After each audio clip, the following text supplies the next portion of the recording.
From Hollywood, it's time now for... Johnny Dollar. This is Mr. Costello at the Plantagenet Hotel in Vicksburg, Virginia. You left word? Oh, yes, Mr. Costello. I'm acting for Eastern Seaboard Casualty Insurance. You know, investigation. Oh? I understand you had a burglary down there. We sure did, Mr. Dollar. Well, the main reason I wanted to talk to you, Mr. Costello, was to let you know I'm getting the first plane out of Hartford as soon as the weather clears. You're coming here to Vicksburg? Yes, that's right. Eastern Seaboard Casualties asked me to investigate the burglary for them. Good. Then I'll expect you when I see you. And I'll be there.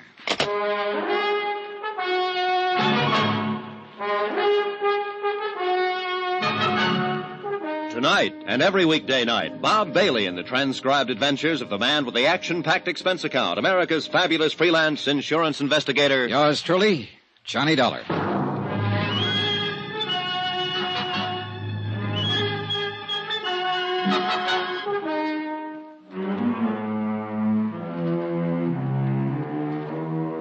Expense account submitted by Special Investigator Johnny Dollar to the Chief Accountant, Eastern Seaboard Casualty Insurance Company, Providence, Rhode Island. The following is an accounting of expenditures during my investigation of the plant agent matter. Expense account item 1, $2 cab fare, my apartment to the Hartford airport. Item 2, $173. One airline ticket from Hartford to Vicksburg, Virginia, and back again. We took off in 10 below zero weather about 1:30 in the afternoon. By 5 o'clock, we circled into Vicksburg for a landing. Item 3, $5 cab fare to the Plantagenet Hotel, 3 miles outside of town. A pleasant, spacious, gentle old building set back among the wintry trees. 15 minutes after checking in, Mr. Costello appeared, wrung my hand, and reported that the Vicksburg police had apprehended the burglar who had rifled the hotel safe the night before. All of the loot had been recovered. As a matter of form, I spent 2 hours with the police itemizing the stolen property, which was all intact. Then I returned to the hotel, assured Mr. Costello that everything would be all right, and got busy trying to make return reservations for Hartford. Now, the rest of this report is by way of apology for my tardiness in submitting the expense account. In between phone calls to the airport, I went downstairs to the bar for a drink, and then stepped outside for a walk and a breath of fresh air. In the back of the parking lot behind the hotel, a blonde woman, about 30, in a green suit, was talking to a tall, typically dark man who had his back to me. They were arguing about something. As I walked past them, I couldn't help hearing too well. Please help me.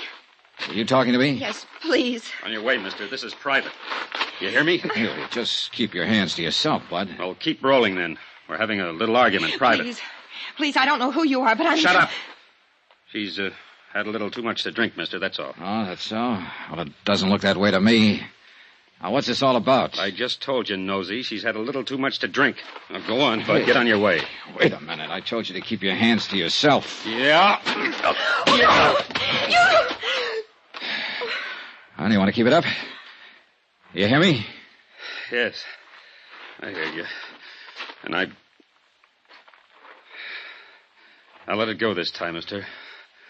Just this once. Do you want to have him hauled in, miss? Oh, no.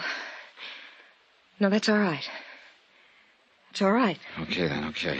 Come on, beat it, you. Now, listen, Beat it, I said. She's tired of you, and so am I. Go on, beat it. Okay. Just remember, Amy, I was only trying to talk some sense into you. So long, hero.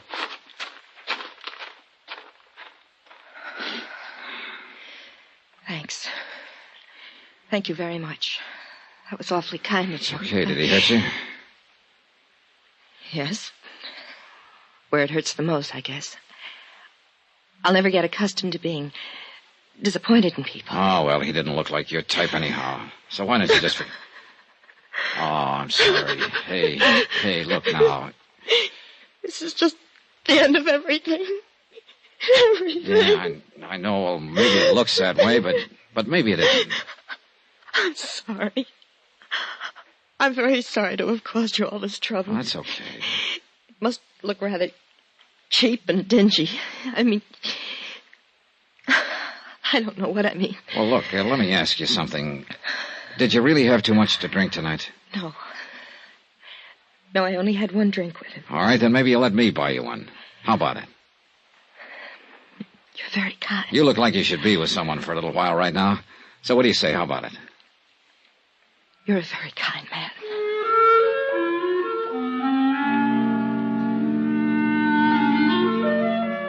that's the way it began, in the parking lot outside of the Plantation Hotel in Vicksburg, Virginia. She trembled a little when I led her back inside to the warmth of the bar and the people and sat her down at a booth.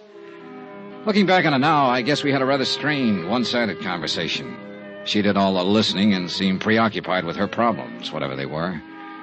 Even though I'm not the greatest wit in the world, I did manage to get a faint smile out of her. It was a nice smile from a warm, frank mouth. Item 4, 2 drinks for us.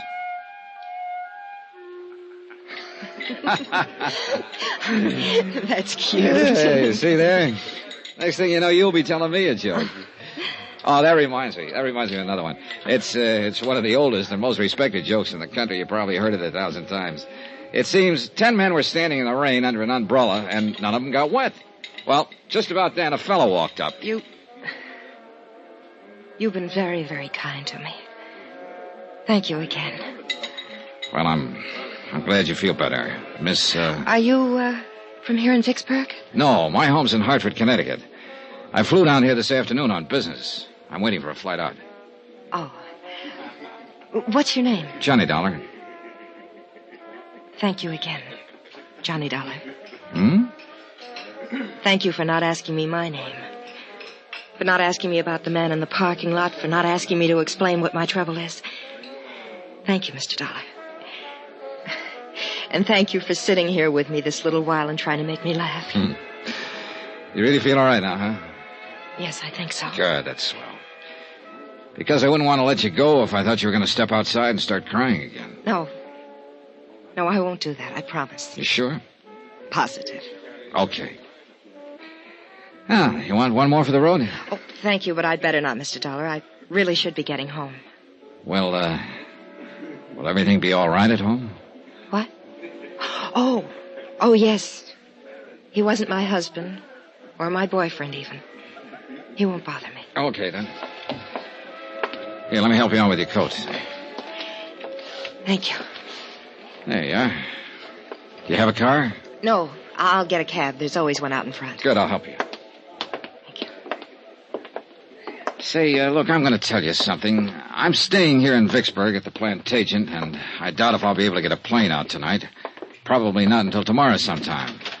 So, look, if you need me for any reason at all, why don't you just call me? Okay? Yes. Thank you. Good. Cab, taxi. You're still worried about him, aren't you? Why do you say that? The way you looked around when we stepped outside here just now? Would you like me to see you home? Oh, no, thank you. You've done enough already. And about him, I made a mistake, that's all. Oh, we all make mistakes, so forget about it. Well, I'm afraid this one can't be corrected very easily. But here's my cab. Good night, Mr. Dollar. Good night. You and I will probably never meet again. But I shan't forget your kindness. Thank you. Okay, good night. Downtown, please. I hope you have a nice trip home, Mr. Dollar. Hey, whoa, driver, hold it. Hey, anything wrong? What is it? I don't know. I have the strangest feeling. Wait a minute, driver. Hey, look, do you feel all right? You're shivering. Yes, I know Oh, it hurts. Oh, what hurts? It hurts. I didn't think he... What is it? What can I do? Help me. Please, Mr. Dollar. Help me. Let's go, driver. She fell back across the seat of the cab, writhing with pain. I took her in my arms and tried to find out what it was, but by that time she wasn't able to speak.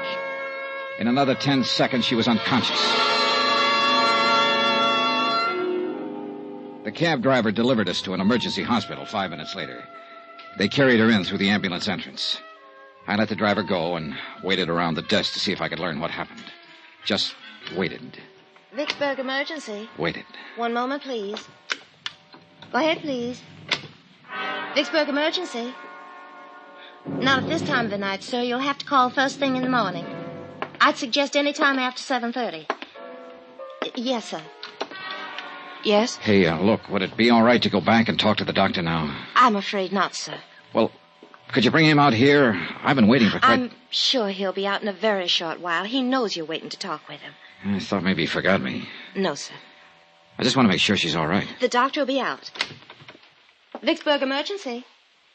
Just a moment, I'll connect you. Go ahead, please. Has she had many of these attacks, sir?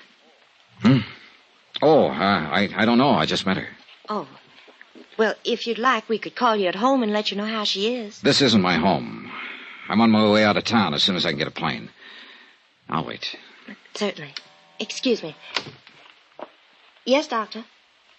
Yes, he's right here. Yes, sir, thank you. The doctor will see you now, sir. Good, thanks. End of the hall, room 111. Okay, thank you. I don't know what it was or why that hallway looked so long to me. Call it an old-fashioned premonition or what have you. That's what I had walking down the hall to see a doctor about a girl I'd known only a few minutes.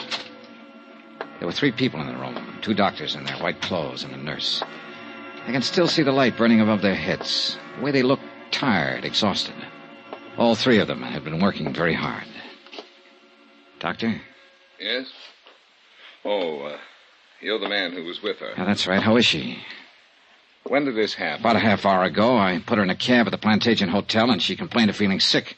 So I brought her here, but she lost consciousness in the cab. I see. Sit down, please. Oh, why? Some papers we want you to fill out, just routine. Oh, Your name, please? Johnny Dollar. And she is Mrs. Dollar. No. Oh, I see. You're a friend of hers, Mr. Dollar. Well, yes. Look, what is it, Doctor? What's the matter with her? I can't exactly tell you that right now, Mr. Dollar. What? Well, now, wait a minute. Why can't We have to contact her family first, Mr. Dollar. This girl is dead. Now, if you're willing to fill out... Picture it. Yourself in my position, I mean. I'd known the girl only a few minutes. I didn't even know her name. Yet somehow I'd become closely involved with her. Too much so, I guess. All I knew about her was that she was someone who had died while asking me to help her. Under the circumstances, what would you do?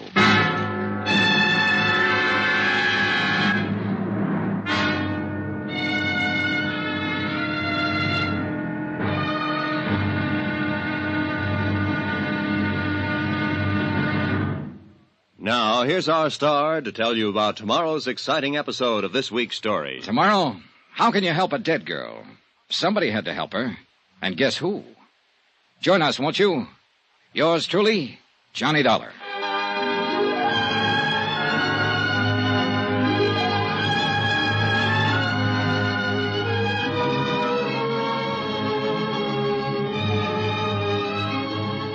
Yours truly, Johnny Dollar, starring Bob Bailey, is transcribed in Hollywood. Written by John Dawson. It is produced and directed by Jack Johnstone.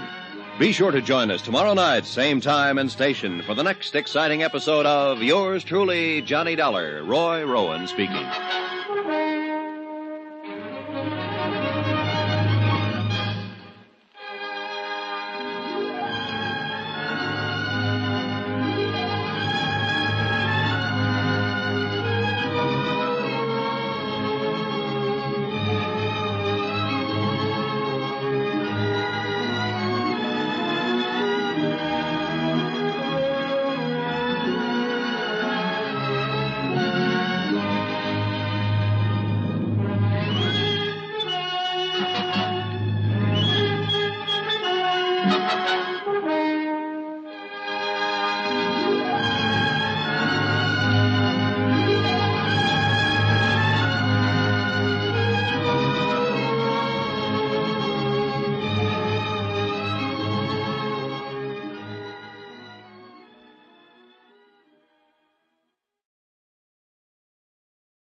From Hollywood, it's time now for... Johnny Dollar. Are you the Mr. Dollar from Hartford? That's right. Who's this? Jim Akins, Vicksburg Police Department. I'm sending a car over to pick you up, Mr. Dollar. Some questions I want to ask you about that young lady you were with last night. I hope you weren't planning on leaving town. Of course I wasn't. I canceled my plane reservations last night. If you tell me where you're located, I'll come down by myself. No sense getting head up. You aren't in your own backyard now, you know, Dollar. I know where I am, the town where a girl died in my arms. If you can stop getting lazy with me for a minute, maybe you can tell me who she was. Why? Because I'd like to talk to her family. I was the last one to see her alive. Who is she? We haven't identified her yet. To us, she's still Jane Doe.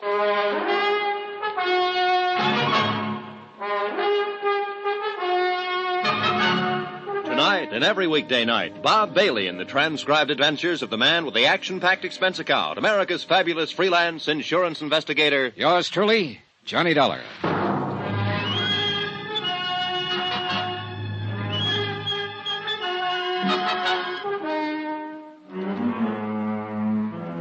Expense account submitted by Special Investigator Johnny Dollar. Location, Vicksburg, Virginia. To Special Investigator Johnny Dollar. The following is an accounting of expenditures during my investigation of the Plantagen matter. A real mystery about a very mysterious girl who happened to be dead. Expense account item 5, 10 cents. One morning newspaper, which carried a 2-inch story and a half-inch space about an unidentified girl who had died at Vicksburg Emergency Hospital the previous evening. I was reading it over in the lobby of the Plantagen Hotel when one of the Vicksburg police force stepped up to the desk and asked for my room number. He was a swarthy man in a black suit, plain clothes type. Well? I beg pardon? I'm Johnny Dollar. Oh. Jim Akins. We talked on the phone a little while ago. You said you were sending a car. Well, you sounded so huffy about everything, I thought I'd drop over myself to say hello. I got the car outside. Okay, let's go then. Where are you from, Dollar? Hartford, Connecticut. I'm an insurance investigator. Look, I talked to a man in your burglary division yesterday about the burglary they had at the hotel yesterday. I was sent down here by Eastern Seaboard Casualty Insurance Company. You got any identification on you? Yeah, sure. Here. Okay. Look like who you say you are. Now, just what was your connection with that girl who died at the emergency hospital? I met her outside in the parking lot last night, back of this hotel. She was with a man. I don't know who he was. They were having an argument. I stopped when she asked me to help her. I got rid of the man and took her inside here and bought her a drink. Then I started to put her in a cab to send her home. But she got sick before the cab could take off, so I took her to the hospital. She died there. And that, Mr. Akins, is it. How long did you know her? About a half hour, all told. She didn't tell you her name? No. Where she lived? No. The name of this man she was with in the parking lot, who was he? I haven't the slightest idea. Well, what kind of trouble was she having with him? She didn't tell me that either. I didn't ask her. But you sat in the cocktail lounge over there and you had a drink or two. One. No name, no address, no nothing. Well, maybe we better do all our talking downtown. Anything you say, Akins. Let's go.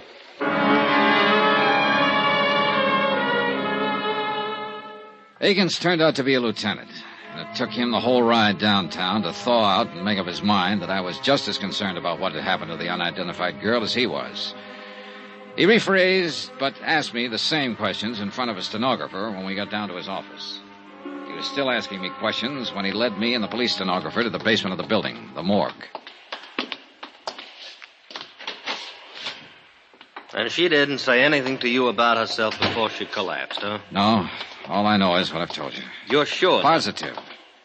Hey, look, let me ask you one. I've put up with yours for over an hour now. Well, sure. What killed her? Yeah. Well, do you know? No, we're still trying to find out. What'd you talk about while you were having that drink with her? She asked me for help, that's all. It seems she needed somebody else to do the talking at the time, so I did it. I made jokes and tried to get her to laugh. I was a great big cut-up. Get sawed me if you want. It won't do much good. Still got some things to find out.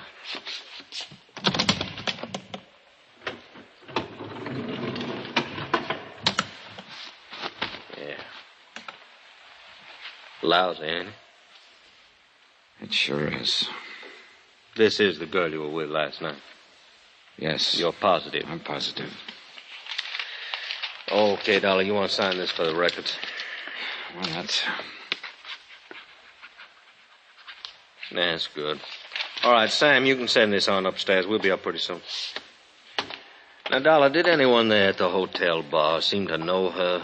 I don't know. Cocktail waitress, somebody like that? I don't know.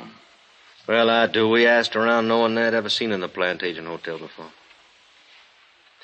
Tell me something, Dolly. You ever worked on one like this? No, not quite. Okay, then. I'm going to tell you what we're up against. All the clothes she was wearing was standard brand stuff. Mostly come from stores downtown, some of them New York. It's going to take us a long time to check them out. We may not be able to trace them at all. We're going to work on the cleaning marks, too, and that'll take time.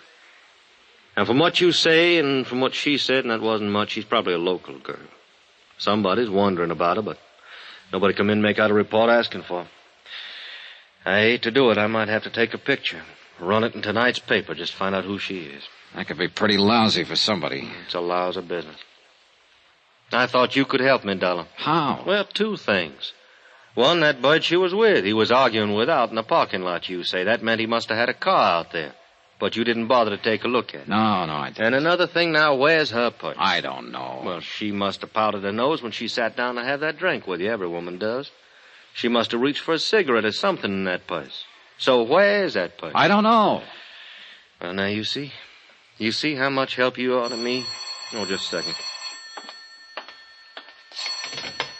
Morgue, Lieutenant Akins. Oh, yeah, put him on. While Lieutenant Akins talked on the telephone, I lit a cigarette. After that, I tried to interest myself in a calendar that was hanging on the wall. After that, I tried tying both shoelaces. But wherever my eyes roved around that white-tiled room, somehow, they always came back to rest on the quiet, still form of the girl who'd asked me for help. By any standard, she was attractive. Fine golden hair spun out of smooth white skin. I remember her eyes had been very big and very brown. Now they were closed. But she looked more asleep than what she was. She looked as though she might wake up any minute and answer me if I said out loud what I was saying to myself silently. How can I help you? Let's get out of here, Dollar. Okay by me. That was the lab on the phone. Had a little trouble with analysis. What analysis? What kind of trouble? Identifying. They called in a toxicologist from the university. A drug called perimethol killed her. Perimethol? That's a new one on me. Yeah, me too. Petrol-based stuff. Now, they figured it had been in her stomach an hour or so before she collapsed. Could be a suicide, judging from the way she acted and talked to you. What about the boyfriend? Well, that seems to fit in okay. Told you she was disappointed in him, didn't she? Well, sometimes women want to end it all in front of a guy they're having trouble with. It'll probably turn out that way. You talk like a cop, Akins. That's what I am. Everything's so simple. Make it fit into your formula. This girl knocked herself off because she lost her boyfriend. This girl killed herself because she lost a job. Fill it in. Get it off the books. Whoa, Dollar, whoa. What's the matter with you? What are you getting at? Oh, I don't know. Forget it, will you, Lieutenant? No, now, wait a minute. Wait just a minute. I'm not all cop, Dollar. I saw her laying there, too. And I can see she was a nice girl. And something went awful wrong with her. If I'd been the last one to be with her and talk to her alive, why, I'd probably be taking it the same way you are. But take it easy. Sorry, Lieutenant. Yeah. I'll buy you some breakfast. He did, but it didn't help much. And after that, we shook hands and parted. Expense account item 6, $2. Cab fare back to the Plantation Hotel. I went up to my room, packed my bags, called the airport, and made arrangements to leave on the 6 o'clock plane. There was nothing more I could do about the case. Nothing more at all. It was police business. I had time before the plane for a quiet drink at the hotel bar. What's your pleasure, sir? Oh, some of that little water. Yes, sir. You on duty last night by any chance? Yes, sir. Why you ask? I just wondered if you happen to remember me. No, sir. Was you at the bar? At that table over there with a lady, a blonde girl in a green suit. Well, I'm sorry. I just don't remember. Well, here you go. Thanks. Here, keep the change. Well, thank you, sir. Now, I probably waited on you, but, well, so many people, you know. Yeah, sure. Why you ask? The lady lost her purse. Thought maybe it might have been turned in here. No, sir. We didn't get any places last night. A couple money clips is all. Not much in them either. Mm-hmm. You're talking about the lady who died later on, ain't you, sir? Yeah. Yeah, I am. Police officers was in here asking the same questions. I thought they would be.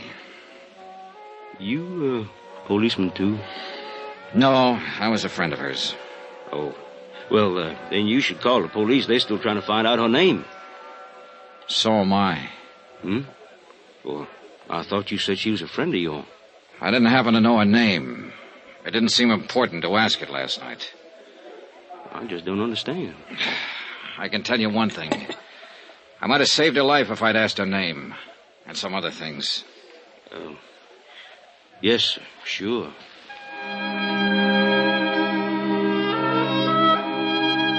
Expense account item 7, $3, 3 drinks. I sat there for almost an hour talking to the bartender. Once, when he stepped out to the kitchen, I went over to the booth where I'd sat the night before with the unidentified dead girl. I searched down on the cushions, behind the table, under the chairs, hoping the missing purse might still be around. I found nothing. Then I had another idea. I left, went out to the parking lot where I'd first seen her. Got your car, mister? No, I don't have one. Oh, well? Hey, look, last night I was out here with a lady. I met her and a man here in the parking lot, about over there where that Chevy is. Uh-huh. So what? Well, the lady lost her purse last night. I just wondered if it might have been lost out here someplace. Well, it might have been. Nobody turned anything into me. Want to take a look? Sure, good. All right. About what time last night? Oh, around 10, maybe a few minutes after. Uh-huh. A lot of cars in and around that time of night. Did you look last night? No, I didn't know it was missing until this morning. Oh. About here, you say, huh? Here's the Chevy. Yeah. Well, let's take a look. Yeah, make it a good look. Yeah. Well, hey! I think you're in luck. Huh? Yeah, here's a purse. Hey, you're in real luck. Is that hers? It was hers, all right. A green suede purse, the same color as the green suit she'd been wearing. It still carried the faint, sweet odor of her perfume as I remembered it. I looked inside, but there was nothing to tell me her name. Lipstick, comb, a $10 bill, and some small change. And one other item. A .32 automatic, recently fired.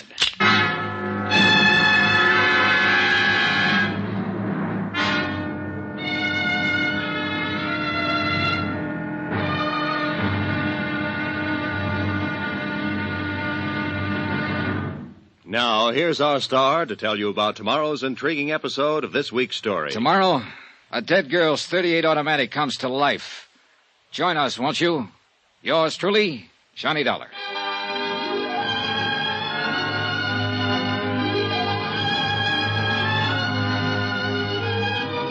Yours truly, Johnny Dollar, starring Bob Bailey, is transcribed in Hollywood. Written by John Dawson.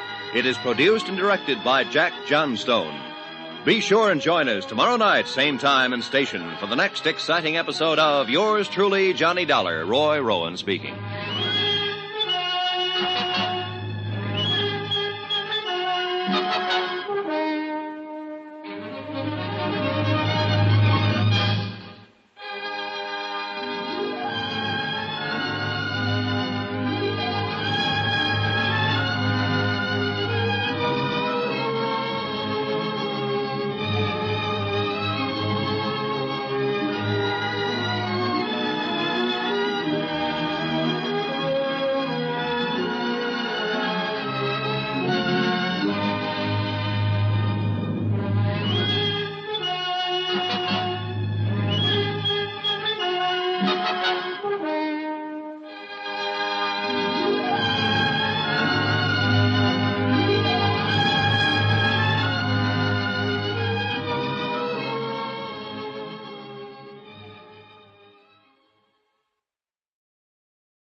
From Hollywood, it's time now for... Johnny Dollar. This is the hotel operator. Ready with your call, Mr. Dollar. Oh, good. Police Department, Sergeant Peters. I want to talk to somebody in the personnel division. Sorry, I haven't got one. What can I do for you?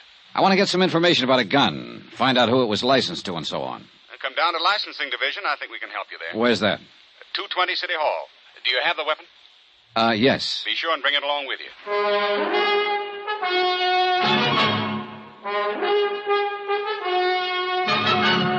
Tonight and every weekday night, Bob Bailey in the transcribed adventures of the man with the action-packed expense account, America's fabulous freelance insurance investigator. Yours truly, Johnny Dollar.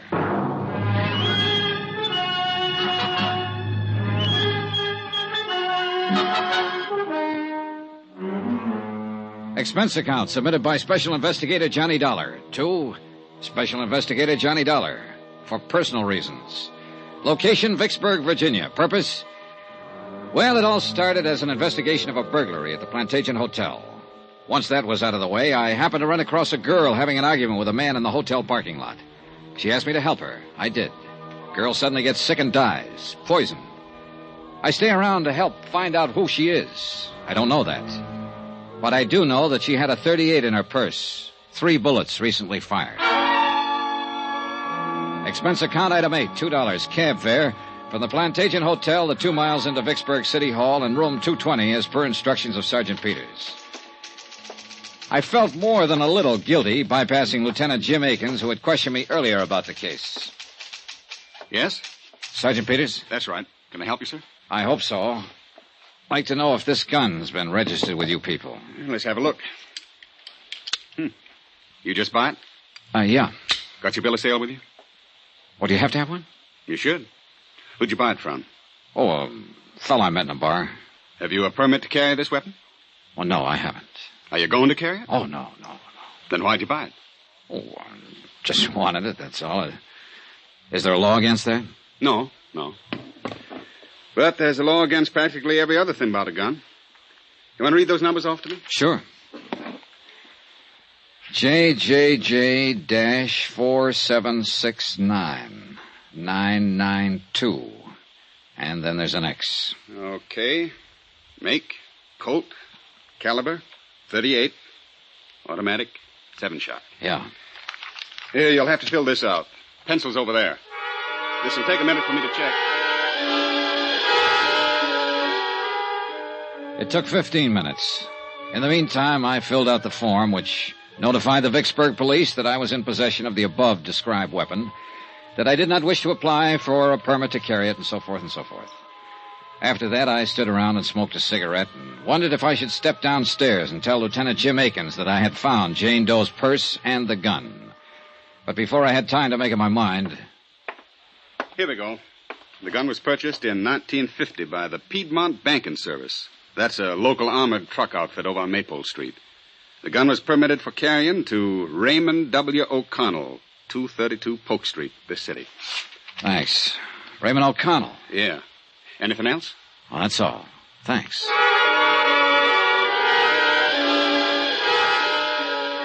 That was when I could have, but didn't, walk downstairs to Lieutenant Akins' office. Instead, I walked outside with a gun in my pocket and the slip of paper containing the name and address of the man who had carried it, Raymond O'Connell. Expense account item 9, $25. Deposit on a rented car to get me to 232 Polk Street.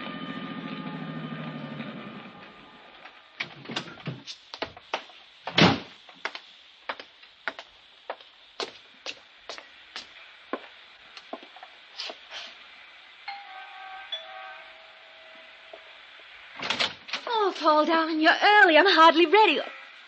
Hello. Oh, I was expecting someone else. I'm so sorry. You're not Paul, are you? No, I'm afraid not. My name's Johnny Dollar. Oh. Mr. Dollar? That's right. Well, what can I do for you, Mr. Dollar? I'm looking for Raymond O'Connell. Ray? Yes. Come inside, Mr. Dollar. Thank you. I really didn't mean to throw myself at you at the door. I thought you were someone else I'm expecting. I'm Terry. Terry? Teresa. Terry O'Connell, Mr. Dollar. Oh, his wife? I'm Ray's widow. What? Ray's dead, Mr. Dollar. He passed away over a year ago. It was pneumonia. Oh, I'm sorry, Mrs. O'Connell. Oh, please call me Terry. You had no way of knowing about him, I'm sure. And please don't be uncomfortable. A great many of Ray's friends from the service come by who have no idea that he's dead. Were you in his company, too? Oh, just a minute, Mrs. O'Connell. He had so many friends and met so many people while he was in the service, and really there was no way for you to know. You don't understand, Mrs. O'Connell. I never knew. I'll get you a drink and we'll talk. Where did you serve with Ray? You know he finally became a pilot. What do you like to drink? She was young and dark and very pretty. And as the widow of a man who died rather suddenly, she was doing her best to put me at my ease. I would have told her I was there checking out the registration on a 38 that had been used by her dead husband. I would have told her I found the gun in the purse of an unidentified dead girl I'd met the night before. But she was trying to be polite, mistaking me for a friend of her dead husband. And then I saw the picture in the frame on the mantel, a broad smiling face that belonged to a man I'd met in the parking lot of the Plantation Hotel. An unidentified man who had been arguing with the dead girl. The words on the picture said, "To Terry, all my love." You know him? Paul? Paul? Yes, Paul Dameron. I think I met him once. I really didn't know his name. Was he a friend of your of Ray's? Oh, no. No, he never knew Ray. He's a darling, Mr. Dollar. Paul is. A real darling. After Ray died, I tried something very foolish. I tried to end my life. And then Paul came into it. He's been very lovely to me. Well, I don't know why I shouldn't tell you. We're going to be married. I think that's fine, Terry. Do you really? Sure. I'm glad you say that. I'm not the most courageous person in the world. I suppose Ray mentioned our lives together. It was perfect with Ray, Mr. Dollar. Perfect. But now Ray's gone. And I've been able to face that. I think I'm going to find a new life with Paul. You must meet him. He'll be here soon. We're dining out tonight. Well, perhaps you'll join us. Well, thank you, Mrs. O'Connell, but I can't make it tonight. How long will you be in Vicksburg? I don't know exactly. Where are you staying? The Plantation Hotel. Well, perhaps I could give you a ring and we could make it another night. I know you want to talk about Ray. Of course, Paul understands. I'm sure he does. He's truly a wonderful person.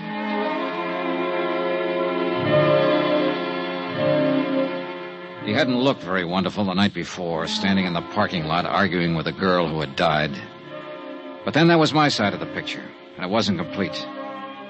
And somebody still had to explain the 38 with the 3 bullets missing. I left Terry O'Connell, went outside and bought an evening paper, and then sat in my rented car reading it. The photographer at the morgue had done a good job. The unidentified girl's picture was on page 1. I was reading the story over a second time when a dark business coupe pulled up behind me, and Paul Dameron got out, heading for Terry O'Connell's doorway. Just a minute. What? Just a minute. Hello, Paul. What? You? Yeah, me. Now, look, Dameron. What are you doing here? How'd you know my name? Or are you some professional gunsel coming around to sock me again? I still don't... Stop it, will you, Dameron? My name's Johnny Dollar. I want you to tell me who that girl was last night in the parking lot. The one you had the big argument with. Huh? Oh. Well, you were the big hero there, butting in where it was none of your business. I didn't like it then, and All right, simmer down, will you? Who was she? Come on, what's her name? What's it to you? Look, Dameron. Okay. It's Amy. Amy Duran. Amy Duran. Yeah. We work at the same office. Now, look, Buster, I'm not afraid of you, but I don't want any trouble, see? So if you'll just go somewhere else and Wait a minute, will you? How does Amy Duran tie in with Teresa O'Connell? Look, I don't know who you are or what you're after, but you've certainly got your nerve about... Answer me, Paul. Okay. Terry is Amy's sister.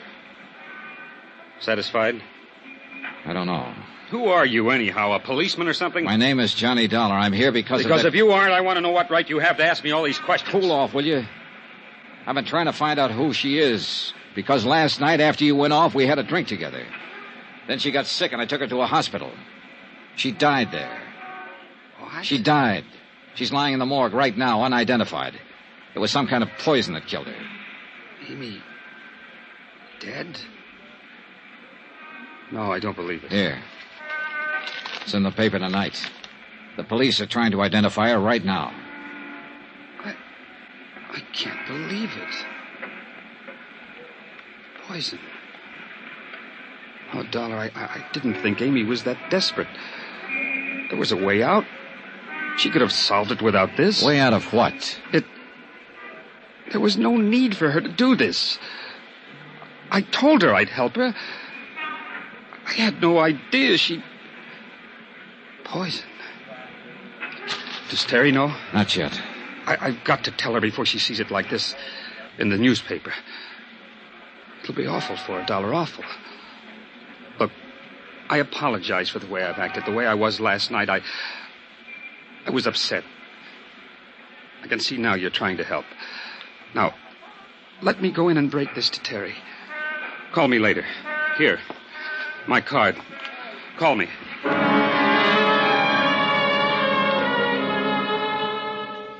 I had to admit that Paul Dameron's concern seemed as genuine as his surprise. He rushed up to be admitted to the O'Connell house. After he was inside the door, I went back to my car and took out the .38 automatic that had led me to the sister of Amy O'Connell. 3 bullets still missing. I drove downtown to the Vicksburg police station to turn the gun into Lieutenant Akins and tell him the whole story as I knew it. How I'd found the gun in the dead girl's purse. How I'd managed to find out her name.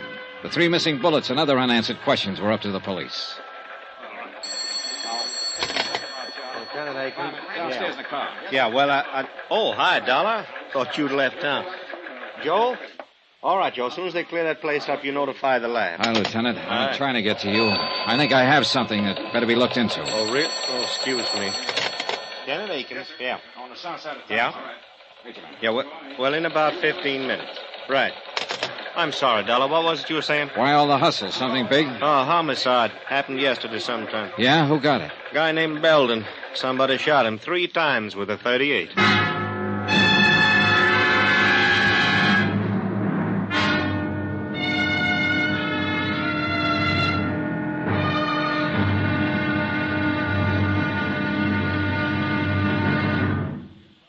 Now, here's our star to tell you about tomorrow's intriguing episode of this week's story. Tomorrow, information about the gun that blows the whole case sky high.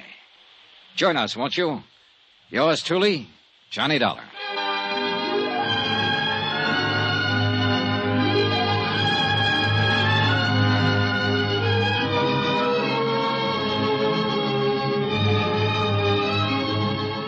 Yours truly, Johnny Dollar, starring Bob Bailey, is transcribed in Hollywood.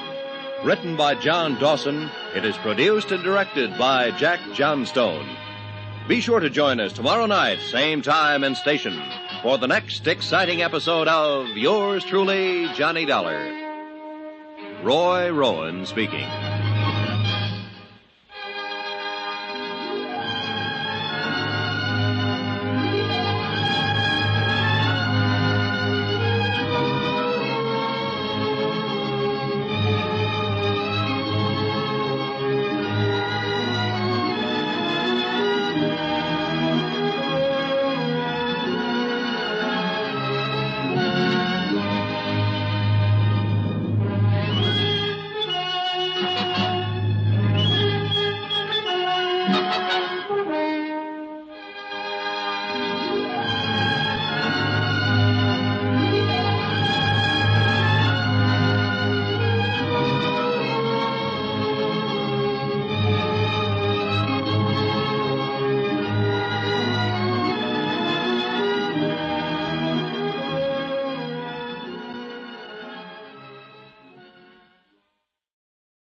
From Hollywood, it's time now for...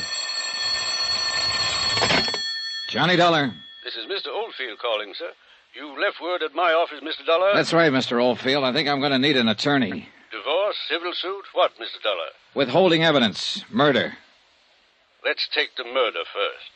Who did it? I don't know, but I'm pretty sure I have the murder weapon in my possession right now. Who was killed? A man named Belden, I think.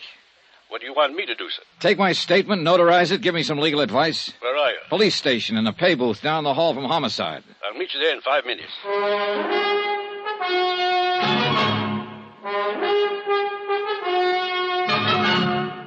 Tonight and every weekday night, Bob Bailey in the transcribed adventures of the man with the action-packed expense account, America's fabulous freelance insurance investigator. Yours truly, Johnny Dollar.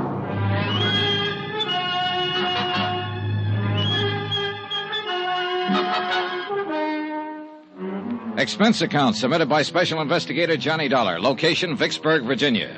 To Special Investigator Johnny Dollar for personal reasons. Attention, Chief Accountant, Eastern Seaboard Casualty Insurance Corporation, Providence, Rhode Island. Dear Jim, I'm attaching my own expense sheet to your bill for clarification purposes. Expense account item 10, 10 cents. 1 cup of coffee at the counter in the lobby of the Vicksburg police station while I waited for Samuel W. Oldfield, attorney at law, to appear. He was there in exactly 5 minutes. Mr. Dollar? That's right. Sam Oldfield, sir. You're the only one here in the lobby, so I figured you were the right man. Yeah. Cup of coffee, Mr. Oldfield? No thanks. Gives me heartburn. But now sit down, will you? That was a pretty interesting phone call. Tell me, who are you, sir? Johnny Dollar. I'm a private insurance investigator. Mm-hmm. How'd you get my name? I looked it up in the yellow pages of the telephone directory. You don't live here in Vicksburg? No, I'm from Hartford, Connecticut. All right, sir. Now, tell me about the murder and the withholding of information. Maybe I better start from the top. Go right ahead any way you like. Well, 2 days ago, I flew down here to investigate a small burglary at the Plantagen Hotel. It was already solved by the time my plane got in. Police? Yeah. I had nothing better to do, so I waited around the hotel bar for my return reservation back to Hartford. Then I happened to walk outside to the parking lot for a breath of fresh air. I saw a woman and a man standing there arguing. When I got close to them, the woman asked me to help her. I did. How do you mean? Well, the man she was with started to act like a kid. He got rough. So I shoved him away. Go on. Well, the woman was upset, so I took her inside the hotel and bought her a drink. After that, I put her in a cab and started to send her on her way. She started to act sick about that. Wait.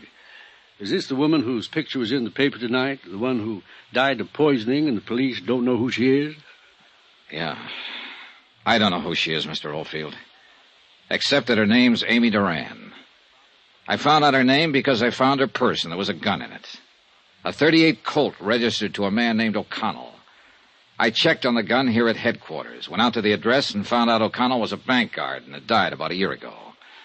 I talked to his wife, Teresa O'Connell. While I was there, the man I'd seen the night before showed up. His name's Paul Dameron. Now, I didn't tell him or Mrs. O'Connell about the gun. I came down here to give it to the police and tell them. But when I got here, Lieutenant Akins was pretty busy trying to solve the murder of a man named Belden, who'd been shot with a .38 3 times. There are 3 slugs missing from the gun I found. You got a light, sir? Yeah. Here you go. When you found Amy Duran's purse, why didn't you turn it over to the police? Oh, Well, somehow I thought maybe I could help the girl. I mean, her last words before she died were, help me. And for some reason or other, I thought maybe I could. Do you have any cards or letters, anything like that? Something that says you're what you say you are, sir? Yeah, sure. Let's see. Okay, Dollar. Now, as I see it, you probably hooked up with someone who did some shooting.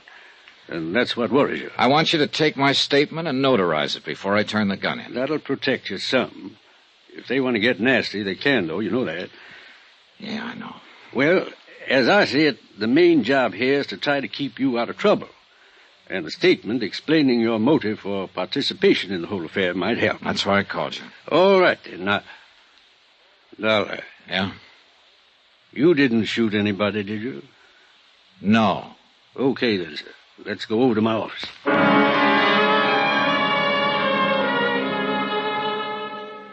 We did, and I made the necessary statement, and Mr. Oldfield notarized it. After that, I went back to the Vicksburg police station to talk to Lieutenant Akins. The .38 I'd found in Amy Duran's purse was still in my pocket, and her words were still in my mind. Help me. Please help me.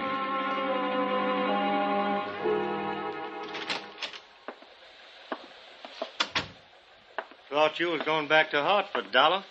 Oh, I decided to hang around and see what came up. Mm-hmm. Nothing so far on the girl. No one's recognized the picture in the paper. Had to turn that over to missing persons. This murder case going to eat up all my time. What happened, Lieutenant? Old maid at the apartment house where this man Belden was staying found him late this afternoon. He'd been dead about 24 hours, shot with a .38. You sure? I'm sure. We did a postmortem right away. It's a pretty set case. You know who shot him? Have a pretty good idea. See, this Belden, he was an auditor working on some books at a firm of textile wholesalers here. Richmond Limited. The papers scattered around his apartment show he'd found a $10,000 shortage going over their books. And the chief accountant for this Richmond company is missing. Yeah, well, that does make it seem pretty clean. Yeah, all we have to do is find that accountant. Had an APB out for half an hour now. I think we'll pick her up pretty soon. Her? Who? Well, her, Dollar. The chief accountant for Richmond Limited. She's a woman. Name of, Amy Duran. To all appearances, Amy Duran had been guilty of embezzling money and murdering the auditor Belden who discovered the shortages in her books. I didn't tell Akins that his suspect was the girl lying in the morgue at the moment unidentified. I knew that it was only a matter of minutes before her sister or Paul Dameron would be down to identify her. And for the third time, I didn't tell Lieutenant Akins about the gun. I knew if I turned that over to him, it would be a closed case all around. And somehow I didn't want it closed on Amy Duran. Not that way. For that reason, I went back to my hotel room for a couple of hours, and then about 9 o'clock that night, I found myself over on Polk Street at Teresa O'Connell's house once more.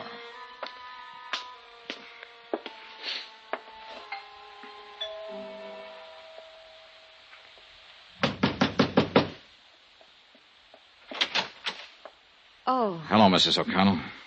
Oh, Mr. Dollar, isn't it? Yes. Oh, Mr. Dollar, I had the most awful news tonight. My sister Amy, she's dead. You'll have to excuse me.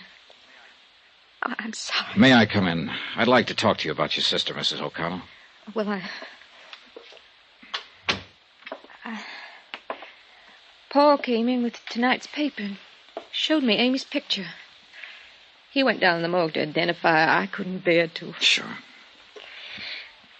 I feel somehow, in some way, that you're a friend, Mr. Dollar. Mrs. O'Connell, I am a friend in a way. But mostly I'm an insurance investigator. What? You thought I was a friend of your dead husband when I came here earlier. I'm not. I never even knew him. But, Mr. Dollar, I don't understand. I met your sister Amy last night. I was the last one to speak to her before she died.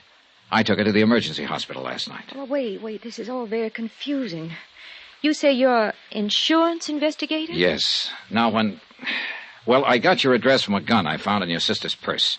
I traced it through the license to carry. This gun, Mrs. O'Connell. Your husband was licensed to carry it when he worked for a banking firm. Do you recognize it? Oh, yes, I suppose I do. I think it's one of Ray's guns. Now, please, let me find something out first. Believe me, I do want to help. Did you know your sister had this gun? Oh, no, what would Amy want with a gun? I mean, well, she could have picked it up here any time she came over, and probably did. But why would Amy have a gun in her purse? Sit down, please. Now, Mrs. O'Connell, you better listen to me carefully. Sometime late yesterday afternoon or early evening, a man named Belden was shot and killed. Clarence Belden? Yes. Why, he worked with an auditing firm. Amy spoke of him. Mr. Dollar. Wait. Listen to the rest of this. Belden had been working on books for Richmond Limited. As I understand it, your sister Amy was responsible for those books. Right now, the police have enough evidence to figure that your sister stole $10,000 from Richmond Limited. Amy? Oh, no. Now, hear me out, Mrs. O'Connell. They have that evidence in bulk form. They certainly have reason to assume, and they are assuming, that your sister shot Belden to keep him quiet about the shortage. How can you say those things about Amy when she's not here to defend herself? Please, I'm just telling you what's going on downtown, what they've found. This gun they don't have yet. I've withheld it. It has been fired 3 times recently. Belden was shot 3 times. By now, your sister's body has no doubt been identified. They've already established that she died of poisoning, and they halfway have the idea that she committed suicide. No. Oh, don't you see? They'll say she shot Belden to cover up and keep it quiet, and then saw how useless it was, took poison and killed herself to escape punishment. You're horrible. Horrible. Go away. Go away from me. I'm sorry, but in the face of all this, I want to help her if I can, if it isn't too late. I want to help you. But, Mrs. O'Connell, you'll have to help me. Now, why? Why would your sister steal? Why? I don't know. I think you do know. Tell me, please, for her sake, Mrs. O'Connell. Why? What have you got to do with her? I met her only for a few minutes, but in that few minutes, I got the idea that she was a pretty nice person. She didn't strike me as a thief. She didn't look like a killer. And most of all, she didn't look like a woman who'd take the suicide way out of things. Now, that's all I have, except that she asked me to help her. And I'm trying to do that now. Believe me, I want to help her if I can. I've always been an awful child, Mr. Dollar. When Ray died, I tried to kill myself. Amy saved me. I remember then, at the hospital. She was beside my bed, and she said to me, "I'll make you want to live again. I'll make you." Amy was always like that, kind and decent. You weren't wrong about her.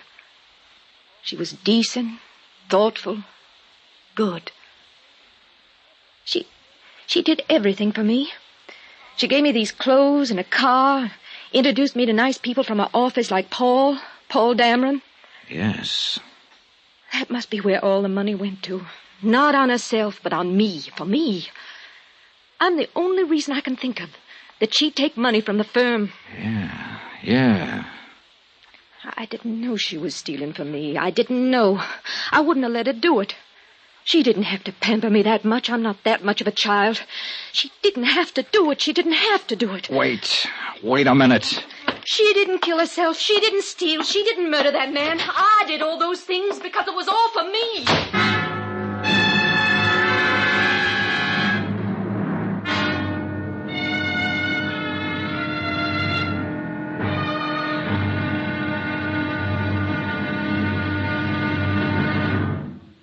Now, here's our star to tell you about the final intriguing episode of this week's story. Tomorrow, all the evidence comes true. A helpless dead girl gets her help. Join us, won't you? Yours truly, Johnny Dollar.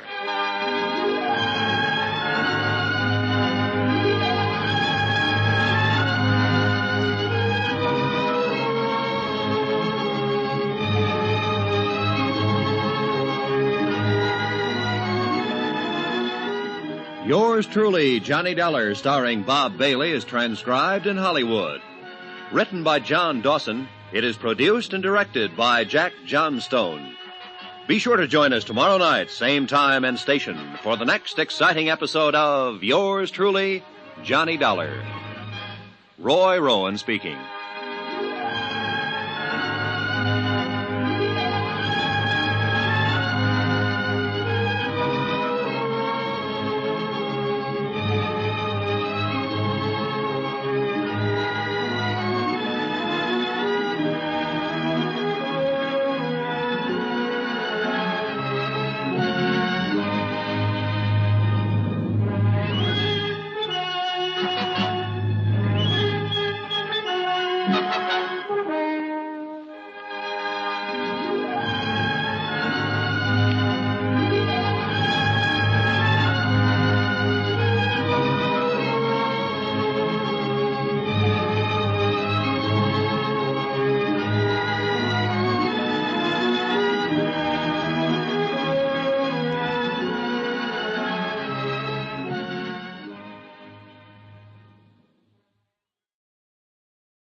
From Hollywood, it's time now for...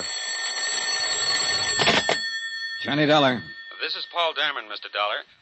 I was afraid you left town, and I wanted to talk to you. Mm-hmm.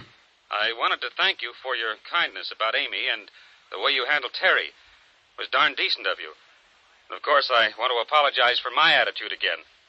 How's Mrs. O'Connell? Terrible. I mean, the papers this morning connected her sister Amy with murdering Belden and committing suicide. I'm curious. How did you get to her? I found Amy's purse, and there was a gun in it. I looked up the registration. Oh, the murder gun. I don't know. I haven't turned it over to the police yet. Why? Because I still can't believe Amy Duran was the kind of girl who'd shoot a man and then take poison.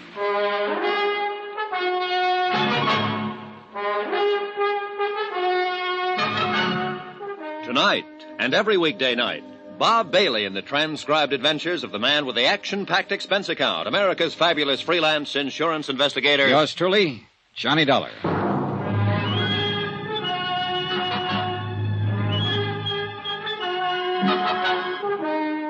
Expense account submitted by Special Investigator Johnny Dollar. Location, Vicksburg, Virginia.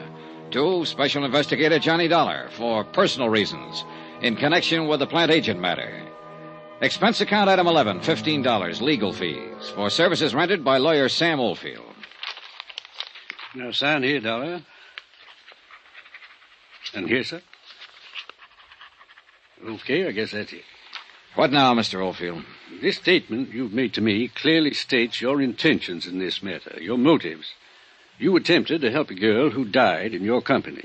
You had no idea she might have committed a murder or embezzled $10,000. You withheld evidence, the gun you found in her purse, in the hope of identifying her and saving her family some grief. I hope you don't have to use this stuff. We'll see. I'm going to turn the gun in now, and you're coming with me. It's about time. Nothing personal, son. I think you did a lot of dumb things for her.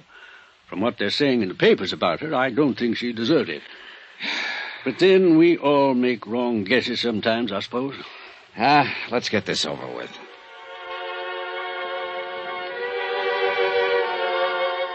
Lawyer Sam Oldfield accompanied me downtown to police headquarters, where we sought out Lieutenant Akins and turned over the .38 automatic. Oldfield handed the statement over to him, and he read it through. Then he called in his ballistics man to make an immediate check of the gun. When he'd done that, Akins asked Oldfield and myself to wait. He left. An hour later, he came back. You are a lucky boy, Dollar. First off, I'm going to tell you, that gun you've been withholding, that's the same weapon that killed the auditor, Clarence Belden. Okay, now, you played it as safe as you could, and you hired this lawyer to protect you when it came to turning it in. Well, you didn't need him. Huh? Any other time, I'd have put you in the pokey so fast you'd have thought you was born there. This time I'm feeling generous. You can go, Mr. Oldfield. Me? You. No charges against Mr. Dollar of withholding information? No, not this time. I got my Jane Doe identified. I know her motive for killing the auditor. I know why she took the poison. You generally don't get everything in a neat package like that, so I feel generous. Then let's get out here, Dollar. You get out. I want to talk to Dollar. Then I'll stay and listen. It's okay, Mr. Oldfield. I'm going to get a lecture is all. Are you sure? Yeah. Call me later, then. Goodbye, Lieutenant. Yeah.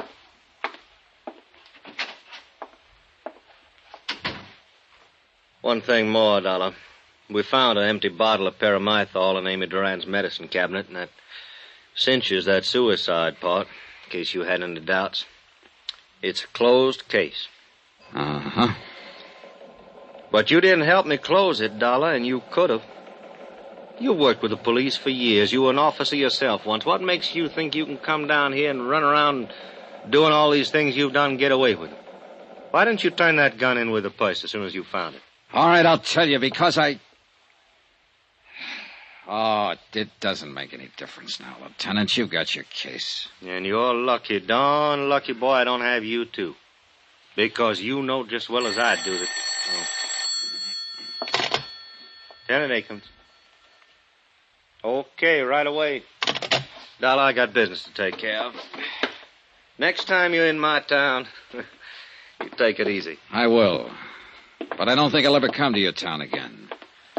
On general principles. Well, I guess I know how you felt about that girl. I'm not going to make any fuss about what you did. But I don't think I'd let it pass a second time. She sure didn't look the part, did she? No, she didn't. Well, happens that way sometimes.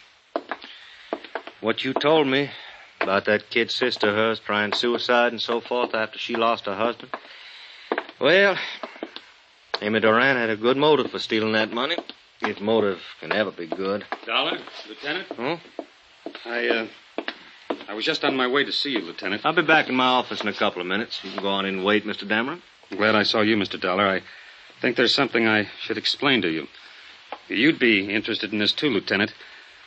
Mr. Dollar saw me arguing with Amy Duran in a parking lot at the Plant Agent Hotel last night.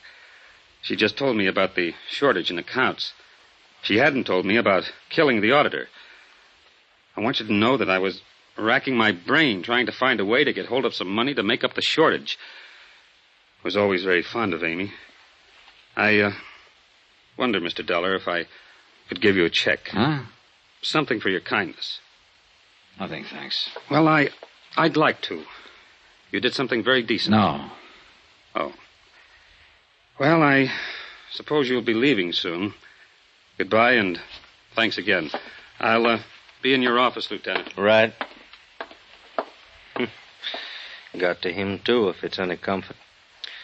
What was that business in the parking lot? Oh, well, I hit him. He was arguing with her, that's all. No. You weren't the only one trying to help her, Dollar. Him, And then there was somebody else. Huh? A bank. We found a certified check for $10,000 in Amy Duran's apartment. What? National Trust in New York, issued 3 days ago. I wired the head cashier in New York. He said Amy Duran phoned him long distance, requested the loan. Seems her folks, when they were alive, had a good pull at that bank. Wait a minute, hold it. Then this isn't right. She could have covered that shortage. Well, I figure she intended to do that, but the auditor found out too quick. He called her on it, and she shot him. With a $10,000 check in her hand? Well... There isn't an auditor or a bonding company going that wouldn't prefer to turn up the cash and the person who took it. They'd listen to any reasonable story. You know that. Well, the auditor must have scared her, Dollar. She shot him, didn't she? She committed suicide, didn't she? You make a lot of noise, Akins, but you aren't any happier about this than I am, are you? No. Why let the papers have it the way it is? Well, so that whoever knows Ansel will get careless. Sure, it burns me. Somebody thinking the police are as dumb as this. Burns me. Well, what are you going to do? Wait. Just wait. I found that pretty hard to do. And the more I waited and the more I thought about the matter, the more restless I felt. So I didn't wait. I got out and started interviewing people who had known the murdered auditor. The consensus was that he knew his business. That if he'd found a shortage and someone offered to reimburse the company, he had been the kind of old hand who would have listened to them.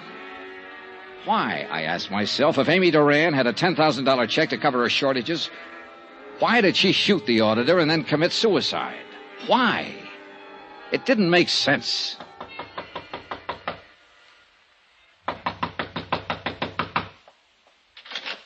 Oh, Dollar. Hello, Dameron. Come in, Dollar.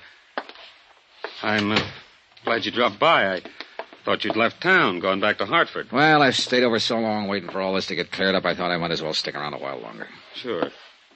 Can I get you a drink? No, thanks. It is finished, isn't it? Not yet. I don't understand. I talked with Lieutenant Akins today after I saw you with him. He said it was all over as far as he was concerned. You're talking to me now, Dameron. I'm the guy who went out on the limb. And I appreciate that a great deal. A question I want to ask you. You knew Amy Duran, worked with her at Richmond Limited. You're engaged to marry her sister. Did you know Amy had a $10,000 check in her hand the day she died? Really? That was enough money to cover the shortages in her accounts. Well, I'll be darned. Why do you suppose she shot him? Did what she did then? I've been thinking about that, Dameron. There's only one reason I can think of. Because Amy Duran didn't steal any money, because she didn't shoot any auditor, she didn't commit suicide. I think she borrowed that $10,000 from New York to cover up for somebody else. Somebody else? Who? You. Maybe you better leave here. You're upset. That auditor was a smart guy. He'd been in the business a long time. He found out who'd been taking the money. He called you over to ask you about it, ask you if you could repay it. You lost your head and you shot him with a .38 you picked up over at Teresa O'Connell's one day. Now, look. Then you fixed up all the reports to make it look like Amy Duran did the job. You're crazy. That's fantastic. If you think I'm Amy going Duran borrowed money to cover for you. She did it not because you were worth it, but because you meant something to her kid sister. You meant something to Teresa O'Connell, who'd lost one husband and tried suicide because of it. A Teresa O'Connell who couldn't afford another major tragedy. A Teresa O'Connell who might try suicide again if the man she was going to marry turned out to be a thief. You counted on that, Dameron. I don't know what you're talking about. Now, One thing you hadn't counted on was the auditor picking it up so fast. And when he called you, you had to kill him to keep him quiet. Then you made a date with Amy out at the Plantation Hotel. You slipped poison in her drink and planted the gun in her purse. This is all talk. Just talk. You have nothing to prove. She had one drink with you before you argued with her out in the parking lot. She told me. And the bartender later verified it. Then I came along. Now, look. You're a big guy, Dameron. You could have hit me back in that parking lot, but you didn't have time. You still had to get over to Amy's apartment and plant an empty poison box. You're crazy. You have no proof of this. No proof at all. No, I haven't. But I've been thinking about it all day, and there'll be proof. You had to buy that poison someplace. Lieutenant Akins is a pretty good police officer. He and his men will cover every drugstore in this town and ask questions everywhere. Now, listen, I'm going to Dollar. tell him what I think, and he'll dust off that box of poison. Maybe your prince will turn up on it. Sooner or later, guys like you make mistakes, and Akins finds them. Get out of here, Dollar. Get out of here. Now, listen, you. A girl, a fine, decent girl, asked me for help. This is the quickest way I know to give her the help. I'll kill you, Dollar. I'll kill you. No, you won't. You're not going to kill me.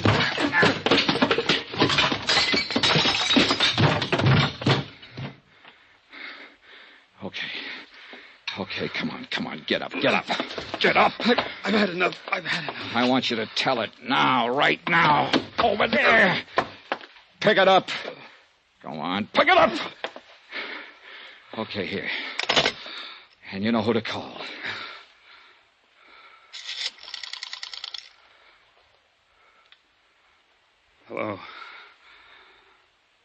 Hello. Give me the police.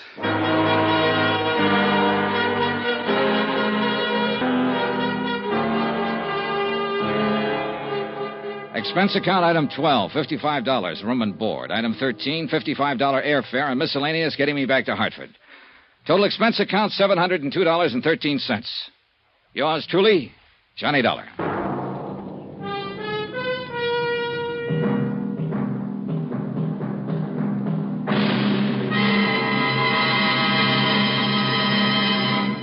Remember, there'll be another exciting story of yours truly, Johnny Dollar, beginning next Monday night. Next week, a whole city is aroused by one of the dirtiest rackets of modern times. And I end up right in the middle of things. Join us, won't you? Yours truly, Johnny Dollar. Yours truly, Johnny Dollar, starring Bob Bailey, is transcribed in Hollywood. Written by John Dawson, it is produced and directed by Jack Johnstone. Heard in this week's cast were Michael Ann Barrett, Gene Bates, Marvin Miller, Frank Gerstle, Lawrence Dobkin, Jack Crucian, Ken Peters, and Herb Butterfield. Musical supervision by Amerigo Marino. Be sure to join us on Monday night, same time and station, for another exciting story of yours truly, Johnny Dollar. Roy Rowan speaking.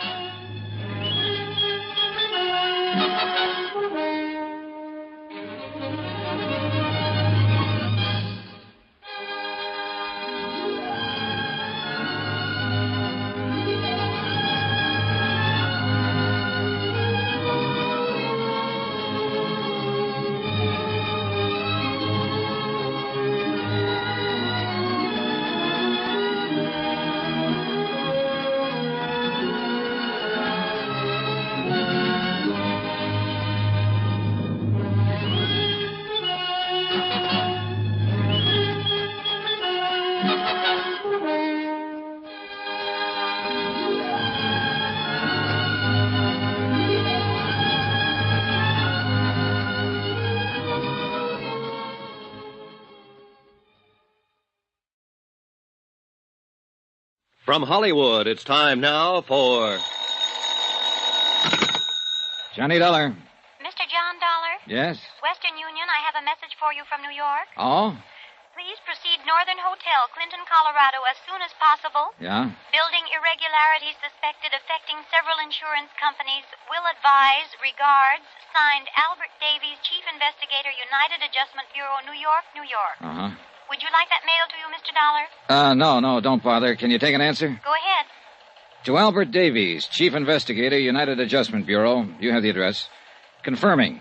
Exact time of arrival to follow. Sign that, Johnny Dollar.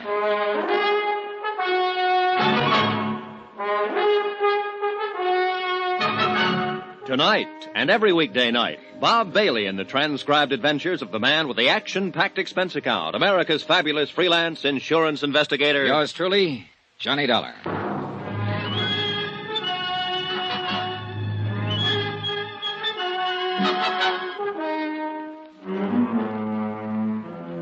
Expense account submitted by Special Investigator Johnny Dollar to the United Adjustment Bureau, New York City, New York. The following is an accounting of expenditures during my investigation of the Clinton matter. Or maybe racket is a better word.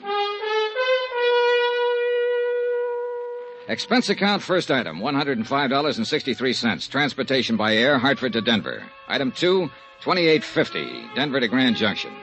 A place busy and bustling with uranium hopefuls. Third expenditure, $100.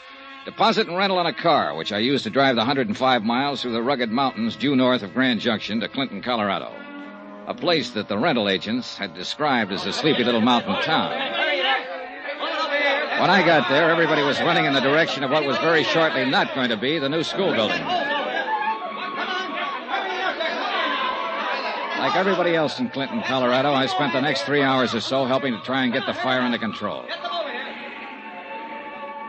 Then finally, I left the scene and located the Northern Hotel, where the clerk was standing by waiting for me. Mr. Dollar? Yeah. Operator 18 New York City has been calling you for the last 4 hours. Mr. Davies, I believe. Oh, yeah. Could you put the call in for me? Certainly, I'd be glad to. I'll take it up to my room. I want to change my clothes. Certainly. Boy, take Mr. Dollar's bags up to 310.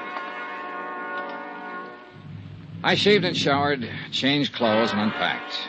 From my window, I could see the still glowing embers of the fire, red against the winter night. The school building was completely destroyed. Beyond, the snow-covered Rockies rose all about the town of Clinton, which I had yet to see. Johnny Dollar. I have your call now, Mr. Dollar. Oh, good, thanks. Johnny? Hi, Al. Say, I've been trying to get to you all day. I thought you were going to let me know the minute you got into town. Well, there was a fire here, Al. I had to pitch in and help along with everybody else. Oh, I see. Well, has Osborne contacted you yet about this case? Osborne? Who's that? Julian Osborne. Look, I talked to him in Clinton last night. He said he'd wait around the hotel until you showed up. He lives there, Johnny.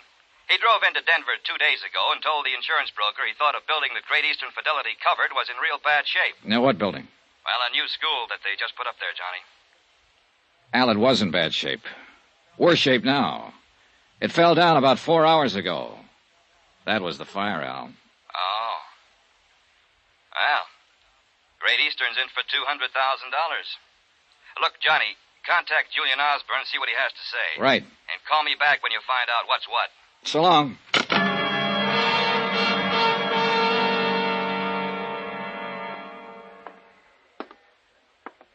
Yes, Mr. Dollar, may I help you? Yeah.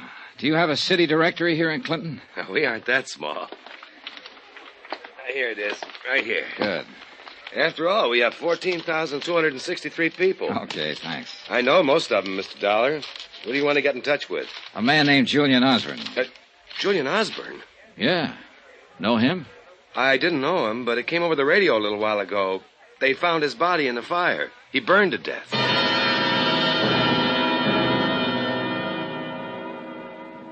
A 4-block walk down the icy streets of the town took me to the sheriff's office, and face to face with a heavy-set, owlish-looking man named Doherty.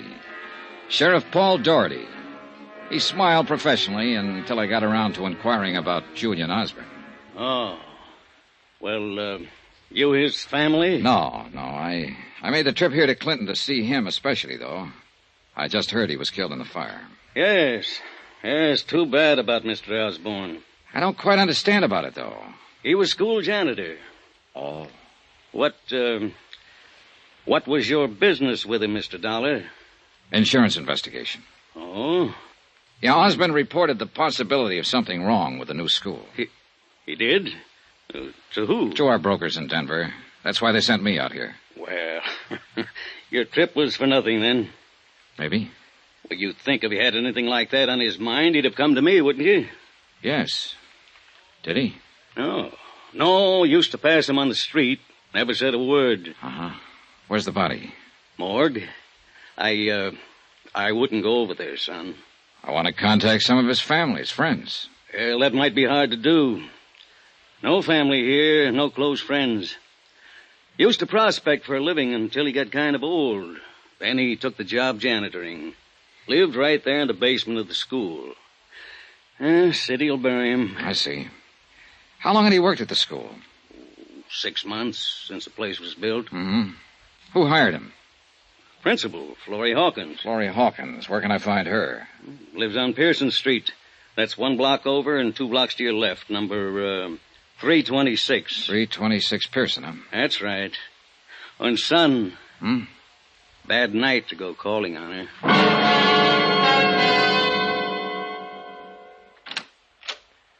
I'd like to see Mrs. Hawkins, please. I'm Miss Hawkins. Well, I'm an insurance investigator. My name's Johnny Dollar. Insurance? Yes. Why do you want to talk to me? Well, I'll be frank with you, Miss Hawkins. I came to Clinton to talk to Julian Osborne. Oh. You heard he died in the fire. Yes, I heard. It's tragic. I'm so thankful school wasn't in session today. Come in. Thank you.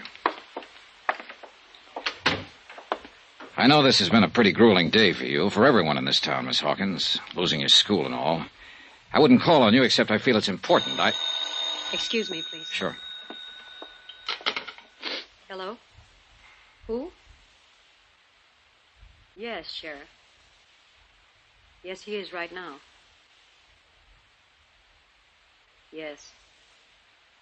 Good night. There's just a couple of questions I'd like you to answer about Julian Osborne so I I'm can afraid I can't help you with anything, Mr. Dollar. What? You'll have to go now. Well, look, now, wait a minute. If you'd only... Please. I don't want to be impolite, but I'm tired. Very tired. Yeah, sure. That phone call wore you out. Please. All right, I'll go, Miss Hawkins. But I think you should know why I came here. I can assure you, Mr. Dollar, whatever the reason, I'm simply not interested. I was sent here because Julian Osborne advised the insurance company that he suspected certain building irregularities had gone into the new school.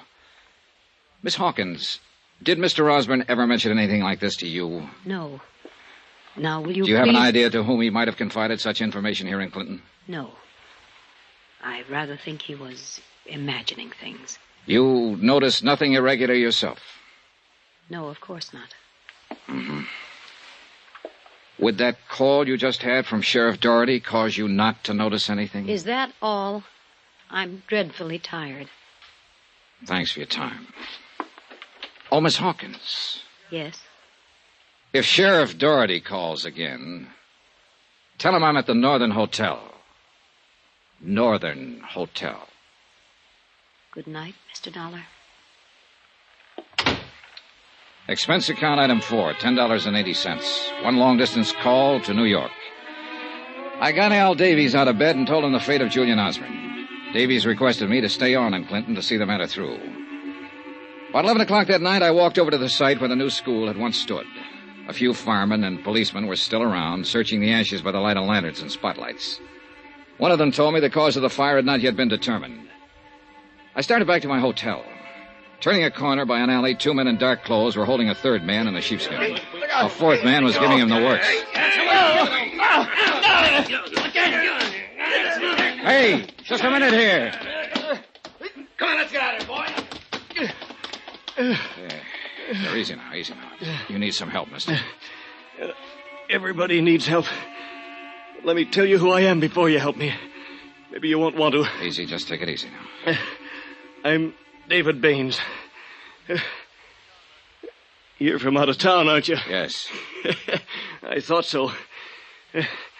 I architected that school that isn't anymore. Well, don't you understand, Samaritan? Don't you see? That group of citizens who were working me over just now have kids. The kids could have been in there when the fire broke out. Reason, I'm afraid. I'm afraid they feel I don't design especially good buildings. I took David Baines over to my hotel room, still half unconscious from the beating. I sent the bellboy out for bandages, iodine, and something to take off the chill. While I was patching him up, I was thinking how he'd stood there and taken that beating. Stood there in sight of half a dozen policemen and firemen and let them do that to him. Yeah, try a little more. Thanks. Who are you? Johnny Dollar, insurance investigator. I came here about the school. I see. Do you want to beat me up, too? Company you're working for will be liable. Want some more of this? What'd you say your name is? Dollar. Johnny Dollar. Mr. Dollar, I'm in a curious position. I designed the school. I planned every feature of it. But I had nothing to do with the building. You don't believe me? I wish you'd explain that. A week before they broke ground, a very important thing happened to me, Mr. Dollar. I went to Europe. I couldn't pass it up. It was a chance to study for another year under some men I'd admired all my life. Consider it a scholarship, Mr. Baines. That's what he said. Who said? The man who paid my way to Europe. His name was Roy Vickery. So I went to Europe, and I studied. I came back, and my building was all built. Now it's burnt down. I'm a local boy who's made bad. Very bad. Who's Roy Vickery? The contractor who built it. I better talk to him. Yes, talk to him by all means. You represent a rich and powerful company, Mr. Dollar. But in Clinton, you're wasting your time. You'll learn no facts, no information, nothing helpful from anyone here. Particularly Roy Vickery. You're in a tight, hot, mean little burg, Mr. Dollar. All right, let's have it. Was that building fired on purpose? I just told you. You won't find out anything in this town.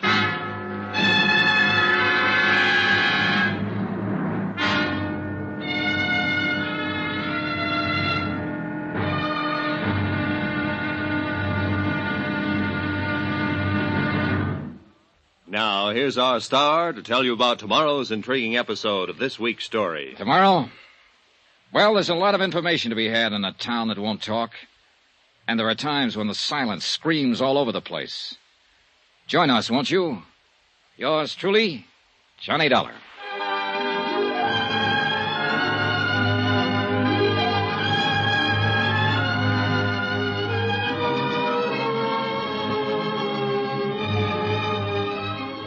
Yours truly, Johnny Dollar, starring Bob Bailey, is transcribed in Hollywood. Written by John Dawson, it is produced and directed by Jack Johnstone.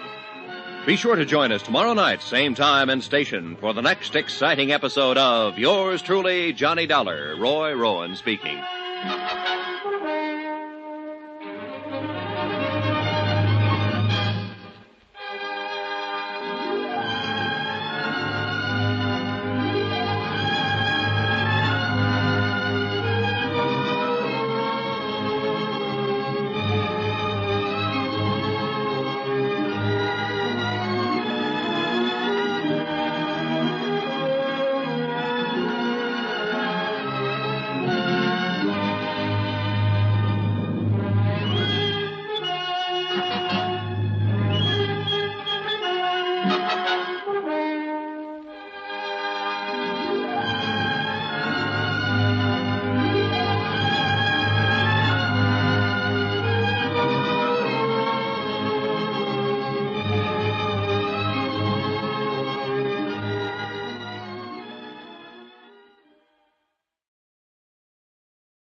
From Hollywood, it's time now for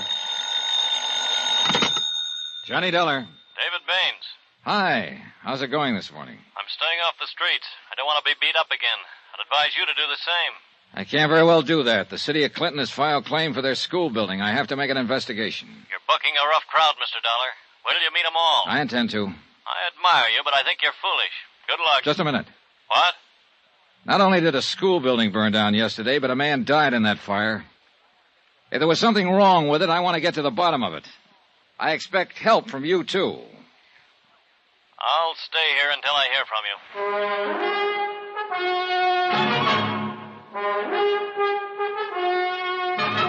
you. Tonight and every weekday night, Bob Bailey in the transcribed adventures of the man with the action-packed expense account.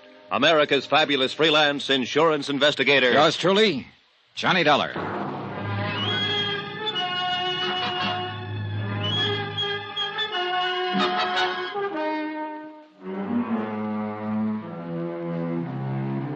Expense account submitted by Special Investigator Johnny Dollar to United Adjustment Bureau, 418 West 61st Street, New York City.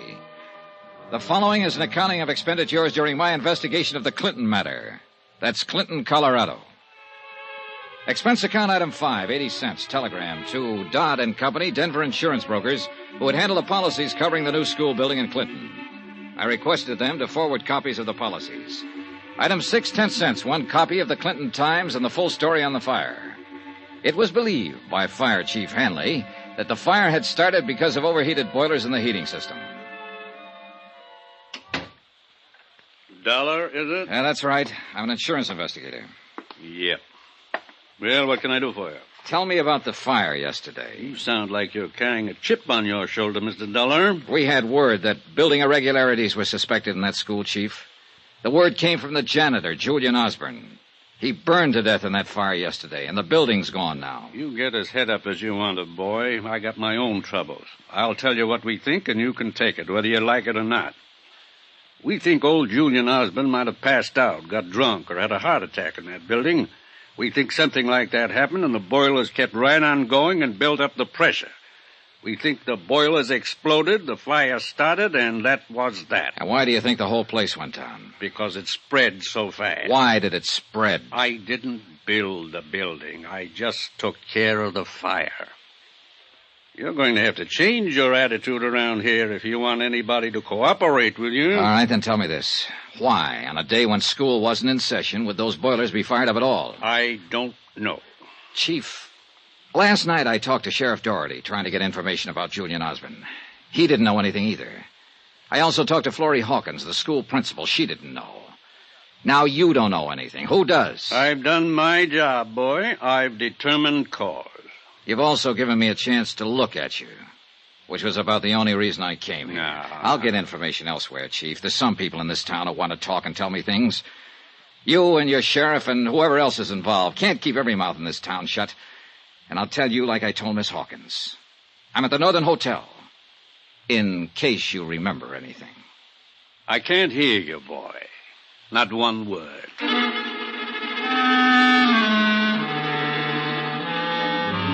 Expense account item 7, $1.80, breakfast in the coffee shop of my hotel for myself and David Baines, who still looked badly battered from the beating he'd taken the night before.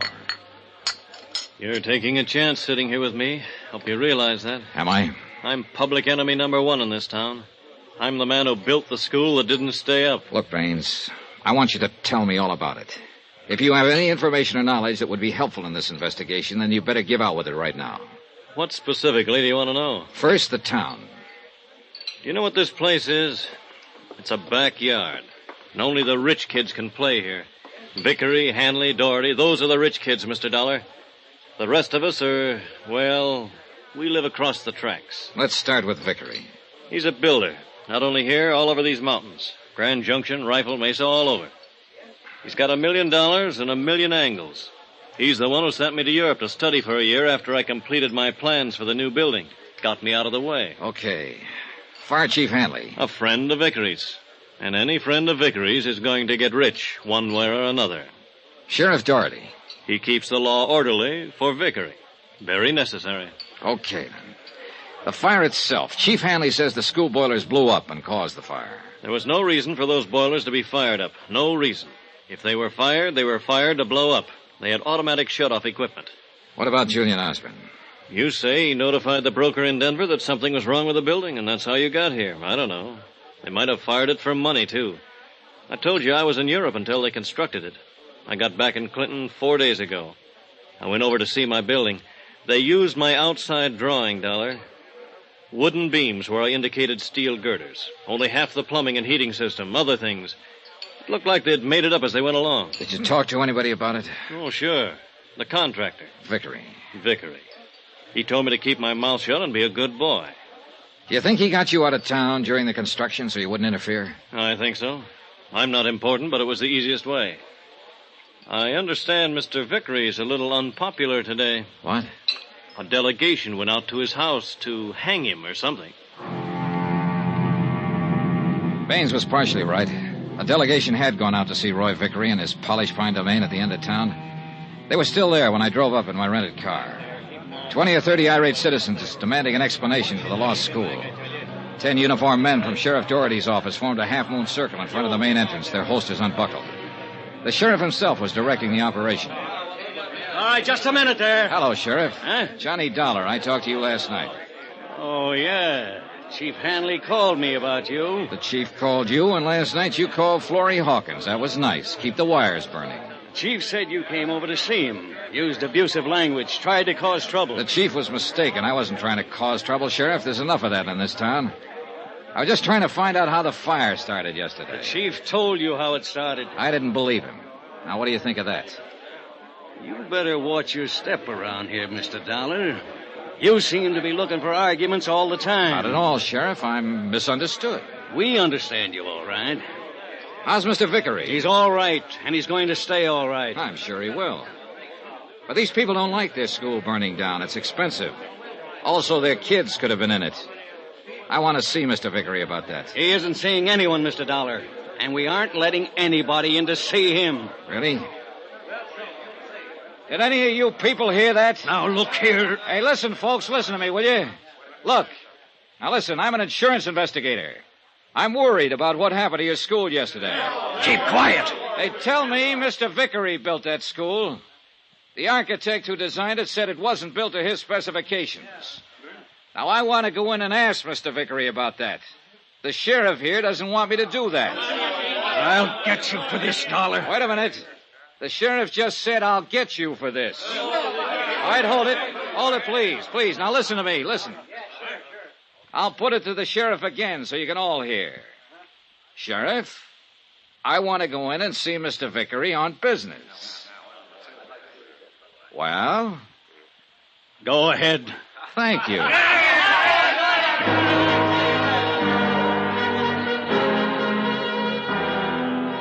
At a direction from Sheriff Doherty, the wedge of deputies opened up long enough for me to walk through the wrought iron gate and up the steps to the Vickery mansion. A tall man in a white jacket answered the door and ushered me into a den that was stocked with good liquor and big leather chairs. Finally, a big man in a blue suit walked in. He had lots of good teeth, and there wasn't an ounce of fat on his 230 pounds. I'm Roy Vickery. It was quite an act with Sheriff Doherty just now. I watched you from upstairs. That's a good, safe place to watch from, Mr. Vickery. Now that you're in, what can I do for you? Tell me everything you can about that school building. Mm-hmm. Has the city of Clinton made a claim yet? Yes, $200,000, building and contents. You got in town pretty fast. We heard there might be something wrong with that building before the fire. Apparently there was. Now, who told you a thing like that? Julian Osborne. He's dead now, you know. Oh? Well, 2 boilers explode and there's something wrong with the building. Is that the way you people figure? Yeah. Well, so do we, and we couldn't find anything wrong. Who's we? Officially, we're the Civic Construction Department. We just had a meeting. We thought we ought to. Yeah. I figure those people hanging around outside should be worrying. Well, they don't worry me, and you don't worry me. A drunken janitor goes to sleep and lets the boilers kick up, and the joint blows apart and burns down. That's what we decided in the meeting.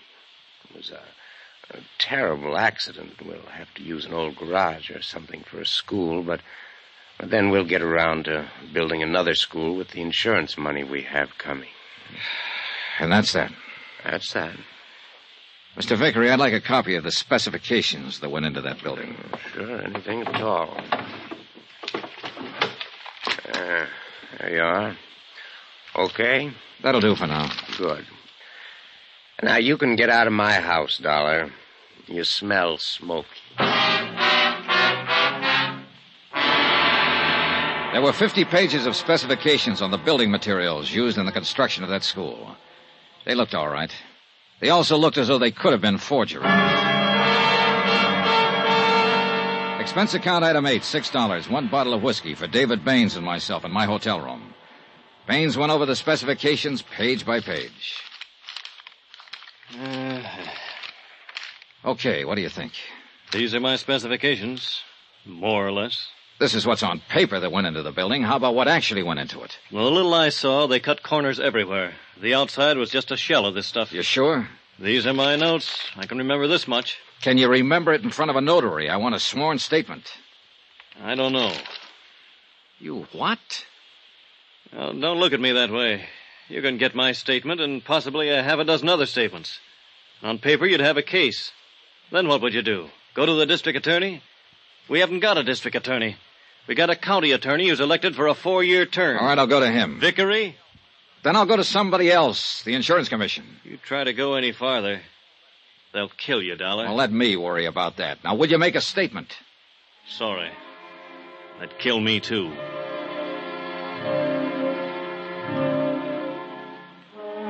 And that's the way matters stood in Clinton, Colorado, 24 hours after their new school building had burned down and a man had died in the flames.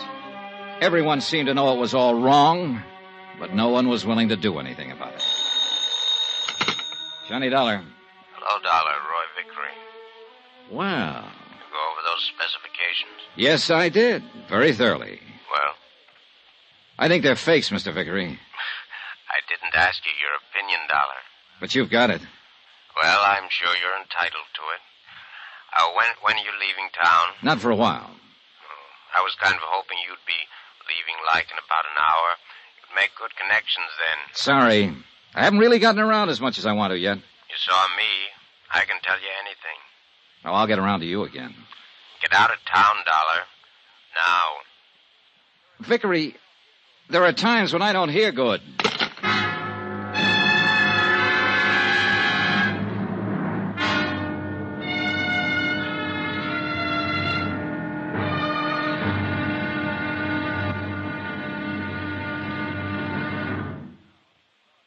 Now, here's our star to tell you about tomorrow's intriguing episode of this week's story. Tomorrow, a lady who promised to love, honor, and obey a building inspector, but wound up a widow. Join us, won't you?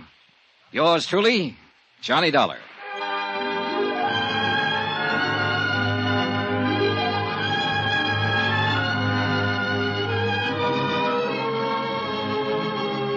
Yours truly, Johnny Dollar, starring Bob Bailey, is transcribed in Hollywood. Written by John Dawson, it is produced and directed by Jack Johnstone.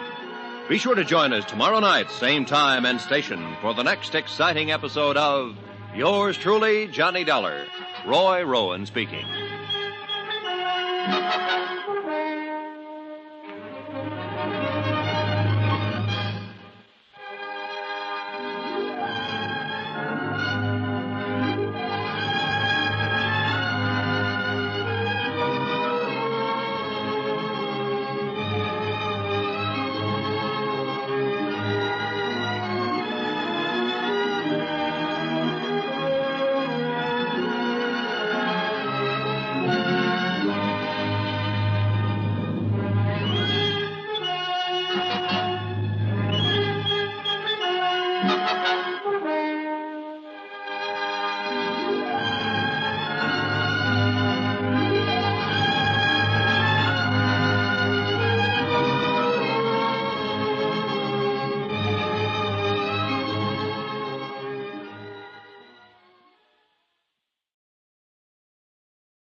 From Hollywood, it's time now for Johnny Dollar. This is Florrie Hawkins, Mr. Dollar. Oh, yes. You were the principal of the school. I'd like to talk to you if I could. All right. Would you care to meet me for a cocktail? There's a place called the Trader's Inn not far out of town. I could be there in an hour. All right. Miss Hawkins. Yes, Mr. Dollar. What changed your mind about talking to me? Well, I've heard how you've gone about this. I mean, you forced Sheriff Doherty to let you in to see Roy Vickery. You defied Chief Hanley, and, well, you don't seem frightened of any of them. Also, I suppose I'm a little sick of everything I've seen around here. Okay. I'll see you in an hour. I'll be there.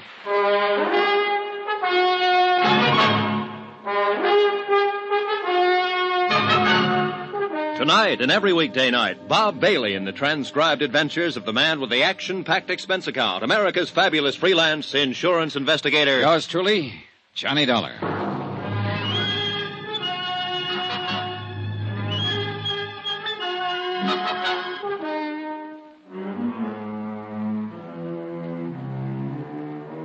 Expense account submitted by Special Investigator Johnny Dollar to the United Adjustment Bureau, 418 West 61st Street, New York City. The following is an accounting of expenditures during my investigation of the racket in Clinton, Colorado.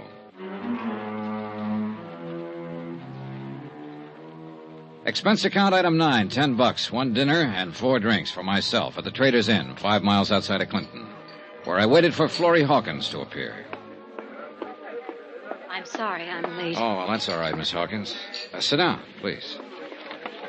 Would you like something to eat? A drink, maybe? No, thank you. What's the matter? What is it? Oh, I can't help looking around. I hope no one sees us together. I mean, that would be difficult to explain. To explain to whom? Your friend, Sheriff Doherty, for one. Oh. Last night when you came to inquire about Julian Osborne, Sheriff Doherty called and told me to get rid of you and not answer any questions. Yeah, I guessed that. Did he tell you what would have happened if I had stayed and you had answered some questions? No. I can imagine it would have been something that would have barred me from teaching for the rest of my life. That sounds incredible? No, not too. I've been looking at your little town, Miss Hawkins. A school building can be made of paper, go up in smoke, a man can be killed, and none of the responsible people, the man who built the building, the fire chief, the sheriff, seem to care too much. You asked me about Julian Osborne. I knew he wrote your insurance company, or called them, and told them the school building wasn't right. He told me he was going to do it. I see. I knew it wasn't right, too. Everyone who worked in there, who worked on the building, knew it wasn't up to specifications. Then I'll contact some of those people. Well, that may be difficult. Julian Osborne spoke up, and he burned to death. Yeah, but that doesn't mean you can't speak now, or any of the others. I'm willing to speak about that building now. Now I'm willing to help you. I don't know about the others. Will Mr. Baines help you? Well, he's frightened of going up against Vickery and the others. But I think I can talk him into it. That would be two of us. Yeah, that's right. 2 people speaking out. And then there'd be others. Once it gets rolling, it won't stop. Unless I've missed my guess about the townspeople of Clinton. You seem to know a lot about people, Mr. Dollar. How to say what will stimulate them at the right time, or make them speak out. I have to confess you did that to me. You looked hurt and bewildered last night when I insisted you leave me alone. I realize, you know, very deeply, I realize there could have been 1,400 pupils in that school when the fire broke out. I didn't sleep last night thinking of it. Yeah, I guess that was the only good feature of it. No children died. But as you say, Miss Hawkins, it could have happened the other way. Now, look, besides yourself and possibly Mr. Baines, can you think of anyone else who might be able to supply information about the construction of the school? I don't know. Let me think. Somebody who'd have evidence in hand, possibly. Wait. Yes, I can think of someone. Who? The building inspector, the one who approved the building. Oh, well, that doesn't seem likely. If he passed that building, he must have been in with them. What's his name? His name is Richard Hobb. Oh, I've known him for years. Oh, he is in with them in a way, but I know he'd get out of it if he could. He was a very decent man when I knew him well. I think he's still decent. Richard Hobb. All right, who else? Well, that's all I can think of. Well, that's a start. Well, what will you do? I'll ask you to take a plane to Denver, register at the Cosmopolitan Hotel, and wait until you hear from me. What? I want a statement from you before you go, but I want you to be safe. I'll get around to Hobb and Baines. All I want are sworn statements to the effect that Vickery built a bad school, that he violated insurance specifications. That'll start it rolling. Oh, when do you want the statement? Tonight, right here. All right. Let's get busy.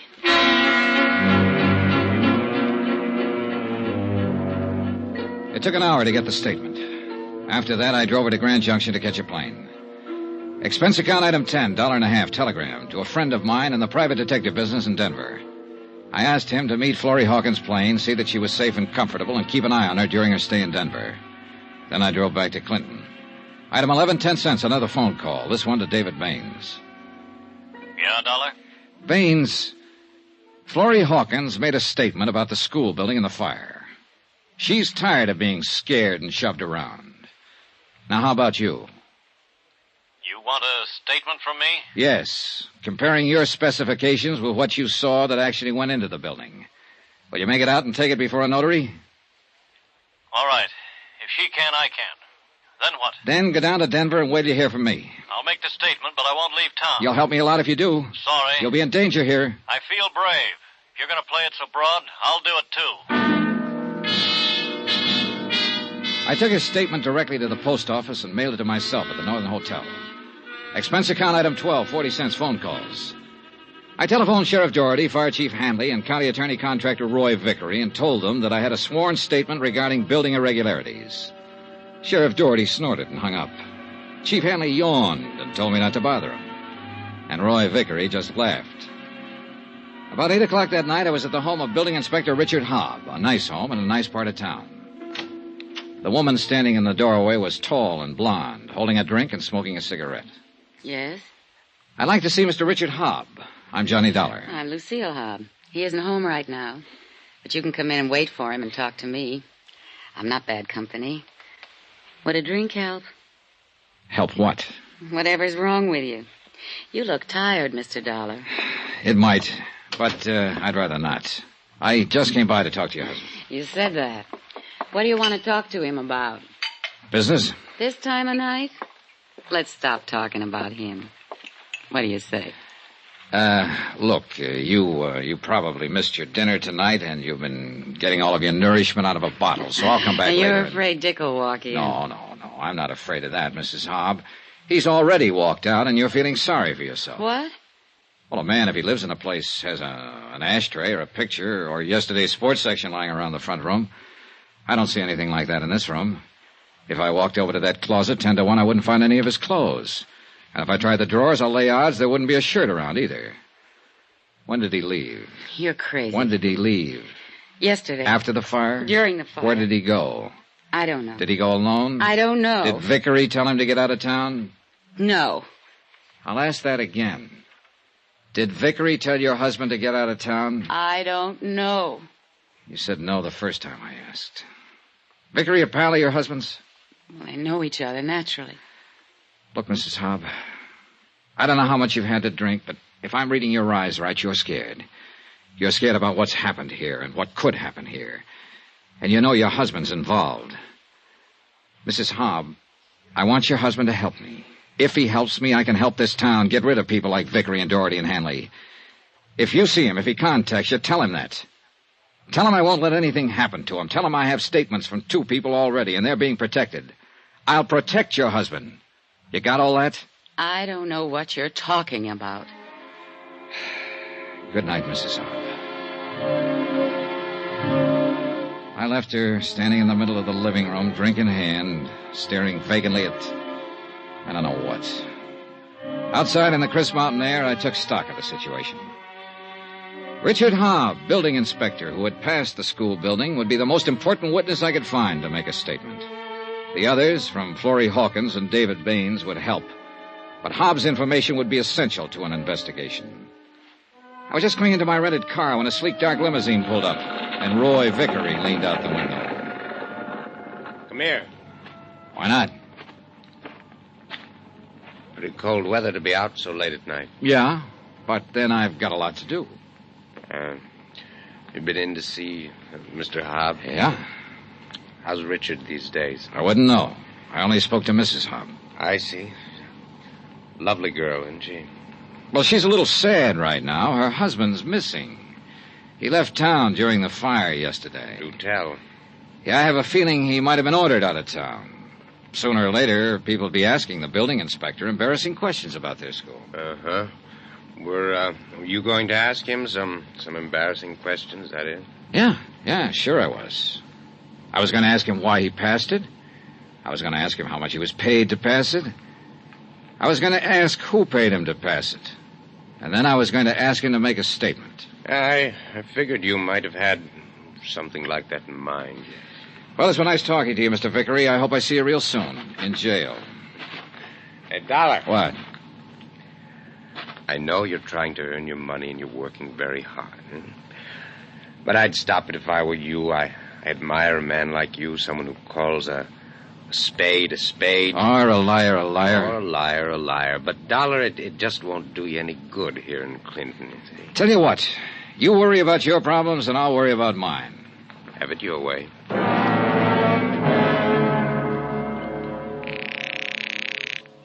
Ready with your call to New York, Mr. Dollar? Right. Go ahead, please. Hi, Johnny.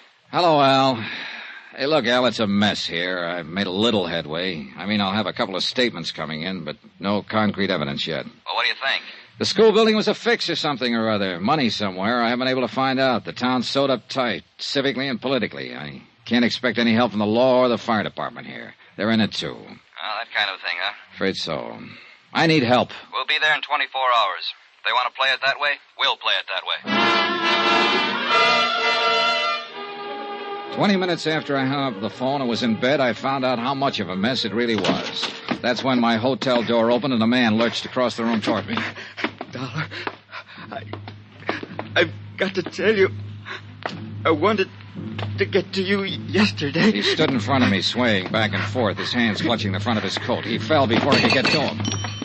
3 bullet holes formed a neat trio across where his tie pin should have been. I ran my fingers through his coat, pulled out his wallet.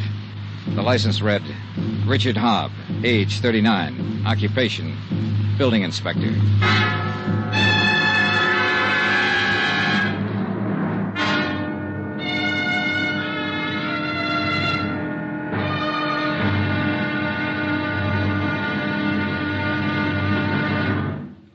Now, here's our star to tell you about tomorrow's intriguing episode of this week's story. Tomorrow, the town of Clinton begins to fall apart, and it takes a lot of work to pick up the pieces.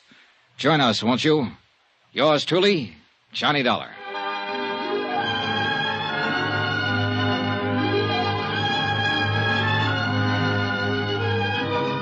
Yours truly, Johnny Dollar, starring Bob Bailey, is transcribed in Hollywood. Written by John Dawson, it is produced and directed by Jack Johnstone. Be sure to join us tomorrow night, same time and station, for the next exciting episode of Yours truly, Johnny Dollar. Roy Rowan speaking.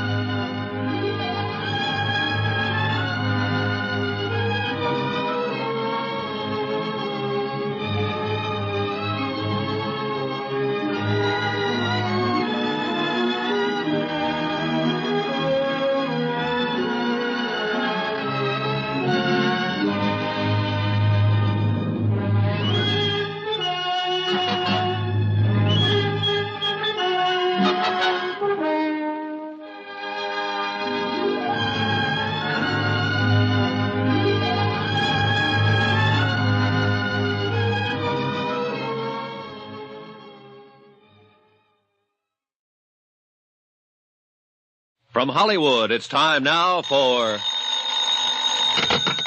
Johnny Dollar. Al Davis, Johnny. We're on our way. What? Yeah, we're in Grand Junction now. We ought to be in Clinton in 3 hours. Renting a couple of cars. I brought help. I can use it, Al. There's been a murder here. What? Last night, a building inspector named Richard Hobbs staggered into my room, tried to tell me something, but died before he could get it out. He'd been shot 3 times. Now, look, you be careful. Don't do anything until we get there. That's an order. Yes, sir.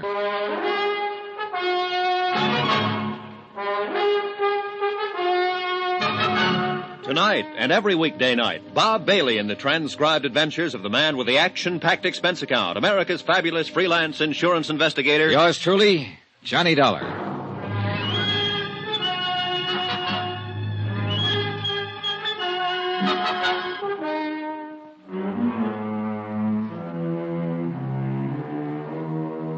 Expense account submitted by Special Investigator Johnny Dollar to the United Adjustment Bureau, 418 West 61st Street, New York City.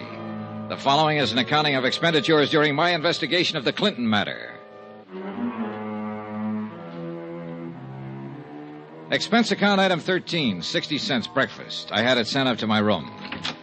Right behind the bellhop appeared the tall figure of Sheriff Doherty. How about inviting me for a cup of coffee? Sure. Sit down. Help yourself, Sheriff. Thank you. You know, you're a mighty lucky man. In what way? I was almost holding you for murder, boy. That Hobb fella. Oh, that, yeah. You're looking into it, I suppose. Yep, we're looking into it. I hesitate to ask, but are you getting anywhere? We figure he was shot sometime last night. Found his car downstairs all smeared up. Might have driven in from someplace. Where? We don't know. Well, do you know he blew town when the school fire broke out? We talked to Mrs. Hobb. I talked to her myself. Yeah. Naturally, we want to find out everything we can about this matter. Now, Hobb came up here last night and died in this room of gunshots. Why do you suppose he came here? I never knew the man, Sheriff. I talked to someone who did know him once. She said he'd been a pretty decent man at one time. If you and Chief Hanley and Vickery didn't tell him to leave town when that fire broke out, he might have told me himself. His conscience might have hurt him about passing a building that never could have stood an inspection. Go on. He might have heard that I was in town investigating it. He might have gotten sick and tired of the cheap, rotten little schemes here in Clinton and come back to help me straighten it out. You don't think much of our town, do you? Not the way it is, Sheriff. And I don't think much of you. In that case, I'll just try to keep out of your way. Do that. You do the same, Dollar. Here.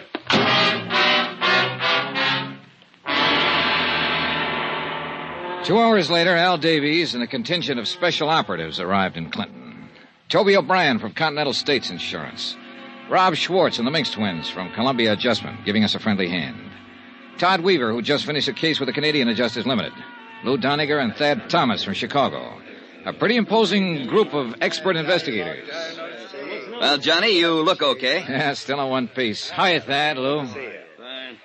You want to get the door, Toby? Oh, sit down there. Now, this isn't any vacation trip, boys. We're all going to have to roll up our sleeves. All right, Johnny, you want to break it down? Yeah, all right. Well, this is a big one, fellas. If you'll all sit, I'll bring you up to date. Yeah, sure. No, sit right there. 3 days ago, I came here on a tip that building irregularities were suspected in the new school building. The man who tipped the insurance company was the janitor, name of Julian Osborne. I never talked to Osborne because he died in the fire that destroyed that building. I did talk to the man who designed the building. His name is David Baines. He claims none of his specifications were followed in the construction. So that's why it caught fire and went down so fast. His statement right here. Now, I talked to the school principal, Florrie Hawkins. She supports Baines' statement. I wanted most of all to get a statement from the building inspector who passed the building, Richard Hobb. Hobb was murdered last night. No wonder you need help. All right, now, the sheriff, the fire chief, and the building contractor are all in on it. And there are too many leads for one man to follow, too many people for one man to talk to.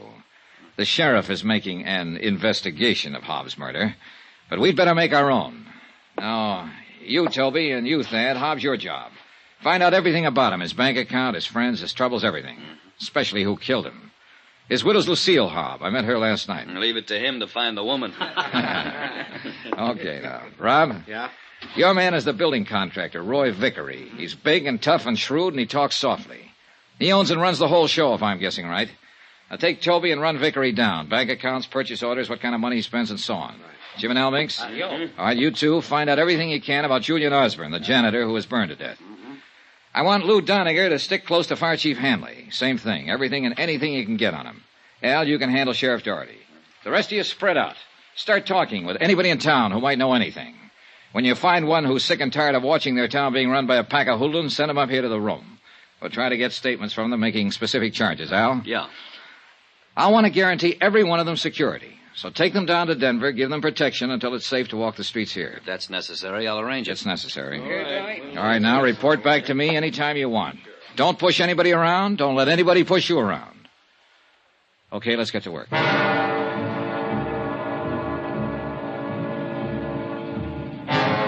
8 strange men moving through Clinton, Colorado, asking questions were as conspicuous as I wanted them to be.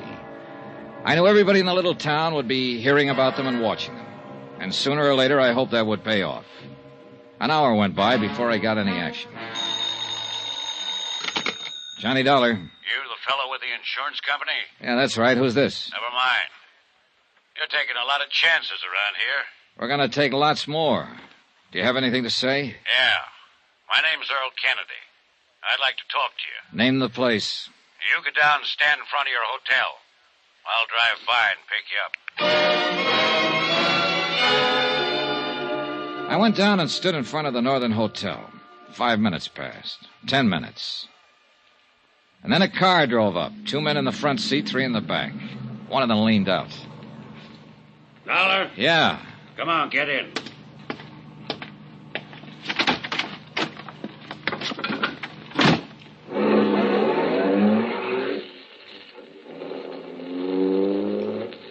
Better turn here, Earl. Head out toward Conifer. Yeah. Oh, I'm Merle Kennedy, construction foreman on the school. Hi. I thought you were going to be alone. Man next to you is Frank Gibson. I'm the city editor of the Clinton Times. Those 3 boys in the back are Chuck Borden, Pete Geiger, and John Newton. They all worked for me on the construction. Hi. We seen the guys you brought into town. Really? Some pretty heavy boys. You know, the town's a little edgy with all that's happened. The fire, the janitor getting burned, murder of Dick Hobb. None of which were caused by any of my investigators. How long are they going to be in town? As long as they have to be. We're going to get to the bottom of all this. How many did you bring in? 8. I'll bring in 80 if I have to. Aren't you talking kind of big? This is a big job. Yeah. This far enough? Turn in here.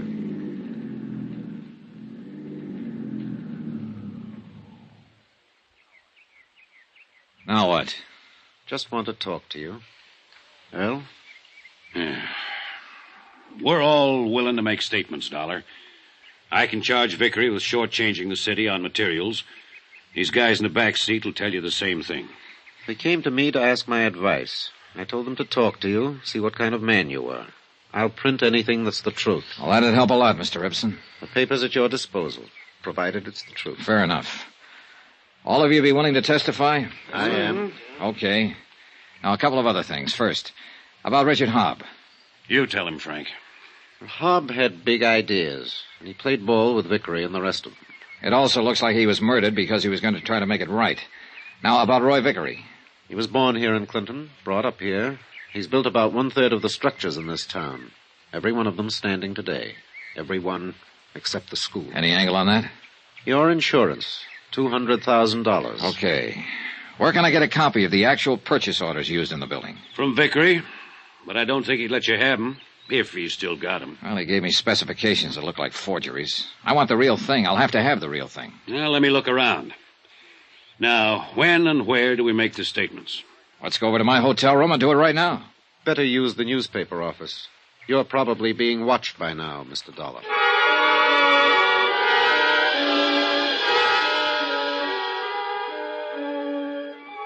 Expense account item 14, $10, legal fees.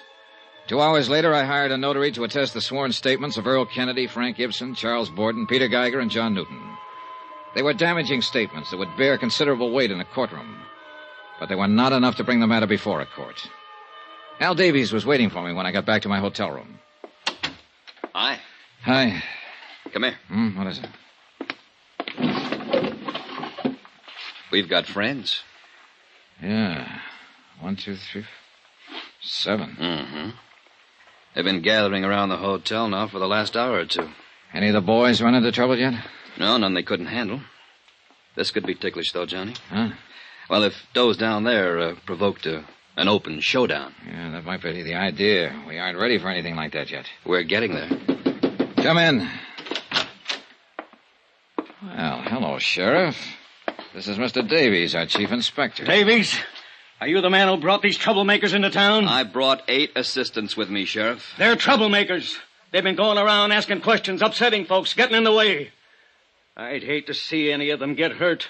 Like with those out there on the street? Those men out there are a group of indignant citizens who came to see me in a body and protested this investigation and the way it's being handled. They look more like hired bully boys, Sheriff. I'm asking you and Mr. Davies to withdraw these men you have working in Clinton. I'm asking you to do that by sundown. Suppose we don't, Sheriff. Then you'll take the consequences. Now, wait a minute. What? I don't want to keep you in a state of suspense, Sheriff. We're willing to take the consequences. What? If that crew out there shoot as well as they look, they're pretty rough people to go up against. Let me tell you, every man in this investigation is armed. We won't be intimidated, shoved around, or bullied by you, those bums out there, or anyone in this town. Now, you tell that to Mr. Vickery and Chief Hanley. And then you go home and stand in front of a mirror, Sheriff, and tell it to yourself. You gave us till sundown to get out. I'm giving you until sundown to resign as sheriff. Now, if you don't do that, I'll see that you're forced out of office. Now, what do you think of that? You must feel mighty strong to talk like that. You see this, and this, and this?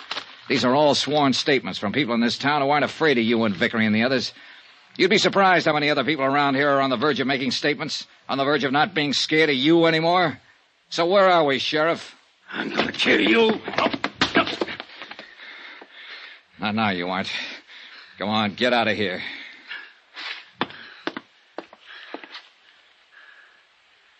I'll kill you, Dollar.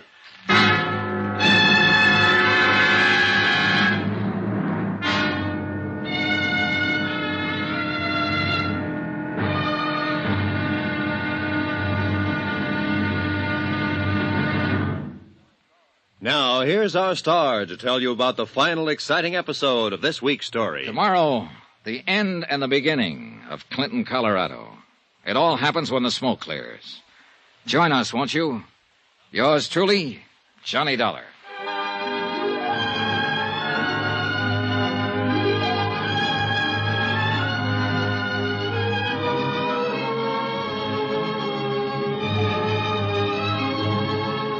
Yours truly, Johnny Dollar, starring Bob Bailey, is transcribed in Hollywood. Written by John Dawson, it is produced and directed by Jack Johnstone. Be sure to join us tomorrow night, same time and station, for the next exciting episode of Yours truly, Johnny Dollar. Roy Rowan speaking.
From Hollywood, it's time now for Johnny Dollar. Toby O'Brien, Johnny. Heard you had a run-in with Sheriff Doherty. They say you gave him a little sundown to resign his office. Yeah, I don't think he will, though. He'll have to do something close to it. I got some information on Richard Hobb, the building inspector who was murdered. Yeah? Hobb deposited $20,000 in the bank last year. What's that? Now, wait. Hobb's salary as city building inspector was $7,500 per annum. The $20,000 went in 4 $5,000 deposits. Holy. And now, wait, there's more. Those deposit dates coincide with OKs Hobb made on the school building. He was paid off after each inspection. Johnny, we got it on paper. We got some other things on paper, too, Toby. Hold on. Keep digging.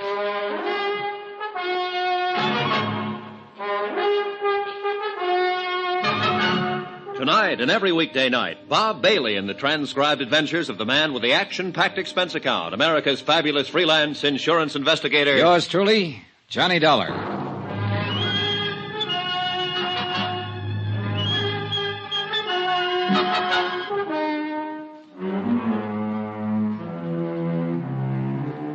Expense account submitted by Special Investigator Johnny Dollar. Location, Clinton, Colorado. To United Adjustment Bureau, 418 West 61st Street, New York City. The following is an accounting of expenditures during my investigation of the Clinton matter. Expense account item 15, $45 for photostatic copies of deposit slips in the account of Richard Hobb, building inspector, lately murdered. Furnished by one of my operatives, Toby O'Brien. Here you are. Okay. I got a feeling this whole town's coming apart at the seams, Johnny. The sheriff threatened you openly. Everybody who's anybody around here is trying to cover up the school burning down and the way it was built. I think I can hurry up the process. You be careful. These people seem to play for keeps. They've got to realize we do, too. These photostats are the first real bit of presentable evidence that the building was constructed under fraudulent circumstances. Hey, take it easy. Now, you keep the originals. Mail them out to the office. The post office is still pretty honest. Yeah. Also, let it out that we have the information wherever you go. I want them to get worried and steamed up and start acting dumber than they already have been. Okay. Might scare Doherty and Hanley a little bit. That Vickery seems like a different proposition. I don't think he scares. I drove my rented car over to the home of his grieving widow. She answered the door with tears in both eyes and bourbon over the rocks in one hand. She wore a black dress, black and satin and tight, low cut. Not exactly Emily Post for mourning. But as I say, it was black. A black lace handkerchief waved in the air. Oh, Mr. Dollar, I'm glad you came by. I'm so unhappy and lost. Yeah, I can see that. May I come in? Why not? The sheriff hasn't done anything about Richard's murder. I wouldn't rely too heavily on Sheriff Doherty, Mrs. Hobb. I don't think he will do anything. No? Well, don't look so surprised in your hour of bereavement, Mrs. Hobb. You know he won't do anything. I don't know anything of the kind. Why don't you sit down and let's talk? I want you to help me. Well, I'm not sure I can help you. I'm so broken up. Oh, now, if you're not careful, you might drown in those tears. What are you trying Relax, Mrs. Hobb. All right. So I can't really cry about Richard. I never have. But I thought it was expected of me. Some people might expect it. I don't. Now, look. This setup creaks from top to bottom. Your late husband made $7,500 a year and deposited $20,000 in 6 months. Here. Figure? I don't know anything about his money. All I know is the bank told me he had only $300 left. What did he do with it? What do you think? He spent it on other women. Then why the tragic act? I'm not very good at it, am I? Not the best. And it's funny, Johnny, because I really mean it. Oh, I know how foolish I look in these clothes. I wanted to cry because, well, I really loved him once and he loved me, but we kicked it away because we both wanted more excitement than this town or his salary could give us. He was always out spending his money on other women, being a big shot. What about the money? He got it for falsifying the inspection papers, didn't he? Yes. Who gave it to him, Mrs. Hobb? I don't know. Probably Roy Vickery. Who do you think killed him? I don't know that either. What do you know? Johnny, he didn't believe insurance. And I have to live the best way I can. If I stay in this town, I have to keep friends. If I don't want to keep them, I have no choice but to move. And that takes money. I wonder what could possibly be going on in your mind. Your company handles insurance, doesn't it? 263 different kinds. Are you particular what kind of premiums you collect? Well, we pay off on a lot of things. Just what kind of insurance were you thinking about? $2,000 endowment. Got your pen? No, but my word's good at the cashier's cage. What do you got? And I'm trusting you. Richard got that $20,000 from the Clinton Gravel Company for services rendered. Know who owns the Clinton Gravel Company? Roy Vickery. That's close enough. Last night after you were here, Richard came back. I told him what you'd said to me. He said Vickery and the others were going to make a patsy out of him. So he left to see you. And got shot up. Hey, wait a minute. Vickery was outside your house when I left. He might have done it himself. That's all I can tell you. Now, do I get my insurance? If what you say is true, Mrs. Hobb, I'll have to check first. Oh, you'll find out. Say, where do you come from, anyhow? Hartford, Connecticut. Connecticut. Say, I got an idea. What's the housing situation in Hartford? Rough. For you, Mrs. Hobb. Very rough. I finally tore myself away from the grieving widow and headed back for the hotel. On my way down the main street of Clinton, someone with a wrinkled coat and bourbon on his breath stepped out and stopped me. David Baines, the architect. Dollar. Well, hi. Yeah, I told you I was going to stick around and do something brave. Oh? I finally got up courage enough to do something decent. Decent for me, anyway. For anybody else, it'd be too low to talk about. What was it? Well, I'm not much of a lawyer, but they say there's a statute in the books that says a private citizen may commit a crime to prevent a greater crime from being committed and still go free. Is that right? I wouldn't know. Well, I committed a crime. 2 crimes. Dishonor to my noble character, disappointing the trust of a young woman. That was the first one. Then engineering a theft. I'm a Fagin. That's what I am. Under the guise of loving a young female secretary eternally, I have, well, here, the purchase orders from Roy Vickery's office. The actual purchase orders for the school. What? She stole them for me. For you. With my best regard. I looked at them. They were as advertised. Purchase orders complete down to the last 10-penny nail. Expense account item 16, 48 cents, postage. Not being a technical expert, I sent them down to Denver for perusal by the original brokers. 14 hours later, the verdict came back in a long telegram. The materials used in the school construction were not passable. The insurance company would never honor the claim of the city of Clinton. This text I turned over to Frank Ibsen, publisher of the Clinton Times. He promised it would be in the late afternoon edition. There were other developments. Toby O'Brien again. Yeah, Toby. We located 2 witnesses to the Hobb shooting. Vickery put Hobb out of the way himself. Get their statements and get them on a train to Denver right away. Right. Then you better gather up the rest of the boys and come over here. Right.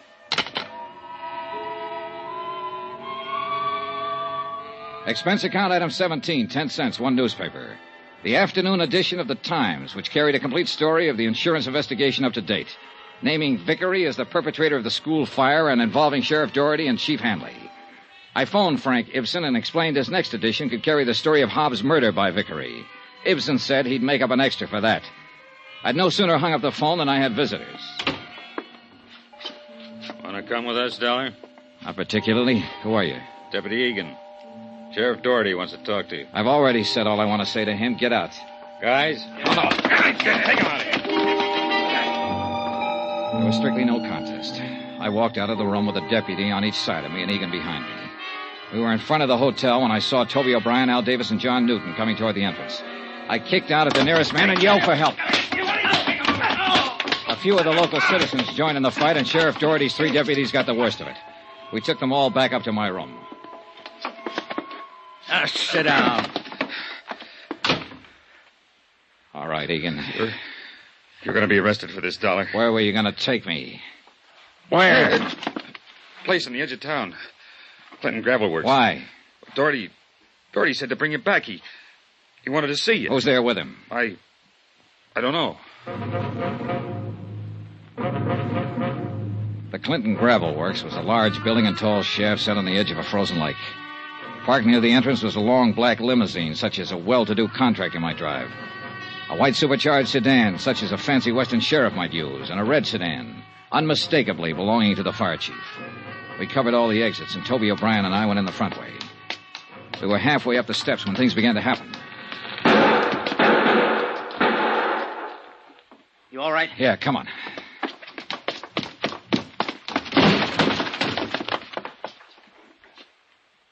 Wow.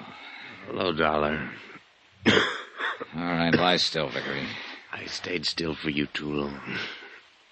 I should have put you out of the way. The same as you put Hobb out of the way. Better.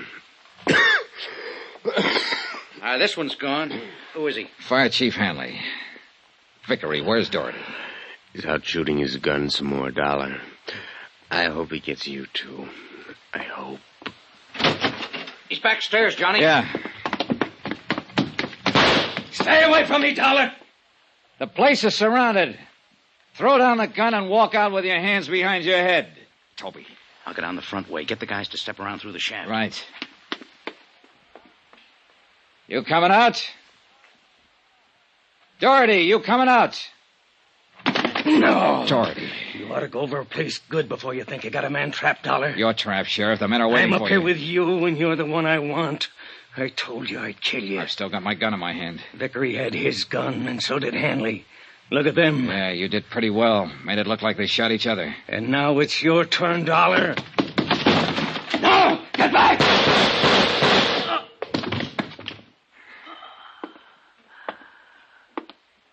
Okay, Johnny? Yeah, just a nick. Hey, get a doctor, will you? Yeah, sure. Well, Sheriff? I guess I kind of forgot some. Yeah, what's that? Part about the falling out among thieves, Dollar. That was Sheriff Doherty's last statement. He died on his way to the hospital. Roy Vickery recovered and was arraigned on charges of murder, conspiracy, 28 counts all told. Chief Hanley was dead. Expense account item 18, $62, board and room. Item 19, $58, miscellaneous. Item 20, $164, transportation back to Hartford. Total expense account, $2,385.03. Yours truly, Johnny Dollar.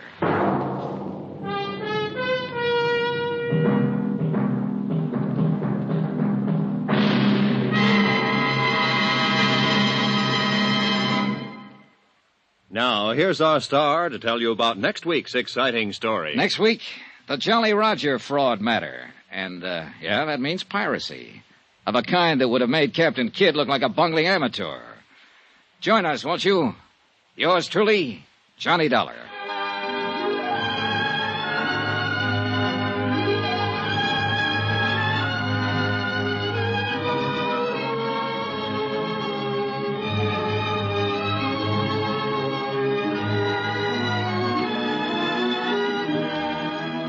Yours truly, Johnny Dollar, starring Bob Bailey, is transcribed in Hollywood. Written by John Dawson, it is produced and directed by Jack Johnstone.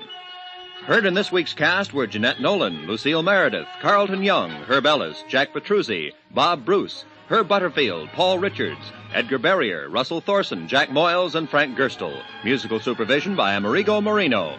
Be sure to join us on Monday night, same time and station, for another exciting story of yours truly, Johnny Dollar. Roy Rowan speaking.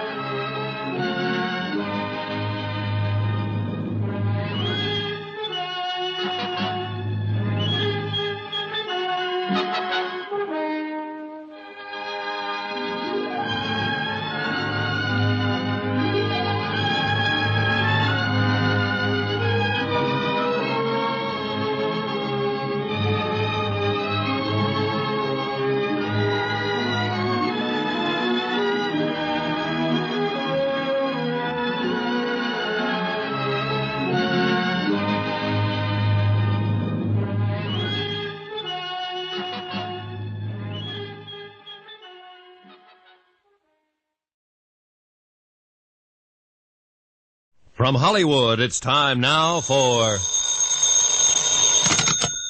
Johnny Dollar. Hello, Johnny. Sam Rubin. Oh. What's the matter, kid? I don't know. It's a feeling I get every time I hear your voice on the phone, Sam. Now, what does that mean? Well, the last time you called, I took a job and had to hock my watch for cable fare in Hong Kong. That's what it means. So I bought you a new watch, didn't I? What's on your mind? Ed Julian. Ed Julian? So long, Sam. No, wait a minute. Johnny, this is important. I need help. If you're fooling around with somebody like Ed Julian, you sure do need help. Go call a cop. They can't help me. I'm calling you. Johnny, for old time's sake. I'll see you after breakfast, Sam.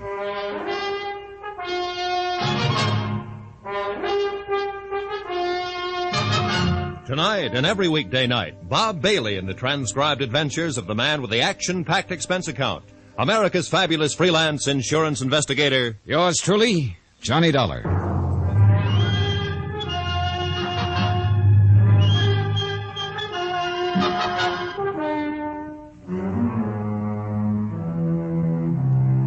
Expense account submitted by Special Investigator Johnny Dollar to Samuel Rubin and Associates, Insurance Brokers, Majestic Building, Hartford, Connecticut. The following is an accounting of expenditures during my investigation of the Salt City matter. I didn't know it was going to be that, Salt City, I mean.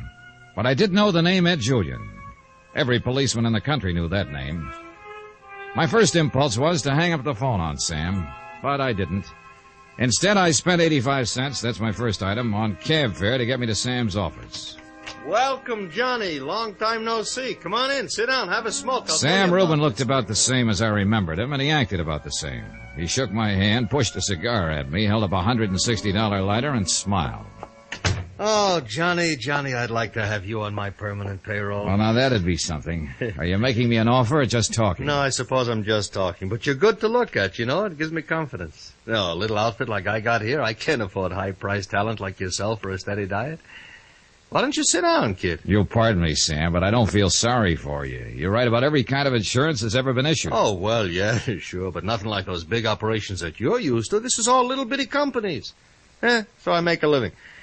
A man having his own company, running it by himself. 10 of his own companies. So it's 10 times as much trouble, no? Listen, what do you know about Ed Julian, Johnny? He had quite a name in Chicago and Los Angeles, Hoboken. I thought he was in jail these days. Who, Ed? No, got himself out of jail must have been 3-4 years ago.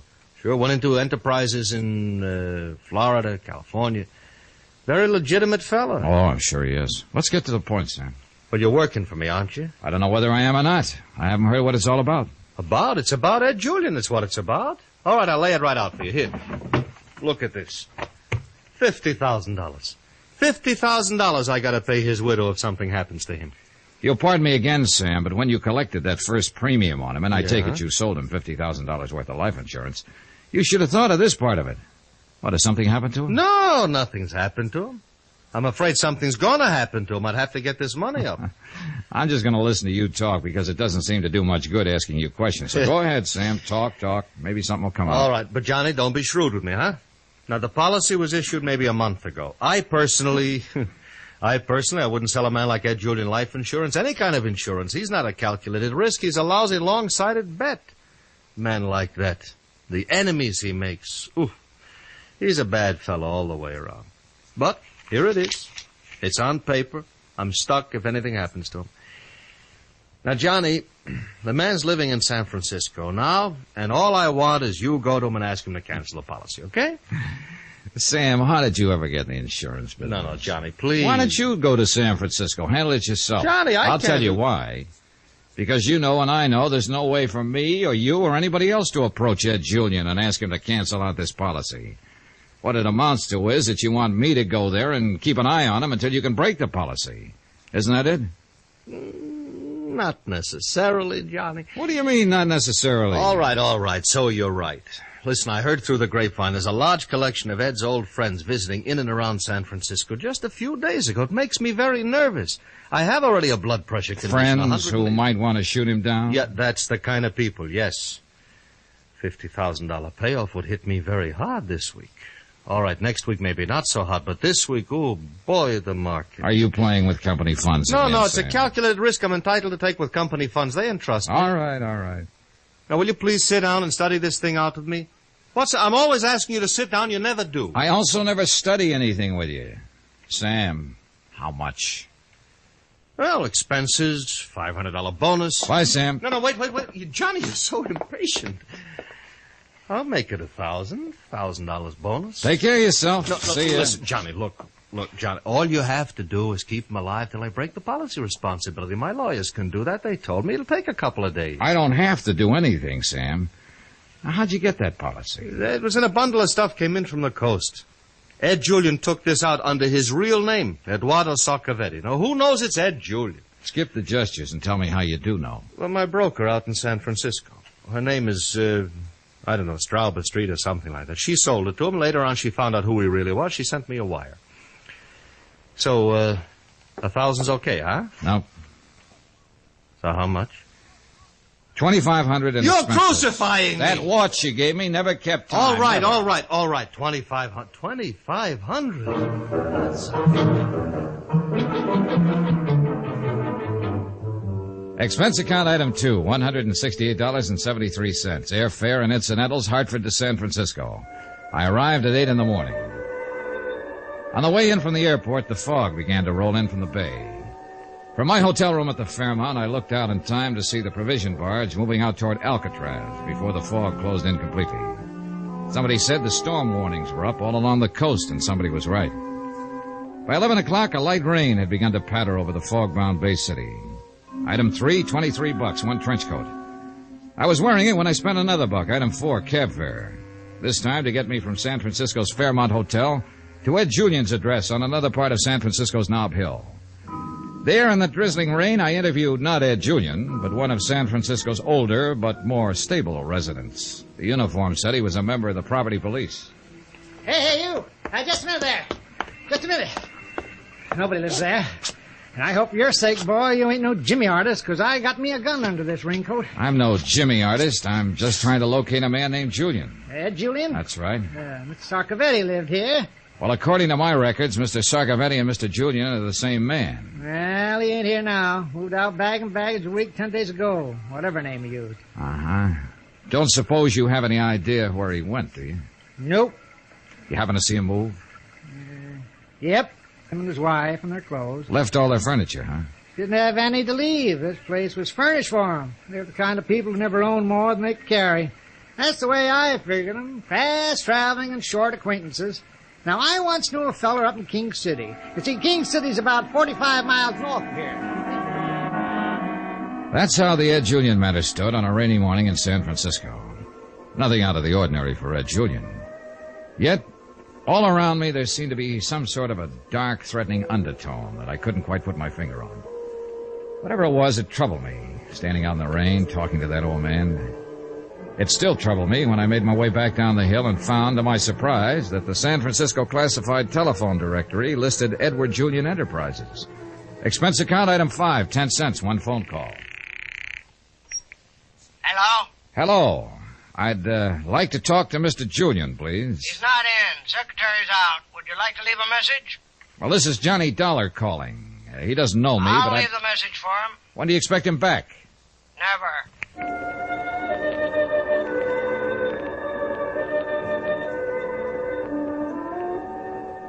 The rain was just starting up again as I stood in front of the floor-level office at Powell and Hooker. On the door it said Edward Julian Enterprises Incorporated. And below it said, walk in. I did. Hello? Hello, who's that? Hello. Hello, who are you looking for? Ed Julian. He isn't around now. Maybe I can help you. Well, maybe you can. I'd like to know something about his enterprises. Why? Oh, I might want to invest some money. Oh, what's funny about that? You the guy that called me a little while ago? Yeah, I called. I suppose you're the one I talked to. What's your angle? I want to find Julian. So do I. So do a lot of people. What's that name? Johnny Dollar. Well, I'm Ray Gumby, Ed's attorney. Come on in here. It's warmer. I followed Ray Gumby to the back office of the two-office suite. Watched him as he stood in front of the gas heater. Medium-sized man, 50 or so, wearing a tan sport coat, a wool scarf, a turtleneck sweater. Not exactly the conservative attire usually expected of members of the bar. But then he looked happy about it. Sit down, Dollar. Have a drink. Thanks, Mr. Gumby. Well, cheers.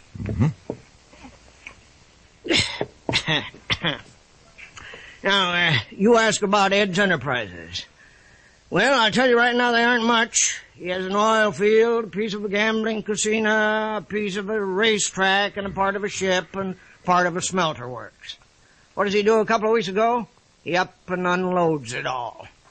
Oh, I've had a little cold with all this weather we've been having. Why do you want to find him? To protect him. That's cute. Personally, I wish the bum would get pneumonia. He left me holding the sack here. How's that? Now, I formed these corporations for him and acted as chairman on all the boards. Then he sold out from under me. Didn't even bother to say goodbye or pay me off. You want to find him too, then? You betcha. I'm suing for proper fees. Think it'll do any good, Mr. Gumby? No, don't think so. I mean, as far as me getting my money goes. But if I can get him subpoenaed, and he ignores the subpoena, the court will issue a warrant on contempt charges and throw his carcass in jail for a while. If he was behind the bars and I went to visit him, maybe I could handle him. The bars between us, of course. Of course. Yeah. You want another knock? No, thanks. You go ahead. That sounds pretty good. It is. Getting him in jail? Yeah, if I can get him served. Well, it's not going to be an easy job getting those papers into his hands. 2 of my regular boys have already tried and failed. I'm a fool ever to accept such a man as a client. Never do such a thing again. Well, if it makes you feel any better, Mr. Grumby, the man I'm working for said practically those same words to me in Hartford yesterday. It doesn't make me feel any better. I wish it did. And I wish you luck protecting him. Hey, Mr. Gumby, something just occurred to me. Now, what's that? Well, now, maybe we could work this out together. How? You want Julian to be served with a subpoena so you can have the police pick him up. I want him to be safe. And there's no safer spot than the city jail. Hey. Where's that subpoena? Well, right here. And there's a fee in it if you can get it in his hands. $200, maybe? All right. You say 2 of your men have already tried and failed to get to him. What happened to them? Been to his place on Nob Hill? I was there earlier today. He moved out. I know. But my men went up there to serve him. Both of them fell down 2 flights of stairs. Seems like a myth? Maybe Ed isn't living in such high places these days. I hope not, for your sake, Dollar.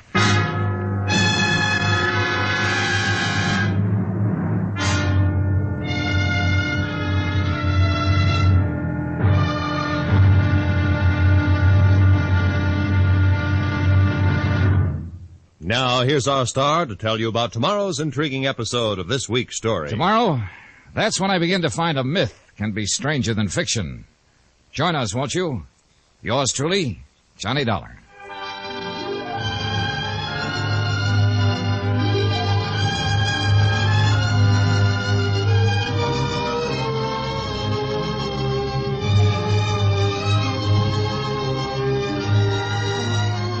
Yours truly, Johnny Dollar, starring Bob Bailey, is transcribed in Hollywood. Written by John Dawson, it is produced and directed by Jack Johnstone. Be sure to join us tomorrow night, same time and station, for the next exciting episode of Yours truly, Johnny Dollar. Roy Rowan speaking.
From Hollywood, it's time now for...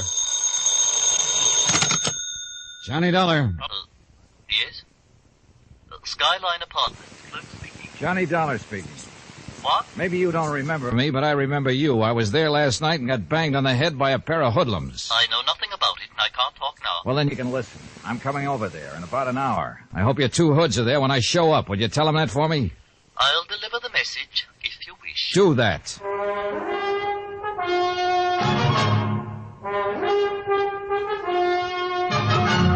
Tonight, and every weekday night, Bob Bailey in the transcribed adventures of the man with the action-packed expense account. America's fabulous freelance insurance investigator. Yours truly, Johnny Dollar.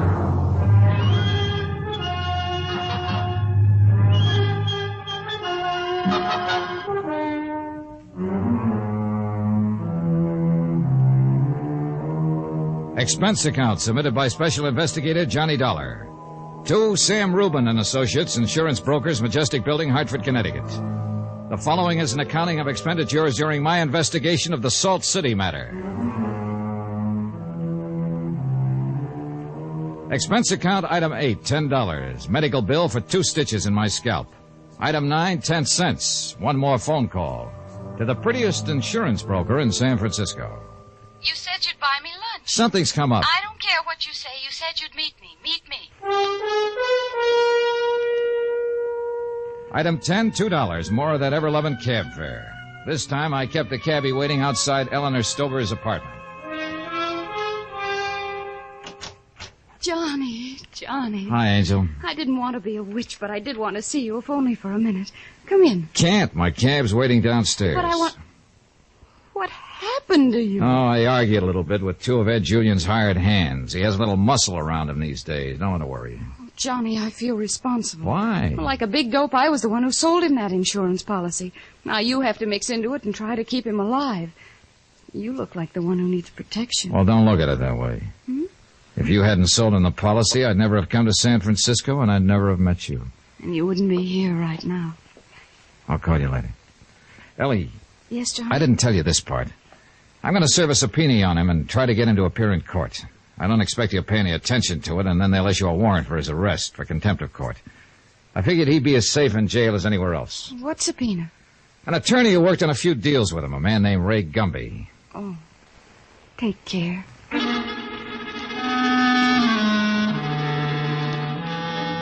I went back to my cab and told the driver to take me to the Skyline Apartments. When we pulled up in front, the same kind of things were going on in the same lobby. Well. Hello, Moisha. Oh, Mr. Swift? Let me. Swifty! Swifty! You're in here looking for trouble, and you're going to get it. I thought you found that out once. I sure did, and I sure am. Where's your tall, skinny friend? He's coming. Look! You! Well, if it isn't the Rover boy from Hartford. How many times we have to toss you out of here? You've hit your quota. I only get tossed out of one place at one time. What floor's Julian on? The 4th. But that don't Get mean... out of my way. Not so fast. I hate to have to mess you up all over again. All right, Weisenheimer, this is a knife. This is a gun. Oh, that way, huh? Yeah. Put that thing away, boy. I got 2 stitches in my scalp from you boys last night. I'll always have a little scar from them. And somehow I think you should have the same... Under the circumstances, it seemed like the honest thing to do. I left both of them in the lobby and took the elevator unescorted up to the 4th floor. But I was disappointed once more. Ed Julian didn't answer the door, but a small blonde girl who looked like she might have been having a good cry did. Swifty, what do you want? You're not Swifty. Is Ed Julian here? Swifty didn't let you come up here. He won't let anybody up here. How'd you get inside? Why don't you invite me in and I'll tell you all about it. Are you a policeman? No, ma'am. All right. Why not? Come on in.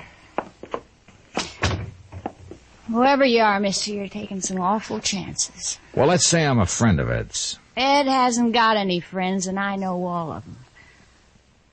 What's your name? Johnny Dollar. Where do I find him? I'm Ed's wife. My name's Lorraine. I know you. I know a friend of yours, Eleanor Strober. She said she went to high school with you about 10 years ago. 1,000,000 years ago. At least 1,000,000. How did you know her? I'm in the insurance business. Do you expect Ed back soon? I don't expect anything anymore. No. What do you want to see him about? Business. I'd like to wait for him. You got this far, you might as well. What about Swifty and Luke downstairs? They were glad to see me come up. You want a drink or something? You ought to take off your hat and coat. It'll be cold for you when you... Oh. Did they do that? Yes, it wasn't too easy getting in. Those dirty punks. Can I fix it or something? Doctor just tucked 2 stitches in it. It'll be okay. I'm sorry. You seem like a nice guy. Well, you seem like a nice girl. What? I said you seem like a nice girl. Nobody said anything like that to me since I married Ed. You aren't supposed to be nice when I love somebody like Ed Julian. Well, my job is to protect him. From who or what, I don't know, but to protect him. I want to find him. Well, you won't protect him here. He hasn't been here for a couple of days. Where is he? How should I know where he is? How should I know? I'm only his wife, the hired girl. Those others came in town. What others? Those from the east. Ugly men with... Yesterday... No, I guess it was the day before. Ed was here with one of them. A man named Chili Winters. They sat right there, drinking, talking. Then they both went out together. I didn't like the way that Chili looked. Where'd they go? I don't know. Oh, get out of here, Johnny. You aren't going to find him here ever. Go on. Beat it. He'll kill me if he found me talking to anybody. He'd kill me. I know he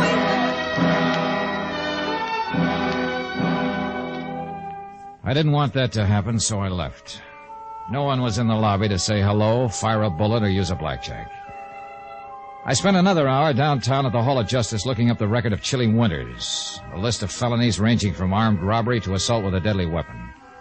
He'd been convicted twice on the latter charge, once in Michigan and once in California. It seemed likely that tracing him might prove helpful in locating Ed Julian, but he was not to be located either. About 3 o'clock in the afternoon, after a fruitless day of trying to locate Winters or Julian or both, I went back to my hotel room. Oh, Mr. Dollar. Mr. Dollar? Now what? Do you remember me? The desk clerk at the Skyline? Yeah, I remember you. I must apologize for what happened. I mean, all the trouble you had with Mr. Swift and Mr. Luke. They didn't handle the matter very well. No, they didn't. What's on your mind? Well, I'll be very blunt. 2 things are on my mind.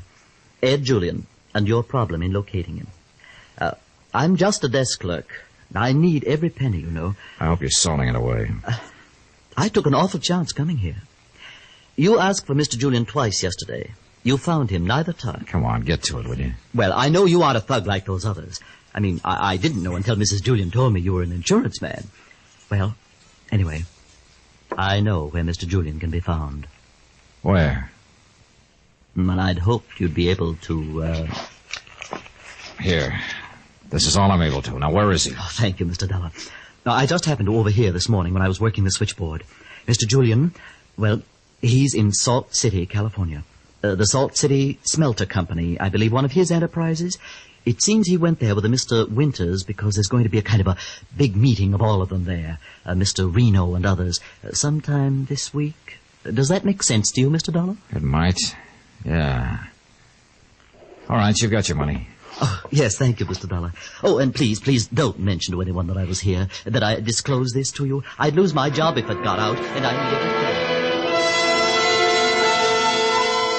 A local filling station furnished a map of California, which located a place called Salt City about 300 miles away in the desert. I decided to ask a man who might know about it, Ray Gumby, attorney at law. Uh-oh. What? I've handled correspondence from there. Not on the beaten path. Well, that doesn't tell me much. As near as I can gather, it's an enterprise town, lock, stock, and barrel. If Ed Julian's going over there... Well, let's forget all this, at least my part of it. Why? I don't want you to go that far in trying to get him back here. Salt City's real bad news. Yeah, sounds like it, Mr. Gumby. Let me ask you something. Why are you going this far on this case? Sounds like a loser to me. I don't know, Mr. Gumby, I don't know. But I've had the feeling ever since Ed Julian's name was first mentioned that something was happening. Something way off somewhere, but so close I could touch it. That's funny. I've had the same feeling. Expense account item 11, $38. Transportation. By train, San Francisco to Salt City and return. It was just coming up dawn when the conductor nudged me out of a restless sleep and told me the Salt City stop was 60 seconds long. I took my bag and stepped off onto the dry, sun-baked clay that served as a station platform. Then I looked around and saw a yellow, grimy little town stuck along one side of a yellow, grimy little mountain. The stacks from an immense smelter rising up to the skyline, the smell of phosphorus and coke in the air. It had been a bad trip to what was obviously a bad place. And naturally enough, bad things began to happen right away. Taxi, mister? Yeah, sure. Where to? Salt City Smelter Works. Know where they are? Oh, yeah, I know where they are, but I ain't taking you there. What? Yeah, get your hand off of my cab door. Hey, look, Get your hand off the door. Call a cop. You better do like he say, pal. Huh? Oh, sure. Smart. You ever been here before? Nope. It's the end of the line, pal. I've been here twice. Both times I promised myself I'd never come back again. And what are you doing here now? Accident. They kicked me off that freight. I get nightmares about this place. I remember the first cop I ever met here in Salt City. While I was spelling my name to him, he hit me in the face several times. Always by mistake, of course. But don't risk any mistakes, friend. I'm not going to be here long. That's good, that's real good. You know what? What? Somebody made this dump and then forgot about it. Just plain forgot about it. I'll see you.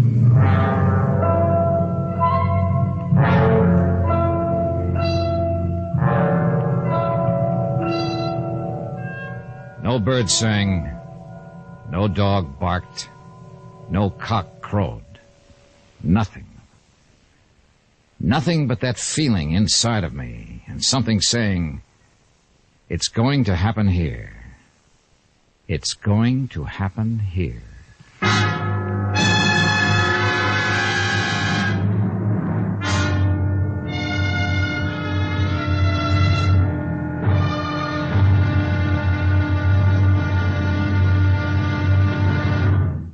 Now, here's our star to tell you about tomorrow's intriguing episode of this week's story. Tomorrow? Well, maybe I was psychic or something, because tomorrow is when that feeling, that hunch, turns into action.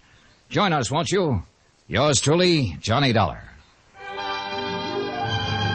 Yours truly, Johnny Dollar, starring Bob Bailey, is transcribed in Hollywood. Written by John Dawson, it is produced and directed by Jack Johnstone. Be sure to join us tomorrow night, same time and station, for the next exciting episode of Yours truly, Johnny Dollar. Roy Rowan speaking.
From Hollywood, it's time now for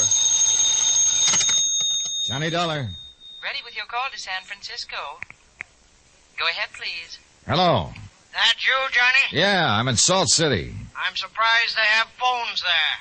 How does it look? Located Ed Julian yet? I just got here. It looks terrible, and I haven't even located a hotel room. Mr. Gumby, if I have any luck at all, I'll be back in San Francisco by tonight. With Ed Julian? I'll serve the subpoena on him if he's around.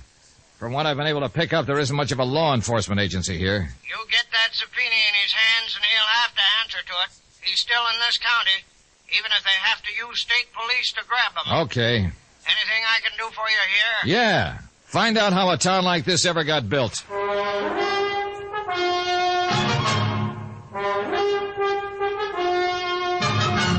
Tonight, and every weekday night, Bob Bailey in the transcribed adventures of the man with the action-packed expense account, America's fabulous freelance insurance investigator. Yours truly, Johnny Dollar.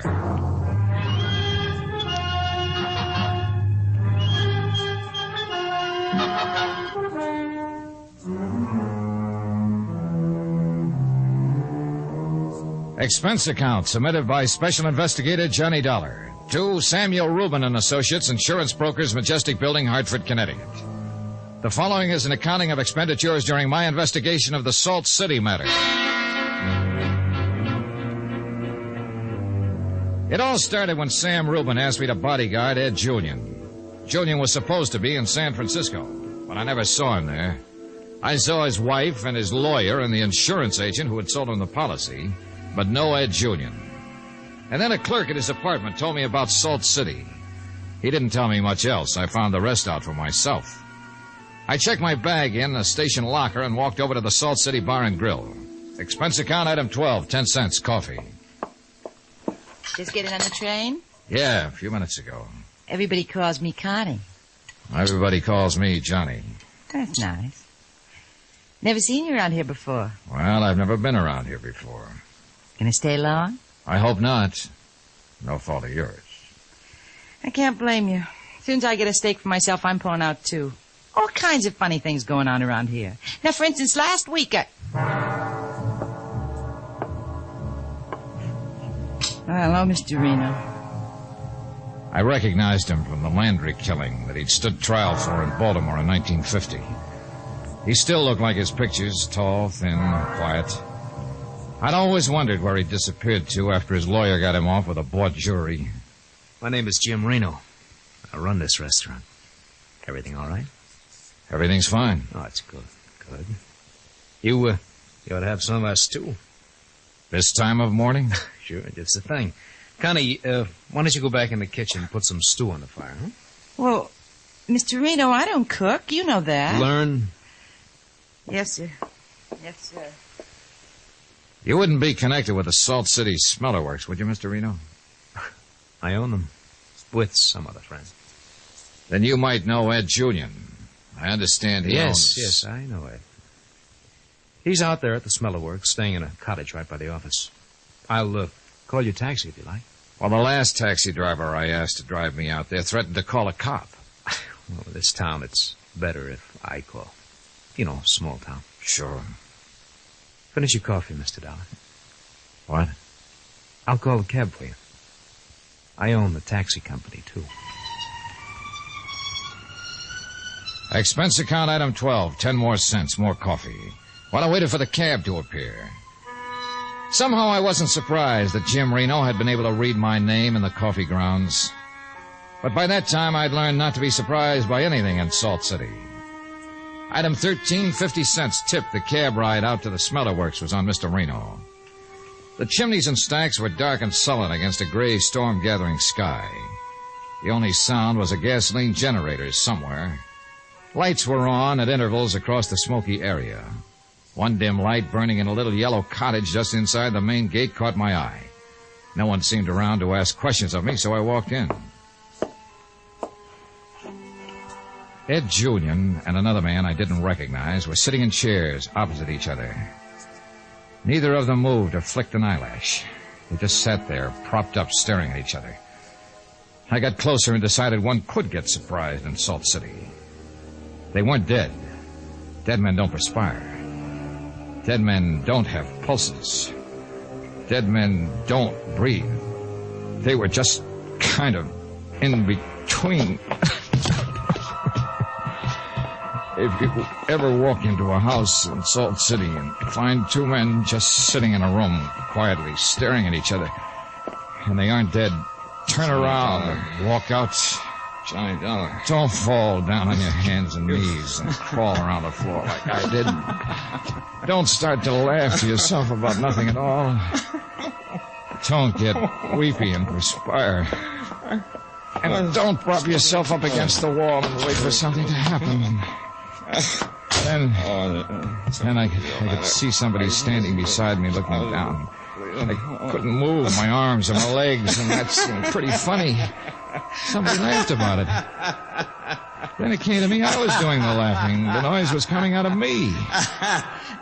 Somebody leaned down and took my gun out of my shoulder holster. He was wearing gloves and dark glasses. And then all at once he had a face. Easy, Dollar, easy. I'll just take this. Sure. I know all about it. All about it. What is this? You came to town looking for Ed Julian so you could protect him. Maybe serve a subpoena. Get him in jail. Well, Ed don't need no protecting. You can see that. He don't need no subpoena. He don't need anything, Dollar. Not now. You hear me? I hear. You slipped me something at the cafe. Nah, don't you worry about that. You see, Dollar, you were just out on a regular job for Sam Rubin. But you got in a fight in Ed's place in San Francisco, bashed up a couple of his boys. You came over to Salt City looking for him. You walked in this place, and Ed was sitting here talking to Chili Winters. That other fellow's Chili Winters? Nah, you're getting it. Chili Winters, a big powder from the East. Bad boy. Ed didn't want you to protect him, did he, Dollar? No, he didn't. He didn't want to take the subpoena. No, he didn't. So you argued with him, didn't you? No. You argued with him like you did with a pair of his boys in San Francisco. You beat them up. Well, Chili got into the argument here now, didn't he? Chili might have pulled a gun on you. He was famous for that. I don't know what you're talking about. And you had to protect yourself. You just pulled out your gun and you shot them both. Like this. Oh, no. Well, Dollar, you just shot and killed Ed Julian and Chili Winters. As good a job as anyone in this town ever saw. And I saw it. Guess I'll have to call the police. An autopsy report will show they were drugged before they were killed. And how are you going to explain that? We don't believe in autopsy reports in Salt City. All our police need is your gun. It won't work, Reno. Now, Dollar, you know it will. You'll be arraigned, indicted, and tried right here in Salt City. It'll be second degree or self-defense, maybe. Now, if I'd have done it, or some of the boys had done it, there'd have been all kinds of trouble from San Francisco to New York. This is the way it was figured. This is the way. You walk right into it. Right smack into it. Hey! You crazy fool, you can't do anything! He got to his feet and tried to drag me up with him, and then both of us toppled over into a lamp. And then I had the lamp base in my hand.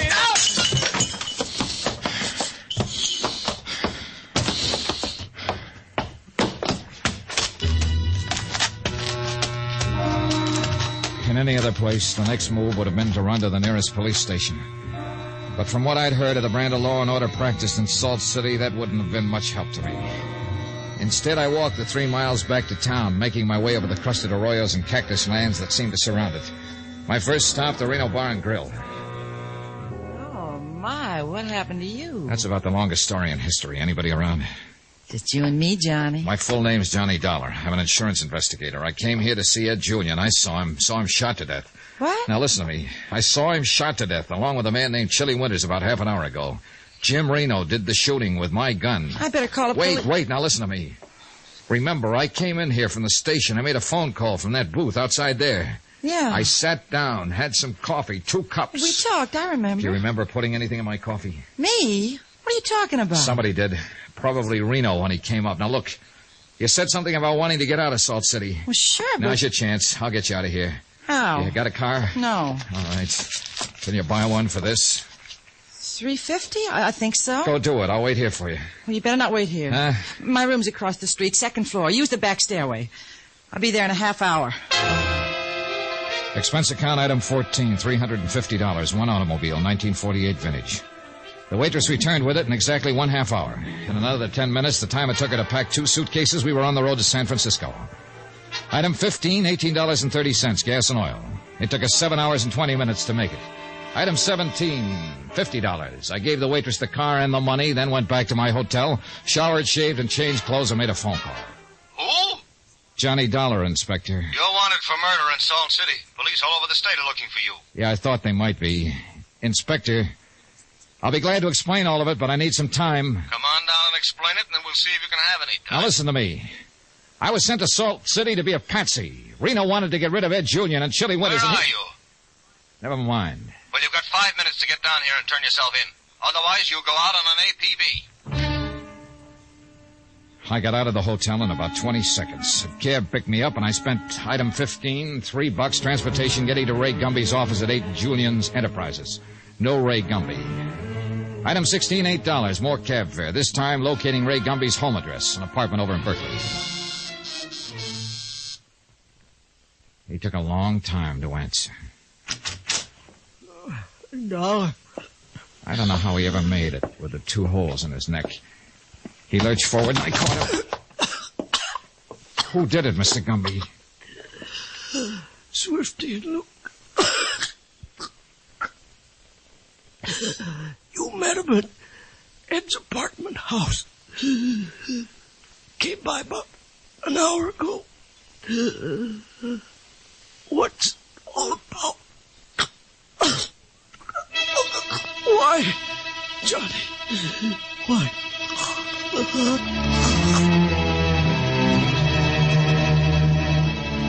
Why? It was a good question. Little Ray Gumby was a dead attorney. And Ed Julian and Chili Winters were dead gunsels. Why? Everywhere I seemed to go, people were dying hard, violently, without apparent reason. Why? I had one idea. Same old thing. The feeling, the old feeling. It didn't explain anything. It was just there.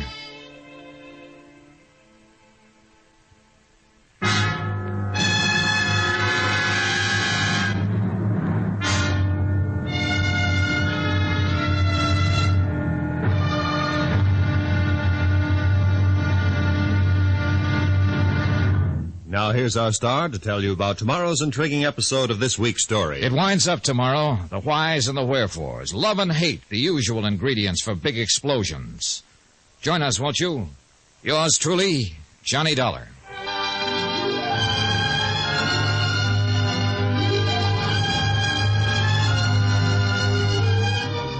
Yours truly, Johnny Dollar, starring Bob Bailey, is transcribed in Hollywood. Written by John Dawson, it is produced and directed by Jack Johnstone. Be sure to join us tomorrow night, same time and station, for the next exciting episode of Yours truly, Johnny Dollar. Roy Rowan speaking.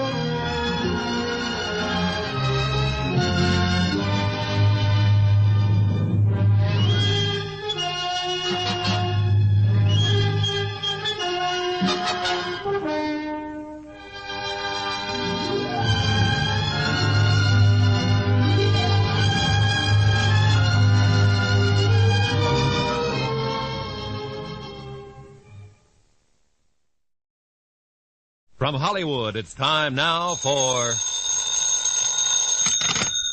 Johnny Dollar. Johnny, this is Ellie. I've been worried to death about you. You might be even more worried when the papers come out. I'm wanted for murder. Johnny. Now listen to me. I don't have a lot of time to explain it to a policeman. I didn't kill anybody, Ellie, but I need help. Where can I meet you? If I remember right, there's a coffee shop over I'll on... be looking for you all over town. Yeah, I suppose so. We better not pick any place like that. I have a blue Ford convertible, a 52. You know where Fisherman's Wharf is? Yeah. Go there. Watch for me.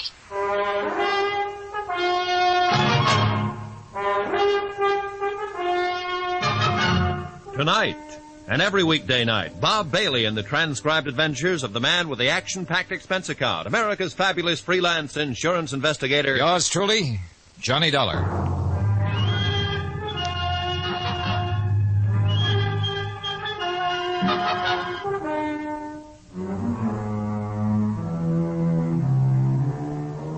Expense account submitted by Special Investigator Johnny Dollar to Samuel Rubin and Associates, Insurance Brokers, Majestic Building, Hartford, Connecticut. The following is an accounting of expenditures during my investigation of the Salt City matter. Expense account item 19, 25 cents, car fare to Fisherman's Wharf. Standing there in the light rain, it occurred to me that 48 hours had gone by since I'd last closed my eyes. I might have been reeling a little when Eleanor Strouber showed up.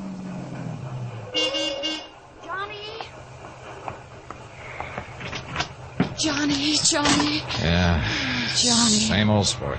What have they done to him? Oh, easy, kid, easy. Hey, look, maybe we better get out of here. Yes. This way, all right? Fine. Johnny, what can I do to help? Didn't I tell you on the phone I was wanted for murder? Yes. Aren't you going to ask me about that? You'll tell me if you want to, Johnny. Oh, I'm going to tell you, all right. And I want you to go to Inspector Dan Walsh at the Hall of Justice and tell him. Go on. Well, some of it you know, some of it you don't know. I know I'm the cause of a lot of it. If I hadn't been so dumb as to sell that big policy to Ed Julian. You had no way of knowing. My job was to protect him, get him alive, keep him alive until the company could break their responsibility. And I've been trying to do that. But I had to find Ed Julian first. Sure. One of my best leads was an attorney named Ray Gumby. He hoped to get Julian into custody one way or another in jail. That seemed a pretty good way for me to protect him. I got a tip from a hotel clerk that Ed was in Salt City with Jim Reno and some others. Go on, Johnny. Well, I took the train over to Salt City with a subpoena to find Ed. He was there, all right. But Jim Reno found me first. He drugged my coffee, and when I went out to see Ed at the Smelter Works, the drug began to work. I saw Ed and Chili Winters. They were drugged, too. Reno came in a little while later and shot them with my gun. I got away from Reno. He was going to haul me down and let the Salt City Police charge me with murder. I think he owns the Salt City Police Force, too. I managed to get back here early this morning. I called the police and tried to explain all this here, but they wouldn't listen. I went over to see Ray Gumby. Ellie, Gumby was dying when I got there. He'd been shot twice. I don't know if the police know about him yet or not. Then I called you. Who shot Gumby? There was those two thugs I tangled with over at Ed Julian's apartment, Swifty and Luke. Only names I know them by. Reno killed Ed Julian and Chili Winters? Yeah. Anything else? Oh, no. One place the police won't be looking for you is my office. There's a nice couch there. You need some rest. She drove me over to her office, and 10 minutes later, I was asleep. About 7 o'clock, I woke up, and for the first time in days, my head was clear. Clear enough to think of a man with a pencil-marked mustache who'd sold me information about Ed Julian being in Salt City. I found him in his rooms. Oh. Yeah, we got business. What are you...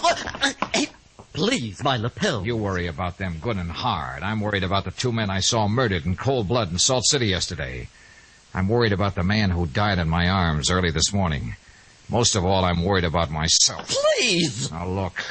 When you came to my hotel 2 days ago, you were taking a big chance about telling me where Ed Julian was.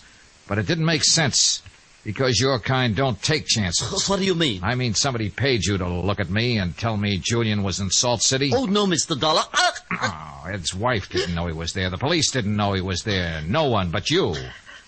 Now, once again, who paid you to tip me off that Ed Julian was in Salt City? Honestly, Mr. Dollar, I'm just a clerk there. It was just as I explained. I happened to be working the switchboard, and a call came in for Mr. Julian, and I just happened to overhear... You're lying. Please. I was in Ed Julian's apartment. His calls don't come through your switchboard downstairs. He's got a private line. Please. Now, once more. Who paid you to tell me that Ed Julian was in Salt City? No one paid me. Who was it? Kill me. Please, Mr. Dollar. Who is it? Mr. Julian himself. What? Honestly, it was Mr. Julian. Before he left town 2 nights ago, he told Mr. Swift and Mr. Luke, all of us, to make it difficult for you. And then he sent me a special delivery letter with $50 in it and told me to go to you and tell you he was in Salt City. Okay, relax. What? I don't want you to make a move. I just want you to stay where you are for the next half hour. Clear? Expense account item 20 cents phone call to Eleanor Strober. Johnny, are you all right? I'm getting better every minute. Did you talk to the police? Yes. They want to see you very badly. I'll go to see them as soon as I clear up some other business. Johnny, be careful. Don't worry about me. Did you tell them about Ray Gumby? Yes. They found his body. You have an awful lot of explaining to do. Now, look, I got another pickup for them. What? Not a body, just a hotel clerk. He's in his room at 412 Turk Street. I think he'll be out cold for another 10 minutes. I just conked him. Well... Phone the police and tell them to send somebody out to pick him up. He's part of my story, and he'll tell it. But, Johnny... And tell them to be sure and pick up Swift and Luke for Gumby's killing. Got all that? I think so. See you later. Johnny, be careful.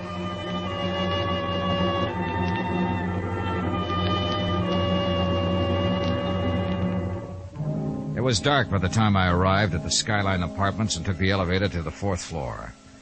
The place looked quiet and deserted. It was, for the most part, except for Lorraine Julian. She looked about the same, tired, sad.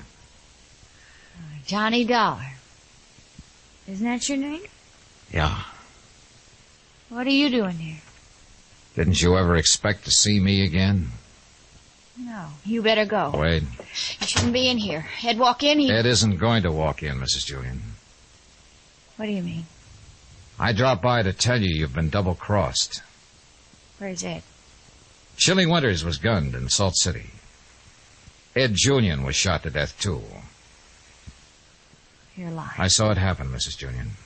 Oh, some kind of a trick. It isn't so. Not Ed. You haven't seen the papers or listened to the radio, then.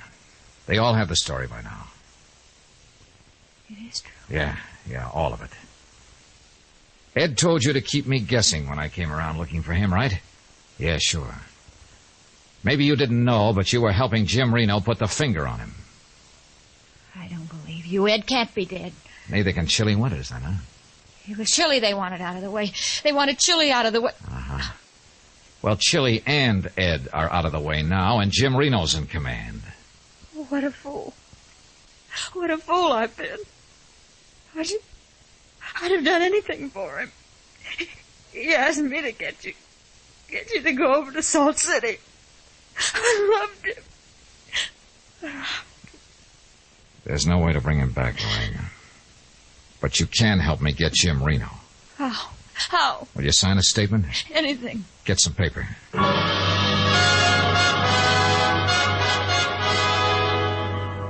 I wrote it while she sat there and helped me fill in the details. How Ed Julian and Jim Reno planned to get rid of Chili Winters. How Ed Julian took Chili over to Salt City with him. How before he left he knew that Ray Gumby had a subpoena out for him and that I, if tipped off, would eventually wind up in Salt City and be a patsy for the killing of Chili Winters.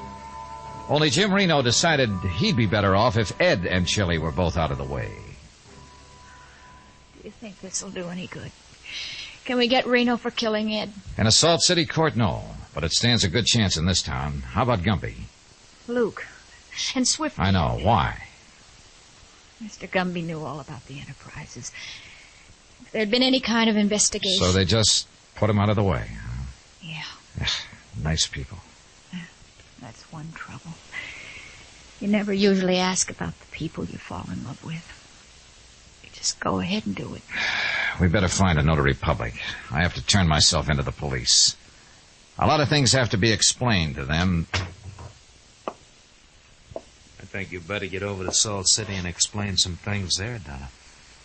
Mr. Reno. Yeah. Hello, Lorraine. What's tricks? You killed Ed. Didn't this insurance man tell you that he shot him? Huh? Well, don't you worry. You got $50,000 coming to you now. You want to thank him. $50,000 is a lot of money. You... Easy, sugar. I'm liable to blow your head off. You killed Ed. Well, I did it for this fella. I do, kid. Only room for one guy in our business, and that's me. Kind of figured you'd be here, Dollar. You're a tough man. Come on. You and me, we're going back to Salt City. The police say I want to talk to you. I'm still your patsy, huh? You're still it, brother. They want you as bad as ever where I run things. Don't. This thing might go off. Don't move, Lorraine. Is he dead? No, lie still. I'll call a doctor.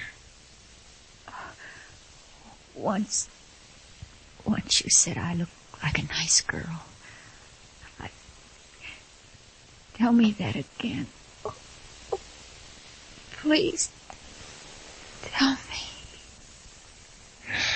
Yeah. A nice girl.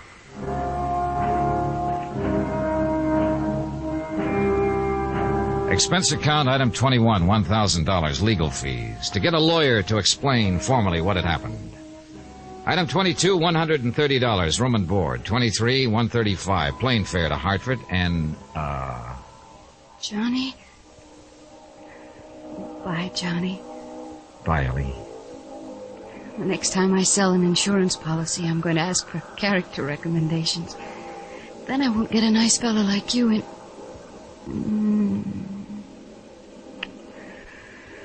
Johnny, will you be back?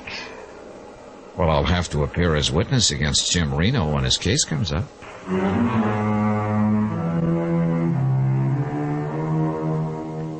Item 24, $2, 2 drinks. Yep, for Eleanor and me. Expense account total, $3,262. Remarks, none. Yours truly, Johnny Dollar.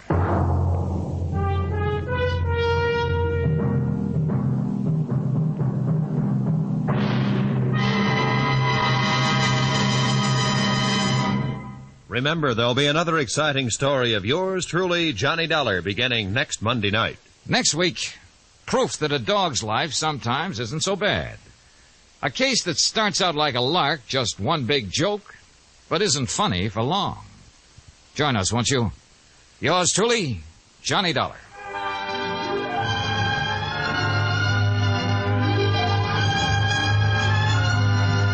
Yours truly, Johnny Dollar, starring Bob Bailey, is transcribed in Hollywood. Written by John Dawson, it is produced and directed by Jack Johnstone.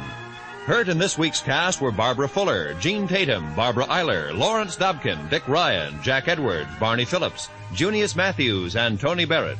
Musical supervision by Amerigo Marino. Be sure to join us on Monday night, same time and station, for another exciting story of yours truly, Johnny Dollar. Roy Rowan speaking.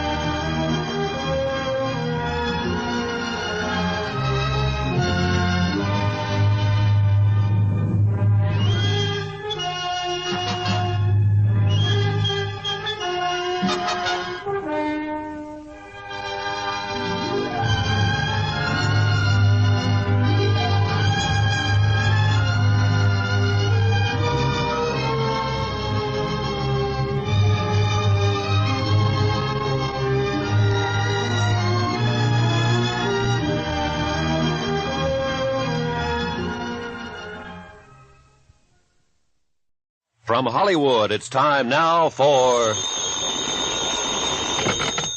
Johnny Dollar. Providence, Rhode Island calling. Mr. Dollar? Yes. One moment, please. Go ahead. Hello? Hello, Mr. Dollar? Yes? This is Dick Porter. I'd like to hire you. Porter? Dick Porter. I'm an insurance broker here. Bert Masterson at United Adjustment Bureau suggested I contact you. Oh, what's the trouble, Mr. Porter? Darned if I know exactly.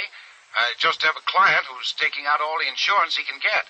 I may be wrong, but it looks to me like he's getting ready to die. Oh. Can you help me out? I can try, Mr. Porter.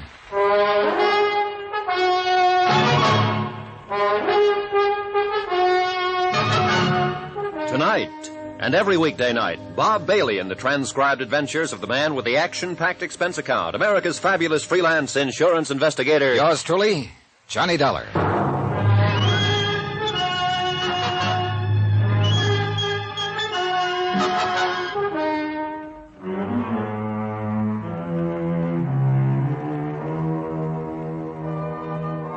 Expense account submitted by Special Investigator Johnny Dollar. To Richard Porter, 480 Webster Boulevard, Providence, Rhode Island. The following is an accounting of expenditures during my investigation of the Shepard matter.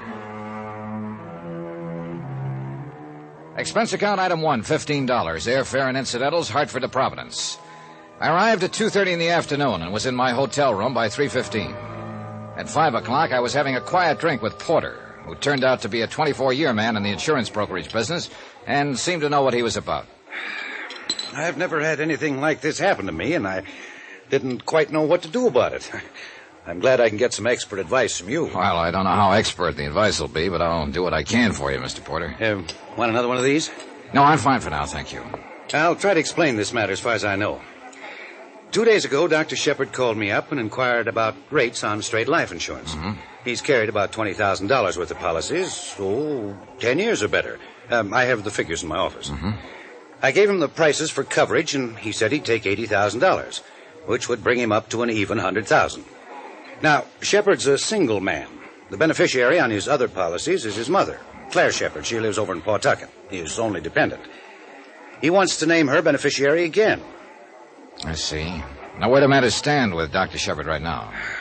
I told him it'd take a few days to draw the policies up. He sent me a check for the first payment and told me to do what had to be done.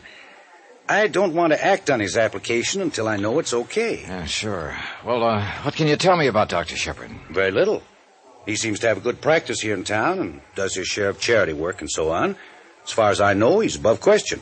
Would have to be, of course, to practice medicine here. He has an apartment above his offices, owns the building, all of his equipment. Know anything about his friends? No. Now, let me understand this about Dr. Shepard. He called you. You didn't call him. He wanted to buy the insurance.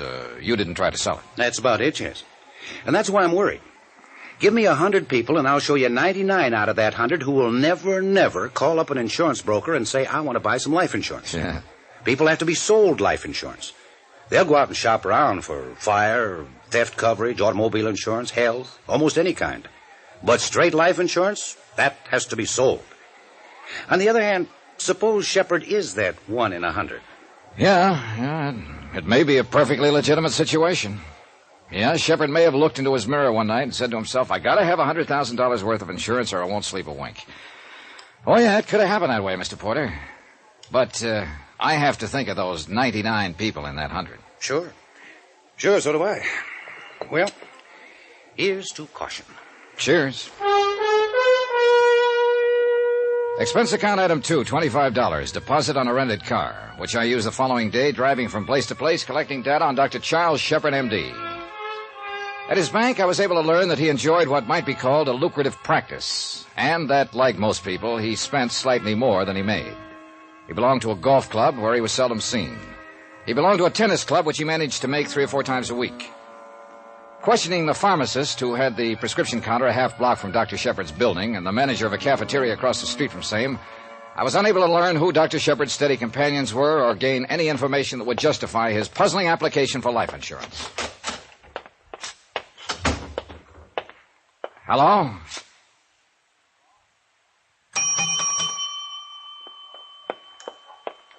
Good morning. Oh, good morning. I'd like to see Dr. Shepard, please. Do you have an appointment? No, I don't. Well, may I have your name, please? Johnny Dollar. Dollar. Are you a regular patient of Dr. Shepard's, Mr. Dollar? No, I'm not. I didn't think I recalled your name. I've been with Dr. Shepard almost 5 years. Who recommended Dr. Shepard? No one. Well, Mr. Dollar, I'm afraid Doctor's out now and won't be back until late this afternoon. Well, now, that's funny. I was standing out in front of here 3 minutes ago, and I thought I saw Dr. Shepard walk in. Please, Mr. Dollar, he is not in to anyone. What's your name? Why, I'm Miss Streeter. Miss Streeter. Well, yes, but I'd like to see Dr. Shepard, Miss Streeter. Here. Oh. Insurance investigator? Yes. Will you tell the doctor that? Please? Yes, I'm sorry I had to tell your doctor was out. He asked me to say that to everyone who came in. I'm afraid the doctor's been acting strangely all day. I'm very much concerned over him. Excuse me. The tall, pale, brunette girl in the crisply starched uniform was certainly concerned about something. She bit her lip, forced on a wan, unprofessional smile, and looked like she wanted to cry just before she disappeared beyond the reception room to seek out Dr. Shepard. I pretended not to notice that part. 1 minute passed, 2 minutes, 3 minutes. No one reappeared. So I pushed the door open and I looked down the corridor leading to the examination rooms and laboratory. I had to notice Dr. Charles Shepard standing at the end of the corridor. Most of his costume was medically correct. White coat, stethoscope in one hand. But in the other hand, he brandished a .32 automatic. And the safety was off. Stay where you are, mister, and get your hands up. What pocket do you keep your credentials in? Left inside. I'll get them. Insurance investigator. For whom? At the moment, for Mr. Porter. Dick? Yeah. Here, I'm sorry, Mr. Dollar. I guess I'm very nervous these days. Oh. Mr. Dollar, I'd like to get your address and phone number before you... That's all right, Corinne. Don't you think this might be a good time to go out and get a bite? Well, it's a little early, Doctor. I have some lab tests. Go ahead, Corinne, like a good girl, and lock up, huh? Yes. Goodbye, Mr. Dollar. Yeah, goodbye. Very fine girl, Corinne. She's been with me 5 years, she told me. Oh. I don't know how I'm going to explain meeting you in the hallway with this in my hand. Yes. Well, before you try, suppose you snap the safety on. Oh, yes. I look somewhat foolish, I guess. You want to come in my office? Sure. You say Mr. Porter sent you... Mr. Porter told me you made an application for $80,000 worth of life insurance. We look into things like that, Doctor. Investigate me because I want to buy life insurance? Yeah. You're a single man with few responsibilities. Well, I don't know whether to be irritated or not. Am I going to get my insurance? I wouldn't be irritated, Doctor. Put yourself in the insurance company's position. They're just not used to this kind of application. Oh, you may get it, I don't know.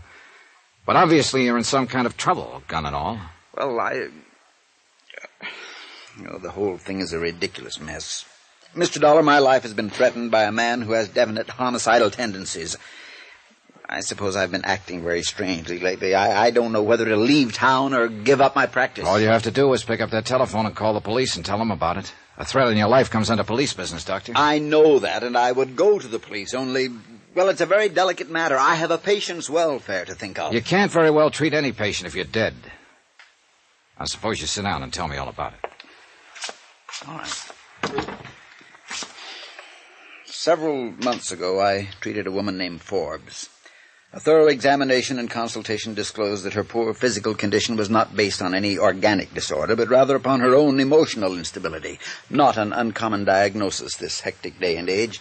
You've heard of things like this, Mr. Dollar? Oh, I've heard of semantics and neurotics and psychotics, but I'm not a doctor. Well, let me tell you the psychotherapeutic side of medicine is by far the most challenging, and one in which I've had considerable experience. Consequently, I undertook to treat Mrs. Forbes, hoping to effect a cure. Are you a psychiatrist, Doctor? No, I am not. Don't misunderstand me, Mr. Dollar. In the process of treating Mrs. Forbes' physical ailments, I urged her to recount a variety of experiences. Talked to her from day to day, probing all the while for the source of her trouble. It has been my intention from the first to place her in the hands of a competent neurologist. I suspected her trouble early in the treatment. She's married to an erratic, ruthless, ill-tempered man, Paul Forbes. Oh. I made a grave error when Mrs. Forbes pressed me last week to... Well, I could only tell her to move out and divorce him immediately. That's pretty extreme advice, Doctor. I know, but I also know the advice was right. Oh, you aren't in sympathy with me, I can see, but let me tell you that any competent psychiatrist would have advised her the same. I approached her husband on the matter a few days ago. What? I explained to him that Mrs. Forbes' health, her very life, is in jeopardy, that more is involved here than just keeping intact a union which has nothing but legality as a binding force. And Mr. Forbes doesn't care for semantics. He doesn't care for Mrs. Forbes, Mr. Dollar. He ranted and raved and accused me of trying to break up his home, and finally he attacked me. I managed to get away. Did he threaten you then? Yes, he said he'd kill me. Who else was there? What do you mean? Who heard him say these things? Why, Mrs. Forbes was there and a servant in their home. Yes, a servant. Upton's his name, I believe. You should have called the police. I should have done a lot of things differently in my lifetime, but I didn't call the police. My primary concern is for Mrs. Forbes. Further shock and guilt complex could be totally disastrous to her. So you're going to creep around here with a gun in your hand? I don't know whether I'd even know how to use it. Now, why the application for all the insurance? Well, I wondered if Forbes might get me. I wanted to be sure my mother was taken care of. I don't know whether anyone's ever threatened your life, and you knew for certain he'd try to carry out the threat, but that is the position I am in. Well, what are you going to do? I don't know. I'll think of something. But what about my insurance? That's up to Mr. Porter. If what you say is true, I wouldn't insure you. What do you mean, if it's true? Of course it's true. Doctor, I don't believe it. I left him standing there in the corridor, staring after me. A lonely man. Somehow not as frightened a man as he tried to let me believe. I wondered about that. I was still wondering about it when I went to sleep that night.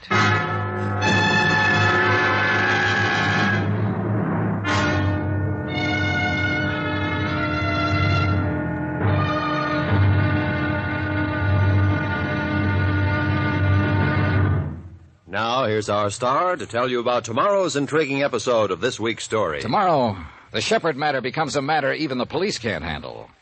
Join us, won't you? Yours truly, Johnny Dollar.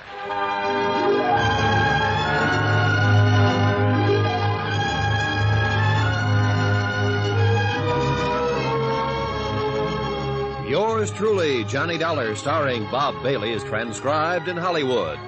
Written by John Dawson, it is produced and directed by Jack Johnstone.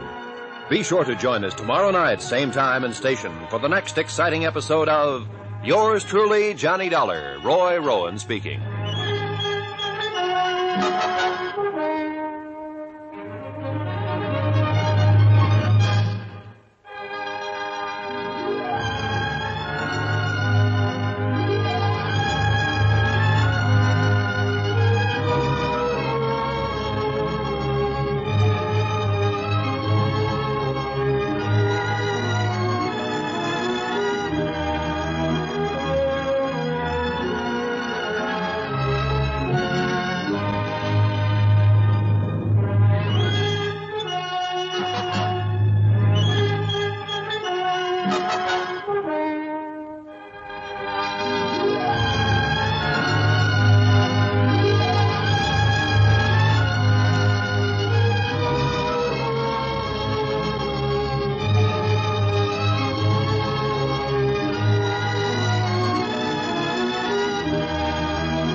From Hollywood, it's time now for...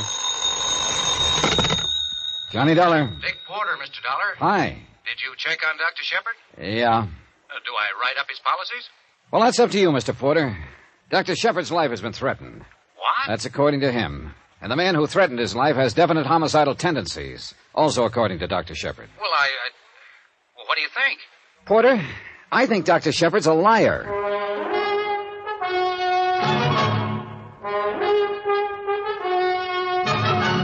Tonight and every weekday night, Bob Bailey in the transcribed adventures of the man with the action-packed expense account, America's fabulous freelance insurance investigator. Yours truly, Johnny Dollar.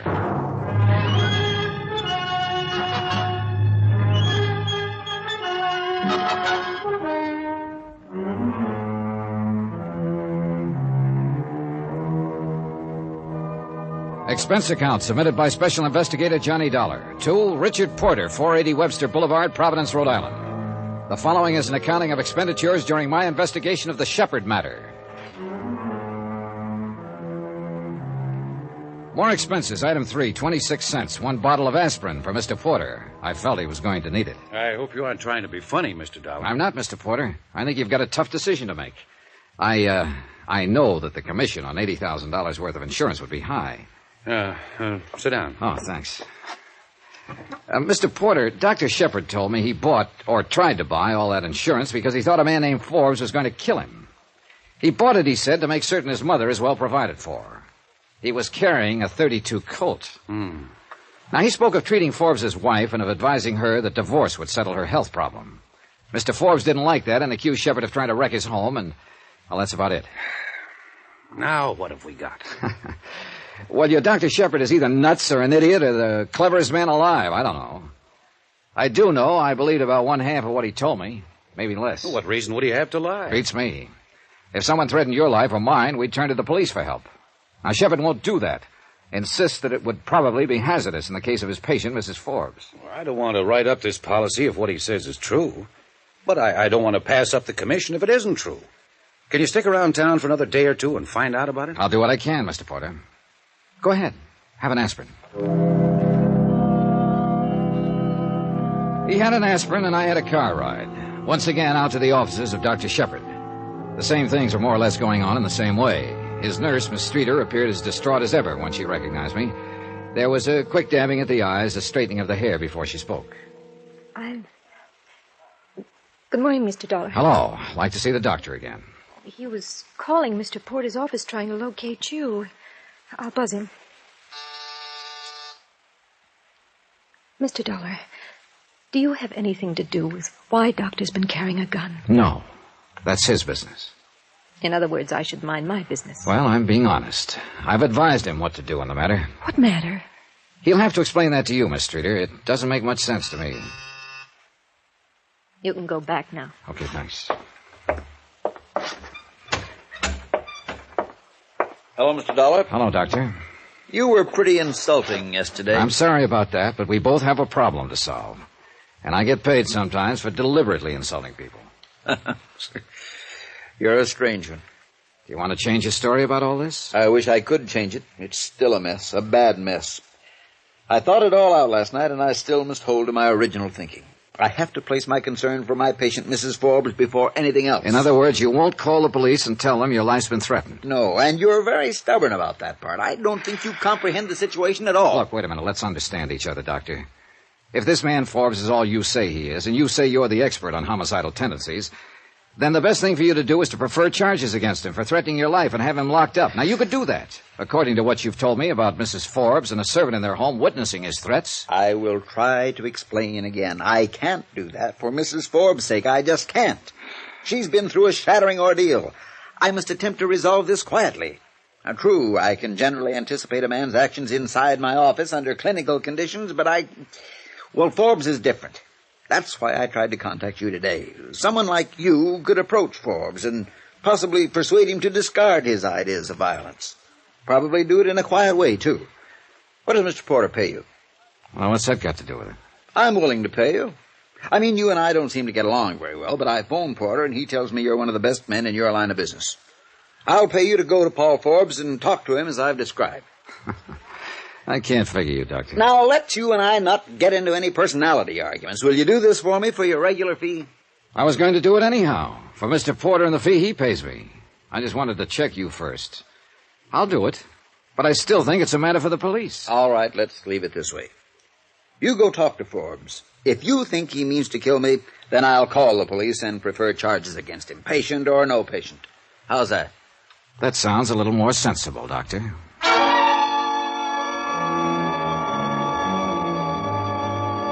I took down the home address of Paul Forbes and climbed to my rented car and drove over to his home in the Gilded Edge of the city.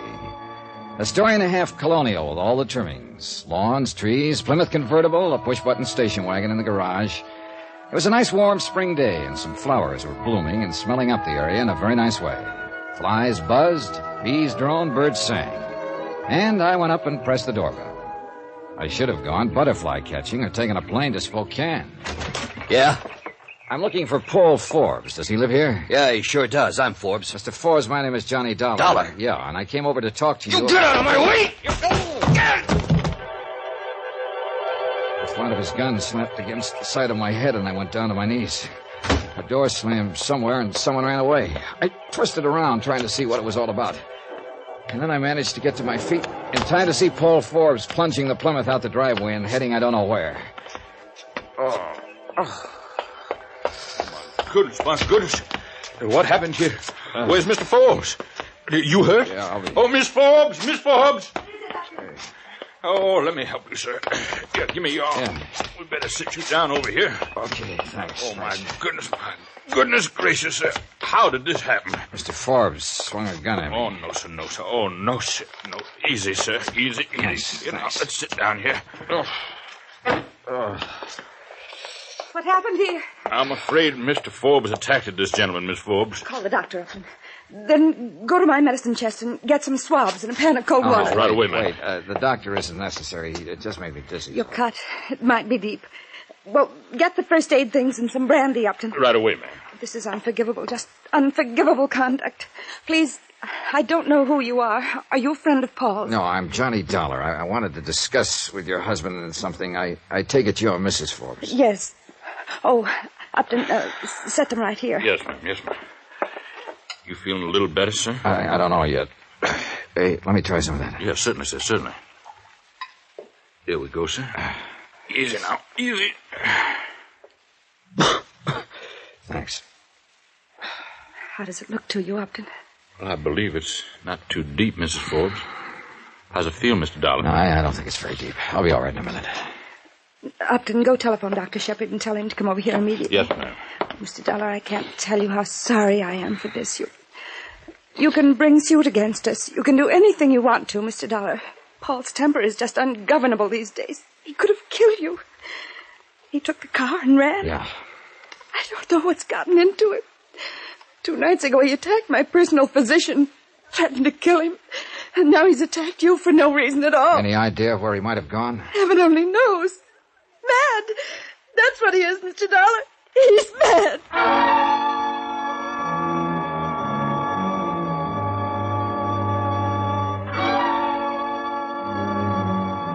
Pauline Forbes had a right to be scared from what I'd seen of her and from what I'd seen of her husband. He was an angry man with a gun in his hand, slugging at anyone in sight. She was a distraught woman with a darkening spot underneath her right eye, and it wasn't mascara. I began to wonder who needed more looking after, Dr. Shepard, Mrs. Forbes, or Johnny Dollar. Now, you just lie still now, sir. Huh? What? I guess you kind of fainted a little bit. Is there anything I can get you, sir? No. Just tell me about Mr. Forbes.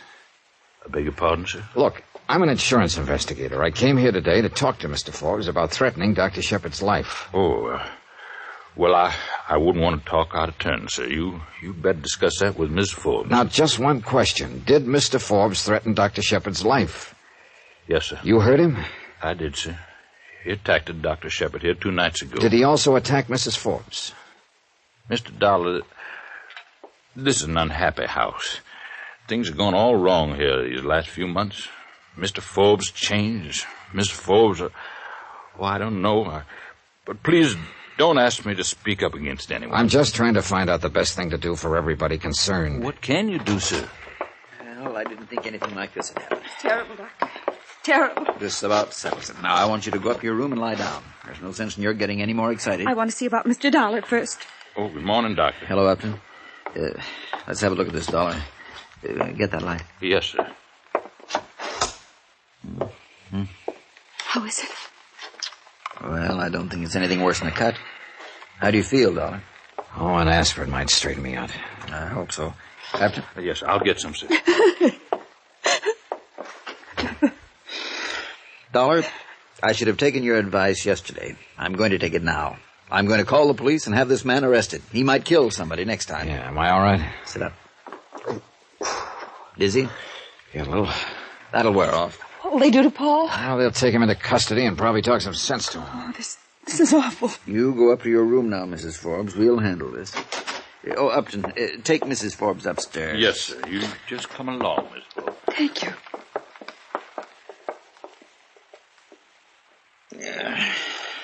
She is not a well woman. She looks all right to me. I wish she were. I want to get an x-ray on that head. Can you come by the office this afternoon? Yeah, I guess so. Give me the police. I doubt if it's concussion or anything like that, but it's best to play safe. You're a safe player all the time, aren't you, Doctor? What does that mean? I don't know. Now, look here. I'm not... Hello?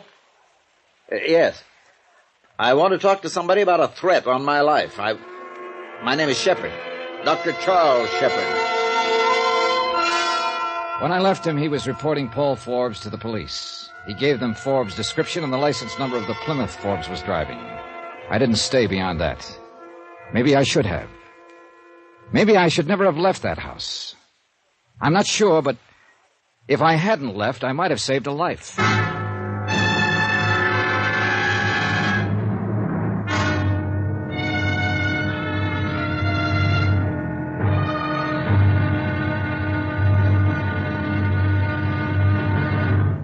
Now, here's our star to tell you about tomorrow's intriguing episode of this week's story. Tomorrow, well, the big lie is as true as little green apples.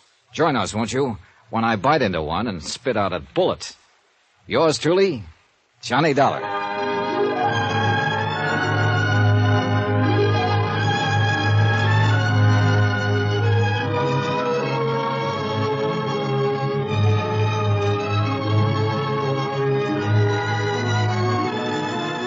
Yours truly, Johnny Dollar, starring Bob Bailey, is transcribed in Hollywood. Written by John Dawson, it is produced and directed by Jack Johnstone. Be sure to join us tomorrow night, same time and station, for the next exciting episode of Yours truly, Johnny Dollar. Roy Rowan speaking.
From Hollywood, it's time now for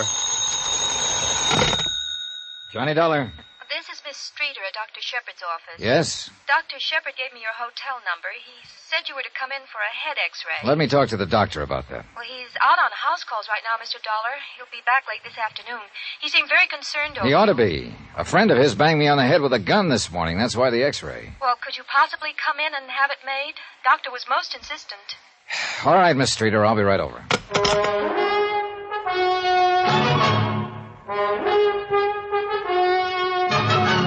Tonight, and every weekday night, Bob Bailey in the transcribed adventures of the man with the action-packed expense account, America's fabulous freelance insurance investigator. Yours truly, Johnny Dollar.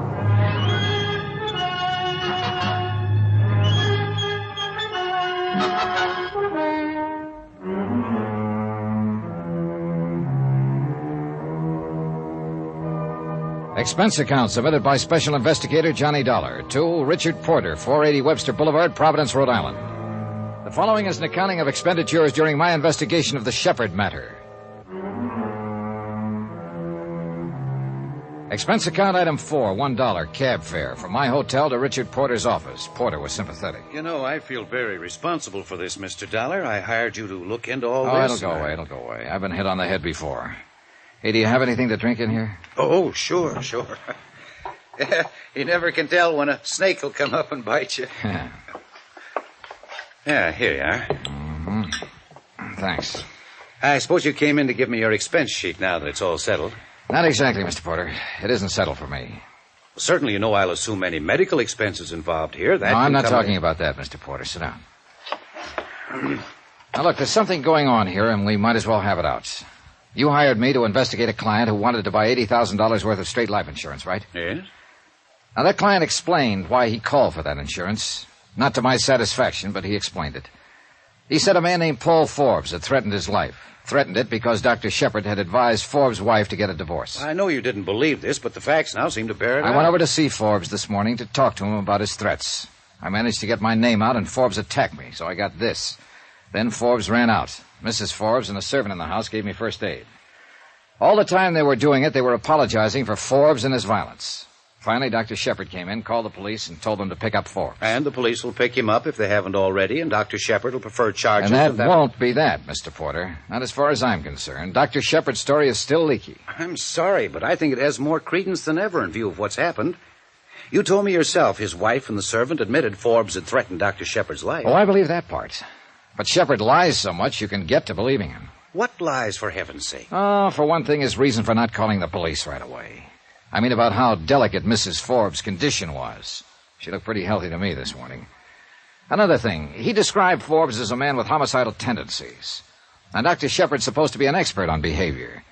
And he thought that if I talked to Forbes, I might settle the matter peaceably. But Forbes attacked me as soon as I told him my name. I didn't get a chance to talk. Well, Dr. Shepard has no control He felt pretty sure I could talk to Forbes.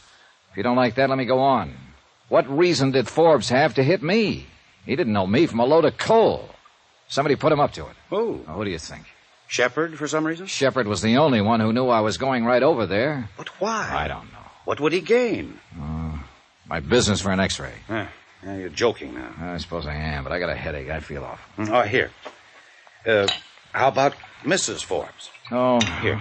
Thanks. Oh, she seemed like a genuine enough person. Not sick the way I expected her to be. Someone slugged her recently. There was a bruise under one eye. Shepard said her husband was an erratic, ruthless, violent man. Well, look, I'm stubborn, Mr. Porter. I still think Shepard's been lying to me. If for no other reason than I think I know the breed. What's all this got to do with the insurance application? Well, that's another thing I don't know. Expense account item 5, $3, cab fare. To Dr. Shepard's one-story building to have my head x-ray. Shepard was still out, but Miss Streeter did the honors. Almost in silence. Outside of sit still and hold it, nothing much was said. Well, the picture's okay, Mr. Dollar. I looked at it. I didn't see anything wrong. Of course, the doctor will call you when he's had a chance to see it. Swell. You must have got quite a blow. That's a nasty bruise you have. Oh, it's pretty good, all right. He swung his gun hard. Well, the doctor will be back about mid-afternoon. He can call you at your hotel? Yes. Well, thank you for coming in. I want to ask you a question, Miss Streeter. Yes? Are you in love with him? What? Are you in love with Dr. Shepard? Well, that's rather my own business, isn't it? Unless, of course, in your investigation of whatever you're investigating, for some reason I'm under your scrutiny. Well, I suppose it is, and I suppose I can take that to say yes. I'd become rather angry with you, Mr. Dollar, but frankly, you seem rather ridiculous. I suppose so. He's a liar, isn't he? I mean, Shepard. One more question. I told you on the phone a friend of Dr. Shepard's did this to my head. Now, did you ever ask me who that friend was? Well, I'd think you'd be curious about a thing like that, Miss Streeter. I think I have a great deal of work to do, Mr. Dollar.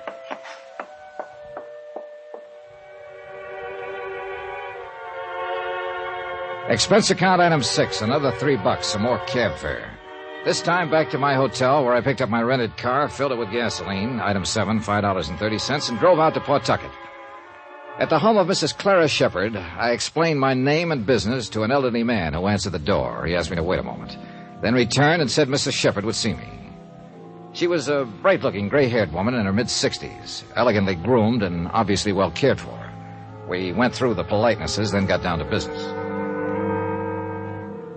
My son applied for $80,000 worth of life insurance and named me beneficiary. That's about it. I wonder what he's up to. So do we. You mean so do I. You don't trust anyone, do you, Mr. Dollar? He said his life had been threatened. He told me he wanted to make certain you were well taken care of in case anything happened to him. Oh. He was lying, wasn't he? I haven't seen him. talked to him, even had a Christmas card from him in 3 years. Maybe he does worry about his poor old mother now and then. I'm flattered. What you're saying about him isn't very flattering.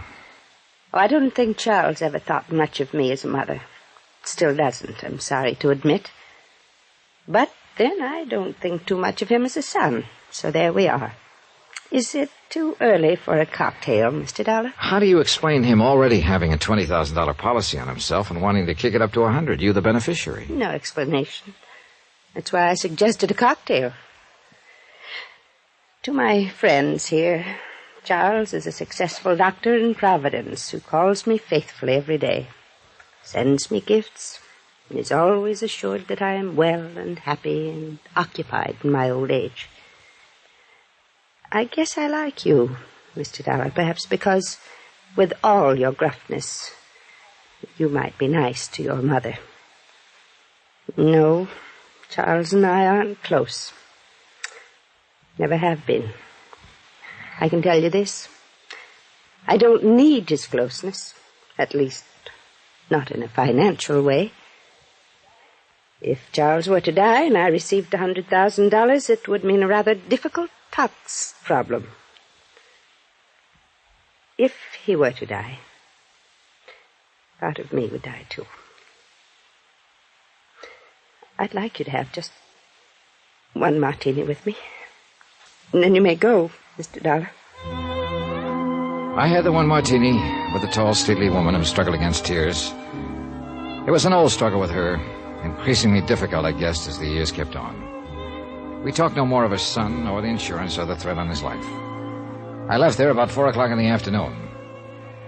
I drove back over to Providence and got to Dr. Shepard's office about 5:45. A broad-shouldered man in a tweed suit was in the reception room. He got to his feet when I walked in. Dr. Shepard? No. Don't I know you? I was thinking the same. Wait a minute. Yeah, your name is Dollar. You're an insurance investigator. Yeah, you're Phil Phil Crosby, yeah. Providence Police. Well, I met you in New Hartford once. Oh, I didn't know you were down here. Hey, you must be the one. As Dr. Shepard called downtown about a threat in his life and said an insurance investigator had been slugged trying to help him out of it. Yeah, that's right. Well, where is he? I don't know. I rang that buzzer. There's no one around at all. What's this all about? Well, a man named Paul Forbes threatened the doctor's life. He slugged me. You got a pickup out on him yet? No, not yet. I'm trying to pin the doctor down all day long. Been out on house calls, emergencies, everything else. We have to get his signature on a complaint. I thought that was all taken care of by now. Well, hello. Oh, hello. Hello, Mr. Dollar. Hello, Miss Streeter. This is Phil Crosby from the police department. Police? I'd like to see Dr. Shepard, miss. Is anything the matter? Just want to see him. Well, goodness, he was here 10 minutes ago. He sent me over to the pharmacy to pick up these things. Oh. What? Well, he had an emergency. 1213 Putnam Street. Got a note from him? Yes. May I see it, please? There's no name on this, Miss Streeter. You recognize the address at all? No, I don't. Doctor wouldn't take a random emergency unless it were very unusual. This might be unusual, Phil. This is down by the water. How bad off do you think Forbes is? Mad, had a gun, plenty rough. I rode down in the police car with Phil Crosby. I had a feeling about the acuteness of that emergency. As a matter of fact, I had a feeling about the acuteness of everything that had happened that day, from the time a half-crazed man had slugged me with a gun. The feeling was heavier than ever when we hit the neighborhood. Come on. All right.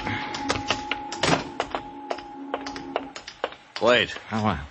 1213 Putnam Street. That'd have to be that vacant lot over there. This is 1240 here. The rest belongs to the warehouse. Yeah. Phil. Huh? That car empty on the plates. Yeah.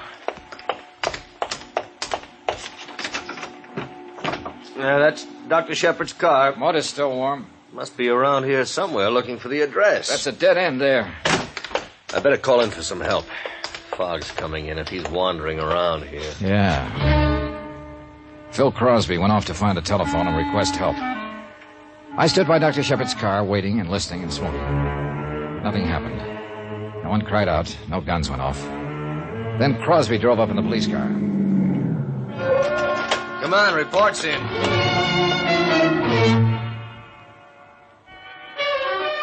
A report was in, all right. We drove 2 blocks down the street where a small, curious crowd of people had already gathered in the cheerless fog. A uniformed man from the Harbor Division was standing over what appeared to be a bundle of clothes lying in a heap. We bent over it, and Phil looked up at me with a question mark. That Shepard, Johnny? Yeah, that's him. Yep. I'd say he's been dead less than half an hour.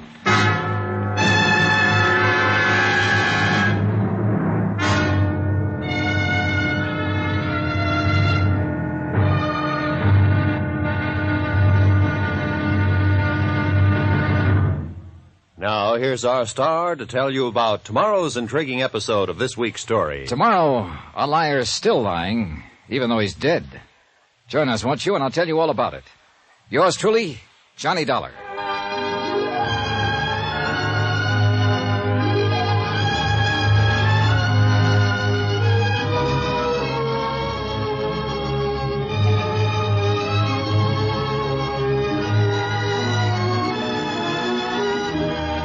Yours truly, Johnny Dollar, starring Bob Bailey, is transcribed in Hollywood.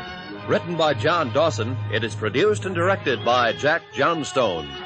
Be sure to join us tomorrow night, same time and station, for the next exciting episode of Yours truly, Johnny Dollar. Roy Rowan speaking.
From Hollywood, it's time now for... Johnny Dollar. Bill Crosby, Dollar. Were you in bed? No. Good. Put on your coat and come on downtown. Can't it wait till morning? Nope. Want me to send somebody out to pick you up? Are you talking about an arrest? I might be, Dollar. Whatever I have to do to keep you around. I'll make it under my own steam, pal. 15 minutes. Room 203, City Hall, okay? I may take 16 minutes if I feel like it. Then maybe you'll need longer. I want a real good story about Paul Forbes. A better one than you've told so far.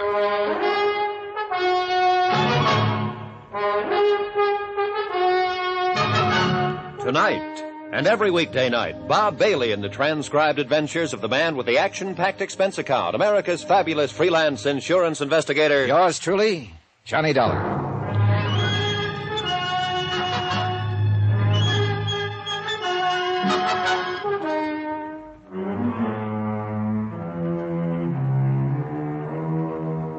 Expense account submitted by Special Investigator Johnny Dollar to Richard Porter, 480 Webster Boulevard, Providence, Rhode Island. The following is an accounting of expenditures during my investigation of the Shepard matter. Swindle sheet item 7, 10 cents, one newspaper. It carried the story of Dr. Shepard's murder and told how his life had been threatened by Paul Forbes earlier in the week. Obviously, Dr. Charles Shepard had been lured to his death by Forbes, who had telephoned him, pretended to need a physician, waited until the victim appeared, and then shot him down. The police had an APB out for Paul Forbes. All parties concerned were notified. The deceased was survived by his mother, Mrs. Clara Shepard of Pawtucket. Amen.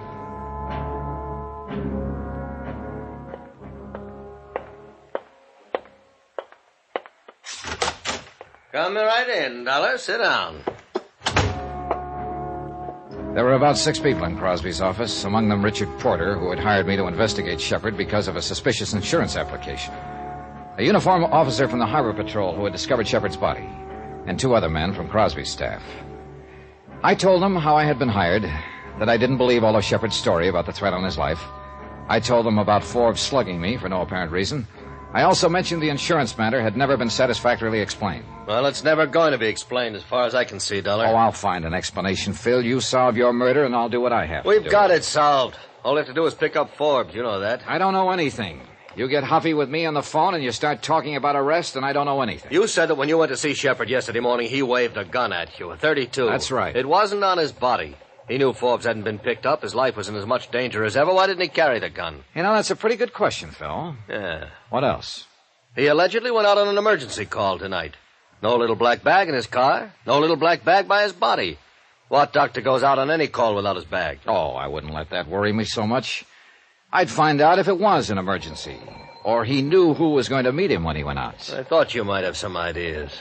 Have you talked to Mrs. Forbes? Of course I've talked to her. She hasn't any idea where her husband might be hiding. She's sure he killed Dr. Shepard. That servant in the house is sure. He told me about Shepard being threatened by Forbes. Shepard told you about being threatened. Forbes slugged you, slugged Mrs. Forbes. Been running around town like a madman all day. But everything you say and every way you say it, it comes out Shepard was lying. I did it on purpose. I wanted to worry you to death. Yeah. Well, every officer in this town has Forbes' description and the license of his car. We ought to get him before the night's out. He's the boy. Good luck, Phil. He was a good policeman with a lot of doubts, and he was mad about them. And that's what it generally takes to get matters straightened out. I found Corinne Streeter at the morgue, standing beside the marble slab on which her late employer had been laid. She looked pale and wan in her stiff white uniform and blue nurse's cape. Her eyes were red with tears, but no sound escaped her. Then she looked up at me once, sighed, and started out of the place. Wait. What now? Well, I'd like to help you.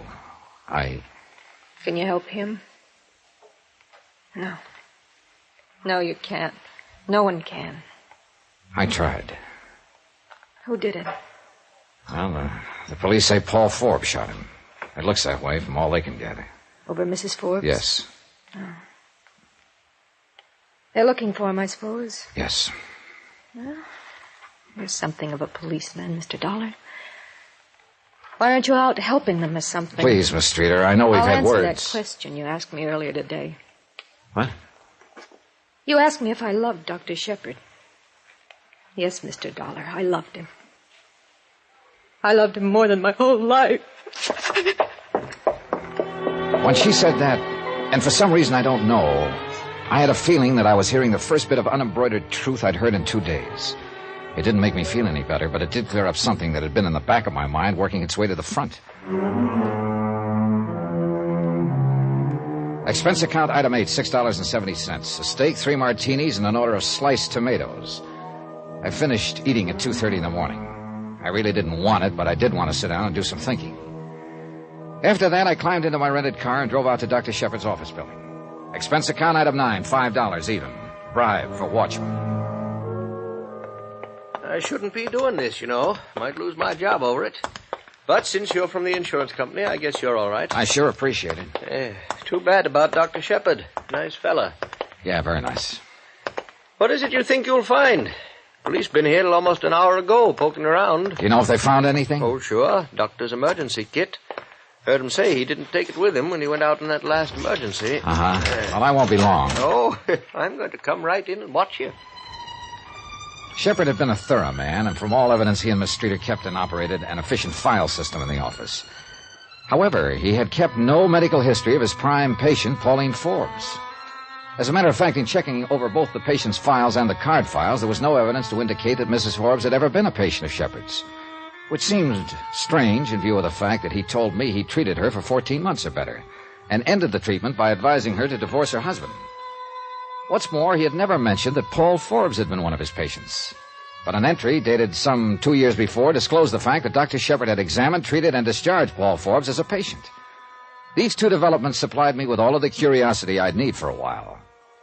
Nurse Corinne Streeter's home address was duly noted on Dr. Shepard's phone book. Oakdale House, surprisingly enough, on Oakdale Street. Special rates for nurses. Room 205.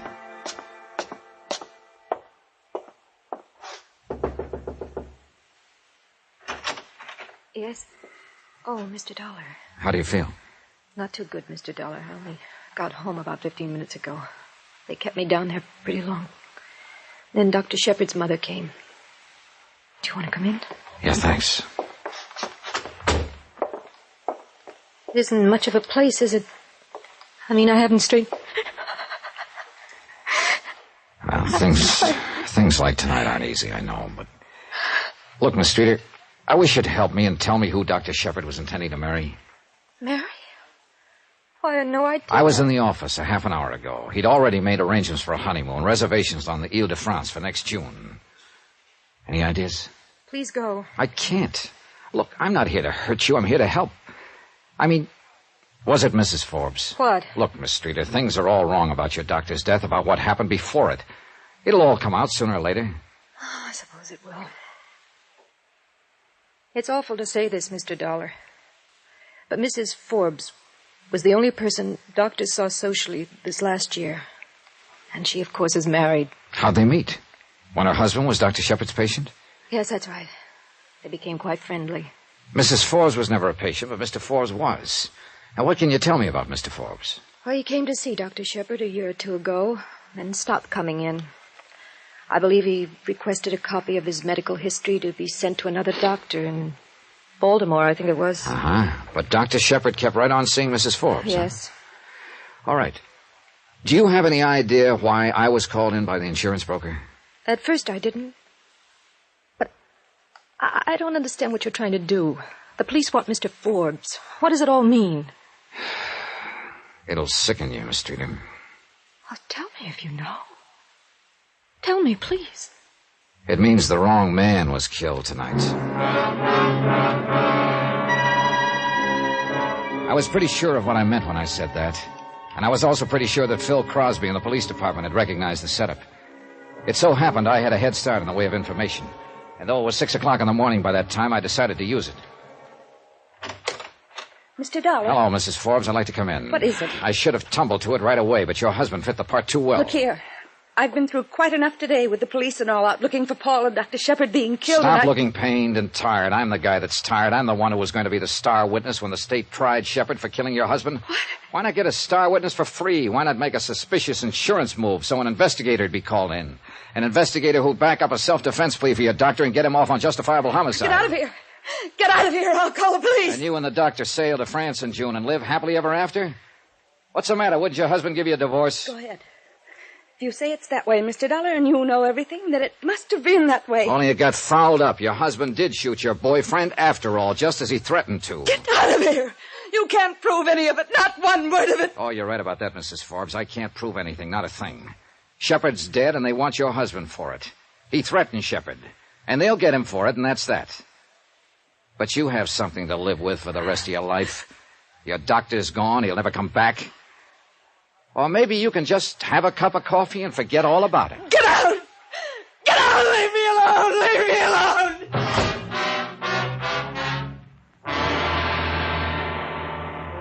What? Yeah, that's it, Phil. That's what was supposed to happen. Shepard had it planted all over town how Forbes had threatened his life. He had witnesses. He had me, even. All he had to do was go out and shoot Forbes any place, any time. But Forbes got him first. Can people get by with this kind of thing in our courts of law? If and when you get your hands on Paul Forbes, will he have any kind of defense? Oh, he'll get him, Dollar. The other I can't answer. What you just told me can't be proven. I don't see how a lawyer can do much for a guy who threatens another man's life and then finally guns him down, do you? But it was Forbes who was the marked man all this time. He was supposed to die. If it could be proved that Forbes was a patsy, that the doctor intended to gun him down... The judge and jury, Johnny. When we get Forbes, he'll be arraigned and indicted for first-degree murder. Don't worry about that part. And the rest is up to the court, out of our hands. After all, we're pretty sure Forbes shot and killed Dr. Shepard. Hang up that phone, Dollar. You still on the wire, Johnny? Hang it up or I'll blow your head off. Paul Forbes looked the part of a fugitive. His coat was ripped in several places. The knuckles on his left hand were torn and raw. There was mud on his shoes and pant legs. His eyes told the rest of the story. He was blazing mad. He had a gun, and he wasn't afraid to use it.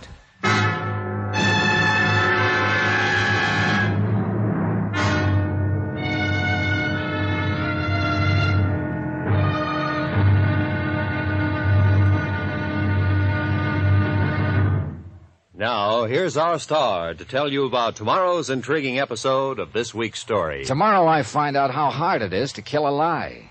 Sometimes you have to kill it twice. Join us, won't you? Yours truly, Johnny Dollar.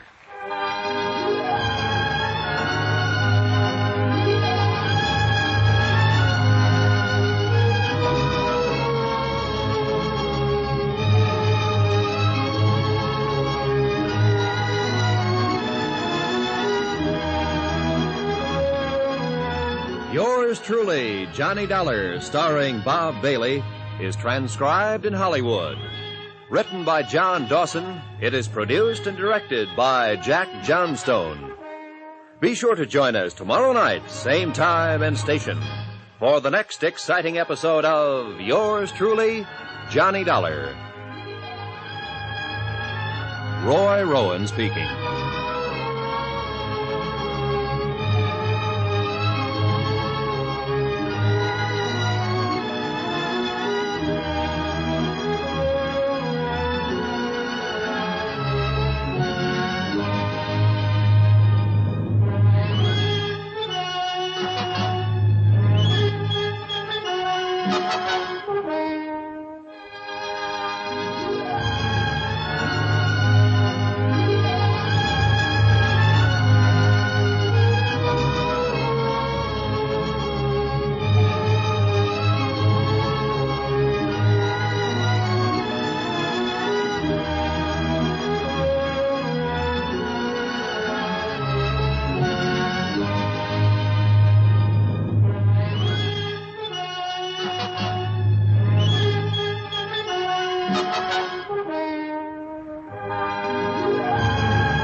From Hollywood, it's time now for...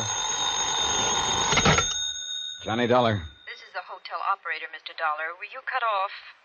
Tell her not to let any more calls in here. Go on. I was cut off, but I'd rather get some sleep now.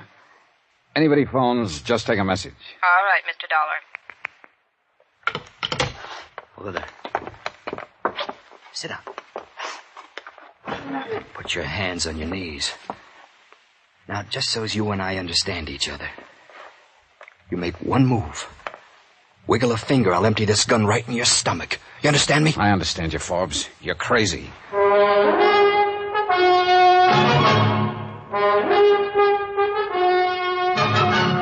Tonight, and every weekday night, Bob Bailey in the transcribed adventures of the man with the action-packed expense account, America's fabulous freelance insurance investigator. Yours truly, Johnny Dollar.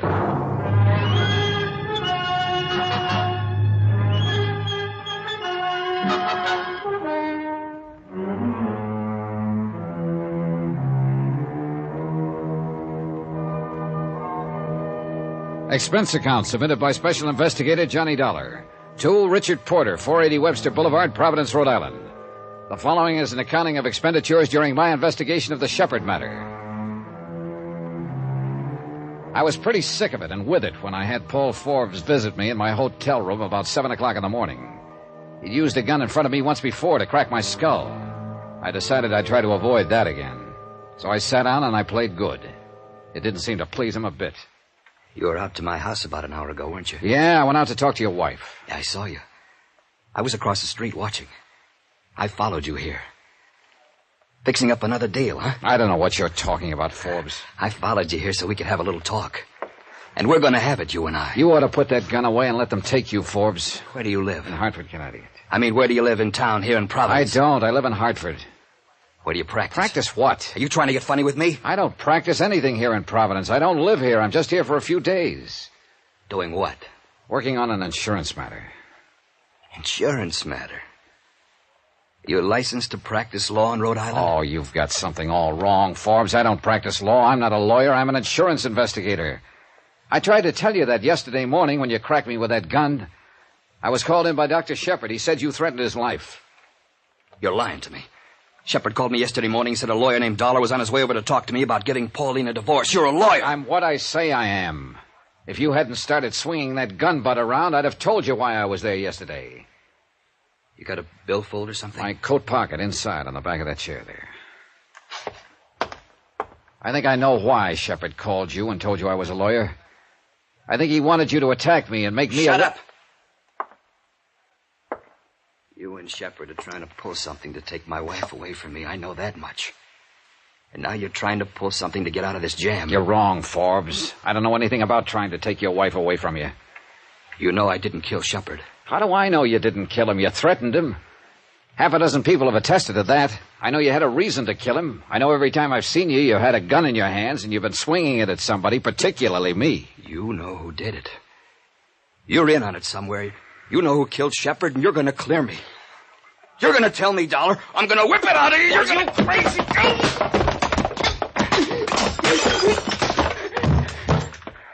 All right. Get on your feet.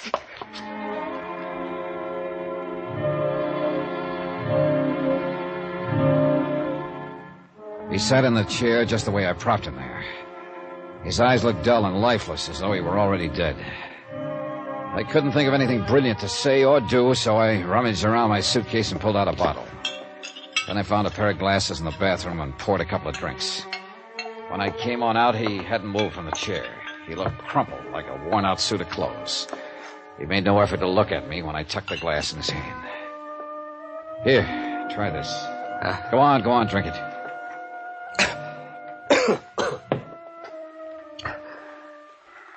Why don't you call the police? Now, you say you followed me here to have a talk and find out what's what. Now's the time to talk, pal. This thing isn't the best conversation piece in the world. Leave me alone. Call him in. You have something going for you here. This gun hasn't been fired. Do you have another one? No. No, Dollar, I didn't kill Dr. Shepard. I wanted to more than anything in the world. But I didn't kill her. Now, look, I want some facts. So let's start with last night. Where were you when Shepard was shot? How do I know where I was? I don't even know what time he was shot. All right, let's start with yesterday morning. You slugged me, ran out of the house, jumped in a car, and what happened? Go on, take it from there. I drove over to Dr. Shepard's office. I was going to have it out with him. He was breaking up my home. Well, go on. Did you see him? No. I parked down the street from his office, and then I saw him jump in his car, and I followed him. He came back over here. I knew my wife must have called him to take care of you. What happened then? I went over to the park and sat and tried to figure things out. You don't know what I've been through this past year. All right, go on. Then I went to a bar. I was hungry. I hadn't eaten all day. I got a couple of sandwiches, and then I had some drinks. I don't know how many. Anyhow, the more I drank, the more hopeless everything looked. Did you call Shepard? Yeah. Yeah, I called him from the bar. Any idea what time it was? Must have been around 5 or 6. What difference does it all make? I'm cooked, and you know it. Go on, will you? You called Shepard. Then what did you do? I told him I wanted to talk to him about everything that had happened. I told him where to meet me. You mean you wanted Dr. Shepard to come down and meet you so you could kill him? Maybe I did have that in my mind. I don't know. On the phone, he sounded so calm and said we could talk it out and straighten it out like gentlemen. Did you talk to him? No. I didn't see him at all. I waited an hour and he never showed up.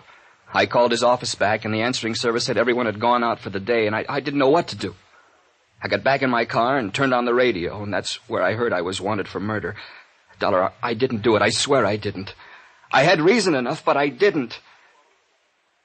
I knew all about the others, but this was serious. Wait a minute. What others? Pauline's always had other friends. Friends. I guess...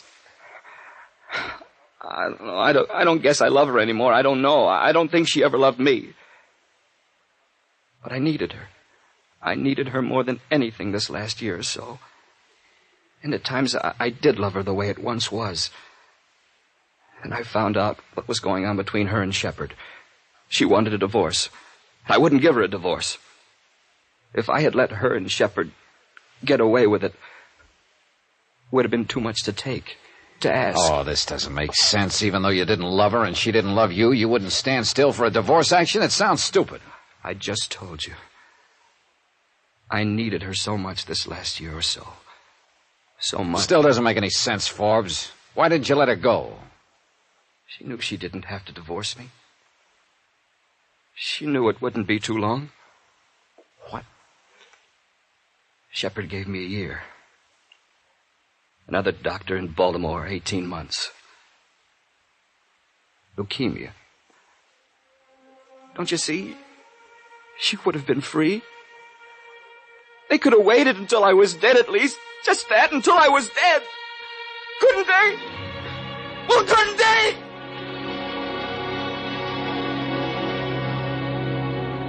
Expense account item 10, $2, sleeping pills. I fed them to him along with a cup of hot chocolate. He looked pretty worn out, and within 15 minutes he was sound asleep in my bed. Item 11, $4.16, one long-distance phone call to a Baltimore clinic where I spoke with a Dr. Franz Mueller. Dr. Mueller confirmed what Forbes had said. Forbes was doomed with an incurable ailment. Item 12, 20 cents, another phone call, this one from the hotel lobby to the coroner's office. I learned that Shepard had been killed by 32 caliber slugs. Forbes' gun, a .32, had not been fired or hastily cleaned. His story was checking out. That left just one small item to be cleared up. Expense account item 13, $4, taxi fare from my hotel back to the Oakdale home. Special rates for nurses.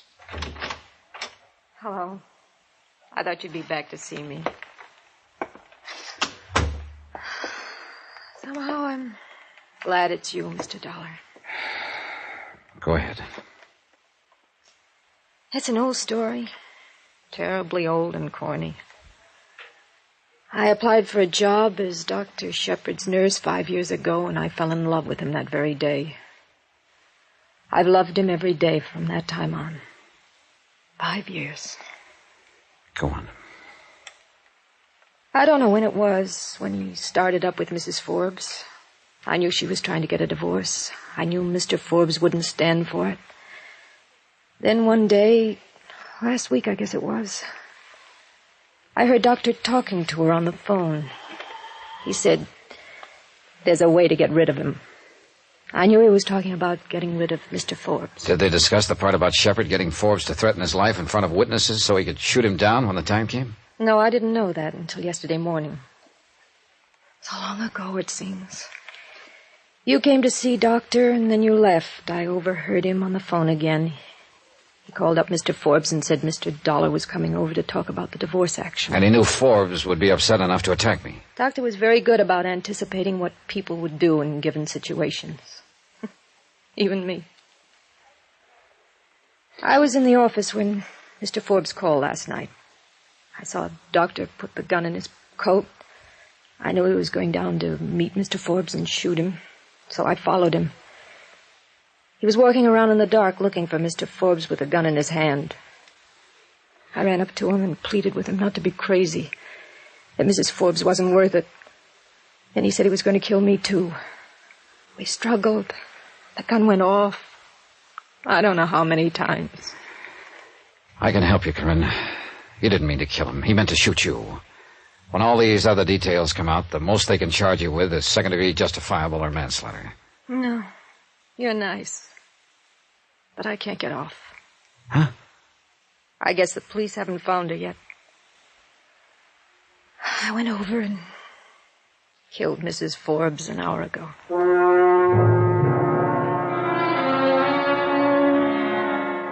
Expense account item 14, same as item 1, transportation back to Hartford. The next time you have a doubtful insurance application, Mr. Porter, settle it yourself or call someone else. Don't call me. As far as I can add up, and I'm not going to recheck the figures, expense account total is $485. Yours truly, Johnny Dollar.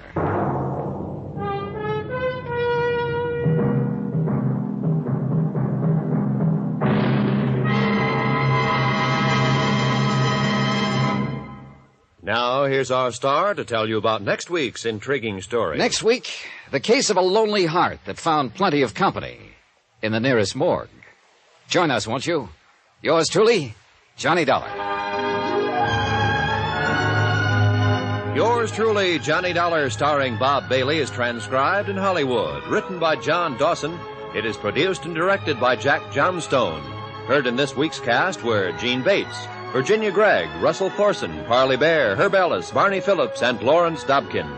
Musical supervision by Amerigo Marino. Be sure to join us on Monday night, same time and station, for another exciting story of yours truly, Johnny Dollar. Roy Rowan speaking.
From Hollywood, it's time now for...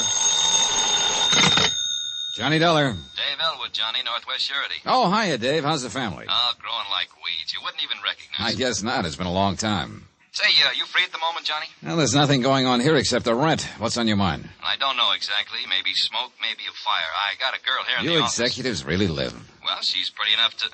Say, why don't you come on over here and meet her? Social, or do I get paid for it? You get paid. J. Dollar, Gigolo, personal attention to Lonely Hearts, special Lonely rates. Hearts?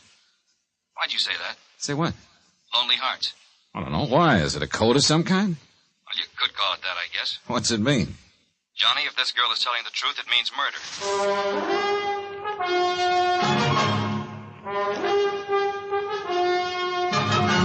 Tonight and every weekday night, Bob Bailey in the transcribed adventures of the man with the action-packed expense account, America's fabulous freelance insurance investigator. Yours truly, Johnny Dollar.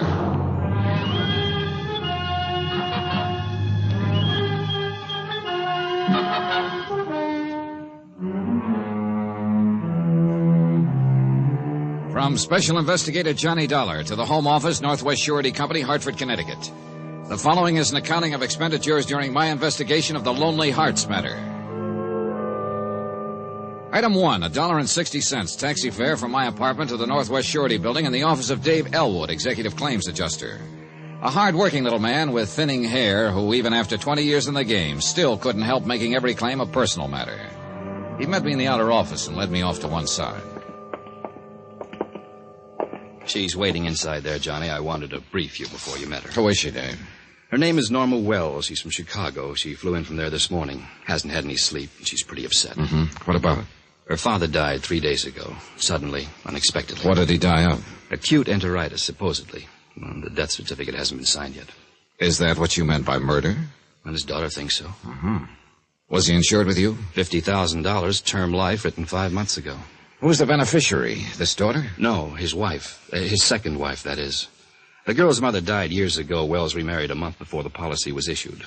A woman named Mabel Burke. The insurance is payable to her. And the Wells girl thinks she killed him. That's what she says. She's pretty mixed up. Why did she come here? And I'm not quite sure, Johnny. Suppose you ask her. Okay, let's go. This way. What about that Lonely Hearts crack you made on the phone? Well, that's how he met this new wife, this Mabel Burke, through a Lonely Hearts Club. Like they say, marriage is a lottery. In this case, it sounds more like Russian roulette. Yeah. In here. Miss Wells, this is Johnny Dollar. He's a specialist, an expert in this kind of thing. I'm sure he'll be able to help you. How do you do, Mr. Dollar? Miss Wells? Now, I'm going to leave you two alone. I have a couple of things I got to take care of. You just punch the intercom if you want me. Right, Dave, thanks. Would you care for a cigarette, Miss Wells? No, thank you. Yes, I will, too. Oh, please forgive me. I just can't seem to think straight. Oh, that's perfectly understandable. Yeah. Thanks.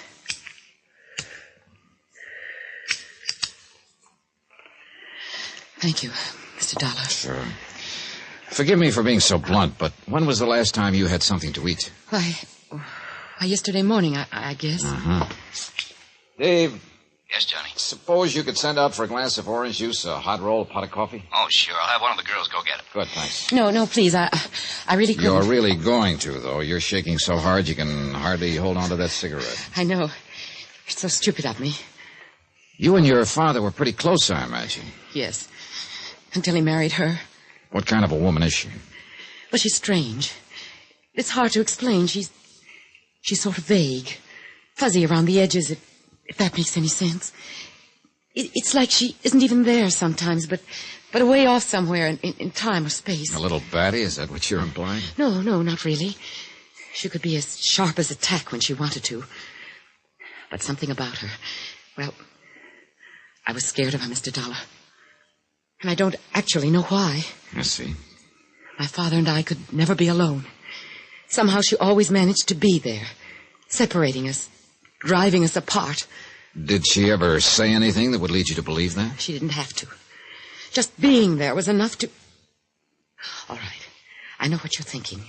Father fixation, second wife, jealous daughter, neurotic imagination. It's a possibility, isn't it?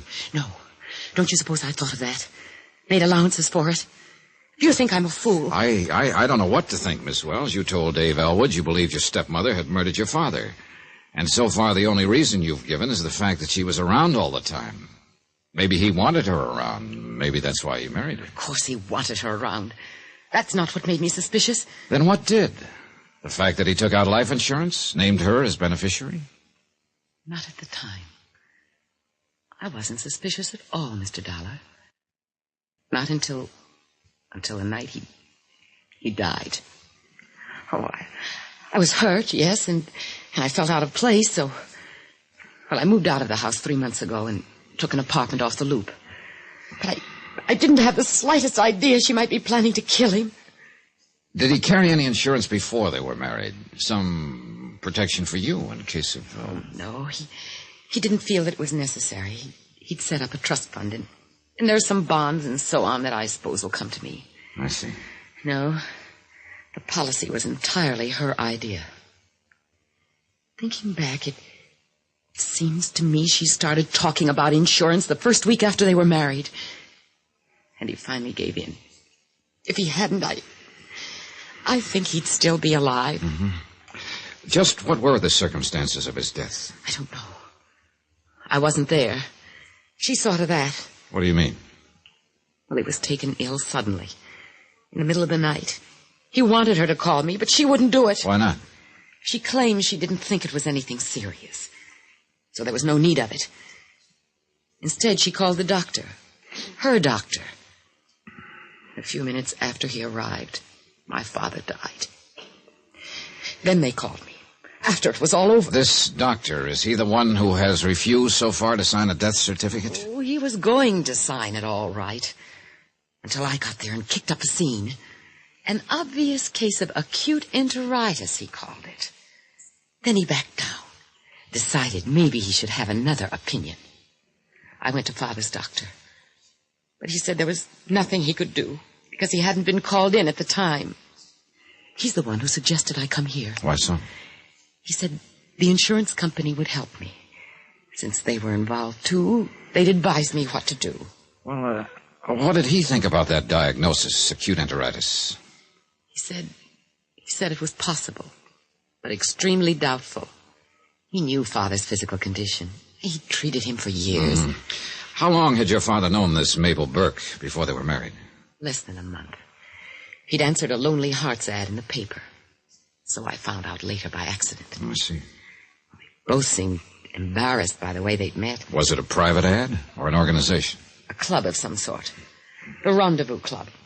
They have an office on Atlantic Avenue. Mr. Dollar, it's not just imagination. Father's own doctor feels there's something wrong, too. That's why he sent me here. I'm not crazy. Easy now, easy. She killed him for his insurance. I know she did. Maybe.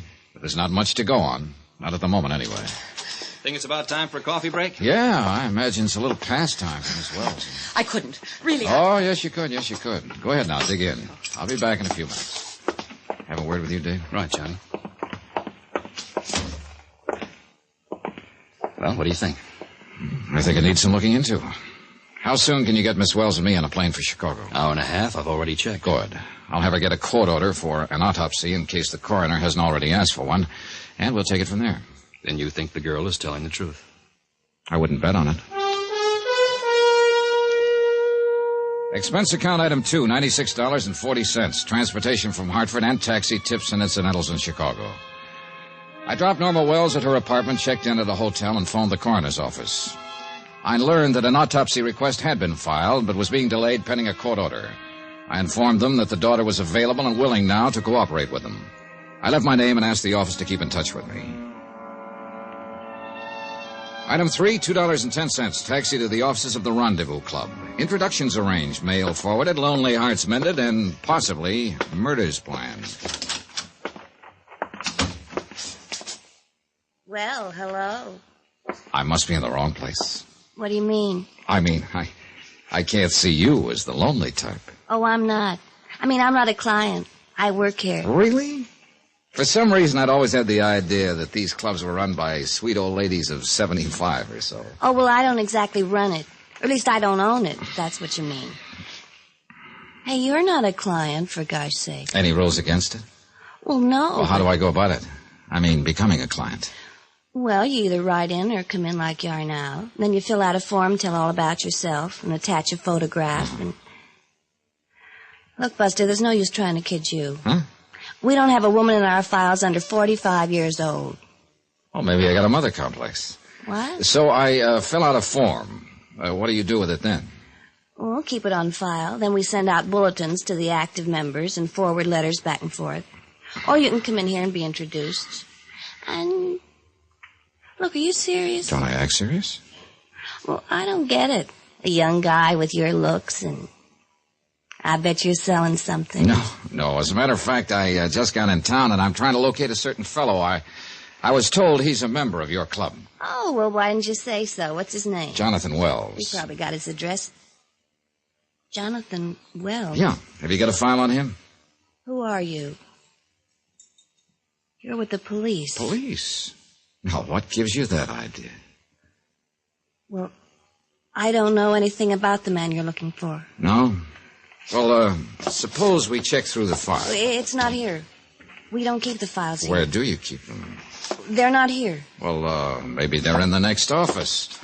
Through that door there. No, you can't go in there. Relax now. Take it easy. You have no right in there. I won't let you. Oh, you stop now, it. you just stand right up there on that desk and stay out of trouble. Let me down. Who do you think you are, anyhow? You get out of here. You go get a warrant if you want to. Who was in here? Nobody. Do you smoke cigars? Of course I don't smoke cigars. Yeah, right there in the ashtray, still burning. Somebody just sneaked out through that door in the hall. Who was he? What's your name? Tetler. Fanny Tetler. How long have you worked here? A year. Hey, I've got a hunch you're not a policeman. I didn't say I was. What about Wells? Have you got a file on him? No. What happened to it? I don't know what you're talking How about Mabel Burke? Mabel Burke? Have you got a file on her? Of course not. What do you mean, of course not? She and Wells met through this club. Look, Buster, Mabel Burke owns this club.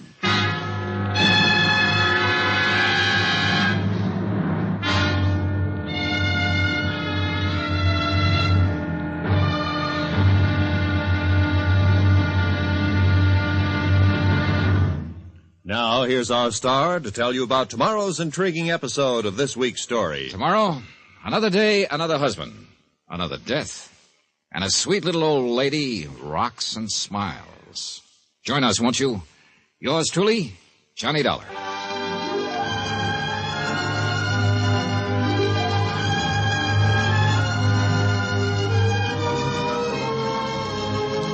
Yours truly, Johnny Dollar, starring Bob Bailey, is transcribed in Hollywood. Written by Les Crutchfield, it is produced and directed by Jack Johnstone. Be sure to join us tomorrow night, same time and station, for the next exciting episode of Yours truly, Johnny Dollar. Roy Rowan speaking.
From Hollywood, it's time now for...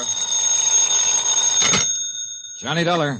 This is Max Lancer, Mr. Dollar, DA's office. Oh? The coroner tells me you're cutting yourself in on this Jonathan Wells thing. I'm representing the insurance company. Wells carried a $50,000 policy payable to his widow. Yeah, so I hear. What about the autopsy? Any results? Not yet. The coroner's still working on it. I understand it was Wells' daughter who called you fellas in on this case. Yes, on the advice of her family doctor. I know. I talked to him. Only his version puts a different slant on things. What do you mean? Well, he thought she was suffering from temporary hysteria. He was only trying to calm her. He didn't think she'd really fly back to Hartford and stir up a mess like this. I see. Her father's sudden death must have been quite a shock to her. It may have caused her to imagine things. Things like murder? Maybe. It's possible anyway. What do you think? I think I'll wait for the results of that autopsy, Mr. Lancer. I'll keep in touch.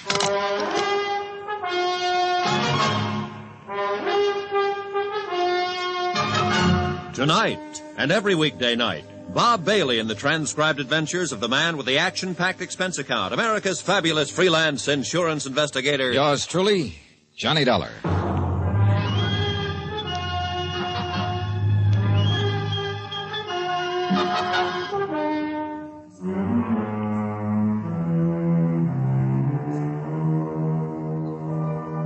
From Special Investigator Johnny Dollar to the Home Office, Northwestern Surety Company, Hartford, Connecticut. Assignment, The Lonely Hearts Matter. Location, Chicago, Illinois. Expense account continued.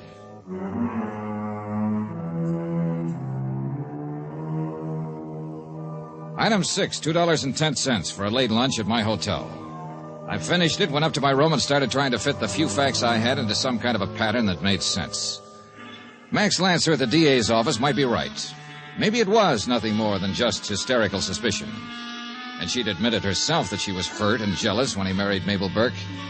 Sudden death could still be natural death. And yet, all I could do at the moment was wait for the results of that autopsy. Yeah? Mr. Dollar. Who is it? It's me, Norma Wells. Oh, all right. Just a minute. Come in, Miss Wells. Thank you. What's wrong? I'm scared. Of what? I don't know exactly. Oh? Well, here. Run over here and sit down. Oh, thank you. Yeah. No, what do you mean you don't know exactly? Could I be losing my mind, Mr. Dollar? If you were, you'd be the last one to think so. Now tell me what's happened. Well, I went to the coroner's office to sign the authorization for the autopsy, and then went back to my apartment. And a little while later, the phone rang, and when I answered it, there was nobody on the line. A wrong number, maybe. No. I mean, there was somebody on the line, but they didn't say anything. I kept saying hello, and then there was a click, and the line went dead. And that's all that happened? No. A short time afterward, I heard footsteps out in the hall. They stopped at my door, and I kept waiting for someone to ring the bell.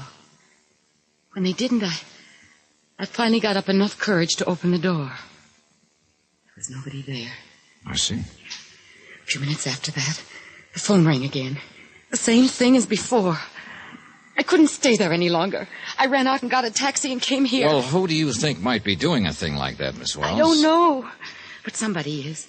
I'm not just imagining things. Max Lancer, the DA's investigator, seems to think you might be. I know. He talked to me at the coroner's office. That's why I came to you, Mr. Dollar. You've got to help me, please. Be glad to, but how? There must be something you can do. Yeah. I can wait for that autopsy report. And at the moment, that's about all I can do. Without some definite evidence of a crime, something stronger than mere suspicion, we don't have a leg to stand on. But suppose the report doesn't show anything. Well, then I wipe the egg off my face and go back to Hartford. But look, maybe she was clever enough to kill my father in some way that wouldn't show up in an autopsy. Such as? I don't know. But I do know, as sure as I'm sitting here, that she married him and got him to take out that insurance policy with the full intention of murdering him. Well, such things have been known, all right. Somebody using a correspondence club to contact wealthy pigeons. Did you know that your stepmother owns that Lonely Hearts Club? Owns it? That's what the girl in charge told me. A Fanny Tetler. Do you know her? No.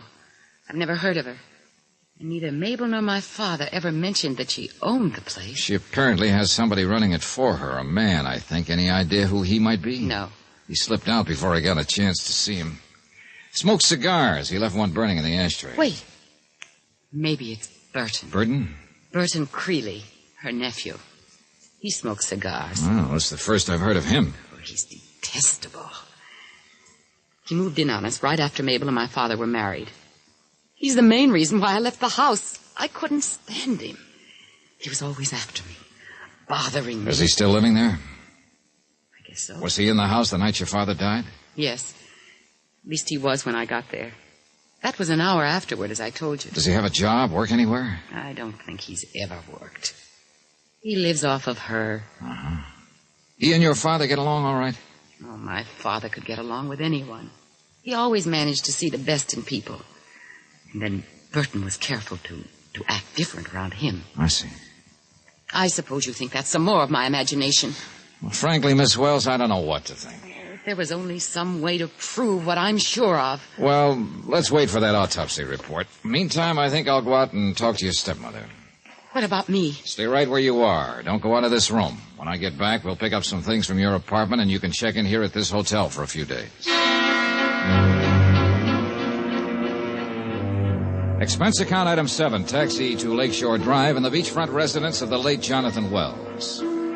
I was beginning to feel more and more like a fool. It looked as though Max Lancer might be right.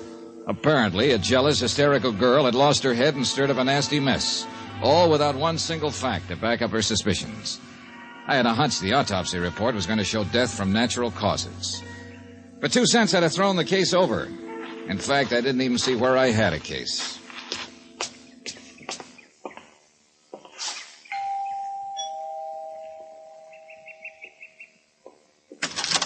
Good afternoon, young man. How are you? How do you do? Are you Mrs. Wells? Yes, that's right. Is there something I can do for you? My name is Dollar, Johnny Dollar. I'm representing the company that holds the insurance policy on your late husband's life. Oh, well, you must be mistaken. Mr. Morningby represents that company, young man. Mr. Matthew R. Morningby. Mr. Morningby is the local agent. I'm from the home office in Hartford, Connecticut.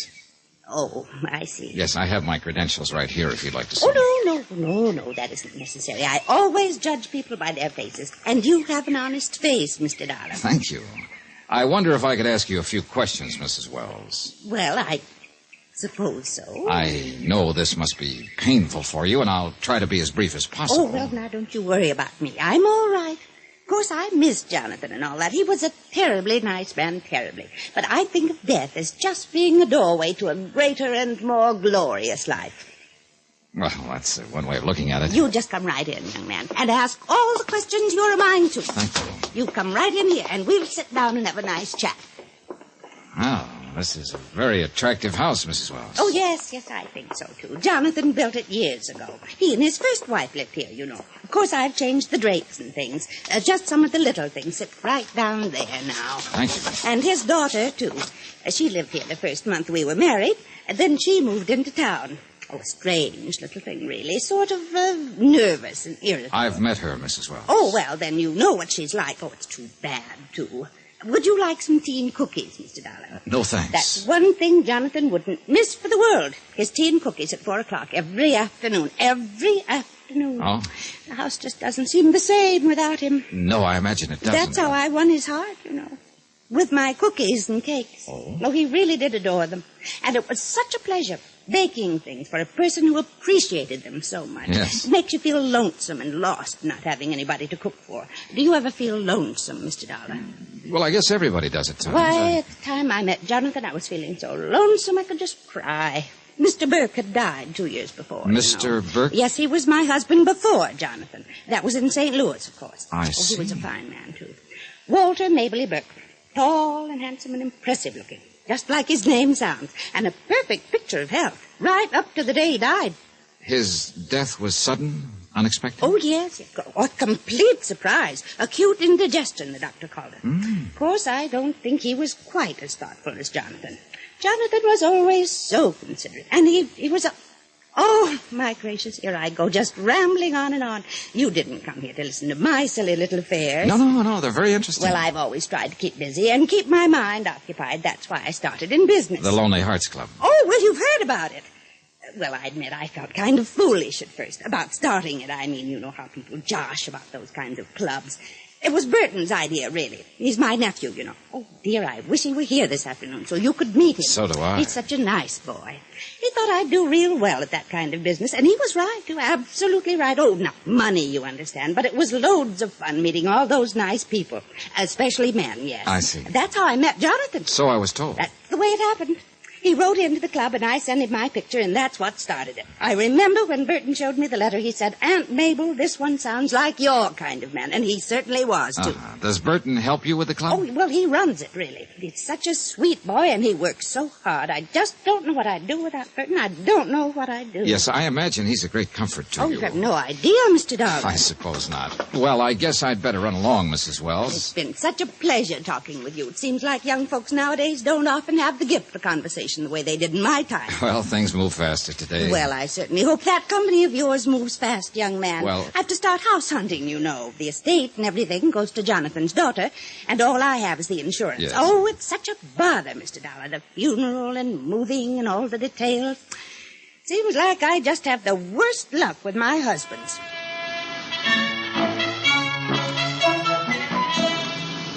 I walked out of there groggy, my head spinning. No wonder Norma Wells was nervous and hysterical. I felt that way myself after only a few minutes of it. And I still had no case, not one piece of evidence. I'd had a pleasant chat with a sweet old lady, a little on the dotty side maybe, but that was all. Dead end. Max Lancer from the DA's office was waiting for me in the hotel lobby. You'll notice I'm holding my hat in my hand, Mr. Dollar. How come? It's a symbol of humility. You were right all along. According to the coroner's report, Jonathan Wells died from a dose of ground glass. So it's murder after all. Then in that case, do something for me, will you? From now on, I'm your man. Contact the authorities in St. Louis and have them check into a death that happened there about 2.5 years ago. A man named Walter Maberly Burke. Who's he? Mrs. Wells was married to him at the time. Uh-oh. Another murder? No, just a matter of bad luck. She told me so herself.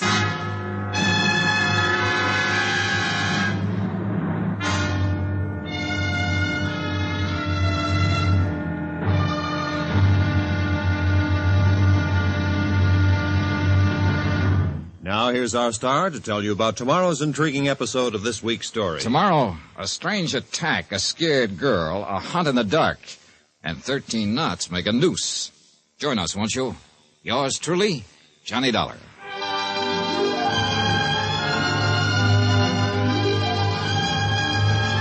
Yours truly, Johnny Dollar, starring Bob Bailey, is transcribed in Hollywood. Written by Les Crutchfield, it is produced and directed by Jack Johnstone.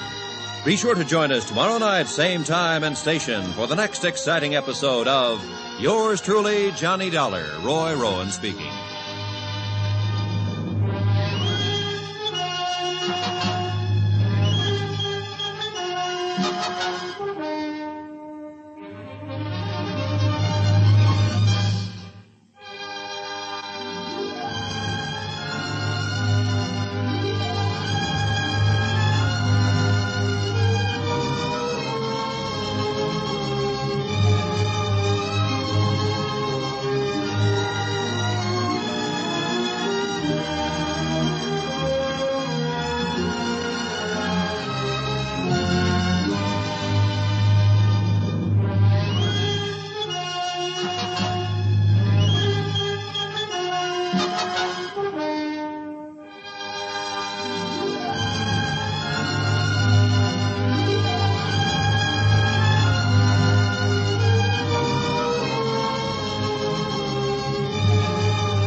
From Hollywood, it's time now for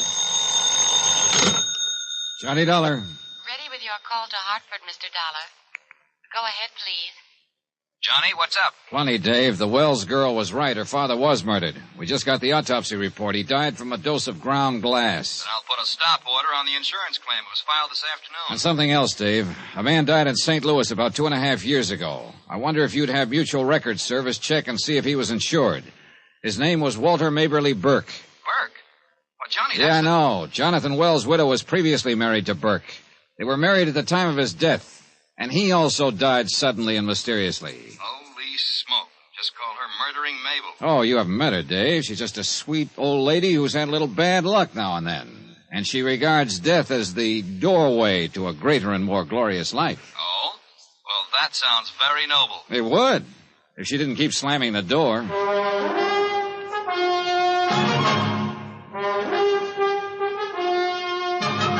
Tonight, and every weekday night, Bob Bailey in the transcribed adventures of the man with the action-packed expense account, America's fabulous freelance insurance investigator. Yours truly, Johnny Dollar.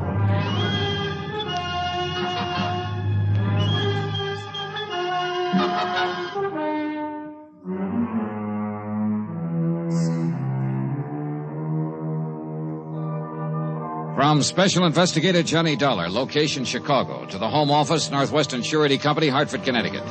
Assignment, the Lonely Hearts Matter. Expense account continued.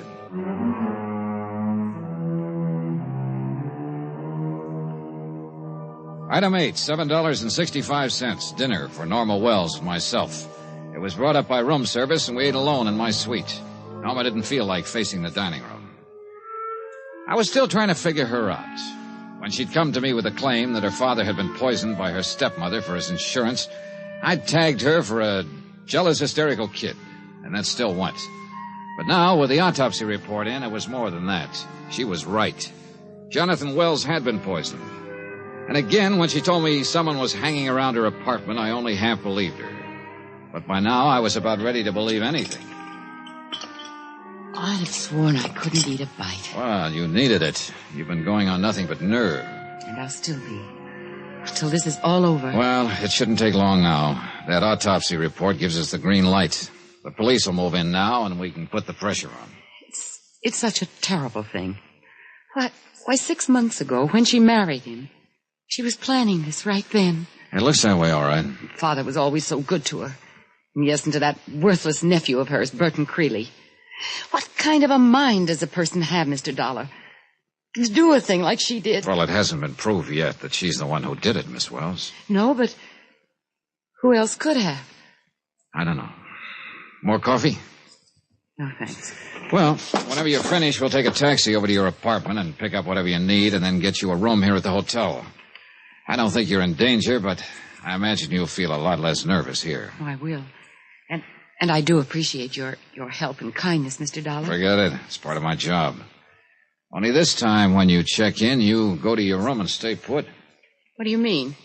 When I came back from talking to Mabel Burke, Max Lancer from the DA's office was waiting for me down in the lobby. He said he'd phoned here to the room 5 or 6 times, got no answer. I was here. I heard the phone, but, well, I didn't know if you wanted me to answer. He sent a bellboy up to knock on the door. Well, I must have been in the shower. I was here all the time. Don't you believe me? Any reason I shouldn't believe you? Are you through eating? Yes. Okay, let's go. Expense account item 9, $1.80. Taxi from the hotel to Norma Wells' apartment. Night had fallen over the city, and the tall buildings of the Loop shimmered above the noisy blaze of lights. Laughing groups of early dinner-goers jostled through the scrambling packs of late shoppers. Auto horns, blaring jazz, newsboys, traffic whistles. Hurry, hurry, hurry. Yesterday never was, tomorrow's only a dream, and today's nearly gone. So hurry it up and let's get going. We'll sleep when we're dead. Like Jonathan Wells on his cool marble slab in the city morgue. It's apartment C, the next door on the left. Right. Have a key here somewhere. Sure you locked it? Oh, yes, I always... It's not locked. Well, you were scared when you left, and maybe you No. I remember locking the door. You sure? Yes. Now it's Stay back.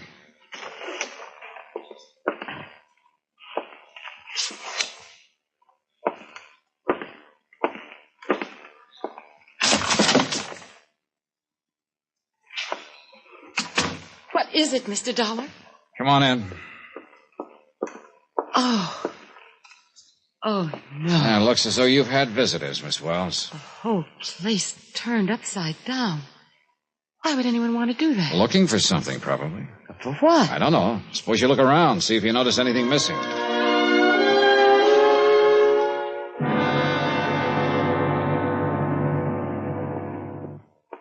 It's no use, Mr. Dollar. I've gone through the whole place twice now, and I'm certain that nothing's been taken. But they had to have some reason to break in here, go through everything this way. I suppose so, but...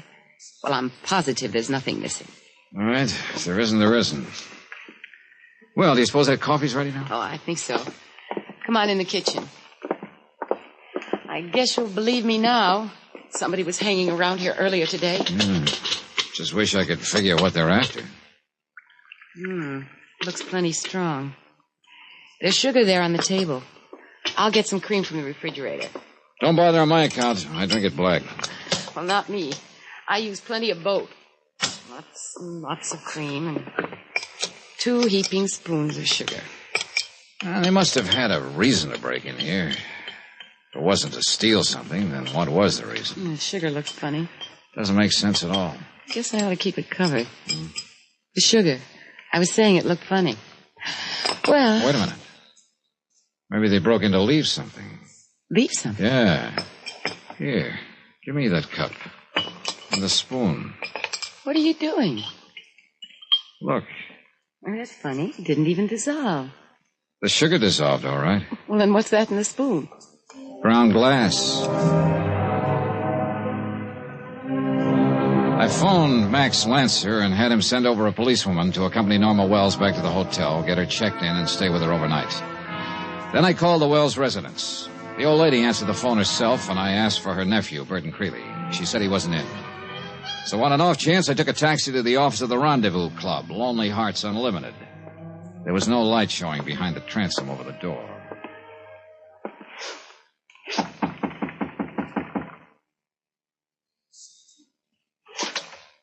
The door was unlocked. I fumbled around for a light switch, but somebody beat me to it. Get your hands up!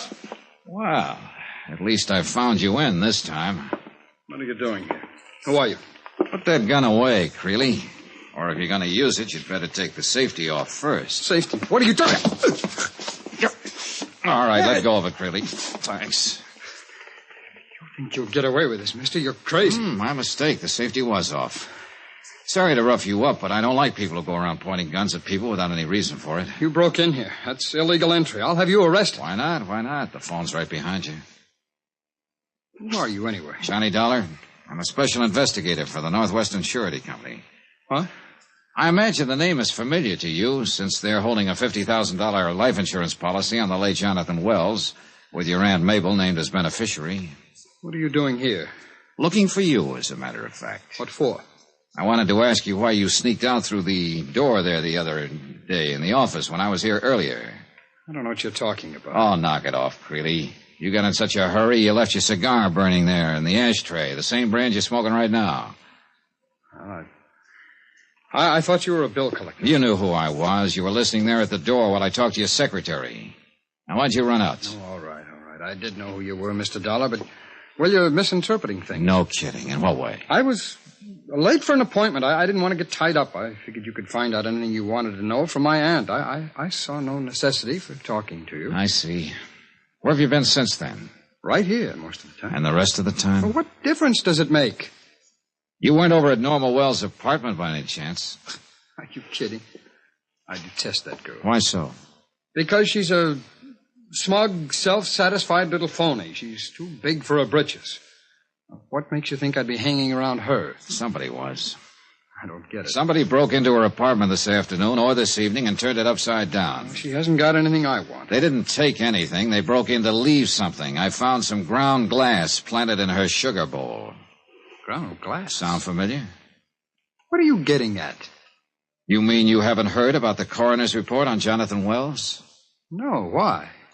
What has that got to do with... Mr. Wells died from a dose of ground glass. Lord. You mean he was killed, murdered? I don't imagine he ate the stuff intentionally, do you? Can't believe it. Well, the police aren't having that trouble. Can't imagine anybody. Such a nice guy. He always got along fine with everybody. Including you? Yes. We'd got to be good friends. What about his daughter, Norma? I don't really know. She blew her top and moved out a month after Aunt Mabel and Jonathan were married. Why?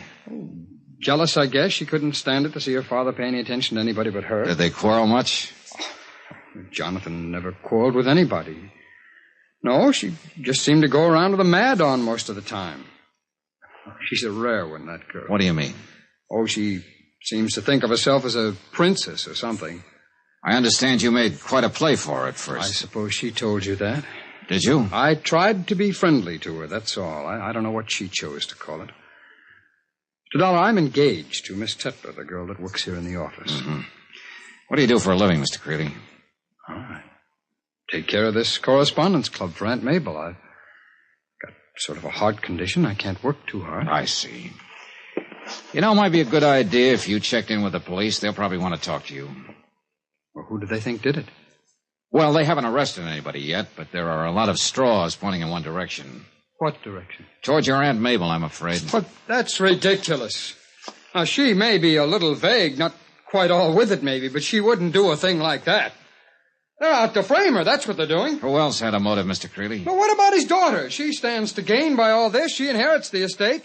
Maybe she faked that burglary, planted the ground glass in her apartment herself. Have you thought of that, Mr. Dollar? Yeah. Yeah, I've thought of it.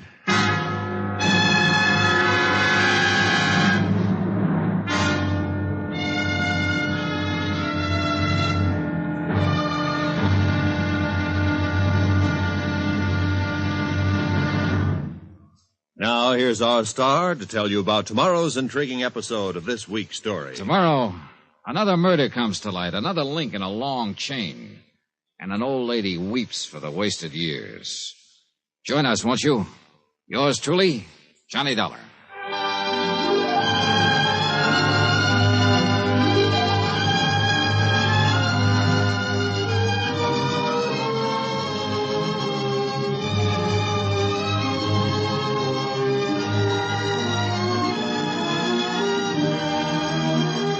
Yours truly, Johnny Dollar, starring Bob Bailey, is transcribed in Hollywood. Written by Les Crutchfield, it is produced and directed by Jack Johnstone. Be sure to join us tomorrow night, same time and station, for the next exciting episode of Yours Truly, Johnny Dollar. Roy Rowan speaking.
From Hollywood, it's time now for Johnny Dollar. Max Lancer, Johnny. DA's office. How is she? Pretty weak. The hospital staff are doing all they can for her, but they don't give her much hope. Has she been able to talk? No, not yet. Maybe not ever. It was ground glass, all right. The doctor's sure of it now. The same as her husband. Why, Johnny? Why her? I'll guess with you. Maybe she figured we were closing in on her. That the game was over and took this way out. We had nothing on her, Max. Suspicion, that's all we were going on. She'd had 2 husbands in the last 3 years. Both of them died from the effects of ground glass poisoning. And both times she goes for $50,000 insurance. That's all we had to go on, and it wasn't enough. But maybe she didn't realize that. I can give you a better theory. Okay, sound off. Somebody tried to murder her.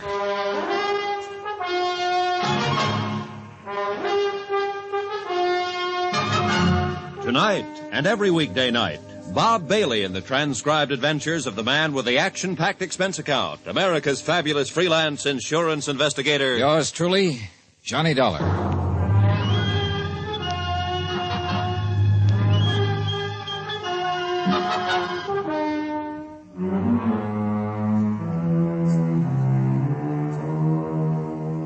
From Special Investigator Johnny Dollar, location Chicago.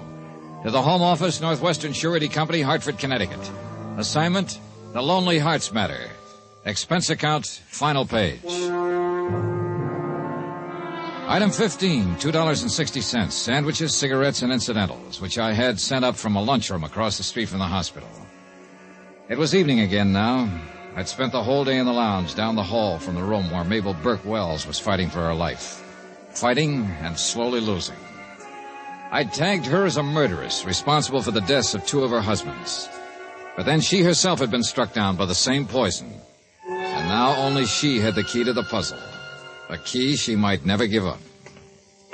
Calling Dr. Kenworthy. Dr. Kenworthy. Dollar? Wanted in delivery room. Oh, hiya, Creeley. Any change yet in my aunt's condition? No, I just talked to the doctor. If anything, she's even weaker. She didn't even recognize me. I've been in the room off and on all day. She didn't even know I was there. Well, she's in pretty bad shape. Sit down. You look a little rocky yourself. Thanks. I feel that way. Aunt Mabel's been a real mother to me. This is quite a shock. Yes, I imagine. Doctor says it's the same thing that killed Jonathan. Yes, that's right. Well, it just doesn't make any sense, Mr. Dollar. Say, tell me something. Did anyone come to the house to see your aunt? Either last night after Lancer left or this morning before I got there? And as far as I know, why do you think someone might have? I don't know. She'd already gone to bed when I came in last night. I left early this morning. It's possible, of course, but I don't believe anyone did. She never had any visitors. She's always been a lonely person, actually. Maybe that's why she started the Lonely Hearts Club. Yes, it was. I suggested the idea to her as a way to meet friends and be around people. She loved it. Why couldn't she and Jonathan's daughter, Norma Wells, get along? She's a strange girl. Always had a chip on her shoulder. I spoke to Jonathan about it once, but he just laughed it off. He said Norma just had too much possessiveness. Yeah, well, I guess it's natural. The two of them had been alone a long time, until he married your aunt. Mr. Dollar. Yeah? The police think that Aunt Mabel killed him, don't they? They've got some pretty strong reasons for thinking so. And the way she is now, dying in her, I suppose they think she did it herself? It's possible she did. Is that what you think? Oh, I'm not sure. I am. Oh, come on over, Miss Wells. I didn't want to interrupt. Just making conversation. You two know each other, I guess. Yes. Well, I think I'll get down and get a cup of coffee. I'll see you later, Doc. I can't stand that man. So I gather. How is she? Not much change. Couldn't bear just sitting in that hotel room wondering what was happening. She hasn't been able to talk? No, not yet. I don't understand it. My father died less than 2 hours after he was first stricken. Difference in constitution, maybe. Different dosage. She's too mean to die. I'm sorry I said that. It was cruel and heartless, but that's the way I feel. I can't help it. When I think of my father, so kind and gentle, murdered in cold blood by that woman. If she did do it, then why this? You mean the same thing happening to her? That's right. Remorse, maybe, if she's capable of it. Or fear. I don't know why. Maybe she's insane. I've always thought she might be. Oh, she's sane, all right. As sane as any of us. Then what do you think happened to her? Oh, I don't know. We probably never will know.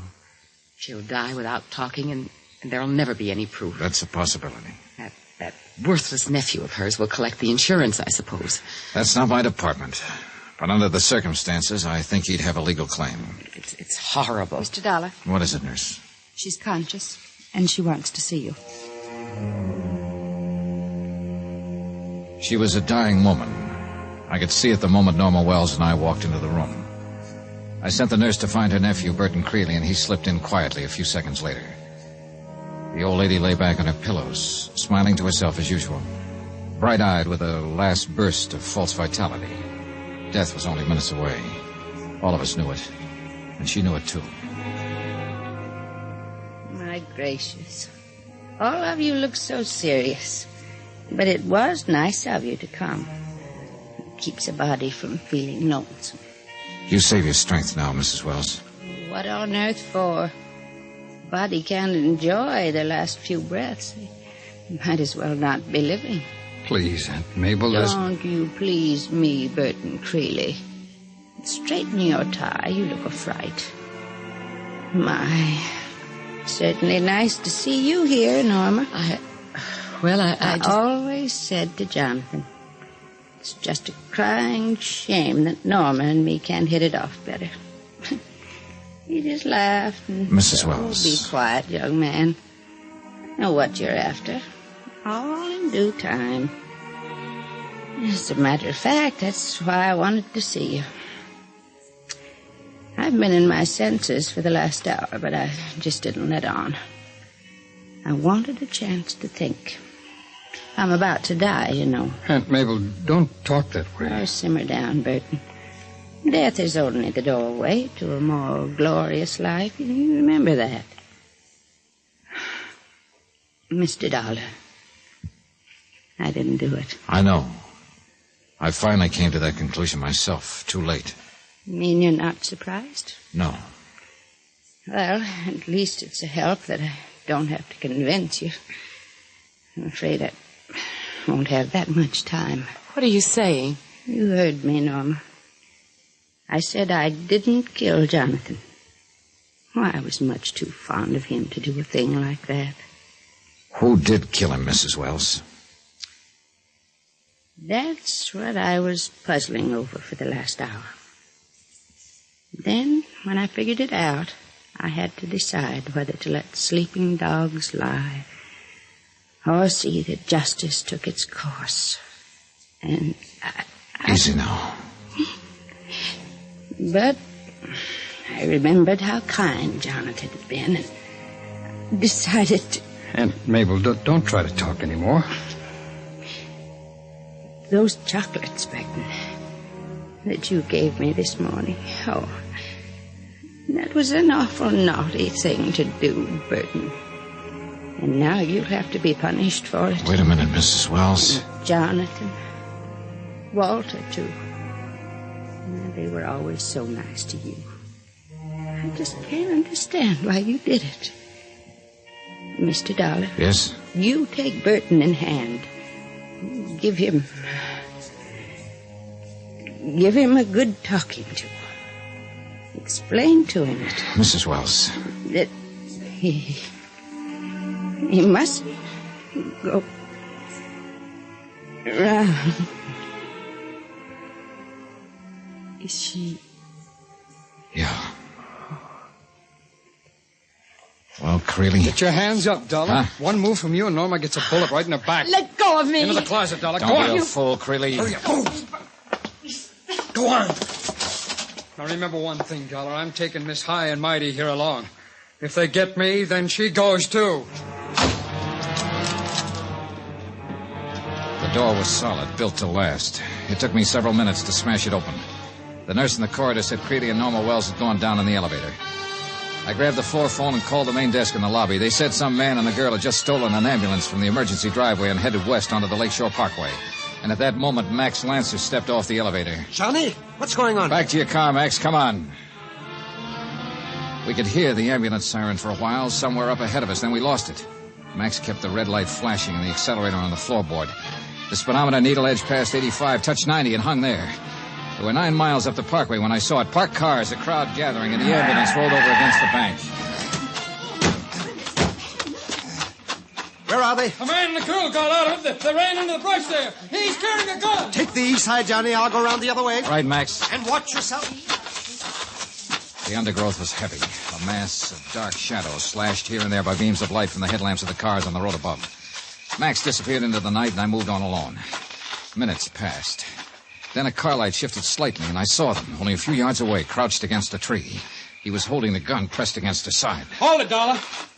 You're finished, Creeley. You'd better give up. You know what I told you. If I go, she goes. Johnny, he's going to kill me. I was holding my gun at my side, but I didn't dare lift to try to aim it. One false move on my part, and he pulled the trigger, blast the life out of Norma Wells. Then she struggled slightly, tried to pull away from him. I had a 1-second chance, and I took it.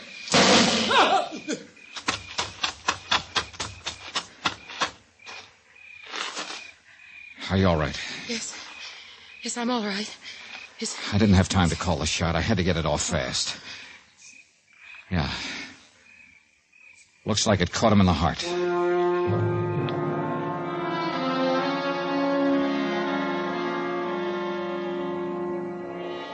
Expense account item 16, $231.25. Hotel and incidentals in Chicago and transportation back to Hartford. Expense account total, $416.40. End of account, end of report. Remarks? A heart with a bullet hole in it. There's a real lonely heart. Yours truly, Johnny Dollar.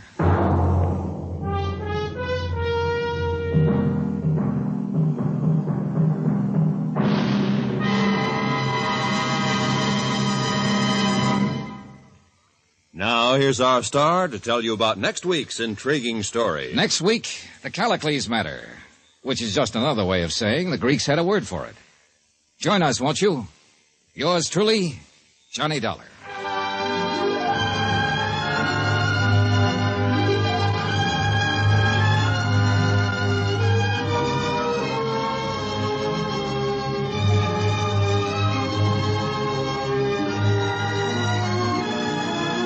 Yours truly, Johnny Dollar, starring Bob Bailey, is transcribed in Hollywood. Written by Les Crutchfield, it is produced and directed by Jack Johnstone.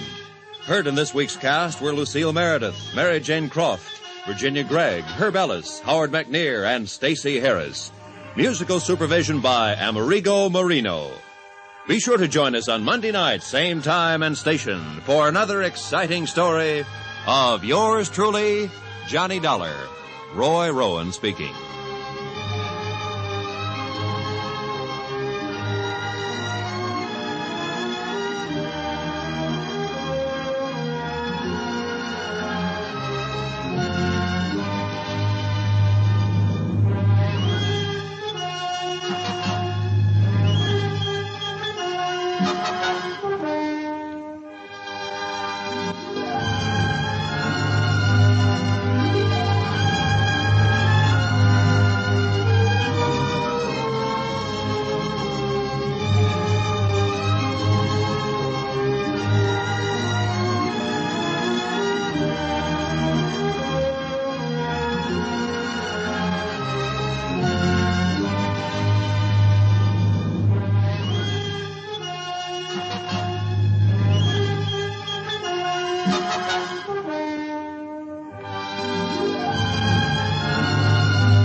From Hollywood, it's time now for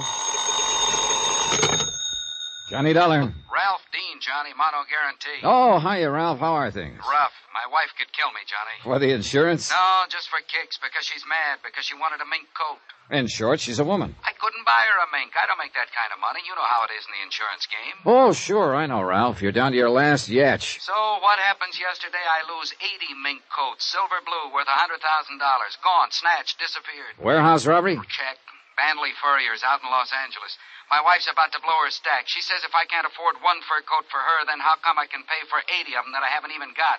How do you reason with a woman, Johnny? I never try. Usually I just send flowers. I've already done that. She ran them through the garbage disposer. So now what do I do? Buy some more flowers.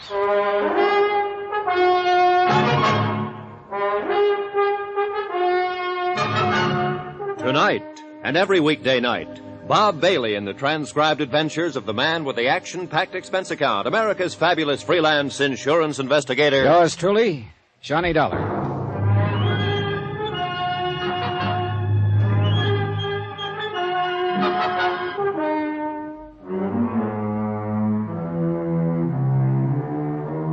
From Special Investigator Johnny Dollar to the Home Office Mono Guarantee Insurance Company, 4312 Spring Street, Hartford, Connecticut.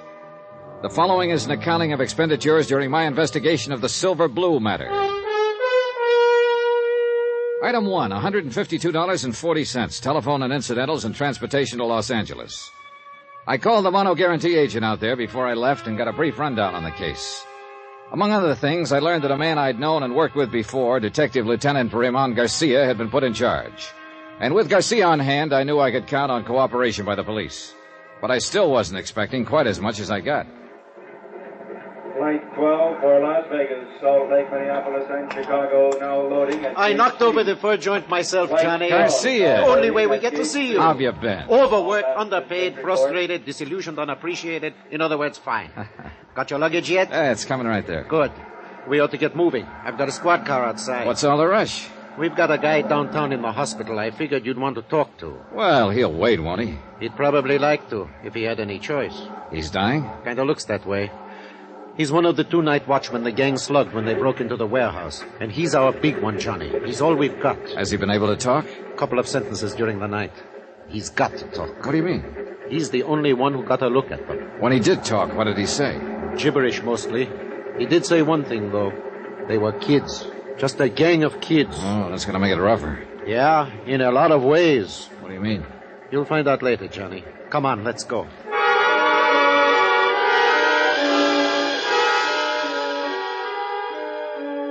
We took the freeway into town with the accelerator floorboarded and the siren screaming. Racing against time and against dying. weaving in and out through the four-wheel madness that Los Angeles calls traffic. And then the other side of the coin, the solemn quiet of hospital corridors, the calm voices of the nurses, and the blank hardness of sterile white walls. We sat there beside a bed and waited for a man to talk or to die. But the slow minutes passed, and he still did neither. So we waited.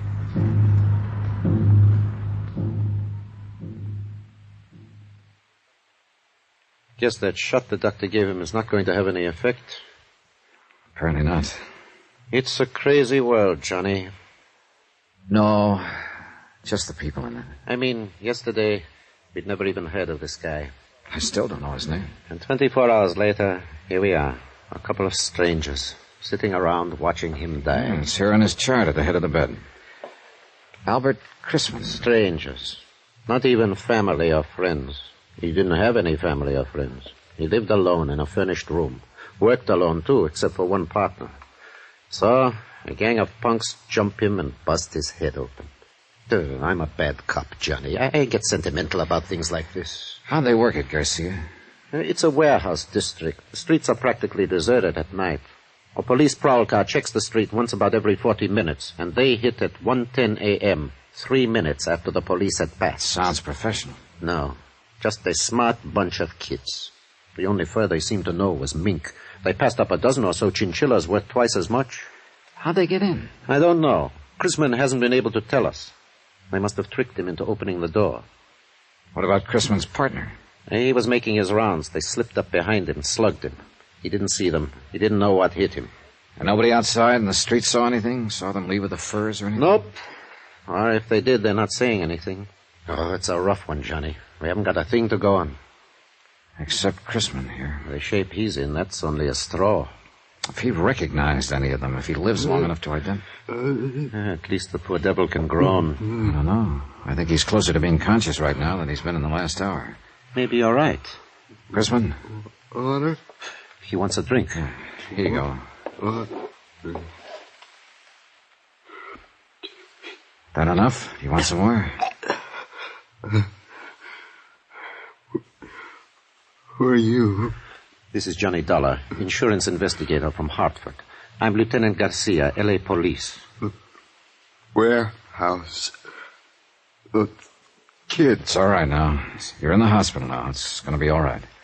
My head. Do you feel like answering a few questions, Mr. Chrisman? It won't take long. Those kids, how did they get in? Telegram. Telegram? He showed me the telegram through the window. Yes? When I opened the door, one of them hit me. Did you get a look at the boy who showed you the telegram? Yes. I saw him. Yeah? 18, 19. What did he look like? 5'9", 10, dark skin, black hair. How was he dressed? Dark jacket. Hard to think. Any scars? Anything unusual about him? No. My head. Are you sure? Sure. Would you recognize him if you saw him again? Yes. Any of the others? No. The only one. There was a mark on his arm. What kind of a mark? My head. Oh, my head. What kind of a mark on his arm? Hurts too bad.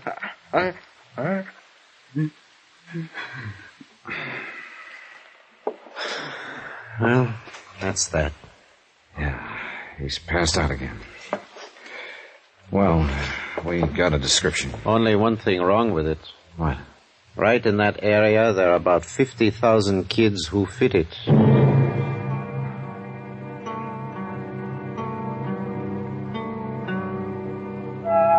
I talked with Mr. Banley, owner of the Furs. Then Garcia and I went down to the warehouse.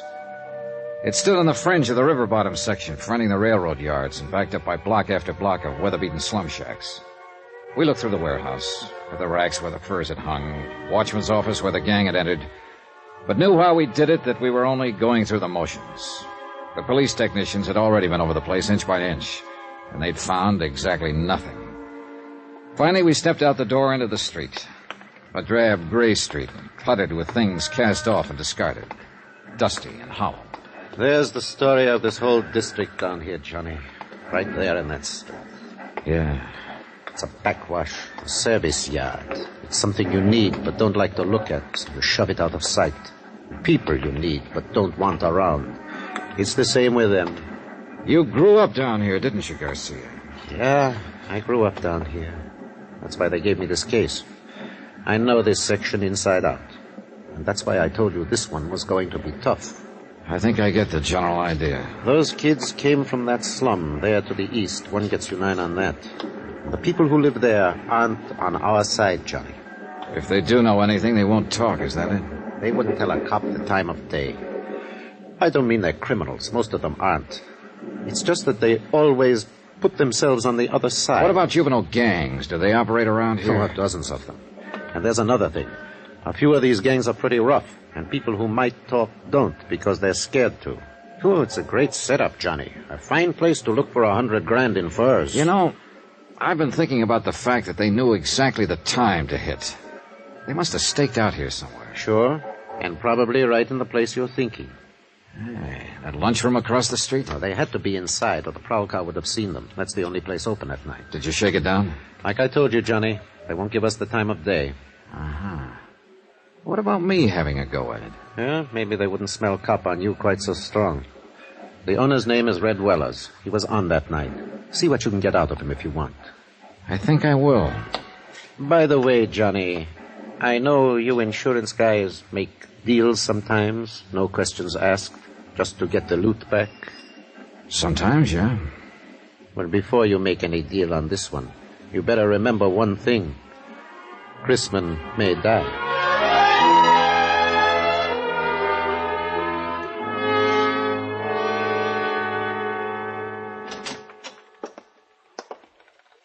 What do you say, Mac? Save your money.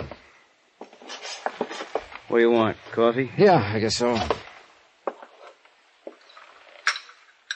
How's business? $1.02 a day. Farther in the hole. Want cream? No, I'll drink it black.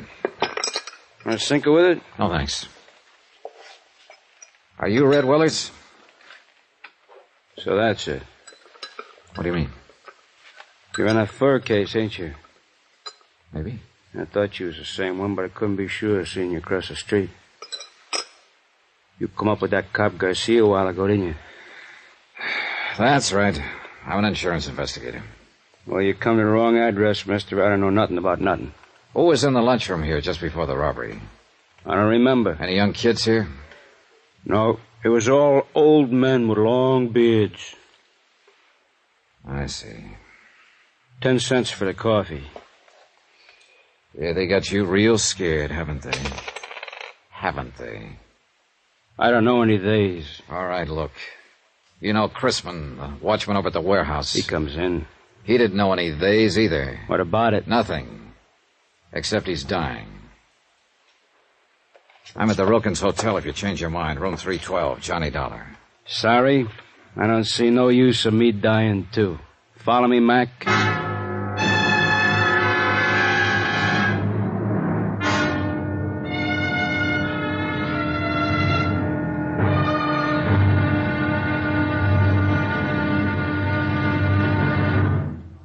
Now, here's our star to tell you about tomorrow's intriguing episode of this week's story. Tomorrow, fear stalks the streets, closing the mouths of a sullen and suspicious people, terrifying a lonely girl, and bringing death in a dusty alley. Join us, won't you? Yours truly, Johnny Dollar.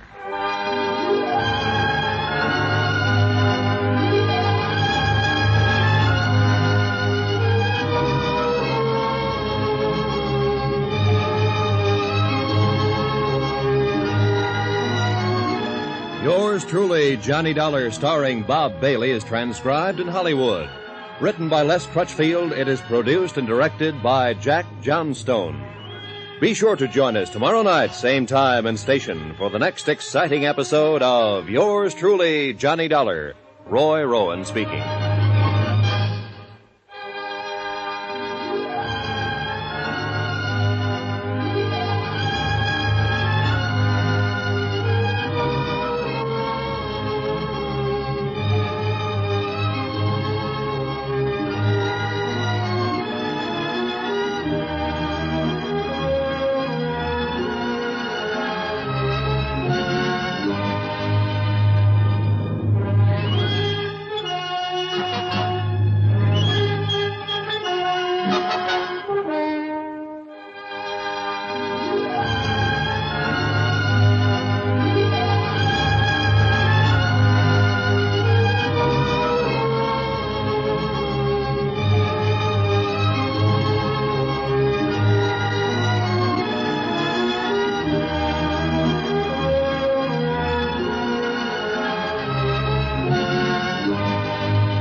From Hollywood, it's time now for...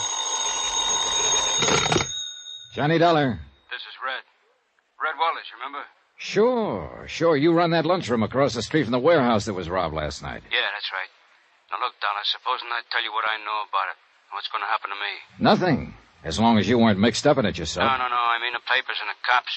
If it gets out I talked to you, I won't last 24 hours. I think I can take care of that. What do you know about it, Red? That depends on what it's worth to you. I see. I'll have to sell out, get away from this section, so I'll need some dough. You follow me? All right. I'll see you taken care of. Now, just what is it No, it ain't safe. I'm talking from a booth. You stay right there at your hotel. I'll see you in a half hour. Right. Just you. No cops. Yeah, that's right, Mr. Beck. Mr. Beck? 6 quarts of milk and 2 pounds of butter. Sure, right away.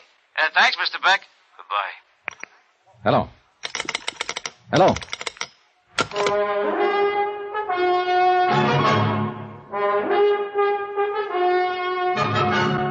Tonight and every weekday night, Bob Bailey in the transcribed adventures of the man with the action-packed expense account, America's fabulous freelance insurance investigator. Yours truly, Johnny Dollar.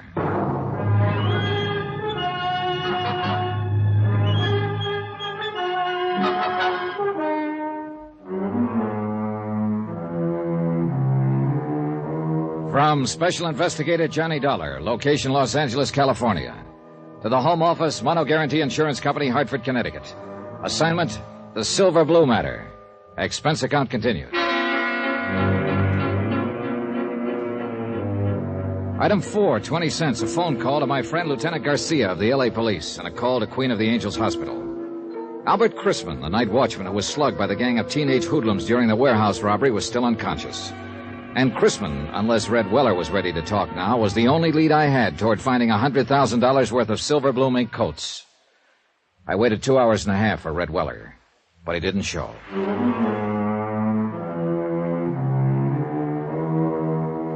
Item 5, $2.85, taxi to the warehouse district at the south end of the railroad yards. It was night by now, and the area was almost deserted. A lost, lonely district, shabby and worn even in the softening darkness, and haunted now by fear. The only lights in the block were those shining from the windows of the warehouse office and from Weller's lunchroom across the street. Good evening. Hello. What would you like, sir? Cup of coffee, I guess. Oh, you're lucky. I just made some fresh. Good. Would you like some cream? No, thanks. No, that'll be fine. Is it foggy out? Yeah, a little. Not bad, though. Hey, this coffee's all right. You're a good cook. Thanks. The boss always has me make it when I'm here. He says I do it better than he does. I'll bet you do. Is the boss around, by the way? No, he called me and said he had to go out. That's why I'm working. I'm on in the daytime mostly. Do you have any idea where he might be? No, he had to go somewhere, I guess. What'd you want to see him about? He wanted to see me. Do you know where he lives? Well, he's got an apartment over on Marina. It's about 8 blocks from here. Think he'd be there? No, he wasn't going home. He was going out somewhere. He acted kind of strange. I don't know what he was going to do. May I ask just what business you're in? Insurance. Oh. I'm a special investigator. What do you mean? I'm working for the company that insured those furs. Oh.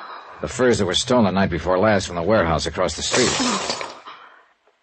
Something wrong? Oh, no. No, of course not. I don't know what you mean. Oh? Can I help you gather up that silverware? Oh, no, that's all right. I don't know what happened. Just careless, I guess. Yeah.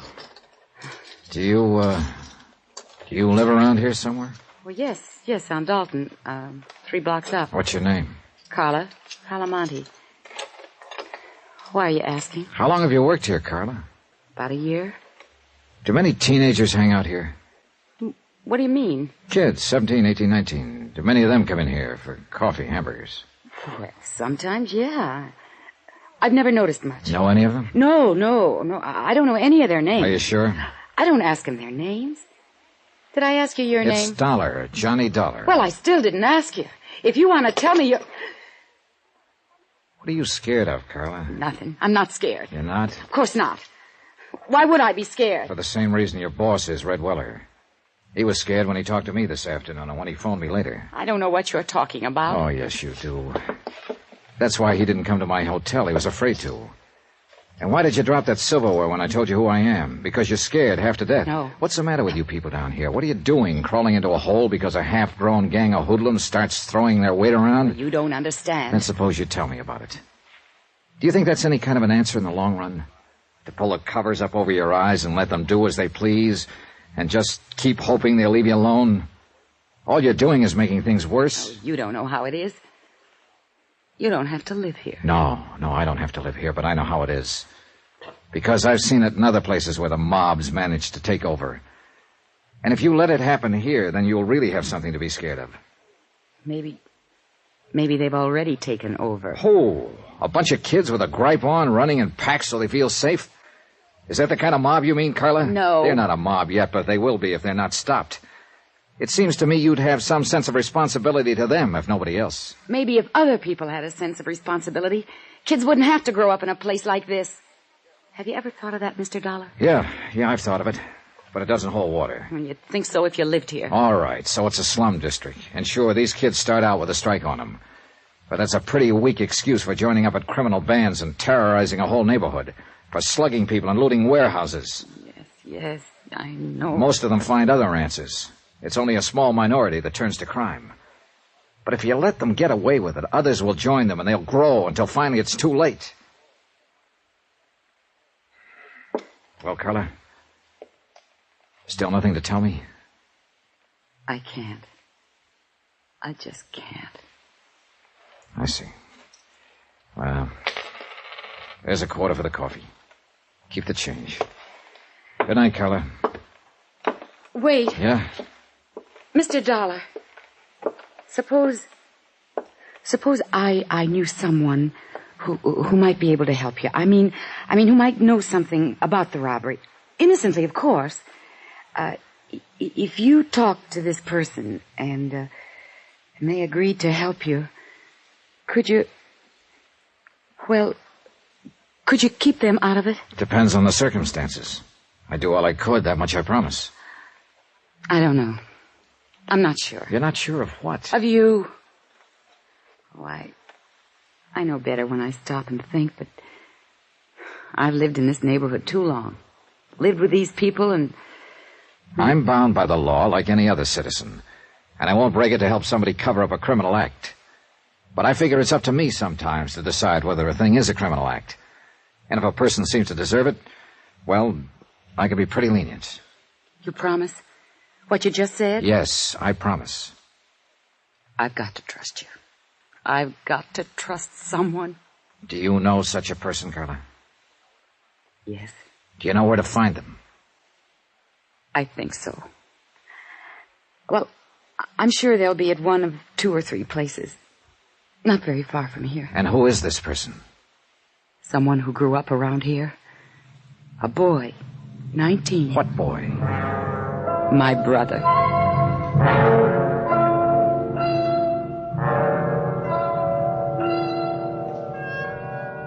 Expense account item 7, $2.70, taxi.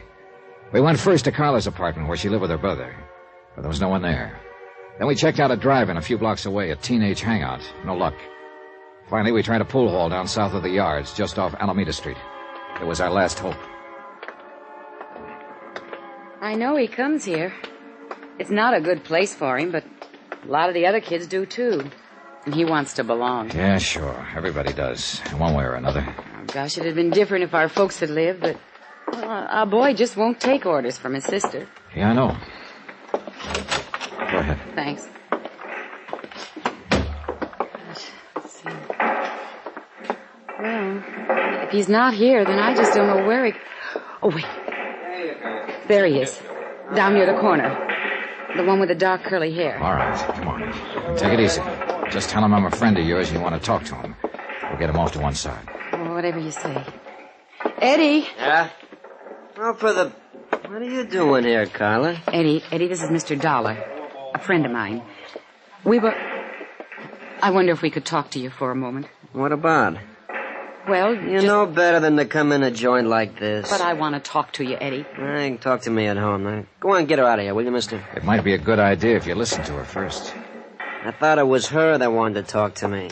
Go on, get her out of here. All right. If you'll go with us. What for? I like it here. It's a nice place. Yeah? At least it's better than San Quentin. What are you talking about? A warehouse robbery, $100,000 worth of furs. I understand you may know something about it. Innocently, of course. I thought you said this guy was a friend of yours. Well, that's right, Eddie. He's just... Who is he? He's an insurance investigator. Oh, so that's the pitch. She's promised to help, Eddie. If you'll tell him whatever you know, he'll protect Knock you. it off, Carla. Now, look, mister. I don't know nothing about nothing. I never even heard of no fur robbery. So take her with you and get out of here. This may be your last chance to get off before the boat sinks, Eddie. You're not leaving, huh? All right, then I'll leave. Eddie! Let him go. We can't force him to talk.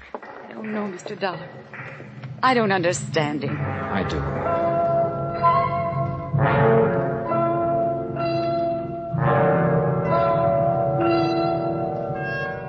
Item 8, 10 cents. Phone call from the pool hall to Lieutenant Garcia at police headquarters.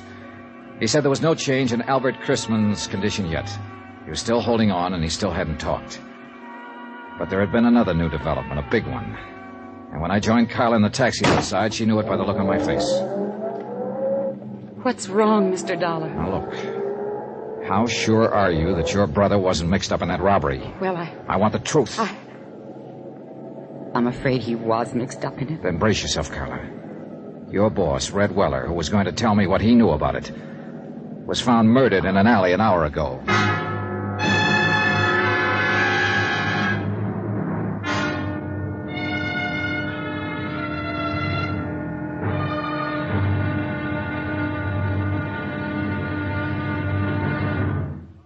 Now, here's our star to tell you about tomorrow's intriguing episode of this week's story. Tomorrow, a lonely, broken-hearted girl, a blood-stained shirt, and a fight with a cornered rat.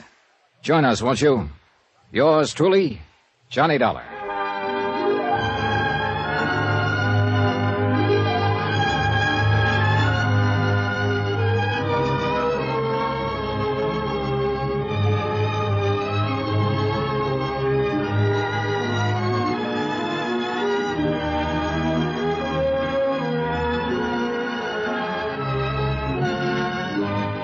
Yours truly, Johnny Dollar, starring Bob Bailey, is transcribed in Hollywood. Written by Les Crutchfield, it is produced and directed by Jack Johnstone. Be sure to join us tomorrow night, same time and station, for the next exciting episode of Yours truly, Johnny Dollar. Roy Rowan speaking.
From Hollywood, it's time now for... Johnny Dollar. Wake you up, Johnny? Oh, Garcia. No, just finished breakfast. Oh, you special investigators do live. Suppose that insurance company of yours could put me on expense account? Maybe. If you found that $100,000 worth of stolen furs. Just a matter of time, Johnny. Now you're talking like a police lieutenant. How soon can you come down here to headquarters? What's up? Has the watchman talked? Crispin? No, he's still in a coma. But I want to know some more about that kid you mentioned on the phone last night. Eddie Monty. Yeah. Well, I don't know. That was told to me in confidence. Look, Johnny, I'm going to talk to you like a policeman for a minute. A man named Weller was knifed to death last night. You told me yourself his death is probably tied in with that warehouse robbery. Another man is dying at Queen of the Angels. So, confidence or no confidence, I want to know about that kid. All right, Garcia. I'll be there in 20 minutes.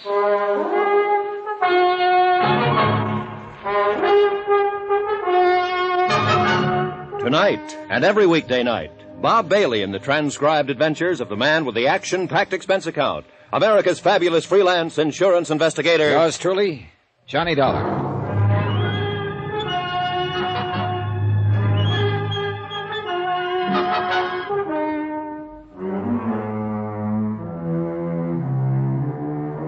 From Special Investigator Johnny Dollar, location Los Angeles, California.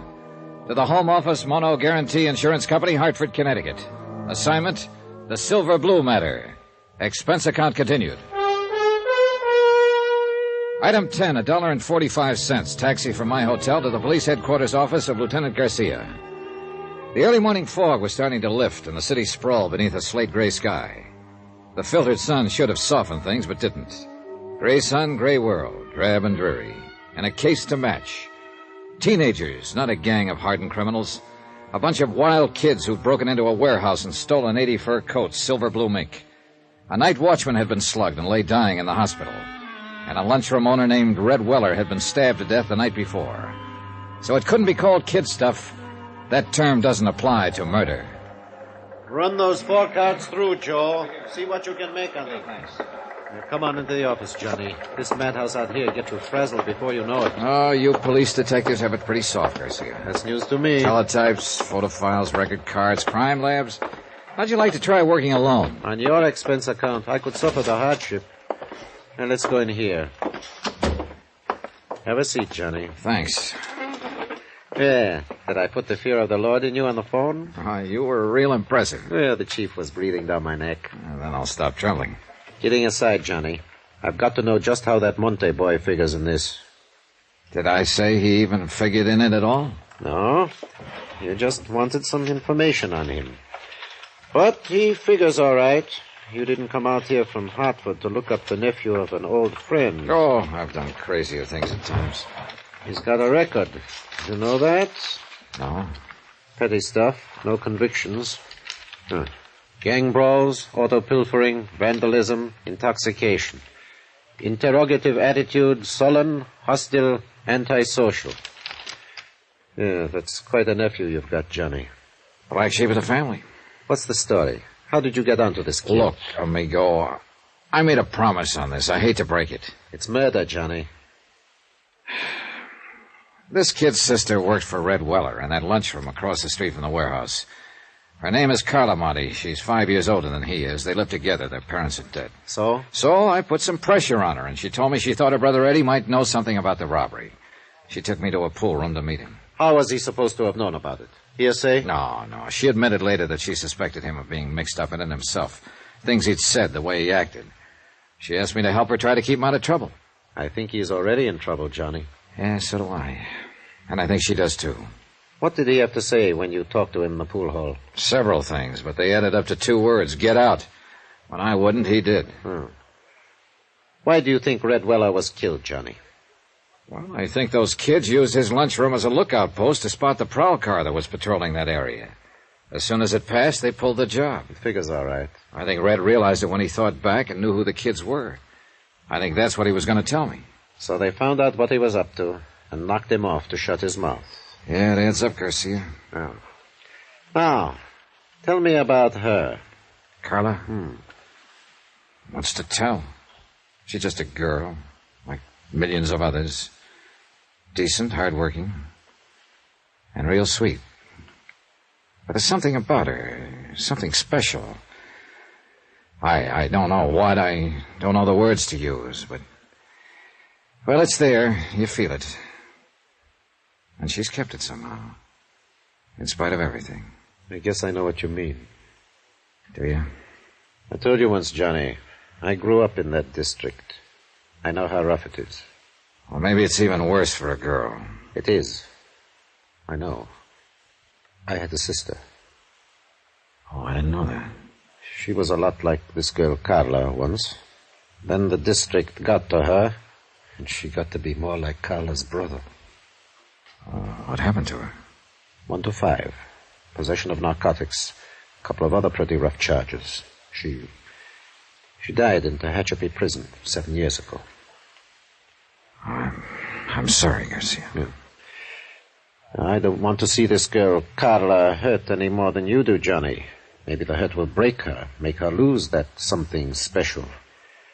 But I've still got to pick up her brother and bring him in for questioning. Expense account item 11, $1.90. Taxi to the Weller lunchroom to see Carla Monte. Lieutenant Garcia had a police detail checking known fences and borderline dealers specializing in furs. But so far, none of those contacted had been approached by any member of the warehouse gang.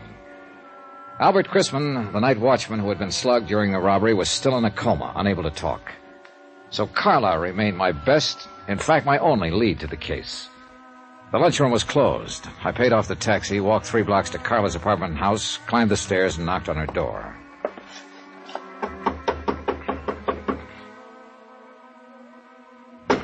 Yes? Who is it? Johnny Dollar. I'd like to talk to you. Oh, all right. Just a moment.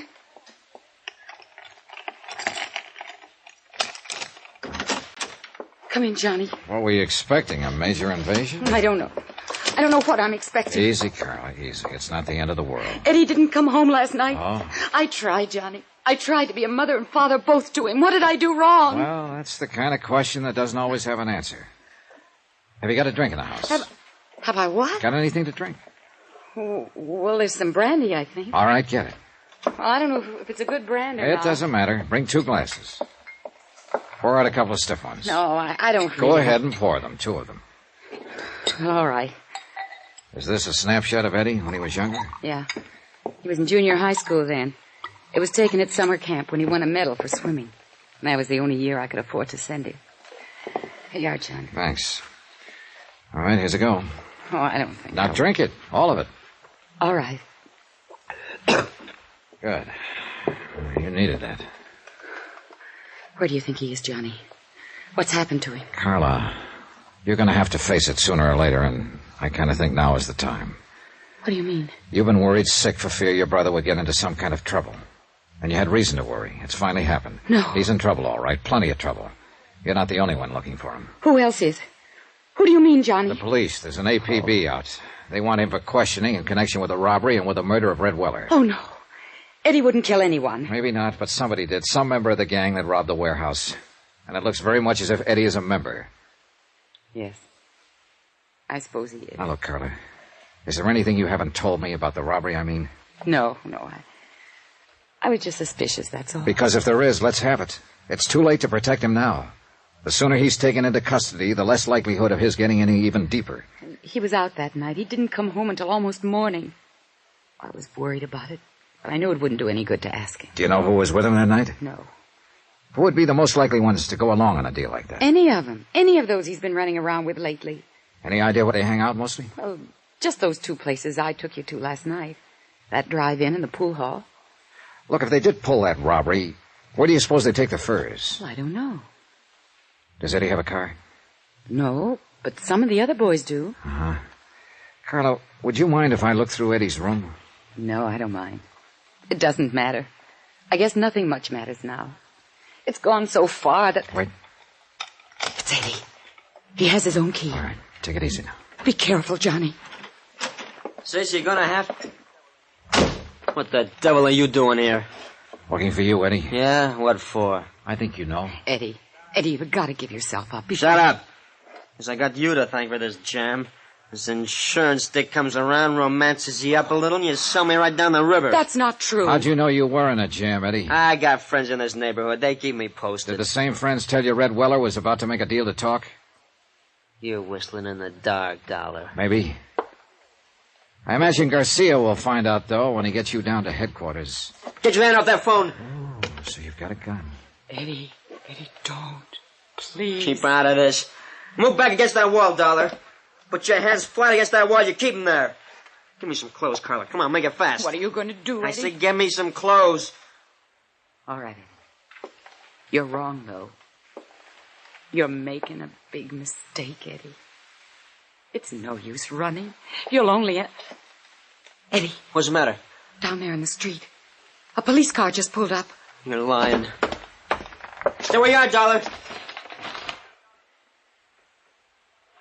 I'd kill you, Carla. You're that one that brought him here. Trying to let him trap me. I think I'll pull a bullet in you before I leave. You fire one shot and you won't have a chance. They'll be in here before you can get out of the hallway. You better make up your mind, Eddie. Well, you've still got time. Stay where you are, Dollar. Don't try to come after me. Eddie, please. Give yourself up, Eddie. Stop him, Johnny. I'm afraid it's a little late. Why did you let him go? There was no choice, Carla. He'd have killed you if I'd moved. Well, you'd better give me that list of his friends. The police will want it. Heaven help him. Yeah. That's about all that can help him now.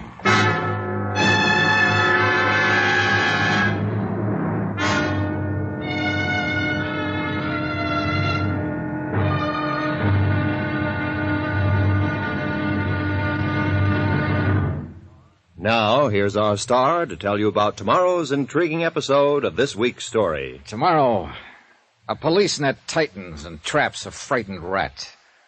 A boy sobs in a jail cell. And an innocent man dies quietly in his sleep. Join us, won't you? Yours truly, Johnny Dollar.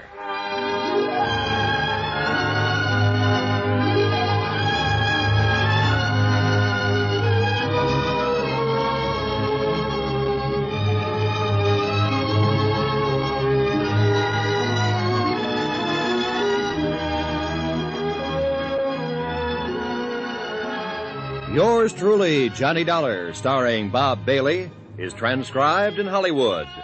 Written by Les Crutchfield, it is produced and directed by Jack Johnstone. Be sure to join us tomorrow night, same time and station, for the next exciting episode of Yours truly, Johnny Dollar. This is Roy Rowan speaking.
From Hollywood, it's time now for...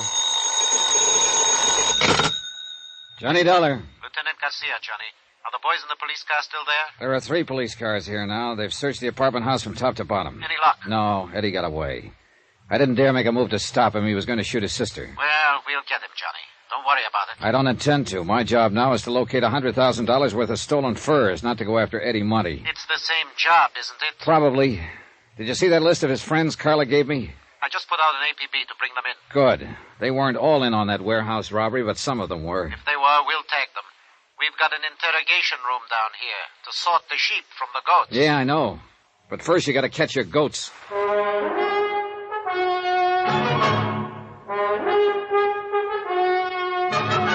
Tonight, and every weekday night, Bob Bailey in the transcribed adventures of the man with the action-packed expense account. America's fabulous freelance insurance investigator. Yours truly, Johnny Dollar.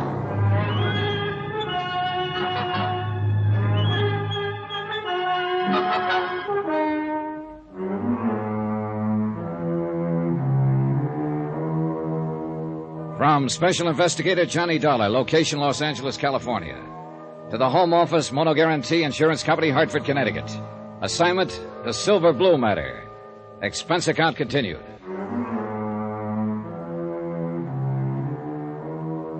Item 12, 2 cents for the way I felt. I hung up the phone and walked to the window, stood there looking out into the street. The police were leaving the apartment to carry their search for fugitive Eddie Monty into wider territory.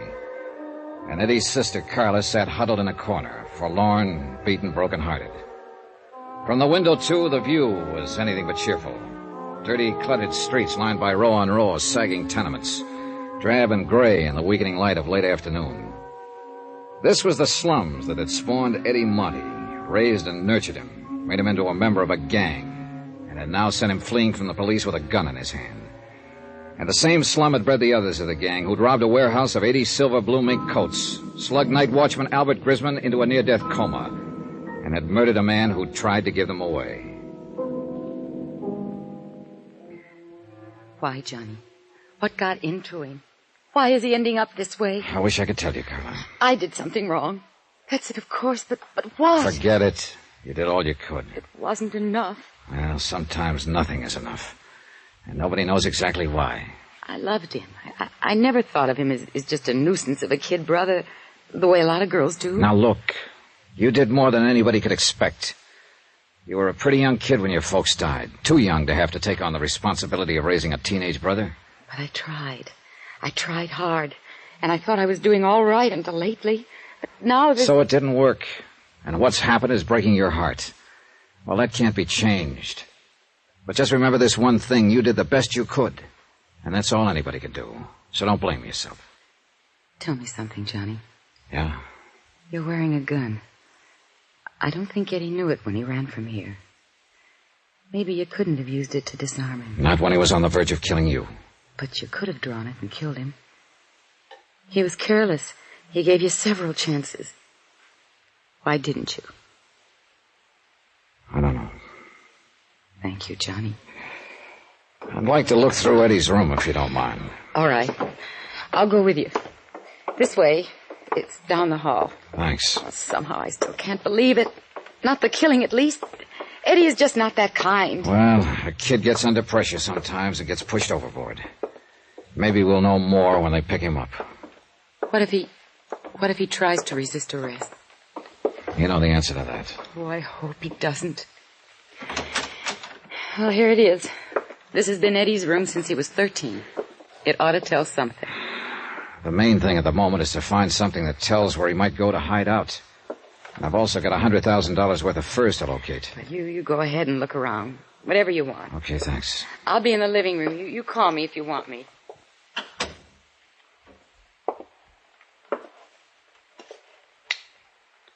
For the sake of company, I switched on a beat-up record player in the corner. And I looked at 6 years of a boy's life, accumulated in one room. Comic books, hot rod magazines, school mementos, knickknacks, photographs. Junk mostly, to anybody but the owner. I went through all of it, then through the drawers and chests and through his clothes. Nothing. I looked over the photographs stuck in the mirror tacked on the wall. Some of the names on the boys' pictures were the same as those on the list Carla had given to the police. There were a few pictures of girls and a lot of pictures of hot rods. I picked up an envelope of loose photographs lying on the dresser. They were views of a second-hand panel truck, and in all of the pictures, Eddie was standing beside the truck with obvious pride of ownership. One of the views showed the front license plate. I turned the envelope over. The film had been developed less than 2 weeks before. I called Carla back into the room and asked her about it. No. No, I didn't know he had a car, or a truck, rather. It may not be his, but I'll lay odds that it is. That look on his face is a dead giveaway. I don't know. He sure kept it a secret. He never brought it here once. Do you recognize the background in those pictures? No, I don't. It looks like a storage yard or an industrial place of some kind, doesn't it? Yeah, I'd call it that. Do you mind if I take these with me? Of course not. But why? The gang had to use something to haul those furs away from the warehouse. But if Eddie was keeping the truck a secret from me, it was because he was planning to use it for the robbery. That one or some other one.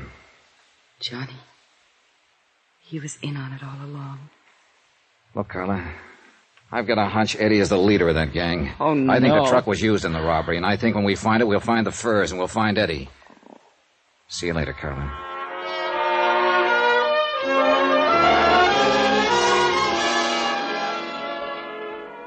Expense account item 13, $1.85. Taxi fare from Carla's apartment to the police headquarters office of Lieutenant Garcia. Come in. Oh, Johnny, I've been trying to locate you. Oh, what's up? We picked up 2 of those kids on Carla Monte's list. Friends of Eddie's. Wow, that's a start. Not with one of them. He's in the clear. Perfect alibi. We have something on the other one, though. Want to help me talk to him? Yeah, sure. Oh, say, here are some photographs I picked up in Eddie's room a while ago. We should take a look at them, Garcia. All right, let's see them. The pictures were taken about 2 or 3 weeks ago. Now, if this truck is his sister doesn't know about it. Yeah, he sure got that owner look on his face. Yeah, he sure has. That second one there shows the license number, see? Yeah, I see it. You think they might have used this in the robbery, Johnny? It's a possibility. And we're not exactly swamped with angles. I was wondering, too, if you happen to recognize that background behind the truck. No, but it looks like it might be down in that area somewhere, the warehouse district. Look, why don't you get some copies made, circulate them, and see if any of your boys can tag the place? Oh, you insurance dicks do get ideas sometimes. Oh, you'd be amazed. All right, I'll do it. And now let's go down and talk to that kid.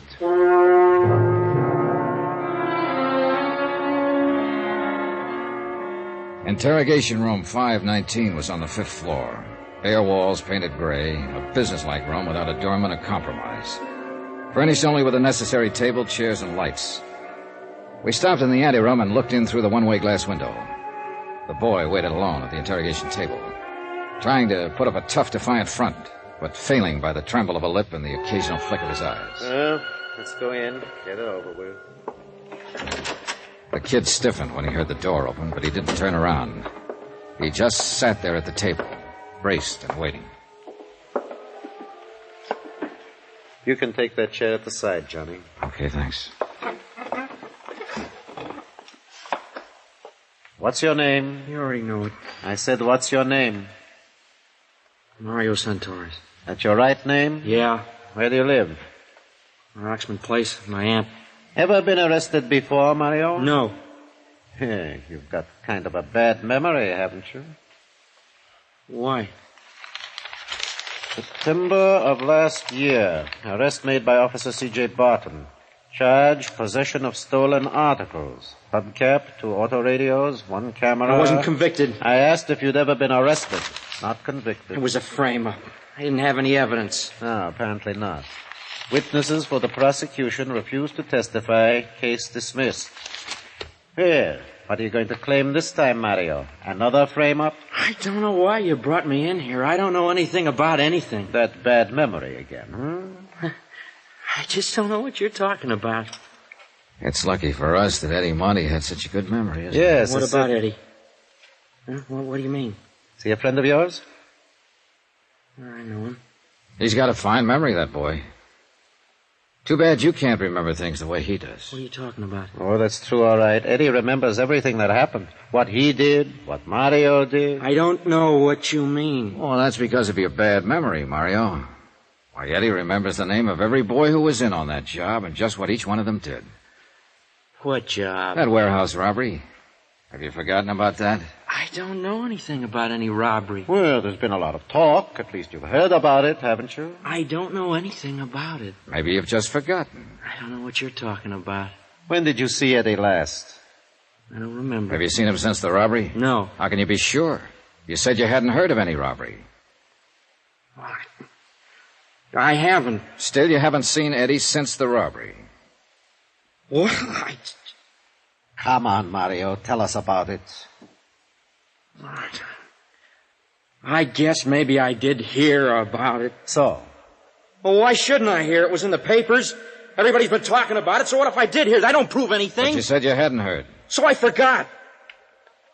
Guy can forget something, can't he? Yeah. If he's got a bad memory, he can. And Mario's got a real bad memory, Johnny. Not Eddie, though. He remembers how you guys loaded those furs into his truck. How you waited across the street in Red Wellers until the prowl car passed. How you slugged the night watchman, Albert Chrisman. That's a lie. How do you know it is, Mario? You don't even remember it. Eddie does, though. He even remembers the next night. When you stabbed Red Weller to death to keep him from coming to me. No. No, I didn't do that. Of course you did. You don't think Eddie would lie, do you? It's not true. Makes sense to us. Is Eddie here? You pick him up? How would we know what he remembers unless we picked him up? Now, how do you think we got your name? Out of the telephone book? It's not true what Eddie says. Well, if you've got anything to say, we'll listen to it. But I don't think it's necessary, do you, Johnny? No, I think Eddie remembers everything. Let's get out of here. Yeah. He's lying! You listen to me. I'll tell you the truth. I'll get a stenographer.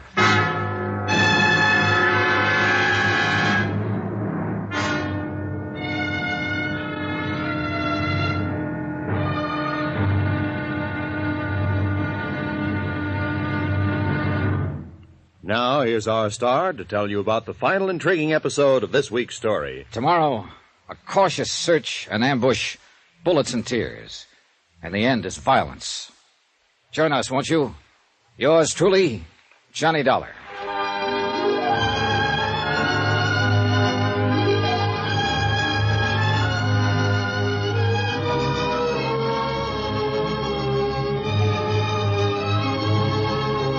Yours truly, Johnny Dollar, starring Bob Bailey, is transcribed in Hollywood. Written by Les Crutchfield, it is produced and directed by Jack Johnstone. Be sure to join us tomorrow night, same time and station, for the next exciting episode of Yours truly, Johnny Dollar. Roy Rowan speaking.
From Hollywood, it's time now for...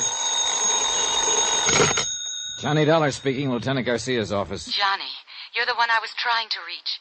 This is Carla Monte. Oh, I was going to phone you later. What's happening? Have they found Eddie yet? Not yet, but the police picked up one of his friends, Mario Santoris. Oh, Mario, I know him. Why, he's been to the apartment lots of times. Was he in on the robbery?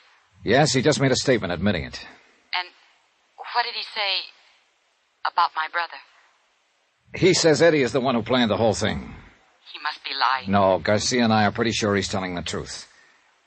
I'm sorry, Carla. I'm coming down to headquarters, Johnny. There's no use. There's nothing you can do here. At least I can be there when they bring him in or whatever happens. It won't help. You're better off at home. Now, No, Johnny. please. I raised him.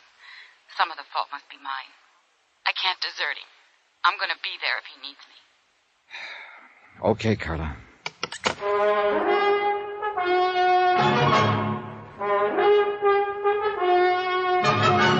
Tonight and every weekday night, Bob Bailey in the transcribed adventures of the man with the action-packed expense account, America's fabulous freelance insurance investigator. Yours truly, Johnny Dollar.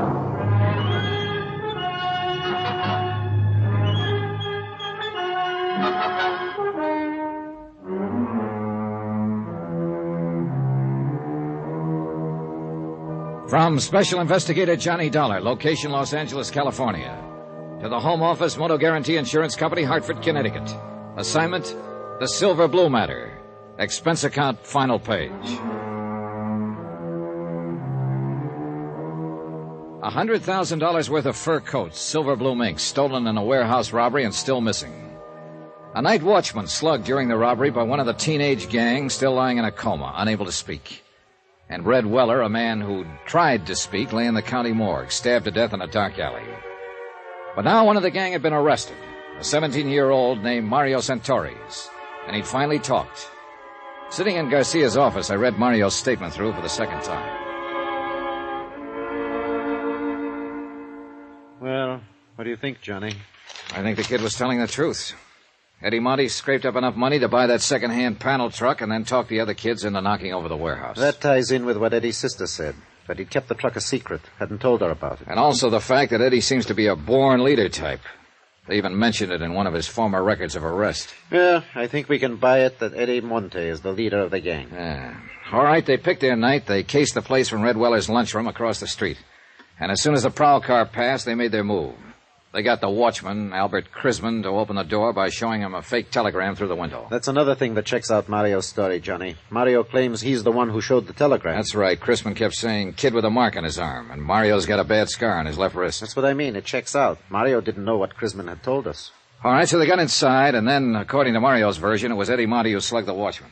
Probably true. Then they jumped the other watchman in the dark and started hauling out the furs, loading them into the truck of Eddie's. They knew they had 45 minutes before the prowl car came back through. By that time, they'd finished and split up, Eddie driving the truck away alone and the others disappearing on foot. Yeah, I think that's about the size of it. And I think Mario's telling the truth when he says neither he nor any of the others know where Eddie planned to hide out the truck. And Red Weller, according to Mario, was murdered by another gang member. What was his name? Chuy Morel. Yeah. Well, if that's true, Eddie Monte is at least clean on the murder charge. If it's true. All you can tag him on is robbery and assault on that watchman. I'm kind of glad of it, Johnny. I feel sorry for that sister of his. So do I. She's a good kid. And she's carrying a real load of guilt. Thinks that she's responsible in some way. Oh, she was only 19 herself when their folks died. How could she be expected to hold him in line? And especially in that district. Yeah.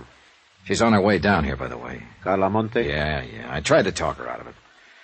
Oh, maybe she's as well off hanging around here, though, as she is waiting alone in that apartment. It's a rough deal for her, no matter where she waits. Well, at least we can tell her brother's not in quite as deep as we... Excuse me. Yeah, sure. Garcia speaking. Good. Well, who's the other one? Yeah, bring them on in and book them. I'll talk to them later. And now we... What? When? All right. Keep in touch with me. The boys just picked up Chuy Morel and the other two. That leaves us one to go. Yeah, the big one. Eddie Monte. And he's even bigger now, Johnny. What do you mean? That watchman Eddie slugged. Albert Crisman. What about him? He just died. So it was a different thing we had to tell Carla when she arrived at headquarters. Not that her brother would probably get off on a lesser charge, but instead that an APB was out, that every officer in town had been warned, be on the lookout for Eddie Monte, age 19, armed and dangerous, wanted for murder.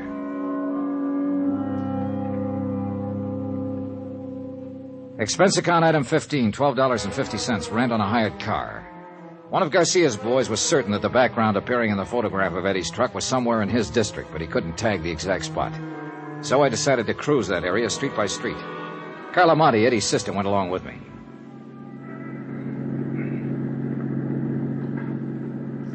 There's an alley off to the right, Johnny. It might be worth a look. Yeah, it runs back toward a lumberyard there. That could be a lumberyard in the background of that photograph. Well, we'll give it a try. This isn't it, Johnny. Sally makes a right-angled turn there before it even gets to the lumber yard. Well, we may as well check it on through. It seems to run clear on down to the railroad yards. Please let us find him. If it's the police, he'll fight. And he'll kill someone else.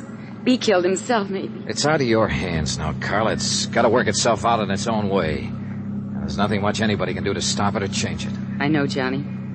I keep trying to fool myself. All the time, I know. Well, all you can do is hope. Look! That fence ahead of us there. Next to the railroad yards. Yeah, that could be the fence in these pictures. Looks the same. And that storage shed there at the right, that's in one of the shots. Yeah. And that pile of oil drums. This is it, Carla. This is where those films were taken. The truck was parked right at the corner of that shed. Well, it looks as though that off chance paid off. I'm scared, Johnny. Now that it's so close, I'm scared. Don't be. By off chance, I meant just finding the place. He may not have come back here since the day those pictures were taken. You don't believe that, and you know it. Look, Carla, that house back at the corner has a phone. There's a wire running in from the pole. Go back there and use it to call Lieutenant Garcia. Give him the location and tell him to hit the radio and have this whole area blocked off. Got it? Yes. Tell him to cover the railroad yard, too. Sew up this whole section tight. And tell him to make it fast. Johnny. Yeah. Eddie may be watching us from around here somewhere right this minute. I waited until she'd gone. Then I got out of the car and walked toward the shed and the sagging wooden fence that bordered the railroad yards. It was nearly dark now. The high floodlights had been turned on above the crisscross network of gleaming steel tracks. Shadows play tricks at such a time of evening, and I got sudden movements now and then from the corner of my eyes, but, well, yet nothing really moved. And the only sound was the sound of my own footsteps. I stopped several times and stood watching and listening, but nothing moved. There was only silence. I reached the door of the long wooden shed and found it padlocked. But looking in through a broken window, I could see the lock didn't matter. The shed was empty and long abandoned. Between it and the fence was a drive leading toward the rear. And behind the shed, in a loading area, I found Eddie's truck. And in the back of it was $100,000 worth of furs. All right, Dollar. Get your hands up. Eddie, you're in a rut. That's the first thing you said to me the last time we met. I ought to killed you there in that apartment. Isn't one killing enough? I don't suppose you know it, but Albert Chrisman died this afternoon. I know. I got a radio in the truck there. That's where you've been hiding out all the time? Look, if I wanted to answer questions, I'd go turn myself in. You may be better off in the long run if you do. Now get... You here alone? No, your sister's with me. Oh, for the love... What does she want to do? Watch me get it? Why don't you give me that gun, Eddie? It's only a matter of time. You know that. You don't have a chance. Oh, I figure I got a pretty good chance right here in my hand. Chance at what? To break Carla's heart? Smash her into the dirt, kill her, maybe? Shut up. What more do you want to do to her before you're through? I'm not planning to be through. Oh, that's great. But the police are doing some planning of their own. They gotta find me first. I found you, didn't I? And I ought to kill you right where you're standing. Is that all you gotta think about, Eddie? To kill somebody and go on killing until one of them kills you? Shut up. Let me think. Think about Carla if you want to think about something. Think about the things she's done for you, the years she's worked for you, worried about you. That dame was born to worry. Nobody's born to worry. They inherit worries, like you were inherited by her. I didn't ask her to do it. Life didn't give her any choice. But it's too late now to talk about that. It's all over, Eddie. This is the wind-up. Come on now, give yourself up. You haven't got a chance. Oh, and I would have if I gave myself up? Don't you hand me that stuff. The police have got this whole section surrounded. Carla went to call them 20 minutes ago. If I thought you were trying to hand me... Keep your mouth shut. Eddie, you don't have a chance. Johnny, Lieutenant Garcia's here. Be careful, Eddie's here. You dirty... I hit the dirt and rolled into the truck and came up on the other side with my gun in my hand. I could hear Eddie running away, but I couldn't tell where he was. Johnny, are you all right? Yeah, I'm all right. Eddie went over the fence into the yards. Where are you? Here, the corner of the shed. Come on, let's go after him. He can't get through. I've got men working this way from the other side. Where's Carla? Back there somewhere. Come on, we can get through the fence here. Carla, stay where you are. Don't follow us. There he goes, Johnny, behind that line of freight cars. All right, come on. He can't get too far that way. There's a train coming. There he goes! He's going to try to beat it. The crazy Eddie! Santa Maria!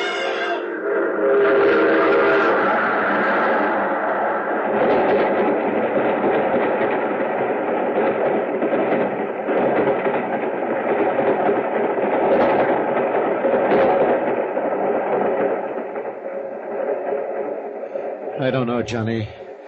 There must be better ways to die.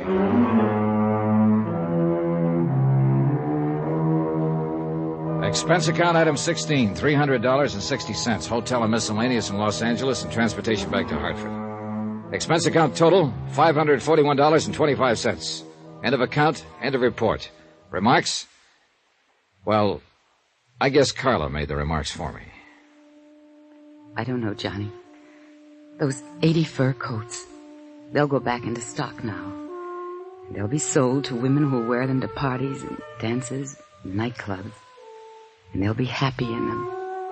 And they'll never know about Eddie or about me or what happened here tonight.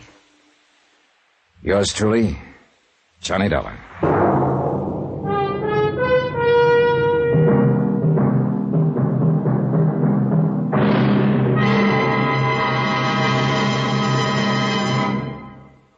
Now, here's our star to tell you about next week's intriguing story. Next week, The Matter of the Medium, Well Done. And a seance or two that I think you'll like. Join us, won't you? Yours truly, Johnny Dollar.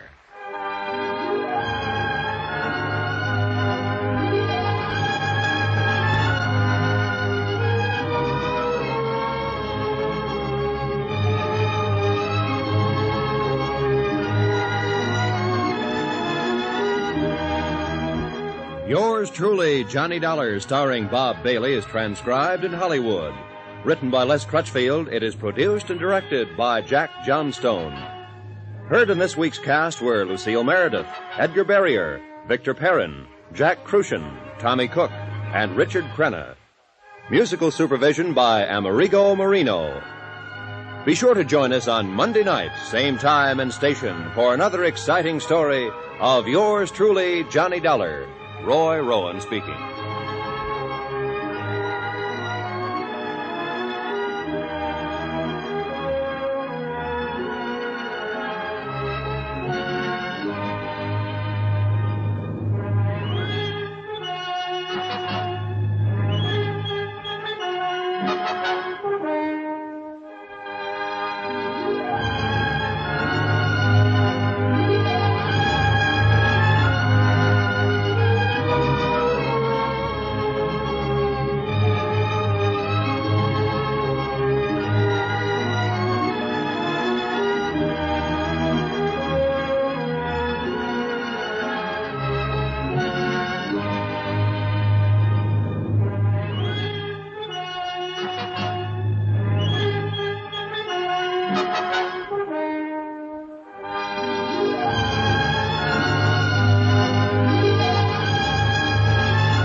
From Hollywood, it's time now for...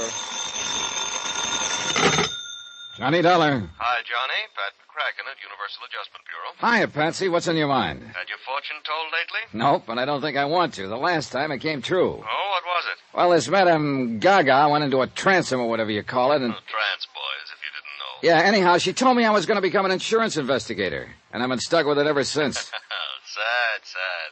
But now, how'd you like to try your hand as a psychic investigator? Sure. What do I do? Drop over, will you? I'm on my way.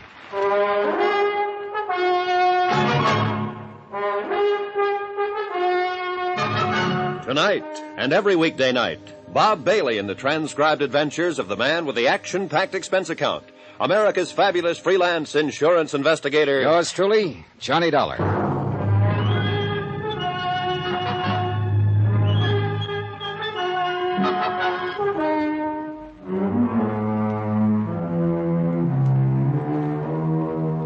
Expense account submitted by Special Investigator Johnny Dollar to the Universal Adjustment Bureau, Hartford, Connecticut. Following is an accounting of expenditures during my investigation of the matter of the medium. Well done. Expense account item 1, 115. Taxi to the office of Pat McCracken at Universal. I hadn't seen Pat since he'd ruined my Southern California vacation by insisting I tie it in with the Jolly Roger matter in the Lamar case, where my expense account, for some strange reason, came out to a right nice figure. I've even included the case of VO that I'd sent him for having handed me those investigations. So I didn't know whether he was going to be nice to me or to rub my nose in the dirt. As it turned out, he didn't know either. Now, I don't quite know whether this is going to be another soft touch for that expense account of yours, or a completely crazy one, or real rough. Tommy Green seems to think the latter, though I don't see why particularly. Yeah, who's Tommy Green? Mid-Eastern Life down in New York. Oh, but just bill me as usual. Sure, okay. Now, Tommy says he's run into this sort of thing before, but not on so big a scale. That's why he's worried about it. Pat, you still haven't told me what. Oh, now one of his clients happens to be a sweet young thing named Carol Sharp, 26 or 7, beautiful, badly spoiled. Love him that way. What? Nothing. Go on. Yes. She lives alone in a swank penthouse in the East 50s down there in New York. Playgirl. Tommy holds a $110,000 policy on her. Straight life. Beneficiary? Her family, mother, and a couple of kid brothers. No father? No. The others live over in Mauchunk, PA.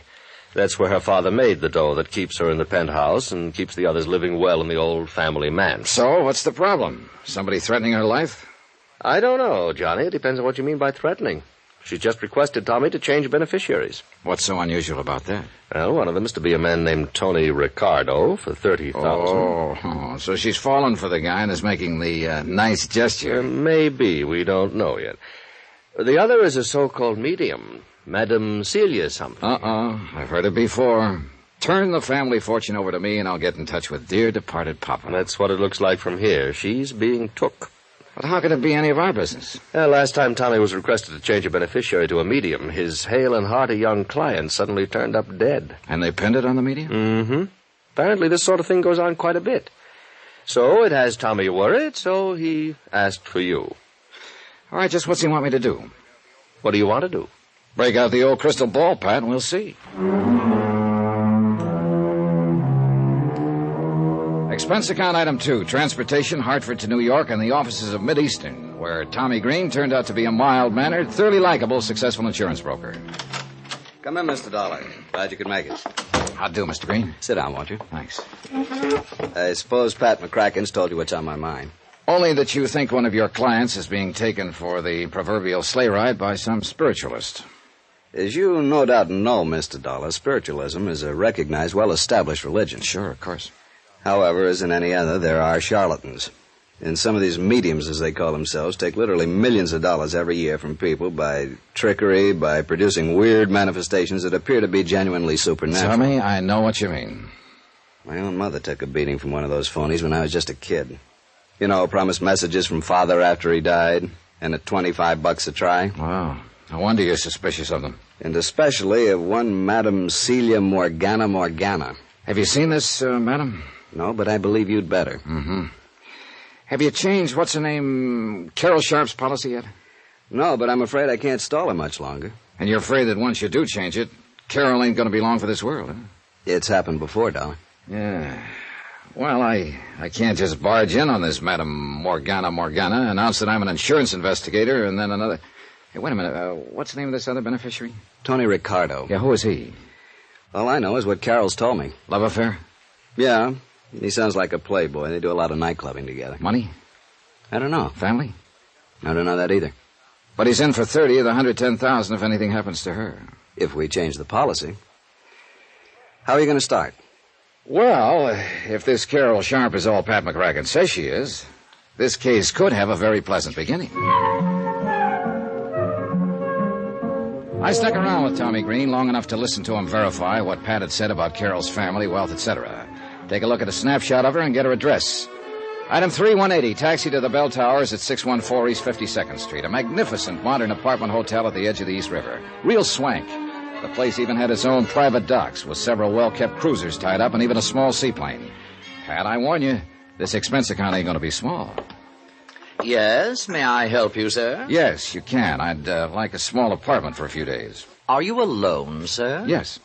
Well, we still have a small 5-room penthouse suite for $1,500 a month. Huh? With complete maid service, of course. Oh, of course. And on a minimum 1-year lease, of course. Look, all I want is a bedroom, living room type of thing, and I may be here only a week or so. Oh, well, in that case, I'm afraid there's nothing we can do for you unless... Tell me, sir, do you have any recommendations from any of our tenants? Look, I'm an insurance investigator. Here, my card. Oh. And I want something as close as possible to Miss Carol Sharp's apartment. But I don't want to have to rob Fort Knox. Private investigator, did you say? Yeah, that'll do. Oh, dear. Surely Miss Sharp can't be in any kind of... I mean, think what it would mean to our reputation, Mr. Dollar. Stop worrying, will you? She isn't in any kind of trouble, yet. But for reasons that, they don't particularly concern you, I need to be as close to her as I can. Ah, what a pleasant thought. And for the same reason, I don't want her to know what my business here is. Of course, believe me, Mr. Dollar, I'm the very soul of discretion. Good. See that you stay that way. Now, have you got a room or two for me? Oh, let me see. Now, she's in penthouse A on floor 12. There is a 2-room on 10, very nice, at $325 a week. With complete service, of course. Okay, I'll take it. Very well. Just sign this card, please. And, oh, dear, I'm afraid I must have a week in advance. Oh, sure. What's a measly $325? When the 2 bellboys who carried up my 2 bags at $1 apiece settled me in 1013, I must admit the place looked almost worth a tab. Tastefully furnished, spit and polished clean, and with a plate glass panorama view of the bustling East River. Yeah, I wish for a moment that I could afford this sort of lodging. First thing I did was telephone to an old pal. Detective Division, Sergeant Singer. Hey, look, Sarge, I need a rundown on a dirty crook. Who's speaking, please? He's going around acting like an insurance stick, but he's a crook. Oh, what's his name? Dollar, Johnny Dollar. And I tell you, that punk is as crooked as they come. Don't go any further. We know all about him. We got word here in New York that we'll put a stake out on him the minute we spot his hideout. That copper I can give you. Good, Johnny. Just where you staying? Hi, you old reprobate. I'm at the Towers, East 52nd. The tower? Expense account, huh? How'd you guess? I want to see you. In exactly 21 minutes, I'll punch the time clock and be over. Room 1013. Right. Oh, and be sure it's with soda. Easy, boy. Give you any encouragement, you'll want to name the brand of scotch. Item 4, 1220. 1 bottle of scotch and setups for 2. Sure, Johnny. Knew her from when I was doing a nightclub beat. And she's lived in town for quite a while, huh? Yeah, a couple of years at least. How much do you know about her, Randy? Not much. She's loaded. Throws her money around like it's confetti. Yeah, I figured that when I found her staying here. Father left it to her. Coal miner, wasn't he? Owned a big colliery in Frankville, Pennsylvania, somewhere near Mauchunk. Well, it must have paid off good in the old days. But tell me, what's... you want to give me a refill? Yeah, sure. Ever hear of a Madame Celia Morgana? Huh. I've chased that blousy old phony from one end of the island to the other. I look into the crystal ball, and I see into the past, the present, the future, and into your pocketbook. Yeah, and man, she could. I think she's operating somewhere over on the Jersey side now. Oh, yeah. Thanks. But she's still operating. Operating with real class. Last time we picked her up and kicked her out. How do you mean? Nice apartment over here on the east side. Classy clientele. Say, is Carol Sharp hooked by her? Appears so. Just how does she work? Well, the usual way the phonies do. Goes into a trance, writhes around like a seasick rattlesnake, then gives with the voices. Voices? You know, speaks with the tongues of the departed. Hey, look, where's the money angle in this thing? Well, she makes like the trances cause her great agony of body and mind. Starts with the pitch about doctor bills. And the more clients can afford, the more they pay. And they don't get wise? Yeah, she's smart. Works it like a serial story. You know, continued next week? No, I don't know. Brief me. Well, at each seance, she tells them just enough to whet their appetite for more. Leads right up to the next hot bit of information, has them hanging on every word, then bingo, the trance is over. Ah. However, if you come back next week when I recover my strength, so they pay her off and they're back a week later to play games with her again. I don't know. It seems pretty obvious to me. Well, that's because you've never attended a seance run by an artist at it. Hey, why don't you? I think I will. I'll see what I can dig up for you. You mean there are still some going on around town? Some. Dozens, hundreds probably. Kick them out of one place, they move to another, unless you can tie a serious rap on them. Which reminds me, Tommy Green told me... Yeah, I handled that one myself for Madame Gabor Chernarsky. Got a sweet old man to sign over his fortune and had him knocked off. Oh, that's a dirty racket. Yeah, religion, science, the professions, they all leave an open door to the racketeers, I guess. Okay, set up a seance for me, Randy. And meantime... Yeah? Run me a make on Tony Ricardo, will you? Ricardo? Yeah, he's the other one Carol Sharp wants to name as a beneficiary. Besides the medium? Yeah. Beneficiary of a whopping big life policy. Okay, good, Johnny. I'll call you later. While I took my time showering and changing clothes, I racked my brain trying to cook up a smooth way to meet Carol Sharp. Under no circumstances did I want her to suspect the reason behind my interest in her, at least not for the present. Requisite number one, then, meet the gal. I was just tying my tie when the phone rang. Johnny Dollar. Randy, Johnny. Oh, hi, Rand. Set up a date with a medium? Yeah, for tonight, but that's not what I'm calling about. Johnny, I could write a book for you. Huh? On Tony Ricardo, and I don't think you'd like it. You seen him yet? No, but I will as soon as I can locate him. Well, if he finds out what you're working on, he'll locate you. Fine. Yeah, just be sure you see him first, and that you're carrying a gun. Thanks, Randy.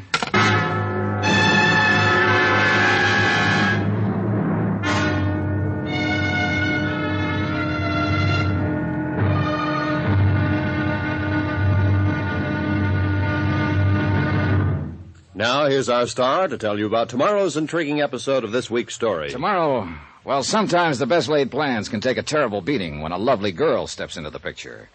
Join us, won't you? Yours truly, Johnny Dollar.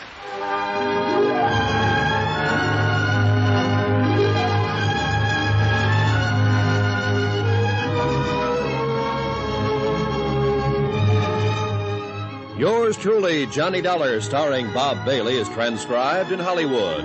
It is produced and directed by Jack Johnstone, who also wrote tonight's story. Be sure to join us tomorrow night, same time and station, for the next exciting episode of Yours truly, Johnny Dollar. Roy Rowan speaking.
From Hollywood, it's time now for...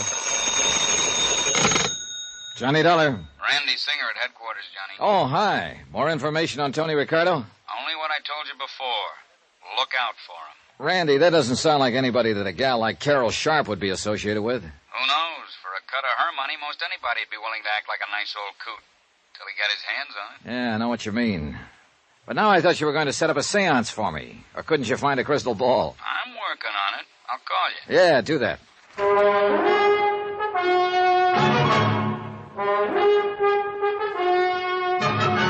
Tonight, and every weekday night, Bob Bailey in the transcribed adventures of the man with the action-packed expense account. America's fabulous freelance insurance investigator. Yours truly, Johnny Dollar.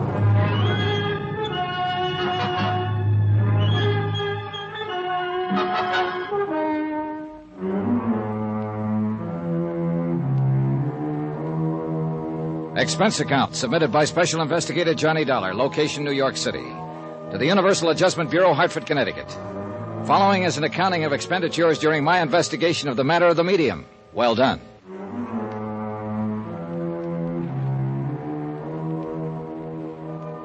Three people to look up immediately. First, Carol Sharp, wealthy heiress who insisted on a funny change in the beneficiaries of a whopping big life insurance policy. Second, a questionable character named Tony Ricardo, who was scheduled to be one of those beneficiaries. Third, in the same category as Tony, one Madame Celia Morgana, a self-styled psychic medium. Instead, I huddled with Tommy Green, the broker who handled Carol Sharp's policy. But you haven't even seen Carol yet? Nope. Johnny, I can't stall off changing the beneficiaries of her policy much longer. You've got to do something about this. Because you don't like mediums? This one is a fake. Or you don't like playboys with foreign names? Listen, Johnny, I'm afraid that once she names them in her policy, her body will suddenly turn up floating around somewhere in the East River. But what if I find they're okay? In spite of the opinion of Sergeant Singer of the NYPD. What did he say? Oh, not much. But he hinted that when I meet Ricardo, I'd better be carrying a gun. Well, don't you see? That's exactly what I'm driving at. As for the medium... Well, Tommy, you know as well as I do, there are a lot of perfectly legitimate, honest spiritualist churches all over the country. Believe me, Johnny, if this one ever saw the inside of a church, it'd be a miracle. She's a fraud. How do you know? Ever met her? I know how these phonies operate. Ever met her? No, I haven't. I haven't the least idea where to look for her. That's why I sent for you. But you haven't even seen Carol yet. Now, look. Tommy, I've taken a place in her apartment hotel, the Bell Towers. Oh, you expense account boys. And I'll meet her as soon as I can, in my own way. Meanwhile, I want you to do something for me. It'll help to get things moving, anything. Find out some more about the beneficiary she wants to cut off. Her mother and 2 brothers out in Mauchunk, Pennsylvania. Find out how they're doing financially, among other things. How, Johnny? Hire another investigator? I take it that you don't want them to know about it. Well, why don't you cook up some kind of a news item about Carol, the local girl in the big city, and phone it in to the local newspaper editor. Those small-town papers love that sort of stuff, and the editor will probably talk his head off about the family if you encourage him a bit. What kind of a news item? Oh, anything that's harmless. Sounds like something you'd be better at than I am. Tommy, I've got other things to do. Plenty. Armed with the snapshot of Carol, I took a cab to the Bell Towers. And I hoped that somehow, and without making it too corny or obvious, I could figure a way to get next to Carol Sharp. As it turned out, it was both corny and successful. You see, the automatic elevator in the towers is a slow one. Will you push the button for 12, please? Oh, surely, miss. I'm only going to the... What's the matter? Huh? Oh, I'm sorry. Here, I'll push it. No. I beg your pardon. I'm sorry, but I can't believe this. Unless I'm psychic. Oh, now, look, mister, this city is too big and sophisticated for...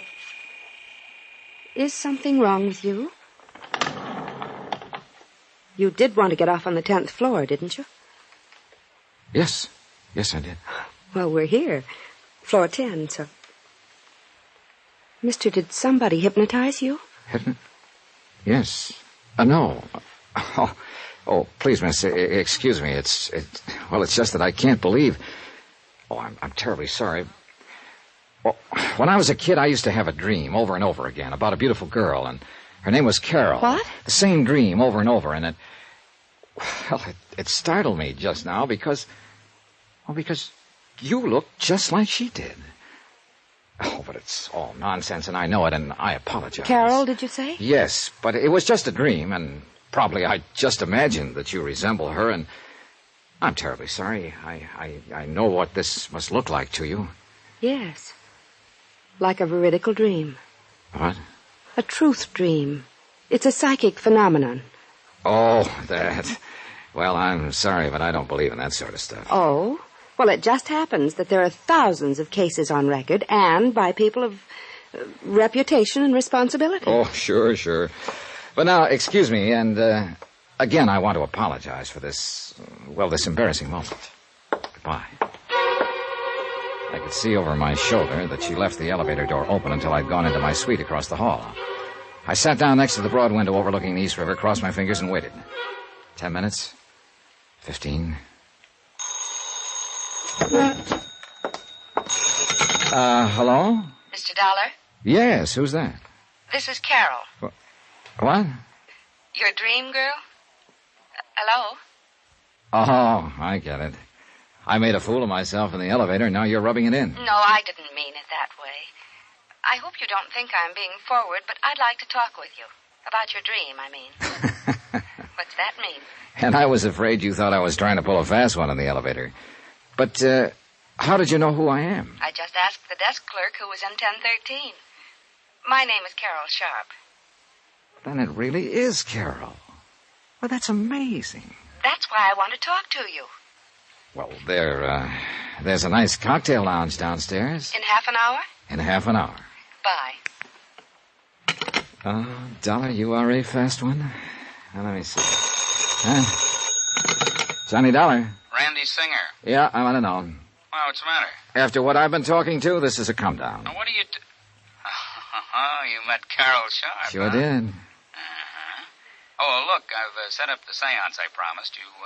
Still want it now that you've met the girl? Sure. I want to find out what this stuff is all about, how those people operate and so on. Want to pick me up here at the towers? Why don't you meet me here at headquarters, and you can look over the file on Tony Ricardo. Good idea. I'll be clear any time after 6.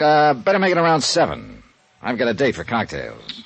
Are you in town on a case, or... With Carol Sharp. You lucky dog. See you later.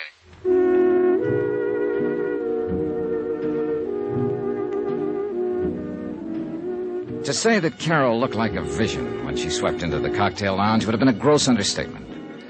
Her light blue cocktail gown was probably from Hattie Carnegie, but its lines were simple in the extreme, and it only served to accentuate the fresh, lithe figure and the natural beauty of the girl. Her blonde hair was drawn back tightly, and a silver blooming stole was draped carelessly over her shoulder. If I'd put on an act when I stared at her in the elevator, believe me, this was no act now. I hope you don't think me too brazen for having called you the way I did. You have no idea how glad I am. Will this be all right? Oh, fine. Thank you. I was afraid after that episode in the elevator you might have thought I was just some lonely bachelor trying to find a date. Are you a bachelor? I confirmed. Well, you just haven't met the right girl. Well, there are times like this when I think perhaps the... Your order, sir? Oh, sure, point killer. Carol? Sherry and bitters, please. Sherry and bitters and VO over ice. Thank you, sir. Be honest with me. Do I really look like the girl you used to dream about when you were a little boy? Or did you dream about a little girl your own age who just happened to bear some resemblance to me? Well, no.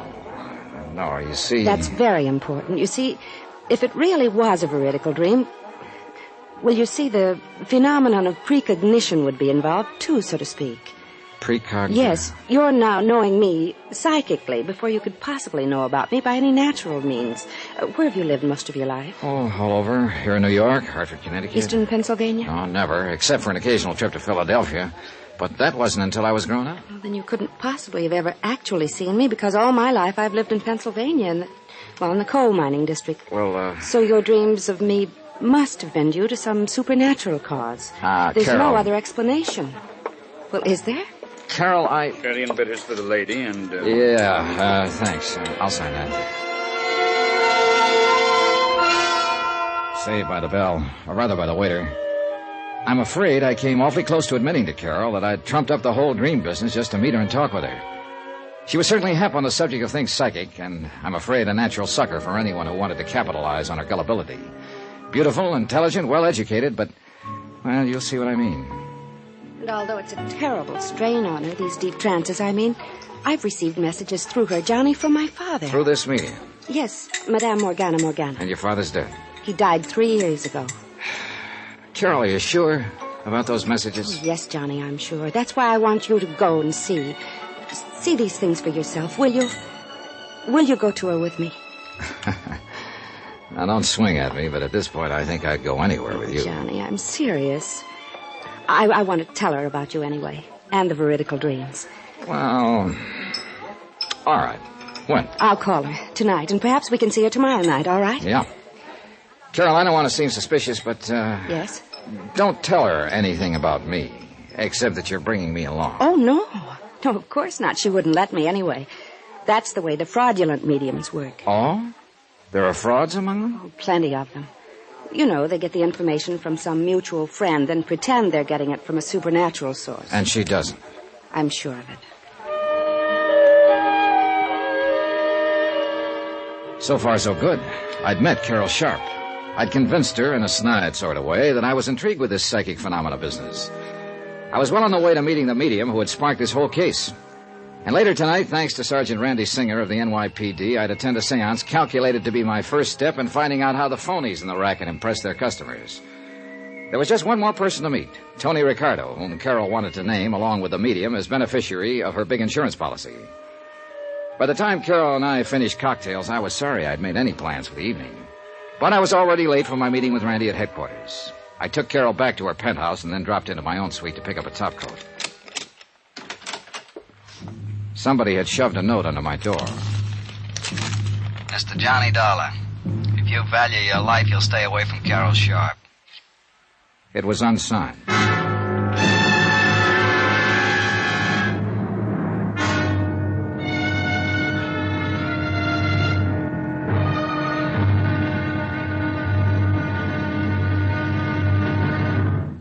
Now, here's our star to tell you about tomorrow's intriguing episode of this week's story. Tomorrow, I find out a thing or two about a killer and about a medium not so well done.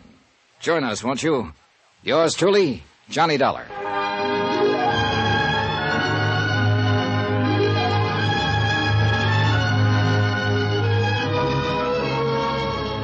Yours truly, Johnny Dollar, starring Bob Bailey, is transcribed in Hollywood. It is produced and directed by Jack Johnstone, who also wrote tonight's story. Be sure to join us tomorrow night, same time and station, for the next exciting episode of Yours truly, Johnny Dollar. Roy Rowan speaking.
From Hollywood, it's time now for... Johnny Dollar. This is Tony Ricardo. Oh, I've been hoping to get in touch with Did you receive my note?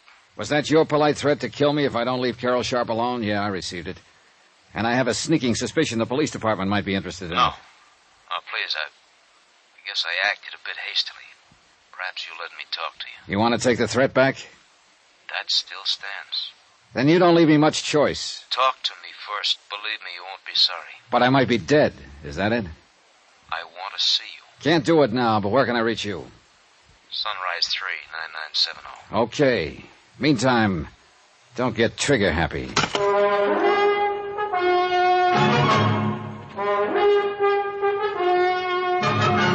Tonight, and every weekday night, Bob Bailey in the transcribed adventures of the man with the action-packed expense account, America's fabulous freelance insurance investigator. Yours truly, Johnny Dollar.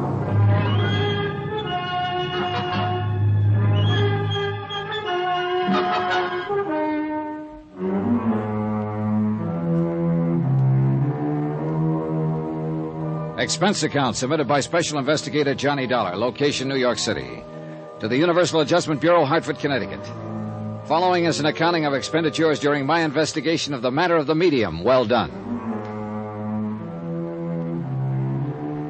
Expense account item 7, 85 cents. Cab fare from the Bell Towers to the 18th Precinct Station and Sergeant Randy Singer.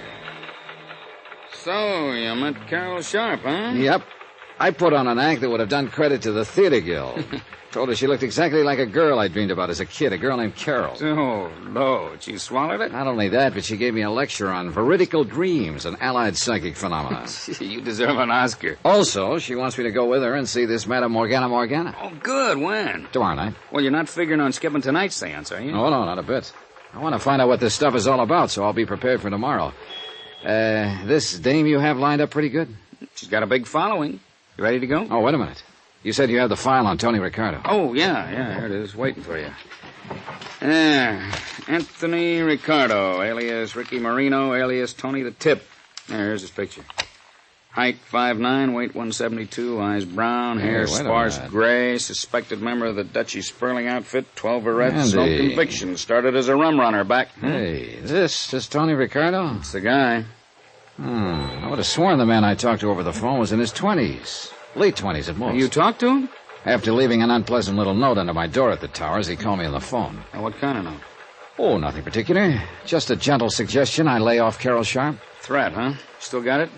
But I'm sure that voice couldn't have come from this old geezer. Yeah, well, frankly, I kind of wondered about the Sharp girl being interested in him, even though the file does show he's always surrounded himself with a bunch of young ones. He's probably handed out more mink coats. Oh, Johnny, wait a minute. Old Tony's got a couple of kids.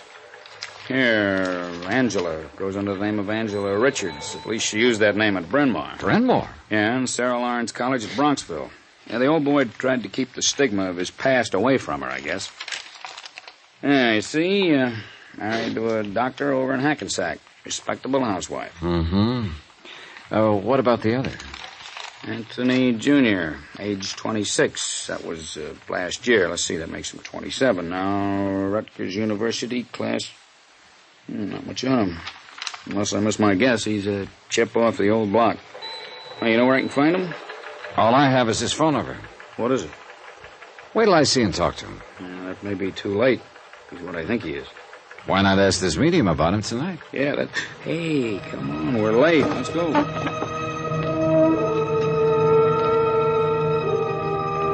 Item 8, $1.20, cab to an old brownstone house somewhere over in the West 40s, way west, in a district that had seen better days.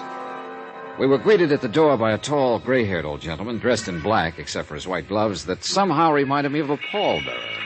Come in, Mr. Singer and Mr. Dollar. Clarabelle is about to begin. Psychometry is the mood this evening. Follow, please. How do you know our names? Oh, I had to give them to him when I made the appointment. Now, what's this psychometry business? You'll see. Oh, wow. The music gives me the creeps. Yeah, Into the temple, please. And be seated. The temple turned out to be an old dining room. Bare wooden floor, heavy drapes over the windows. And as nearly as I could see, a bunch of chairs around in a circle filled with people. The sockets in the ancient chandelier that hung from the ceiling had red bulbs in them that barely glowed. We could hardly see a thing, although I'm sure the light went up very slightly when we made our entrance and then down again, as though somebody was controlling it with a rheostat. Our eyes were almost used to the semi-darkness by the time we seated ourselves in the circle. Nobody spoke, and the weird music from that scratchy record was beginning to get on my nerves or put me to sleep or something. I'm not quite sure what. Then, suddenly, there was a flash of light and a puff of smoke, and so help me. What the Randy? Shh, quiet. This is all part of the act. Shh. Greetings. Greetings, friends of the unknown, friends of the mystics, of Botan the Indian boy, and the seventh son of the seventh son of Harishnu the mighty. And there she stood, in the center of the circle where the flash had gone off. Are we all in the mood? She stood there draped in what looked, even in the dim light, what looked like a slightly soiled bedsheet, pulled in around her ample middle with a hunk of coarse rope. She wore a sort of turban, or maybe it was just an old dish towel wrapped around her head. A faint odor of gin pervaded the room. I guess her feet were bare, for she made no noise as she walked slowly around the circle, holding on a shallow metal tray.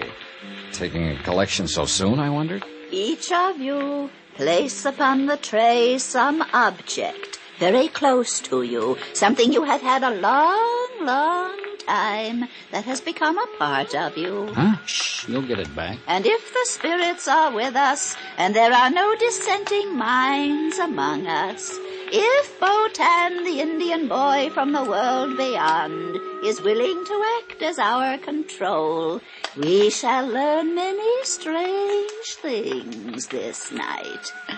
Place something close to you upon the tray. Will this watch be on? You must not speak, but keep the mood. Keep the mood. Are we all in the mood? Yes, yes. And now, dear friends, while I meditate and establish contact with the spirit world, Hemingway will pass among you for the tiny assurance that you join us in all sincerity. Now join hands to create the flux that will join our thoughts and minds and hearts and open the doors to enlightenment for all of us. $5. Botan, are you with us tonight? $5, please. Botan, will you answer us? $5, Are you with us now?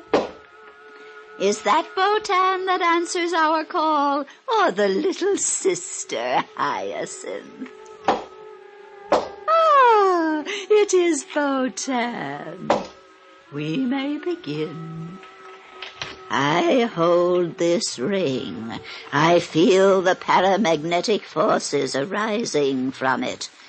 This belongs to a businessman south of here. I seem to see clothing hanging in a large warehouse. Yes. And the sound of many machines, sewing machines. Yes, that's right. And many young girls working at the machines. One by one, she picked the objects off the tray, held them in her hand, and gave a kind of character reading of the owners. Occasionally, somebody in the circle would respond in a way that made it sound like she'd guessed right. Other times, she'd just make with a lot of generalities that could apply to anyone. Finally, she picked up my watch. This watch, I see tall buildings of stone and strange signs on them. I don't know what they mean. Tri-mutual, universal adjustment. Huh? Randy. And I see great sheaves of papers carefully folded, and on each one it says, policy. Policy, I don't understand unless... Insurance, yes. This is fantastic. Wait till she gets to what I put there. The watch is from a young man, clever, energetic. I will have many things to tell him at another time, but he must see me again, often. And now, this other object that lay beneath the watch. I see a police badge. The cops! Dirty crooks, the cops are on to us. We're being raided. Slay 'em. Get them out of here. Hemingway! Come on, Johnny, I may need a hand. Just a minute there, Clarabelle. Take your filthy hands off me. Let me out of here. You're not going anywhere until I have a talk with you. Hemingway! Ditched me, ran out on me. I might have known he would at a pinch. There isn't going to be a pinch if you'll just shut up and stand still a minute. I wasn't doing no harm, honest, officer, and all the money goes to charity. All right. Settle down. Where's the light switch? Got it, Randy? I'll never live this down. Now look, officer. You look, Clarabelle. All we want is some answers to some questions. And you won't pinch me? Not if you tell the truth. Johnny? Yeah. Just how did you know so much about me? It certainly wasn't from holding that watch. Okay, so it wasn't. Though some there are who can do it that way. That I've heard. Well, go on. No pinch? No pinch. Well, when your friend called to arrange your being here tonight, Hemingway, that bum, he would walk out on me. Go on, will you? Well, Hemingway asked where you come from, so we'd know if the spirits was propitious there. That's what we always say. And I told him Hartford. That's right. So what's Hartford? Insurance. If a client's in insurance, he responds like you done. So I keep pushing it. And if he ain't, well, at least he thinks I done pretty good by describing the place he comes from. Yeah. What about the clothing maker right at the beginning? Easy. He called from a hotel, so he calls the hotel back and gets his address. You told him he was from the south of here. Sure. Woodbine, New Jersey. Only business down there of any account is clothing and small farms. Where'd you find that out? State directory, any library. And anybody could see he was a businessman, not a farmer. Well, I'll be. And hooking him that way tonight, you could have had him coming back as long as he could afford it, huh? Sure. And if it hadn't been for you, you double-crossed. Okay. Now, what about the others? Some we get the dope on and some we guess at. But there's always enough good ones to keep going. So easy. And yet, I must confess she'd had me stop for a while. We talked with her a bit longer. Randy warned her to watch her step, and we left. Took a taxi back to my hotel. Well, did you learn anything? I should hope to tell you. What do the church-going spiritualists think of her kind? They hate him, and I don't blame them. Are you still going to see Madame Morgana tomorrow night? Yeah.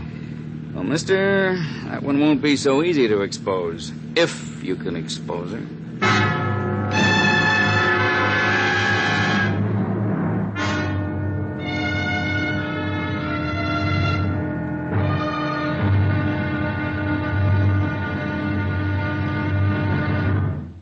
Now, here's our star to tell you about tomorrow's intriguing episode of this week's story. Tomorrow, the medium Well Done appears.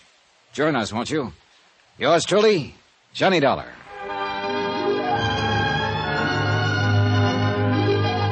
Yours truly, Johnny Dollar, starring Bob Bailey, is transcribed in Hollywood. It is produced and directed by Jack Johnstone, who also wrote tonight's story. Be sure to join us tomorrow night, same time and station, for the next exciting episode of Yours truly, Johnny Dollar. Roy Rowan speaking.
From Hollywood, it's time now for...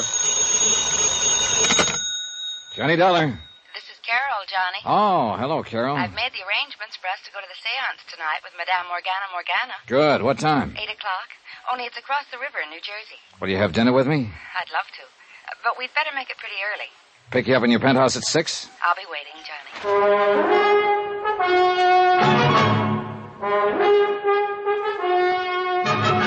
Tonight and every weekday night, Bob Bailey in the transcribed adventures of the man with the action-packed expense account, America's fabulous freelance insurance investigator. Yours truly, Johnny Dollar.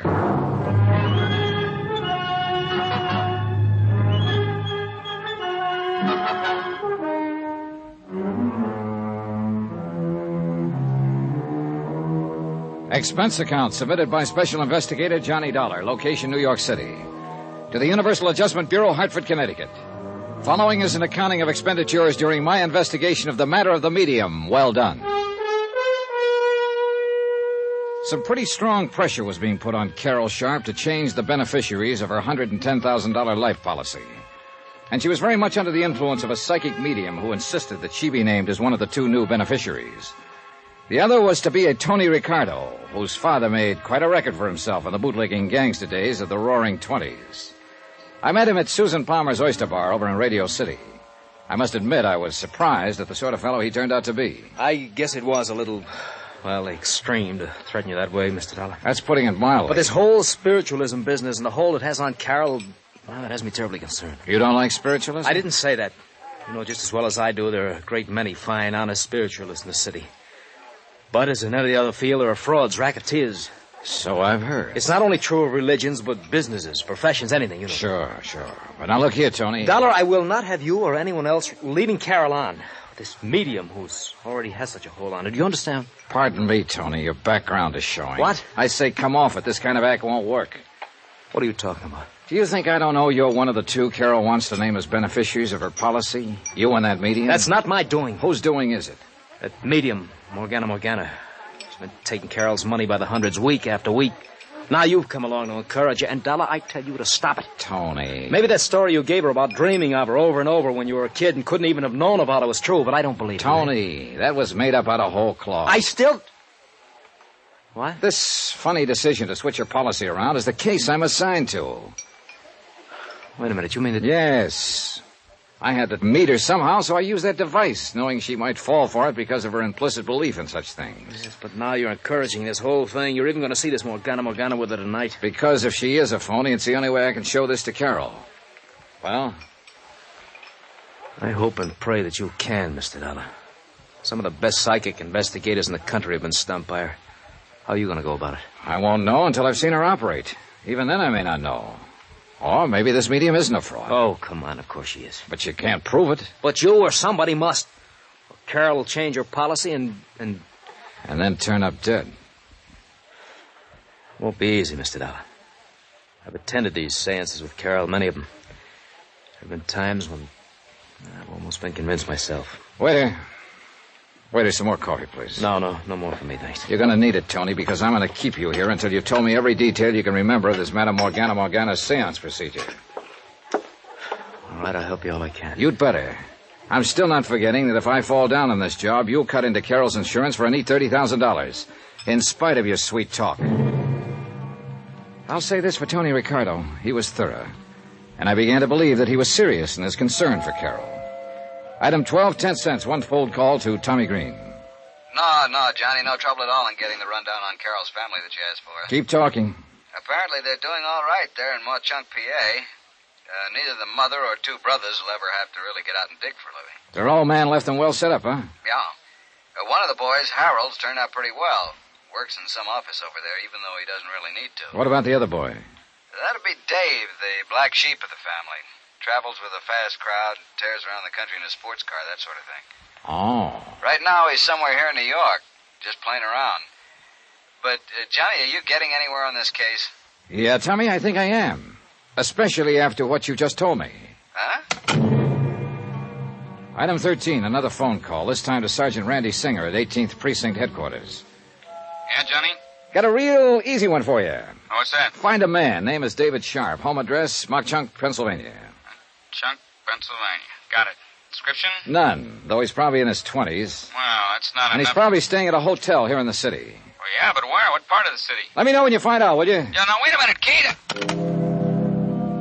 Expense account item 14, $106.80, and it includes cabs to several camera shops. One miniature camera with an f2 lens, a couple of rolls of special film, some very special flash bulbs, and a tiny flash holder. Item 15, taxi back to the towers to clean up and dress for my date with Carol. Then the phone rang.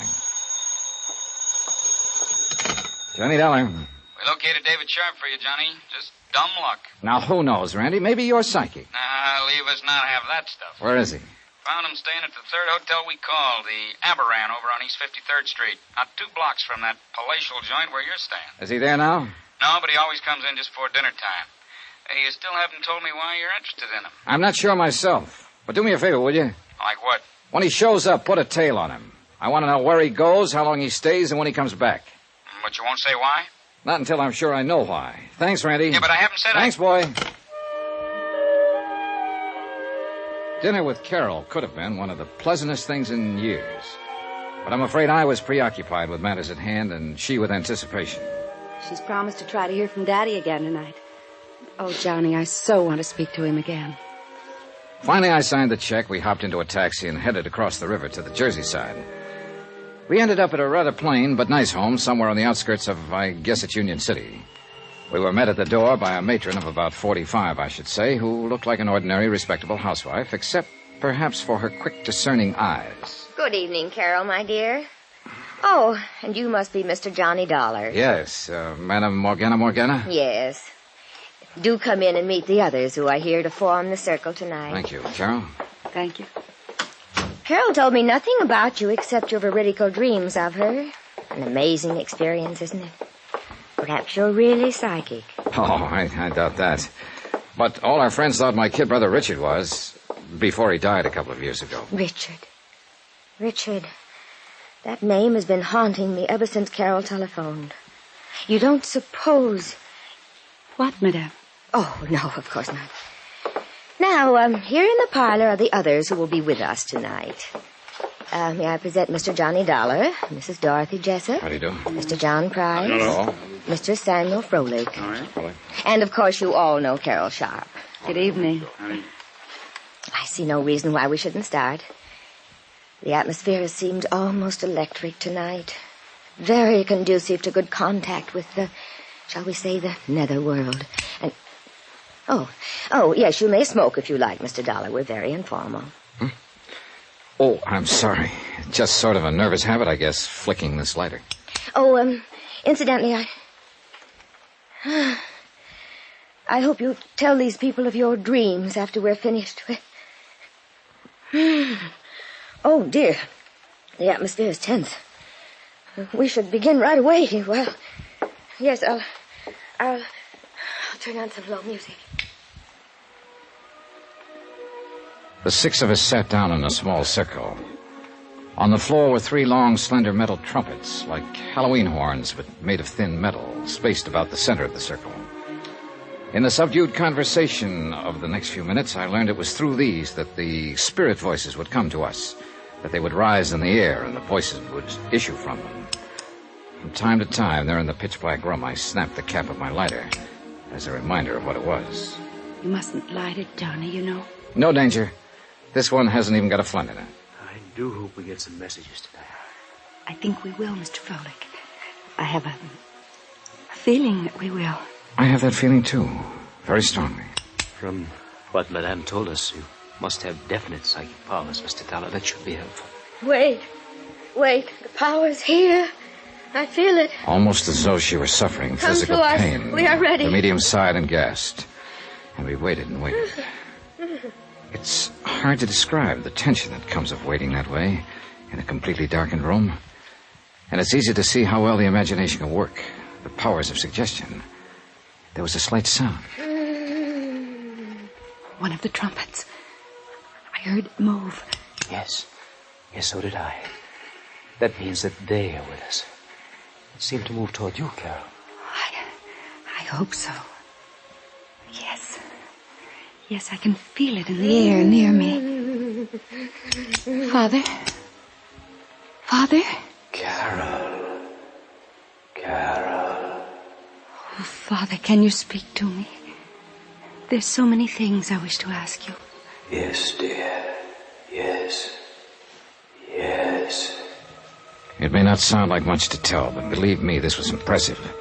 The death-like silence broken only by the faint voice from the trumpet, the whispered questions by Carol, an occasional sigh from the medium, and the shudder of my special little camera, which I hope sounded enough like my lighter had sounded. Yes, Carol. Always do the things I tell you to.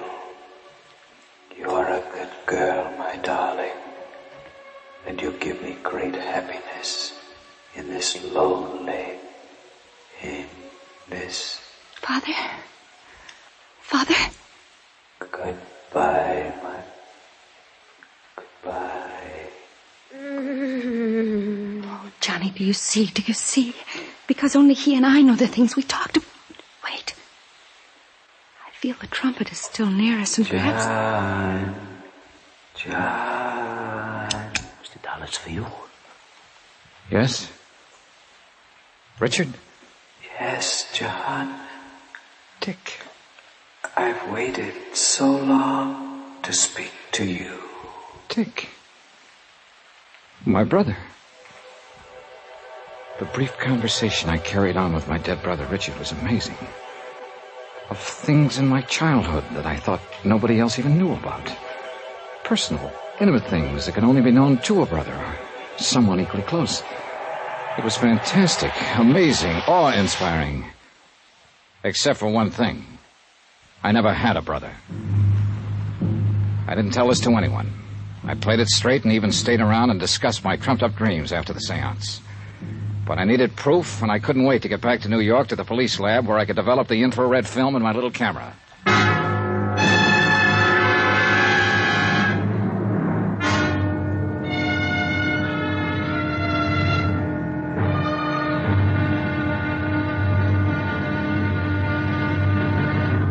Now, here's our star to tell you about the final intriguing episode of this week's story. Tomorrow, the wind-up.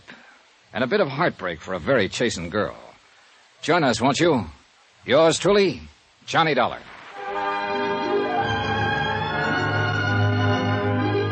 Yours truly, Johnny Dollar, starring Bob Bailey, is transcribed in Hollywood. It is produced and directed by Jack Johnstone, who also wrote tonight's story.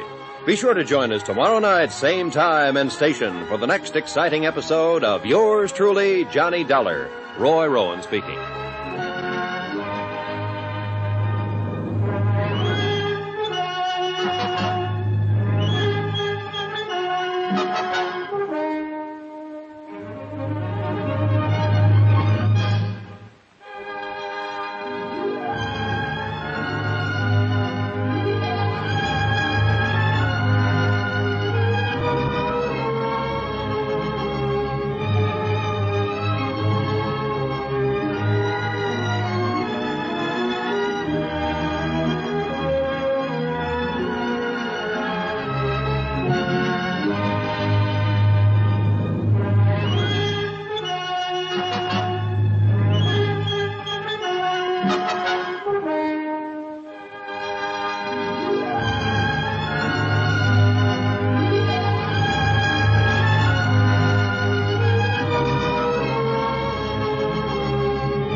From Hollywood, it's time now for... Johnny Dollar. Good morning, Johnny. This is Carol. Oh, hi, Carol. Sleep well? Johnny, you were so quiet on the way back from the seance last night. I hope it's because Madame Morgana convinced you of her powers as a medium. How much did you pay her for that seance, Carol? $100. $100? Want to meet me in the coffee shop downstairs for breakfast? I'd love to. 15 minutes? 15 minutes. Goodbye. Oh, and weren't you thrilled to hear the voice of your dead brother again? Yeah. Bye. Except that I never had a brother.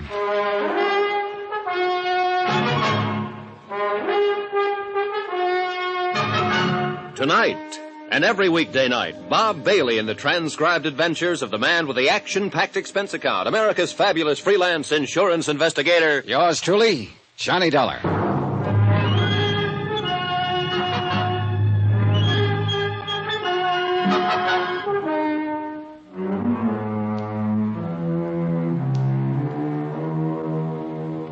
Expense account submitted by Special Investigator Johnny Dollar, location New York City. To the Universal Adjustment Bureau, Hartford, Connecticut. Following is an accounting of expenses during my investigation of the matter of the medium. Well done. Expense account item 18, 10 cents, phone call to Carol Sharp. Item 19, 10 cents, phone call to Sergeant Randy Singer. Hey, I thought you were coming down here to headquarters this a.m. It's nearly 10 o'clock. Soon as I've had some breakfast. Your lab get those films developed for me? They're working on them right now. And did you put a tail on David Sharp? Carol's brother? Yeah. I suppose you know he was over there in the neighborhood of that seance over in Jersey last night. I would have bet on it. Didn't you see him there? No. Well, that's funny. Just keep that tail on him. See you later.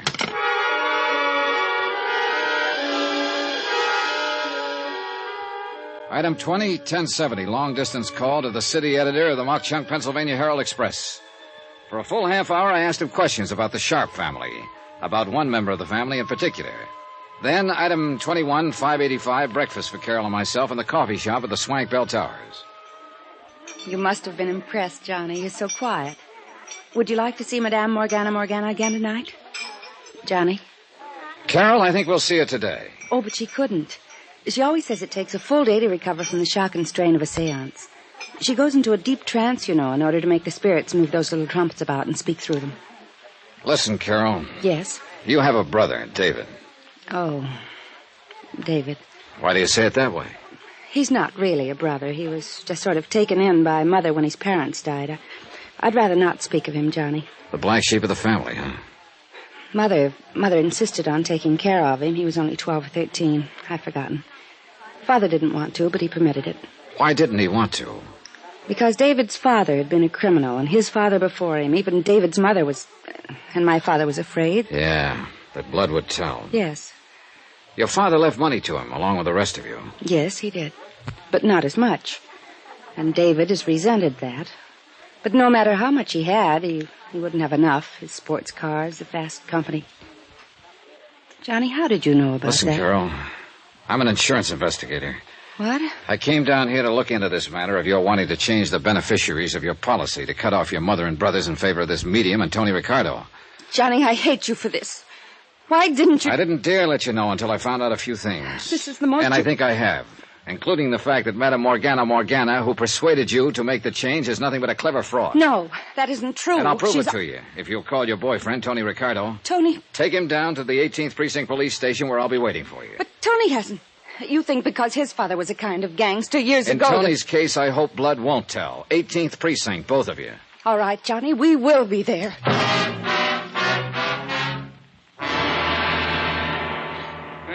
Johnny. The picture took last night. Oh, thanks, Randy. Hey, why'd you ever get the idea of using infrared light and infrared film? Anything else, anything that let them know I was taking pictures would have busted up the seance. Hey, look at this one. Yeah, I'd like to publish those. Scare a lot of those phony psychics out of business and out of town. Oh, here's the one that I'd like. Mr. Dollar, we're here.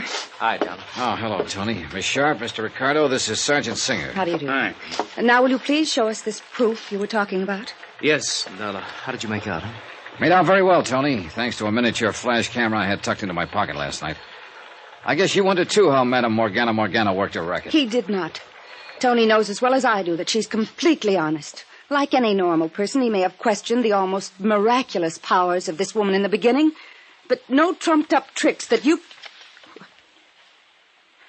Where did you get this picture? And look at this one. She's moving that trumpet herself with the long, kind of extended handles. Extension grip, they call it. She probably hid it in the front of her dress. Oh, no. But these pictures in that dark room, Infrared photography. Maybe she did use one trick. But the voices came from trumpets floating about in the air above our heads. Then look at this one. Taken when your father was supposed to be speaking to you. Oh, no. That little trumpet has a long tube on it. Yep. Extending into that curtained doorway at the end of the room where somebody could whisper through it. Oh, this is terrible. And the hundreds, the thousands of dollars I gave her, believing in her. Yep. I'm afraid you were really took. Here. Here's where my dead brother, Richard, spoke to me. The hanging trumpet is over your head. Yep. But how could she know? I didn't tell her. Oh, yes, you mentioned your brother. A completely non-existent brother, Carol. Oh. Made up. Like the dream of you I told you about. And I believed you, too. But how could she find out all those things about me? Miss Sharp, a couple of nights ago, I took Mr. Dollar to a medium that was a bum compared to this one. She told him all about himself. Have you forgotten what I found out about you and your brothers just in the last 24 hours? Oh, I don't know what to say. Don't try. We've still got to pin this whole thing down. I'm sure this Madame Morgana wasn't working alone. But who could be... How about it, Tony? No. No, not Tony. Just because his father was... Oh, no, please. Oh, thanks, darling. I got a report here, Johnny. Apparently he's moved again. And you guessed right. Yeah. Then we better get going. Can we use a prowl car? No, but we can get an escort as far as the city line. Then come on, all of you. The cabbie, with his accelerator on the floor, had a ball trailing our escort across town. And we had to hold him down when we finally reached the Jersey side. Randy Singer obviously had no authority over there, but as it turned out, I'm glad he came. When we pulled up to the home of Madame Morgana, I couldn't help noticing a Studebaker Golden Hawk sticking out from behind the house with a Pennsylvania license. I wasn't the only one to notice it. Johnny, that looks like David's car. I think it is. Come on. Johnny, I'm out of my jurisdiction. Oh, yeah, maybe you better wait. Yeah. Oh, Johnny, I knew David was bad, but... I still can't believe it. I know how you feel, Carol, and I'm sorry. Mr. Dollar. Wait a minute. Johnny, if you do a thing like this... I'm ready for anything. Look, Mr. Dollar, why don't just you and I go in? If anything happened to Carol, I'd never... Oh, Carol, dear. And Mr. Ricardo and Mr. Dollar. Hello, Madame Morgana. Do you mind if we come in? Why, no. But not for another meeting, of course. The strain of last night's convocation is still with me, I'm afraid. Yeah, maybe you ought to up the price for your next seance. But there ain't going to be no more. Mr. Dollar, I don't understand. Come on, Carol, Tony. We're going to look over that seance room in broad daylight. No, you can't. I won't let you destroy the sanctity of that room. Oh, yes, you will. I'll lay it on the line to you, madam, whatever your name really is. This monkey business of yours has gone far enough. So this is the room. What terrible things you're saying. You take a thing like spiritualism that a lot of honest people believe in and make a dirty racket out of it. Carol, this man is mad. Make him leave this sacred place at once. Carol, what right have you to make such horrible implications? Implications? Those were accusations. Would you like to see how those spirits of yours move trumpets around in the dark? They couldn't be seen. And how those spirit voices suddenly appear out of thin air? Look at these pictures. Oh. How did you get these? I cannot tell a lie. I did it with my little camera. Well? All right, you've exposed me. But there was nothing malicious about it. If you knew the solace, the comfort of mind and spirit these things have brought to the people who come to me. At $100 a crack, sometimes more. Why not? Carol has money. So have the others who come to me. Did you plan to make them all turn their insurance policies over to you? And then contrive to have them suddenly and unexpectedly join their immortal ancestors in the great beyond? No, that wasn't my idea. Oh, I knew something like this might happen. It has happened. Now, where is he? No, I don't know what you're talking about. Your assistant or colleague in crime would be a better word, who stood inside the curtained door of the seance room and made with the phony voices of the dead, who gave you all the information on Carol, who's probably done a nice little research job on me since my visit last night. Yes, Mr. Dollar. David. I know all about your activity as an insurance investigator and why you're here. But it's not going to do you any good. Oh, put that thing down and give yourself up, David. So you're the one who arranged for me to be a beneficiary of Carol's policy, huh? Stand back. So that suspicion would fall on me when something happened to her? Of course. And give us a chance to clear out. But now it's too late. And now that you've found us out. Well? David, no. The light somebody turned on. Look out, Della! Look out!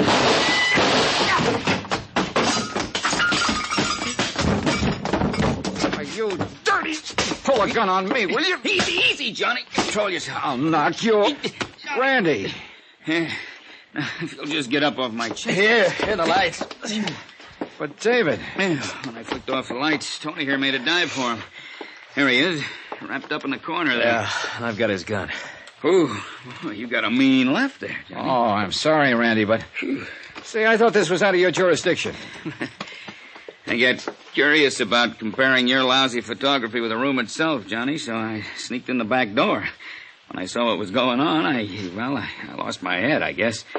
All right, Dave, up on your feet. Oh, Johnny. Easy, Carol. Better get her out of here, Tony. Yeah, sure. And remember that crack about blood will tell? Well, I think you can prove to her that in your case, at least, whoever said it was all wet. Well, what happens to David Sharp and Madame Morgana will be up to the courts. It's a cinch she's out of the ghost racket for a while. A long while. And, of course, Carol did make a change in her policy to cut off David. Expense account, item 20-something, cab back to New York, hotel bill, and fare back to Hartford, $417.35. Expense account total, $892.90. Oh, and if you don't mind, I'll hang on to that tricky little camera and stuff in case I run into another medium well done. Yours truly, Johnny Dollar.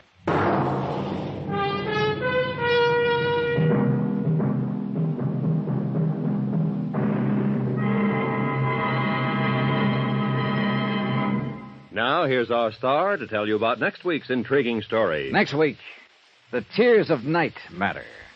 A fabulous necklace and a fabulous girl. Join us, won't you? Yours truly, Johnny Dollar.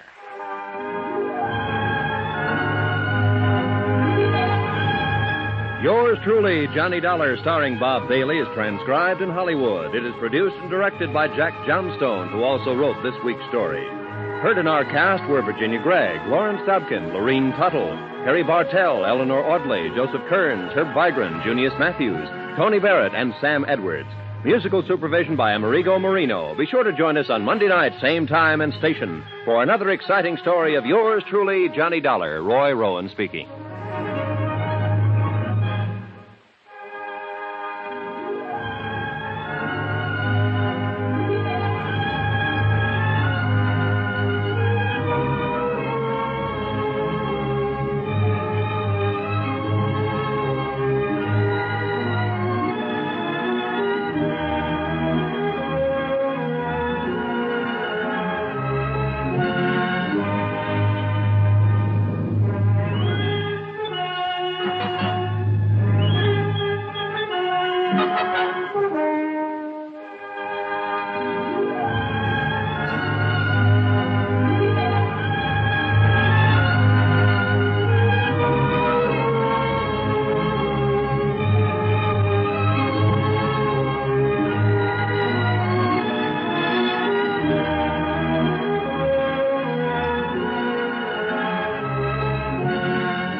From Hollywood, it's time now for Johnny Dollar. This is Hillary Fuchs, CPA. You left word for me to call Mr. Dollar. I don't seem to recall the name. I'm with Universal Adjusters. They asked me to look into this Wendover claim. Insurance Adjusters? That's right, insurance. I understand you filed a claim in Mrs. Wendover's name. Mrs. Wendover hired me to handle her affairs a few days ago. Who do you want to talk to, me or Mrs. Wendover? Anybody who can make me understand why Mrs. Wendover let a $50,000 policy lie around for 2 years before she filed a claim. I'll try. I don't know whether I can convince you or not, but I'll try.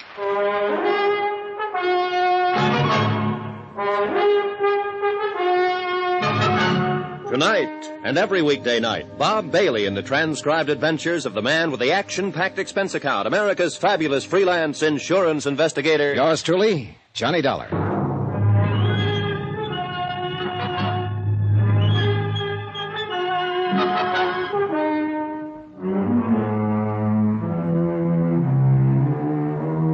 Expense account submitted by Special Investigator Johnny Dollar to the Universal Adjustment Bureau, 518 Spear Boulevard, Hartford, Connecticut. The following is an accounting of expenditures during my investigation of the Tears of Night matter. Expense account item 1, $92.50 airfare and incidentals, Hartford to Miami Beach, Florida. My plane got in at 11 p.m., so I went to a hotel and got some sleep. I put in a call to Hillary Fuchs, certified public accountant, as soon as I woke up. Then I had some breakfast and took a cab out to his office. It was a pleasant 4-mile trip along a beautiful white-sanded oceanfront, and it cost me, item 2, $3 even. Come on in here, Dollar. The air conditioner's working here. Hillary Fuchs was a big man in his late 40s. He was semi-bald, had a good sunburn, and smelled faintly of Scotch whiskey. The office he led me into was cool and dark and elegantly furnished in bamboo knickknacks. The desk was cluttered with a stack of financial statements and legal papers. This is quite a thing, I guess, Dollar. By the way, I didn't find any Universal Insurance Adjusters in the phone book. We're located in Hartford, Connecticut. Hartford? You're a long way from home, Dollar. They sent you all the way to Miami Beach about this? Yep. Seems like a pretty expensive way to handle it. Pretty expensive claim, $50,000. Would it do any good to tell you it's legitimate? Sure. But I'm hired to check it out just the same. In other words, you don't believe me. Well, look at it our way, Mr. Fuchs. The claim came into the office day before yesterday, and we have 72 hours to act on it. Okay. What can I do? First off, tell me your connection with Mrs. Wendover. She hired me to put her business affairs in order about 10 days ago. First time I ever saw her. She said the Treasury Department had advised her to get some expert help. They were on her about back taxes, and that's it. I see. Tell me about Noah Wendover's death. He died 2 years ago, last April 14th. By the way, it's just coming to me. Did you people... did the insurance company know anything about him being dead until that claim came in? Nope. No wonder they sent you all the way from Hartford. Well, Wendover and his wife took a party of 8 out on their boat for a 10-day cruise. Wendover had an attack of appendicitis at sea. There wasn't a doctor aboard. The appendix burst, and he died before they could make the nearest port. Mm-hmm. Let me get back to the original question. Why all this time before Mrs. Wendover filed claim for benefits? Well, you really got to know Mrs. Wendover, I guess. She's a little crazy, a little wacky, a little strange. These are your impressions of her? It's a consensus. I asked around after she came here the other day. The story is that she and Wendover had a pretty good thing in their marriage. They were wild about each other. They spent money like water, and they had plenty of it to spend. Then one day he died. Kind of threw her. Maybe it's still throwing her. I don't know. Sure.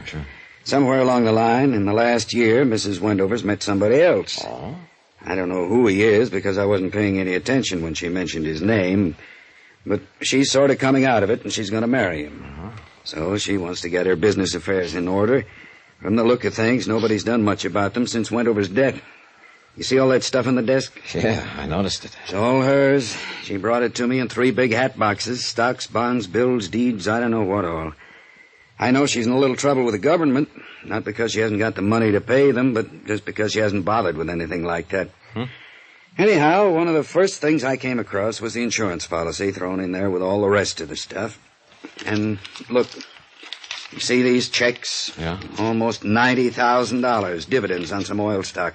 Doesn't even bother to open or mail or cash her checks. Well, a lot of people around the country, including your insurance company, are going to be startled when I finish straightening all this out. I sent the policy claim in as a matter of course. That's my explanation for it being 2 years late. Well, that's a pretty good explanation. Look here. She completely forgot she loaned an $8,000 automobile to a friend in Tampa 14 months ago. I asked her about it, and she said she thought she'd left it at the filling station. What? And here, the boat Wendover died on, worth $60,000. She sold it to a fisherman last year for $5,000. Yeah, I get the idea, Mr. Fuchs. Yeah. So you filed the insurance claim in her name along with a dozen other matters that should have been taken care of 2 years ago. Yeah. You play golf? No. Well, I do, and I'm tired of looking at this pile of stuff. Mind if I look at it? Help yourself. All yours. I'll be at the club. Do whatever you have to. By the way, what do you have to do? Verify this death certificate and the coroner's report. Well, then you will honor the claim? I'll file my report, and it's up to the insurance company to do as they see fit. You're kind of cagey, aren't you? That's why they pay me. Mr. Fuchs. Yeah? Is there some kind of bank balance in this stuff, current? Well, you'll find it there, but I'll tell you, in cash, Mrs. Wendover's worth about $950,000. I doubt very much if she's trying to cheat the insurance company out of $50,000. You can't ever tell, though, can you, Mr. Fuchs? Nope. Can't ever tell.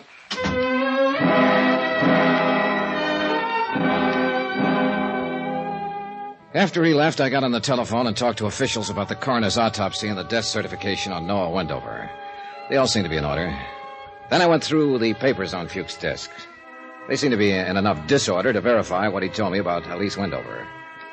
I left Fuchs' office about 4:30 and went back to my hotel, carrying a picture of a woman who had existed in a state of limbo for 2 years or more, so far as responsibility and attention to business went.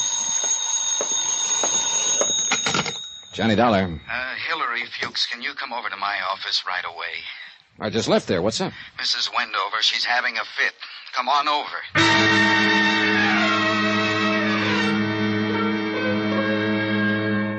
Expense account item 3. $3 more, more cab fare back to Hillary Fuchs' office. I pulled up in front at exactly 5:30 and noticed a 1956 white Cadillac convertible parked in front. For no reason at all, I took 30 seconds to peek inside. The registration told me the car belonged to Elise Blair Wendover. She had left her purse on the seat and the keys in the ignition. A mink stole was thrown carelessly over the back of the seat. Anybody could have taken the stole, the purse, the car, the whole works. Mrs. Wendover was living up to her advance notices. Come in. Fuchs looked pale and shaken. He fumbled around for a cigarette until I handed him one of mine. He lit it up and tried to get a grip on himself. Mrs. Wendover's in there. Yeah, what happened? Oh, I had some papers for her to sign, and she dropped in a little while ago. Uh-huh. I told her about you. I explained to her it was certainly reasonable the insurance company would want to investigate a claim that had been delayed 25 months. Well? She blew up, got kind of hysterical about it, said she wanted to see you right away, that she had something to tell you. Go easy on her, will you? Well, why do you say that? Oh, it's just that, well, if I'm wrong about her, I'm glad, but I don't think I'm wrong when I say she's right on the edge, just on the edge of it. Feeling better, Mrs. Wendover? The pale girl with the coal-black hair, seated stiffly in the chair in front of Hilary Fuchs' desk, was not feeling better. She could have been 16 or 36. It depended on where you were standing when you looked at her. She had a mouth that was too full, shoulders too wide for the strapless sundress, a pair of sandals, a clanking costume bracelet, and black eyes, round, big, bright, too bright. This is Mr. Dollar, Mrs. Wendover. I understand you're investigating my husband's death. I'm here to verify the facts so that Eastern states can act on your claim. Don't you believe he's dead? Yes. Don't you? Oh, yes. I saw him die. Yes, he's dead. How much money do you owe me? The claim is for $50,000. Will you pay it? Well, I presume it will be paid from all I've seen so far. Of course, that part of it's up to the insurance company. Of course. And they have men sitting at desks reading reports about claims all day long. Yes. My dad owned an insurance company once, you know. Those men sitting at their desks, even my dad sat at a desk. I wonder something. Would one of those men sitting at one of those desks write, okay, on my claim for Noah's benefits if he knew about me? Sit down, Mrs. Wendover. Maybe you'd like a drink. You have one, Mr. Fuchs, would they? Well, I have to be indefinite about that, too, Mrs. Wendover. What would put a question in the mind of an adjuster if he knew about you? I'm indolent, and I'm irresponsible. Mr. Fuchs can tell you that. I'm not quite dependable, am I, Mr. Fuchs? Oh, we're getting straightened out, Mrs. Wendover. And then, of course, that wouldn't make a difference. I mean, not really. A great many irresponsible, indolent, undependable people file claims. There's something else. I'm a curse. Are you? Oh, yes. It's a very bad thing, a curse. People around me, people I love, just seem to die. Why do you think you're a curse? Noah died, and I loved him. And Daddy, I loved him. And my brother Jim, all dead. No one can stay alive around me. I thought I should tell you that. Yeah, well, I appreciate it, Mrs. Wendover. Well, then we don't have anything more to discuss. Goodbye, Mr. Dollar, Mr. Fuchs. Oh, wait a minute. Johnny, hey, where are you going? I'm going to drive her home. You were right. She's on the edge of something. I can't quite figure it yet. Brother was killed in Korea. Her father died of a heart attack 10 years ago. I got that much from the papers on your desk. Lord, where'd she ever get the idea? Oh, I don't know. I've heard of things like this happening. I'll phone you later. Right. Wait a minute. I'll drive you home, Mrs. Wendover. Oh, that'll be nice. She smiled brightly, still too brightly, and we drove along. She didn't tell me which way to turn, what direction to go, and I didn't ask her. I liked it that way, no one saying a word. I was listening to something else anyhow, something inside of me, loud like a cannon firing twice a second. It was my heart making all the noise. Oh, it's happened a couple of times before, and it meant trouble coming up. I knew it. My heart never makes a mistake. Mr. Dollar, do you think he'll die, too?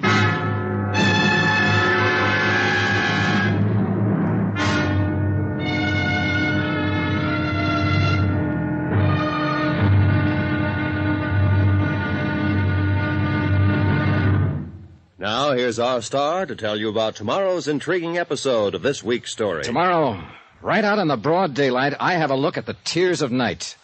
Join us, won't you? Yours truly, Johnny Dollar.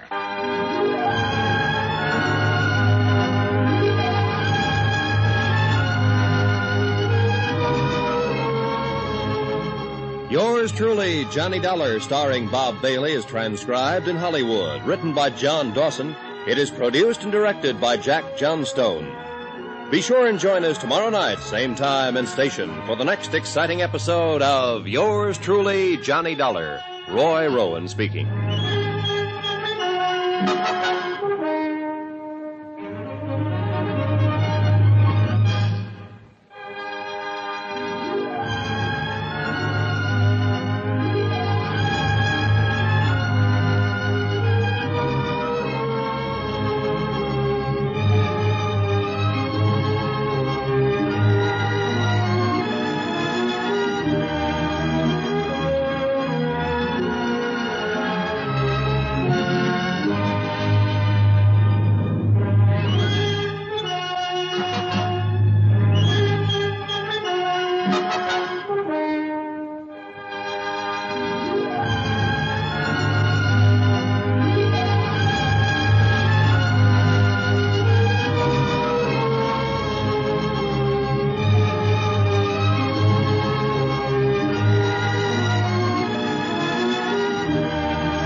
From Hollywood, it's time now for... Johnny Dollar. Hillary Fuchs, Dollar. How's Mrs. Wendover? So far, so good. Dollar, can you talk? Yeah, sure. She's in the other room. Do you think she's all right? Mentally, I mean? I think she's all right enough to get by. I think she's scared to death of something or somebody. That business of the curse? Yeah. You know there isn't anything to that. There's something to it for her. She thinks she's somehow responsible for her husband's death, for her father's death, and for her brother's death. On the way here, she mentioned just like that someone else was going to die. Or words to that effect. Who? I don't know.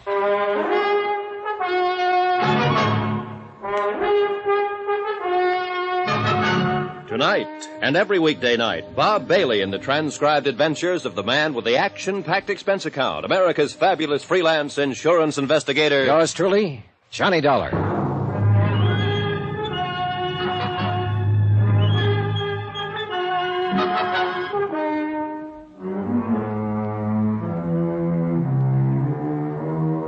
Expense account submitted by Special Investigator Johnny Dollar to the Universal Adjustment Bureau, Hartford, Connecticut.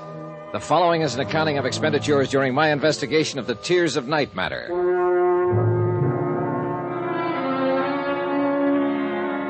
It had started as a routine investigation. A claim filed for $50,000 on the death of Noah Wendover, Miami Beach, Florida. The question, why the 2-year delay in making claim? The answer turned out to be interesting.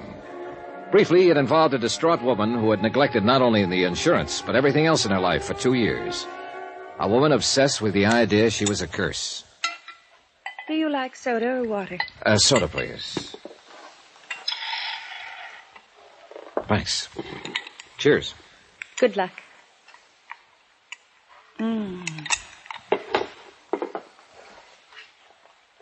What's your name again?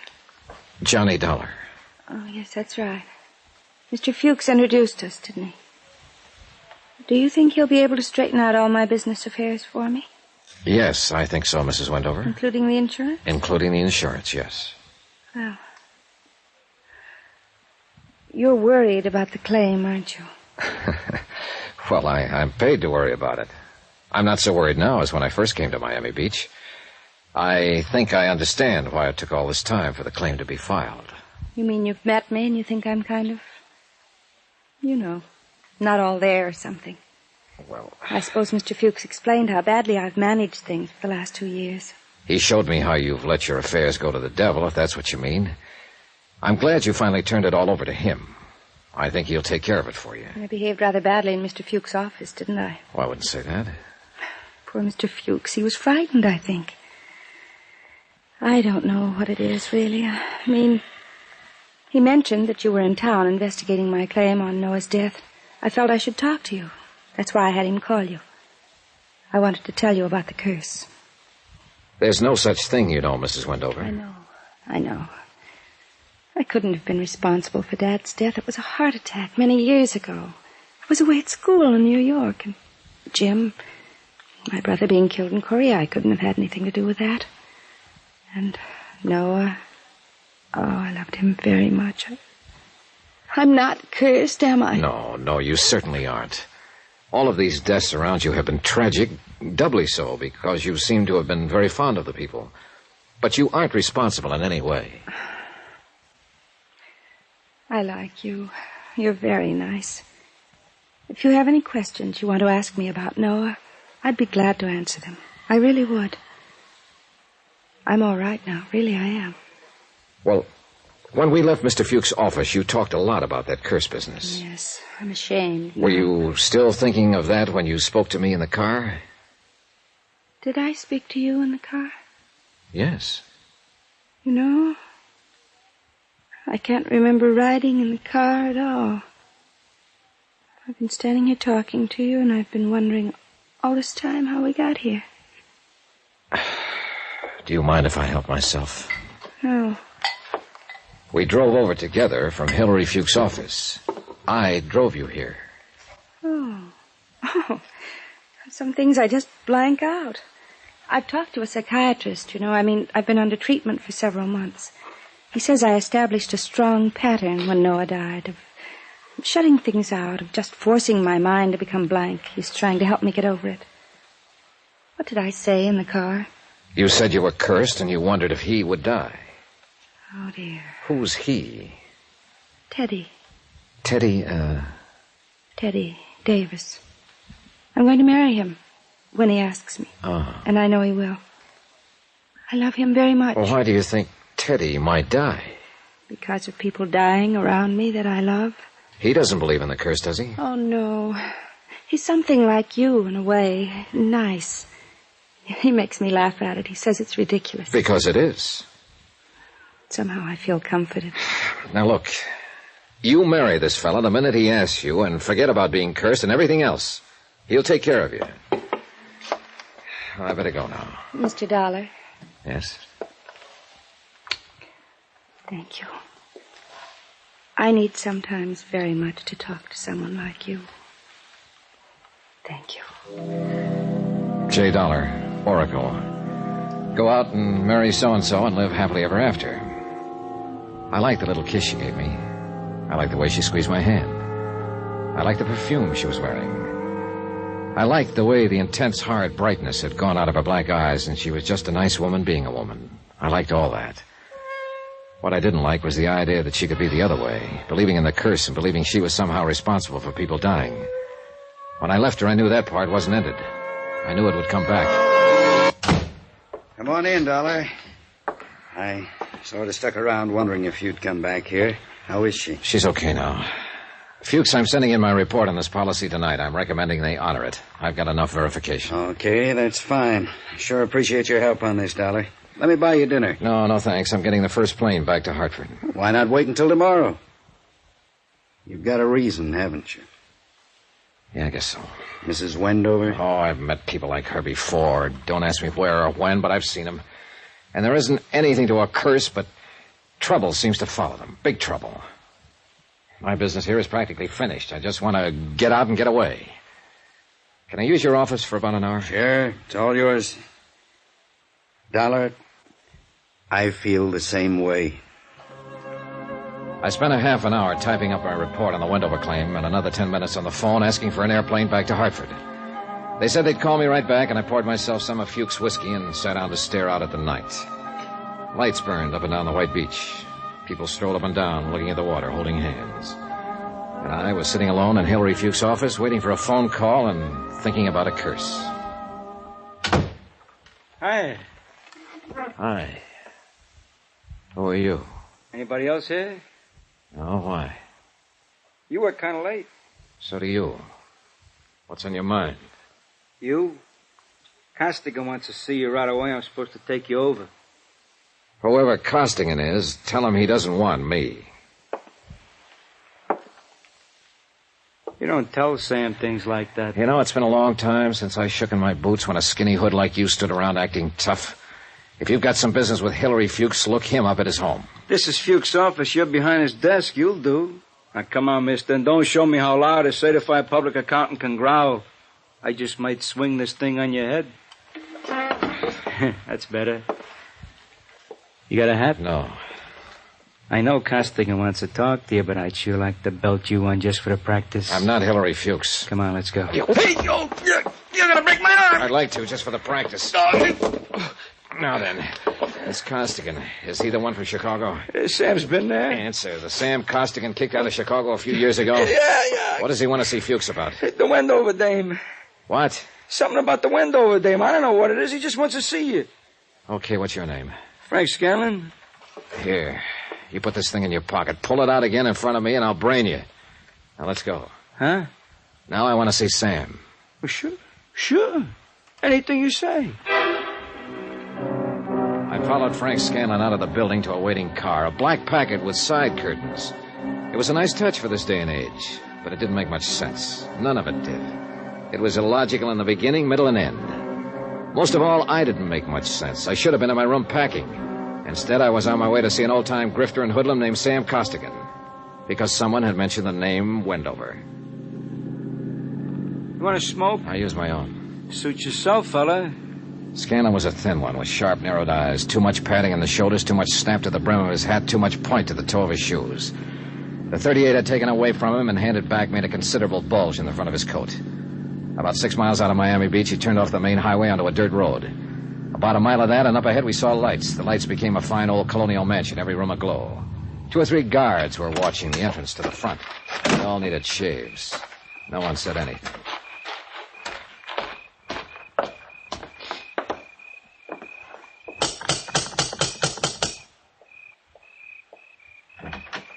Yeah? It's me, Feely. This here is Hillary Fuchs. Sam wants to see him. Morning. How are you feeling, Mr. Feely? What kinds of punks are on nowadays? I wouldn't get frisky with him if I was you. He's a pretty touchy fella. That's so. Yeah. This way. Come on. He led me into the main foyer, where a hat-check girl with a lot of red hair stood ready for the evening's business, which hadn't begun yet. On the right, what had been the dining room of the old house was now a circular bar that could seat 25 or 30. To the left, in what had been the parlor and library, I counted 2 craft tables, 2 roulette tables, and 2 blackjack stands. Beyond all this, on a screened porch, a 5-piece combo made music. A few tables and head waiters stood around looking bored. Scanlon led me upstairs, and we stopped in front of a wide white door marked private. I thought he was going to knock. Instead, he whirled around very quickly and stuck the same old .38 about 2 inches into my ribs. Now let's stand steady. Feely! Eddie! You giving you trouble, Frankie? Nah. I will, Buster. I'll give you plenty of trouble if you want it. Hear how he talks to me? I'll crack him up a little for you if you like, Frankie. Nah. He got business with Sam right now. We'll take care of our business with him later on. However you say it, Frankie. I just wanted you to remember that. I will. The same way I remember a dirty newspaper story. Know something? I'm looking forward to you.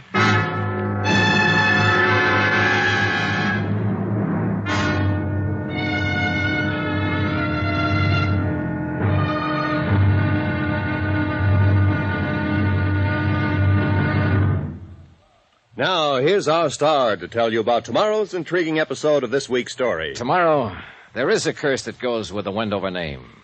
Goes wherever it is. Join us, won't you? Yours truly, Johnny Dollar.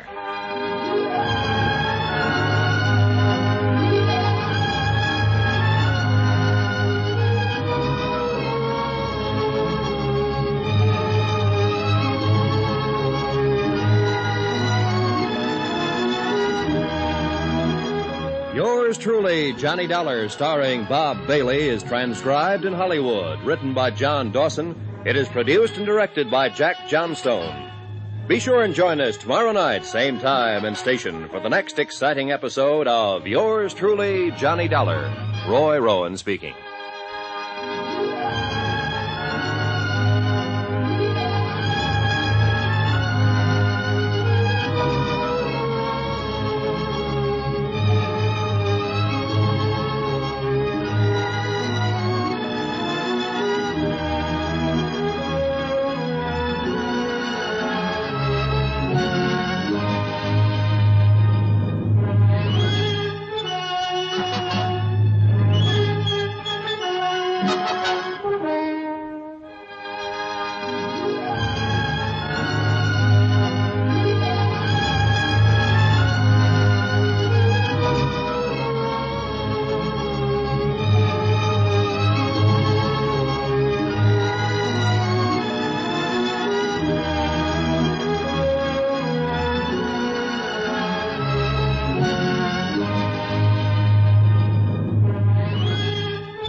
From Hollywood, it's time now for...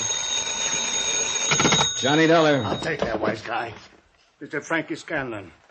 Yeah, I'll tell him. What was that you yelled on the phone? You heard it. I heard you say Johnny Dollar. I told you a long time back I wasn't Hillary Fuchs. You told me a lot of things. If I'm going to see Costigan, trot him out. Just open the door and walk right in. I'm right behind you, see? Hello, Sam. Johnny Dollar. What's he doing here, Frankie? You mean this isn't Fuchs? Get out of here. Get out of here before I throw something at you. You heard the man, Frankie. Blow. No, sit down, Johnny. I won't bother shaking hands. You tried to put me in jail the last time we met.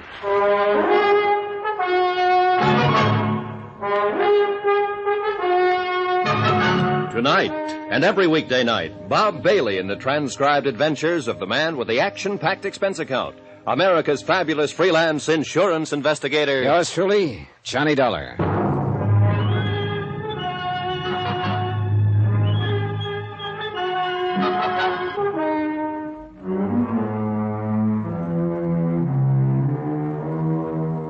Expense account submitted by Special Investigator Johnny Dollar. Location, Miami Beach. 2, the Universal Adjustment Bureau, 518 Spear Boulevard, Hartford, Connecticut. The following is an accounting of expenditures during my investigation of the Tears of Night matter.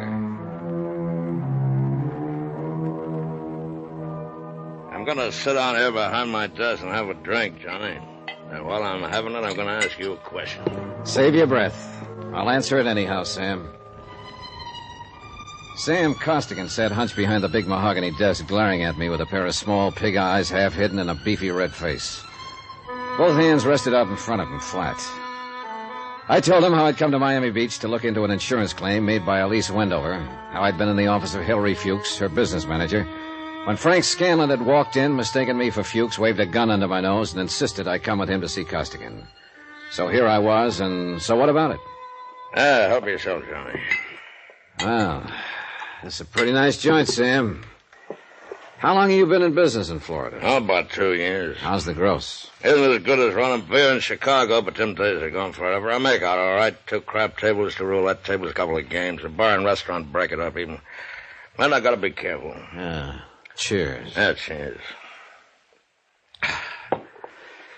Well, you seem to have enough muscle outside and around to keep you comfy and cozy. Yeah, punks, all of them. Look at that Frankie Scanlon that dragged you over here. Crazy, that one. But he's the best of the lot, the best I can get nowadays. Not a good muscle left in the business. You could retire. Yeah, I might do that one of these days. No. Tell me about your hookup with this Wendover dame, huh? No hookup, Sam. She claimed benefits on her husband's life insurance. The claim should have been made 2 years ago. I investigated. It's okay. Made her? Yeah. Screwball, huh? In some ways. She's all right. Well, maybe it's as good you're here as this Fuchs guy. I wanted him to handle some business of hers, but maybe you can handle it. Yeah. You ever see this before? No. Oh, it's a little bit of necklace called the Tears of Night. It's worth a big hunk of cash. These 4 diamonds are good stuff. Your friend Miss Wendover left it here a week or so ago when she wanted for a plunge at the roulette table. Anything to say? It's a very pretty necklace, Sam. Okay. We both know she's screwy, a widow with a lot of dough and a boyfriend named Teddy. Teddy Davis. He paints. Well, she sent me a check for the 5 G's she lost that night, and I wanted Fuchs to take his thing back to her, but now I got you instead. I want you to take it to her, huh? How about it? Is that all? That's all. I got my dough, she gets her Tears of Night back. I couldn't trust any of my punks with it, and I don't like to be seen in public, so you just take it back, huh? It's very simple. Why? Don't ever go on the stage, Sam. Why not? You can act, but you can't lie. You just can't lie at all. And it takes a good liar to be a good actor. Now that you've told me how simple it is, suppose you give me the unexpurgated sequel. All right, so a check bounce. Oh, stop it, Sam. She can't issue a check without a countersignature by Hillary Fuchs. He hasn't issued 1 check on her account since he took it over 10 days ago. So if this thing is hers, explain it all to me, will you? The way it is. I want another drink. Yeah, you're right, Johnny. There wasn't any check. Miss Wendover called me a couple of hours ago and said if I didn't have this thing back to her tonight, she'd call a load of cops and come out and tear this joint apart. She sounded like she'd do it, too. I mean, well, you met her. You can't tell what she'll do from one minute to the next. Screw her, you know. Not so screwy if she dropped $5,000 and left that. And now she gets it back for nothing. I just want to get it off my hands. If she came out here with a cop, I'd be closed for the season. And I'm getting old. You know where she lives? Mm-hmm. I was there earlier tonight. Here, take the ice to her, and I'll chalk it up to experience, huh? Then you can grab a cab back and come on back out here, and I'll see that you have a good time on the house. How about it? I'll take it to her, but I won't come back here, Sam. Oh, Scanlon and Feely, them guys, huh? They worry you? You do. What? I don't believe your last story either. The only thing I believe is that this is Mrs. Wendover's necklace. So I'll take it to her. Sam. Yeah? You better get someone beside Feely at that table after this. You're telling me. You're telling me. He was mopping his face when I closed the door and went downstairs. By that time, the customers had started to roll in. Young, fresh-faced men with sallow eyes and quick movements, anxious to step up to the tables and lose money. Women in strapless dresses, anxious to show off their newest suntans and help whatever man they were with lose money. Old men, old women, dressed to the teeth. It was a sick old scene from a sick old play. Expense account item 4, $6. Cab fare from Sam Costigan's gambling club to Elise Wendover's apartment.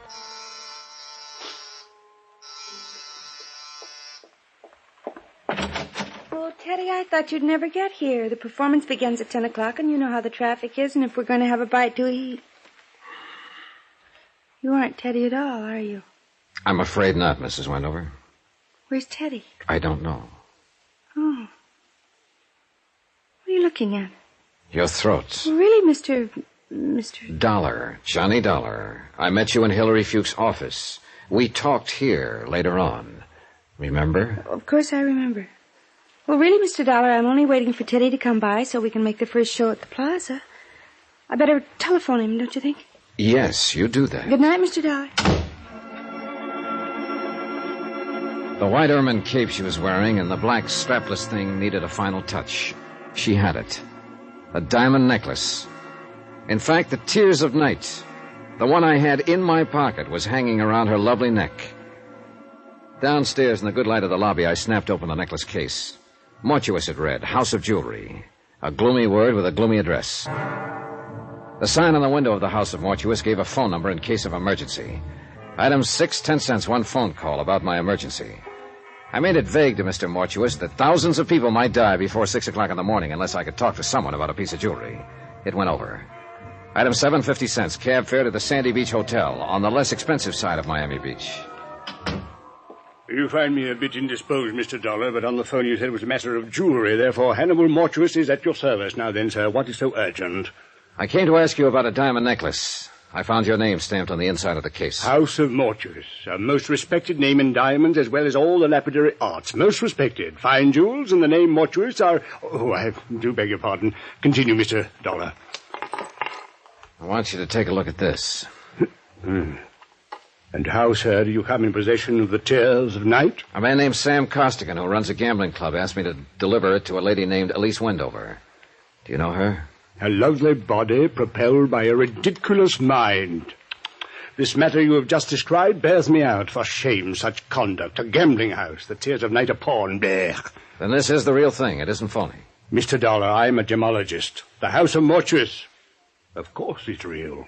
Take a good look. When an artist creates a dazzling thing of beauty such as this, would he be so unlikely as to forget the time, the patience, the agony of his creation, eh? See here, look here, under the light. 4 weeks, Mr. Dollar, 4 weeks working night and day just to drill that anchor for a simple molding. But, see how each stone is carefully mounted to capture every single pinpoint of light. Beautiful, beautiful. An incomparable masterpiece. And for the money. Well, I'm just curious, Mr. Mortuus. How much money? About $10,000 on the wholesale market. What did Noah Wendover pay for it? $25,000. I saw another one just like it tonight. Ridiculous. The finest workman at best would only create a crude resemblance. This kind of artistry demands an artist, Mr. Dollar. And I am that artist. But it could get by, a copy of it. To the unpracticed eye, to the layman perhaps, yes. Latet in anguis herba. Latin.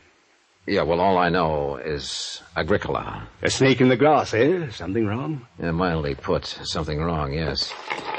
Well, How much do I owe you for your time, Mr. Mortuus? Oh, nothing. It was my pleasure. You know, glancing at that again reassures me of the value and dignity of my work. Anywhere it is magnificent. But I dawdle. You say something is wrong. What? Mrs. Wendover. You say you met her. Several times. She ever mentioned anything to you about a curse? Curse? No, I can't say that she did. May I ask you a question? Yes, sure. Are you a friend of hers? In a way. Off and on. I know what you mean. One is never quite certain with Mrs. Wendover whether one will be recognized or not, is one? Well, it's late. Yeah, well, I'm just leaving. No, you misread me, sir. I wasn't speaking of my own comfort. I noticed the fog has come in. It is dark outside. This is a lonely area. That is a valuable object. Are you armed? No. If you are at all concerned for the safety of that piece, I have a small safe in my rooms. You may have the key if you'd care to leave it overnight. I'll take it with me. Yeah. Just as well, probably. Suggestion only. You leave satisfied, I trust, Mr. Dollar? Oh, yes. Thank you, Mr. Mortuus. My pleasure, Mr. Dollar. Remember, omnia mortuus bonum vocal est. All speak well of mortuus. A pun, sir, a pun. Good evening. Downstairs in the dismal lobby of the Sandy Beach Hotel, I looked out beyond the dirty glass windows to discover that the fog had indeed come in and surrounded the area with a choking darkness. The concern of Mr. Mortuus for his artistic creation told me to bang on the night bell and ask the night clerk for some wrapping paper and 50 cents worth of stamps. Expense account item 8. Item 9, phone call for a cab. Just before it arrived, I dropped the tears of night addressed to myself at my hotel in the lobby mailbox. I don't think the two hoodlums waiting outside saw me do it. I didn't think they saw me at all. But they followed my cab when it took me back to my hotel.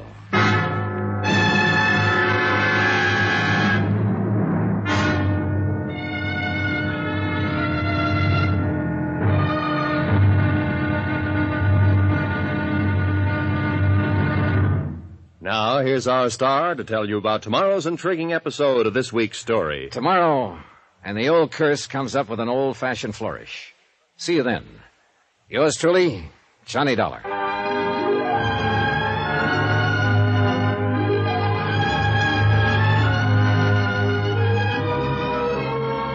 Yours truly, Johnny Dollar, starring Bob Bailey, is transcribed in Hollywood. Written by John Dawson, it is produced and directed by Jack Johnstone.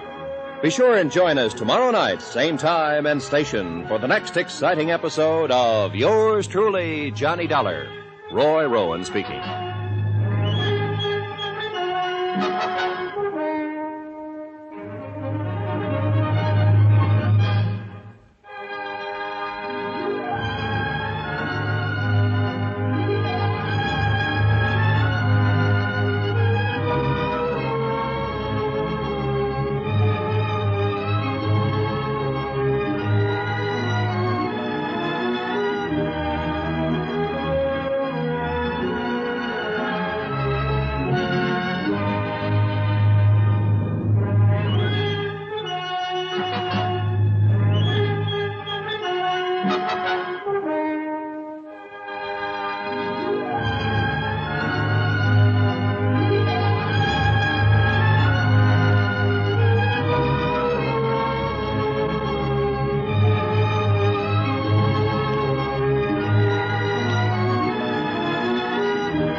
From Hollywood, it's time now for... Johnny Dollar. Your number is ringing, Mr. Dollar. Oh, thanks. Hello? This is Johnny Dollar. Dollar, I thought you went back to Hartford. I meant to, but I got tied up in Mrs. Wendover's business affairs again. What now? Can you come over to my hotel right away? It's 1 o'clock in the morning. I know it. Well, can't you grab a cab and come over here? Hardly. Why not? A couple of Sam Costigan's boys followed me here. I think they might like to do a little target practice on me.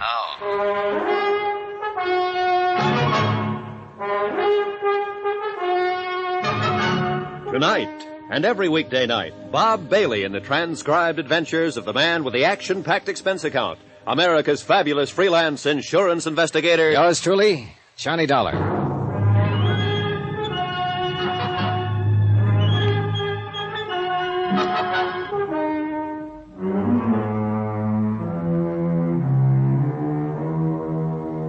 Expense account submitted by Special Investigator Johnny Dollar to the Universal Adjustment Bureau, 518 Spear Boulevard, Hartford, Connecticut.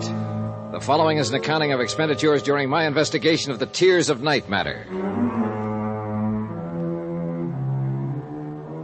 Expenses continued, items 10 and 11. $10, scotch and soda, plus a pitcher of ice and glasses. I had them filled, chilled, and waiting when Hilary Fuchs knocked on the door of my room. His eyes were still puffy with sleep, and he had a trench coat thrown over his pajamas. What's this all about, Johnny? You said Mrs. Wendover, somebody followed you. What? I want you to tell me what you can about the Tears of Night. The Tears of what? Tears of Night, a piece of jewelry owned by Mrs. Wendover, a necklace, 4 diamonds on black onyx, silver chain. What the devil would I know about something like that? In her accounts, her bills, her property? You're her business manager. You must know something about it. I never heard of it. You better straighten me out. Try some of that.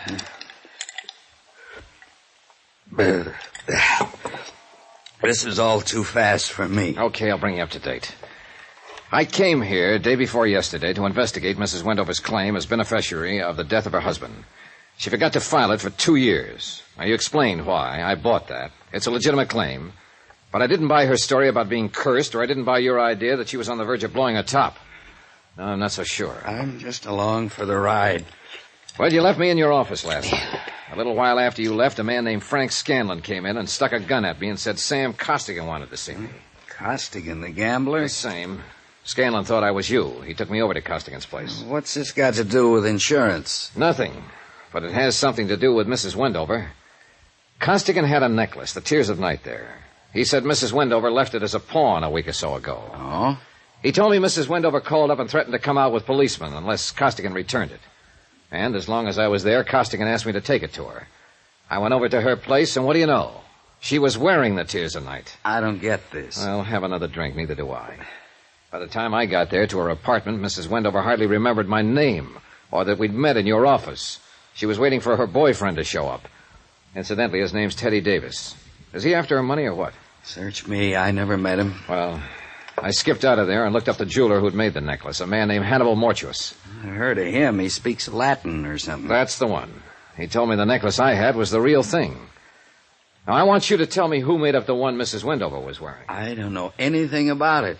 Well, it had to be made up sometime within the last week, and you've been handling her business affairs. I don't know a thing about it, Johnny. All right, come here, take a look. Do you know anything about those 2 birds outside there? No. Well, one of them's a character named Feely. He works for Costigan. The other one I saw at Costigan's club. They tailed me from Mortuus's place. Probably been on me all night long since I picked up the necklace. Where is it now? I mailed it to myself from Mortuus's hotel. Those 2 out there, you better call the police if you think they're after you. Oh, nothing I could tell the police that would hold them up half a second. Mainly, I wanted to ask you about all this before I went on with it. What do you mean, go on with it? Go back to Mrs. Wendover, to Costigan, find out what's real and what isn't real? This isn't your line of duty. Why? Oh, I've been thinking about that. I don't know why. Maybe it's Mrs. Wendover. Those eyes of hers and that talk about the curse. I got a feeling she needs help in this matter. Somehow she needs help. What can I do, Johnny? Go to bed. I'll let you know what happens. Now, where's your car? In the parking lot back of the hotel. Give me the keys. I'll use that. Hey. Make yourself at home, Mr. Fuchs. Go to bed here. Oh. Yeah? Every now and then, walk over and look out that window and have a drink. They'll think it's me, and that's a good thought for them to have. Okay, what else? Well, if they start for the lobby, call downstairs and have them send up the houseman and get the police. I don't think they will, but remember that. Well, why would they want... still think I've got that piece of jewelry on me. We shook up another drink, and I borrowed Fuchs's trench coat and left. I found his green Chevy without too much trouble, since there weren't too many cars out in the lot that time of morning. I looked at my watch, and it said 2:35. I drove around front past the two hoodlums still keeping up their silent vigil and found a street that looked familiar. 20 minutes later, I was in the parking lot beside Elise Wendover's apartment building. It was still dark, still foggy, and too late I found out too crowded. Somehow, the pair of hoodlums were waiting for me after all. Hey, this is him, Feely. Got a match, Dollar? Toby asked you if you got a match. He's a dummy, Toby. Don't answer. Got a match, Dollar? What'd I tell you? He's a dummy boy. You don't look like no dummy boy. You're nearsighted. Take your hands off. He's a dummy, all right, ain't you, Dollar? See, Toby? I told him about you being nearsighted, and he wouldn't answer. He don't talk. Go on, smart boy. Tell Toby how sorry you are about him being nearsighted. Talk. I heard you talk before. Told you he was a dummy.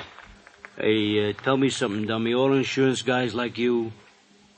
Toby asked you a question. He wants to know if all insurance guys are like you. I don't like him. We asked questions, and he ain't told us nothing. Hey, maybe we find out something we went through his pockets, huh? Yeah. Even a dummy's got pockets. Ain't that right, dummy? Hold him, Toby. Yeah. All right, boys, you played the scene good, and I'll see what I can do for you, but I haven't got the necklace. Hey, he talks. Yeah, you make him talk again, Toby. Now, don't make him talk too much. We know if the stuff ain't on him, it's in his room. We can pick it up anytime. That's it. Easy, Toby, easy. Oh, he talks real nice, Feely, but he don't say much. Hey, you think maybe he's tough? Could be. No, I wasn't. And I didn't feel like talking in that quiet little parking lot where the only noise was them pounding on me. I told them I didn't have the necklace anymore, but they didn't care about that. They wanted to find out the hard way for me.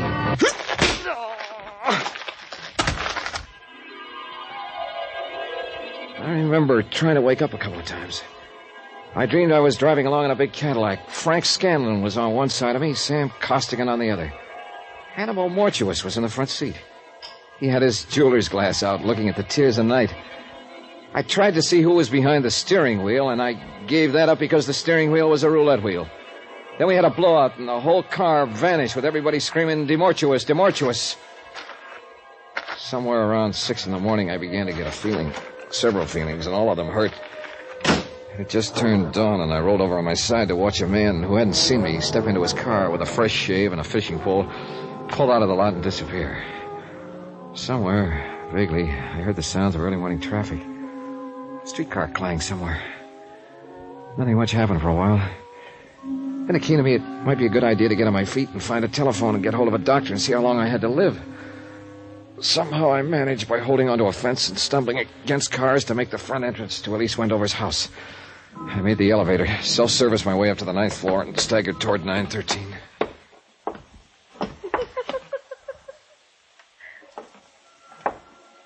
I would have been better off in the parking lot.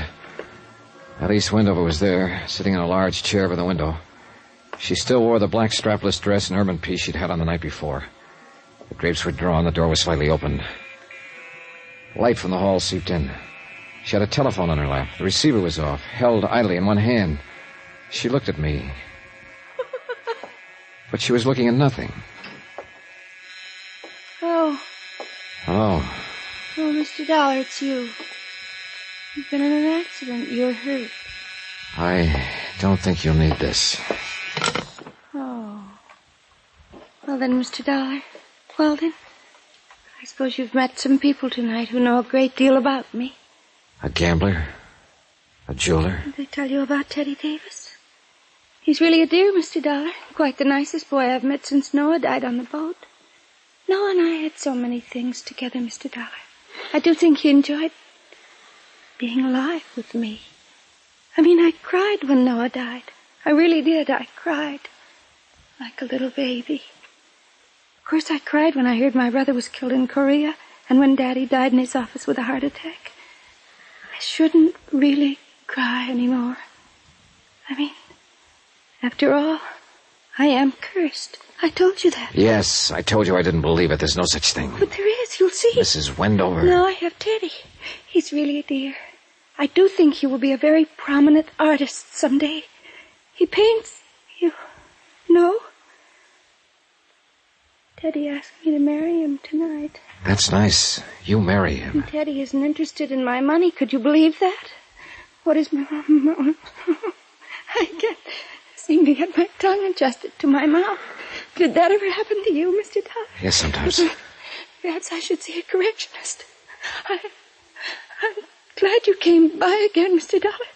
I told you once that sometimes it means an awfully lot to speak to someone. Mr. Costigan.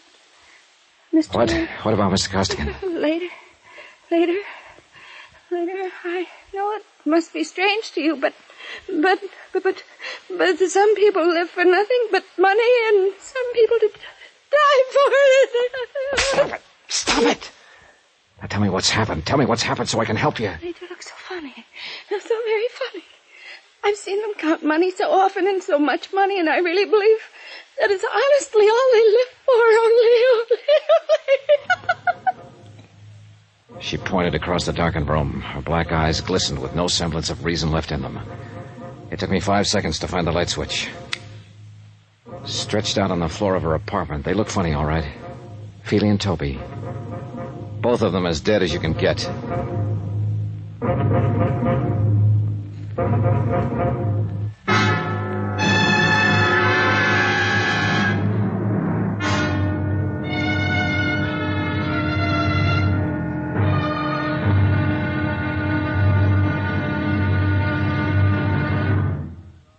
Now, here's our star to tell you about tomorrow's final intriguing episode of this week's story. Tomorrow, the tears of night come home. Join us, won't you? Yours truly, Johnny Dollar.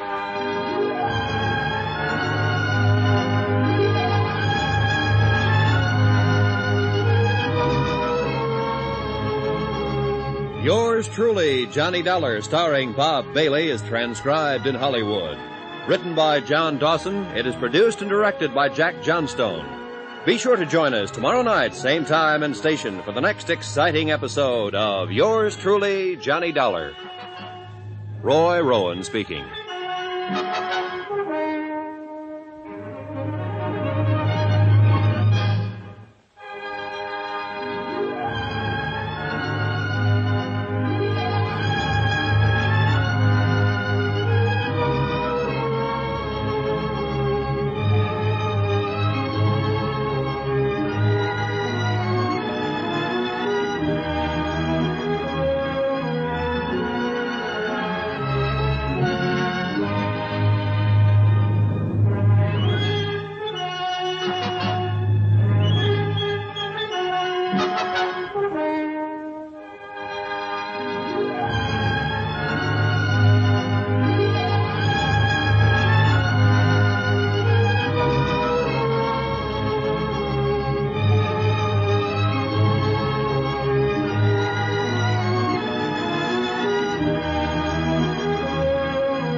From Hollywood, it's time now for...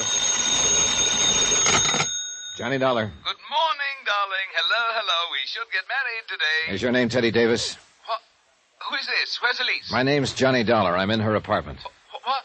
Hey, what? Now listen to me. I'm an insurance investigator, and there've been a couple of murders here. Murders?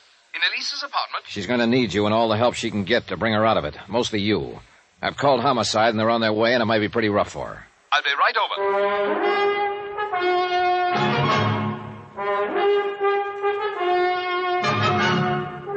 Tonight and every weekday night, Bob Bailey in the transcribed adventures of the man with the action-packed expense account, America's fabulous freelance insurance investigator. Yours truly, Johnny Dollar.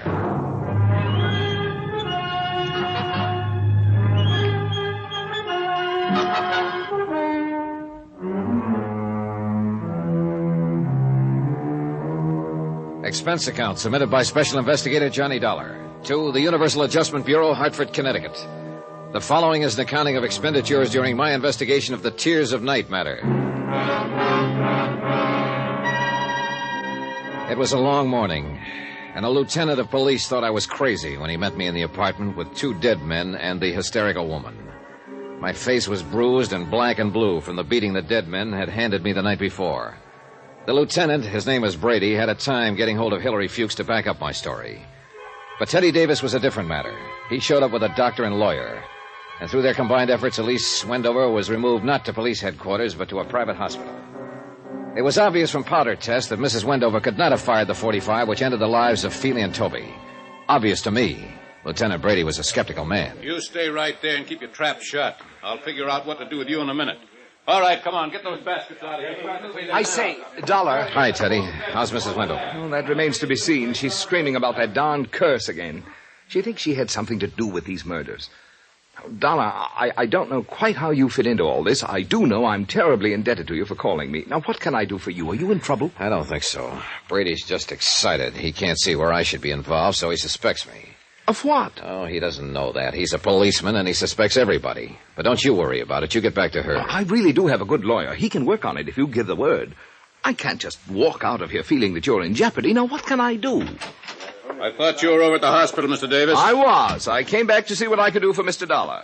You can scram now. Watch whom you're talking to, Lieutenant. This man is my friend. Hey, are you kidding? Not a bit. Take it easy, fellas. Take it easy. Yeah. You said your name's Dollar, insurance dick. Let's see your buzzer. Okay, out of Hartford. What's the job? Mrs. Wendover's husband died 2 years ago. She just got around to filing for benefits last week. We were curious about it. Go on. Well, can't you see, Mrs. Wendover? Let him, huh? As near as I can make out, Mrs. Wendover's overlooked a lot of things since her husband's death. Taxes, bank accounts, whatnot. Hillary Fuchs can tell you that much. This curse business she mumbles about.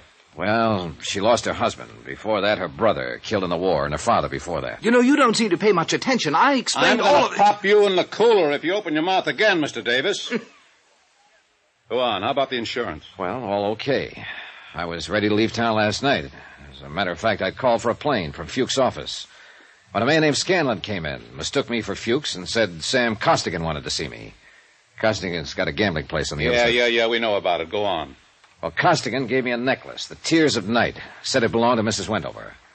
He asked me to bring it back to her. Said she'd pawned it at the roulette table. When I got here, Mrs. Wendover was wearing the Tears of Night, or something that looked just like it. Well, I was curious. I looked up the jeweler who had made it, a man named Mortuus. He said I was carrying the real thing. When I left his place, a couple of men from Costigan's place followed me. Who? Those 2 who were killed, Feely and Toby. They caught up with me outside of this apartment house and tried to shake me down for the necklace. But I'd mailed it to myself at my hotel. So they worked me over and left me there. When I came to earlier this morning, I came up here and found Mrs. Wendover sitting here in a state of shock. The 2 stiffs in her room. That's it? Yeah, Brady, that's it. How long you been an insurance dick? 14 years. You bonded? Yes. Okay. Are you going to let him go, or aren't you? Shut up. Shut up, and I'll tell you both what I'm up against here. I know Mrs. Wendover couldn't have had anything to do with the killings. I know you, Dollar, couldn't either. Then go out and find who killed those 2 men. Those 2 and the other one. Huh? Costigan was gunned down a couple of hours ago.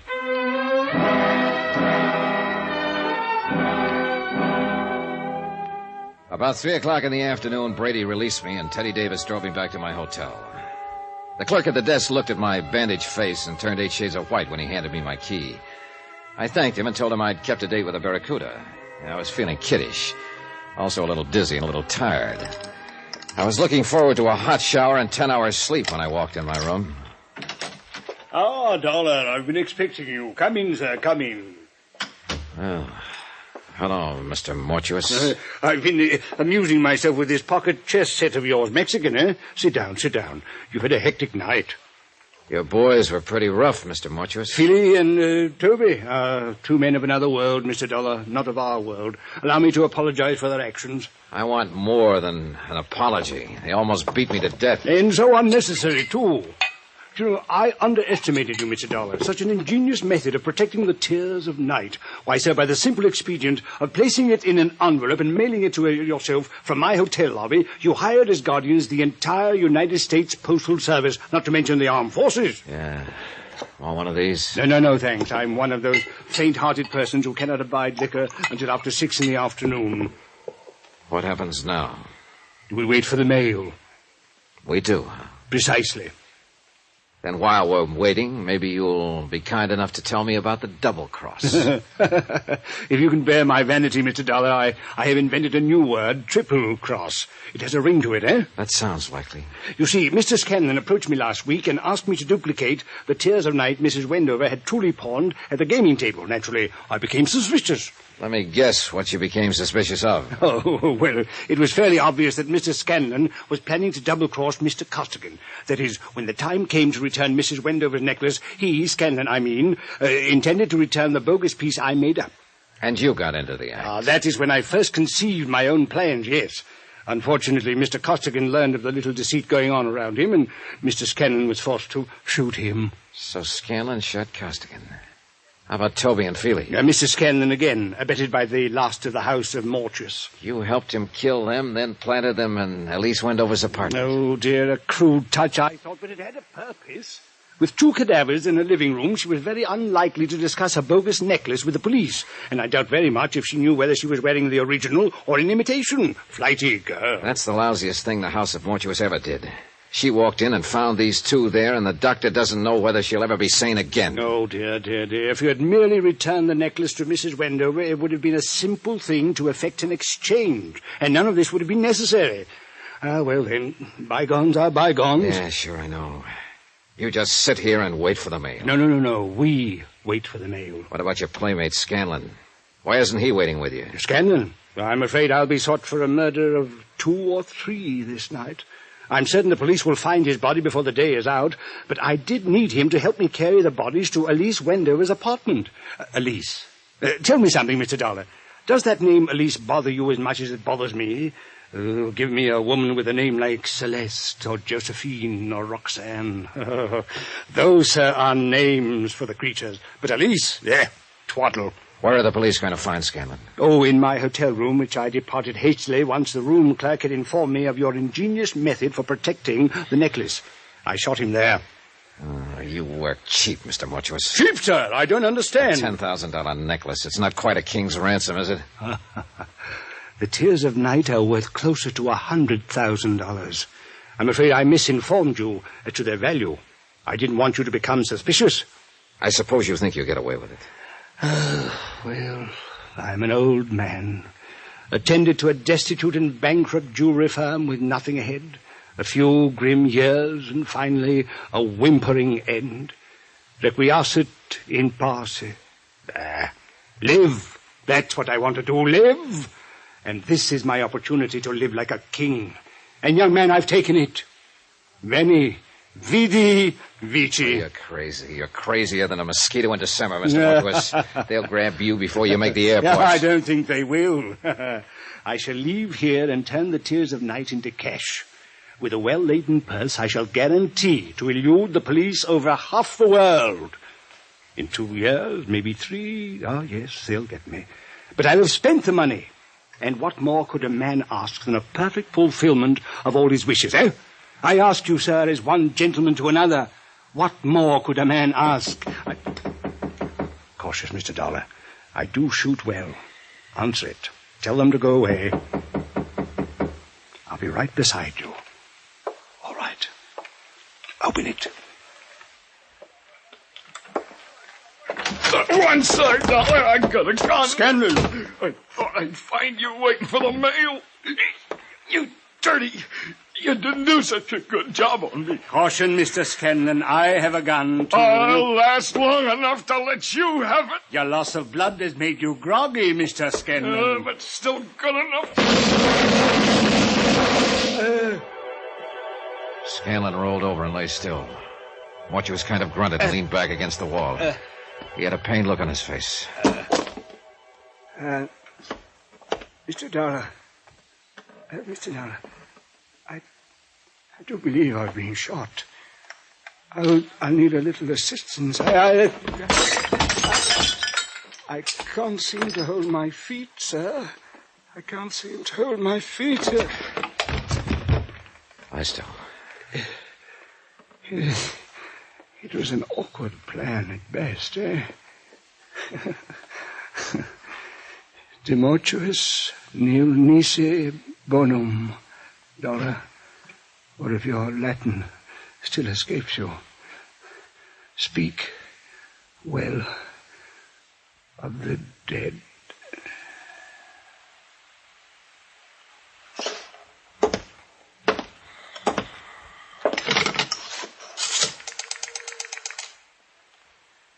Let me have the police.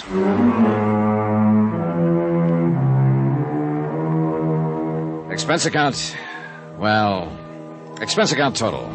$405.16. Details? Mrs. Wendover will recover. Remarks? I'll stand for the last 2 days of expense myself. I didn't have any business sticking my nose in the jewelry end of it. But if you make me pay for them, don't ever try to hire me again. Yours truly, Johnny Dollar.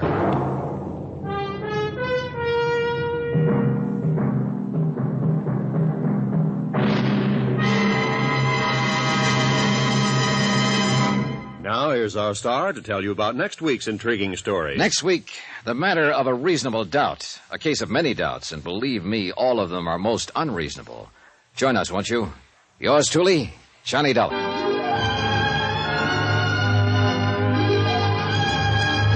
Yours truly, Johnny Dollar, starring Bob Bailey, is transcribed in Hollywood. Written by John Dawson, it is produced and directed by Jack Johnstone. Heard in this week's cast were Virginia Gregg, Victor Perrin, Jack Crucian, Jay Novello, William Conrad, Frank Gerstle, Marvin Miller, and Will Wright. Musical supervision by Amerigo Marino and Carl Fatina. Be sure to join us on Monday night, same time and station, for another exciting story of yours truly, Johnny Dollar. Roy Rowan speaking.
From Hollywood, it's time now for...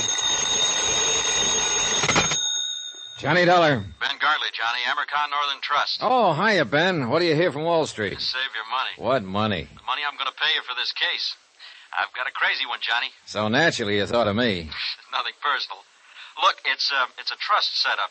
Cumulative endowment insurance rider. Big deal. Over $250,000, maybe $500,000.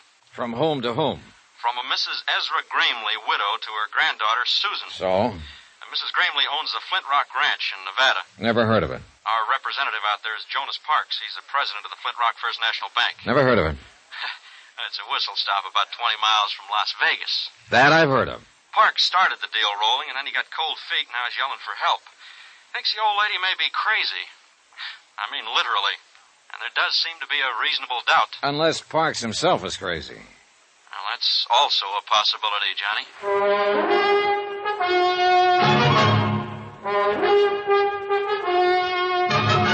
Tonight and every weekday night, Bob Bailey in the transcribed adventures of the man with the action-packed expense account. America's fabulous freelance insurance investigator. Yours truly, Johnny Dollar.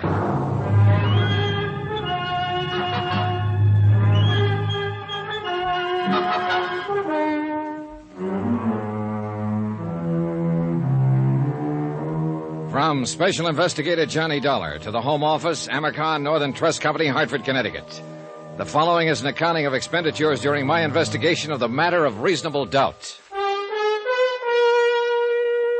Item 1, $154.40, transportation and incidentals, Hartford to Las Vegas, Nevada, where I checked into a hotel and then phoned the local office of a National Business and Credit Rating Bureau that my client retained on a permanent consulting basis. I asked for a rundown on Jonas Parks and got it. An A1 set of references. Parks had been a resident of Nevada for 32 years and president of the Flint Rock Bank for 17. He was regarded locally as a cautious investor, a prudent financial advisor, scrupulously honest, and as sound as a dollar. A silver dollar. Crazy? Hardly. Item 2, $32.50. Deposit and first day's rental on a drive-it-yourself hired car. Mileage, Las Vegas to Flint Rock, 23.6. Itemized building appraisal, Flint Rock. 3 bar casinos, all needing paint. 1 restaurant, 1 general store, barber shop, garage, welding shop, railroad depot, also needing paint. 4 dwellings, and of course 1 bank. Jonas Parks, president.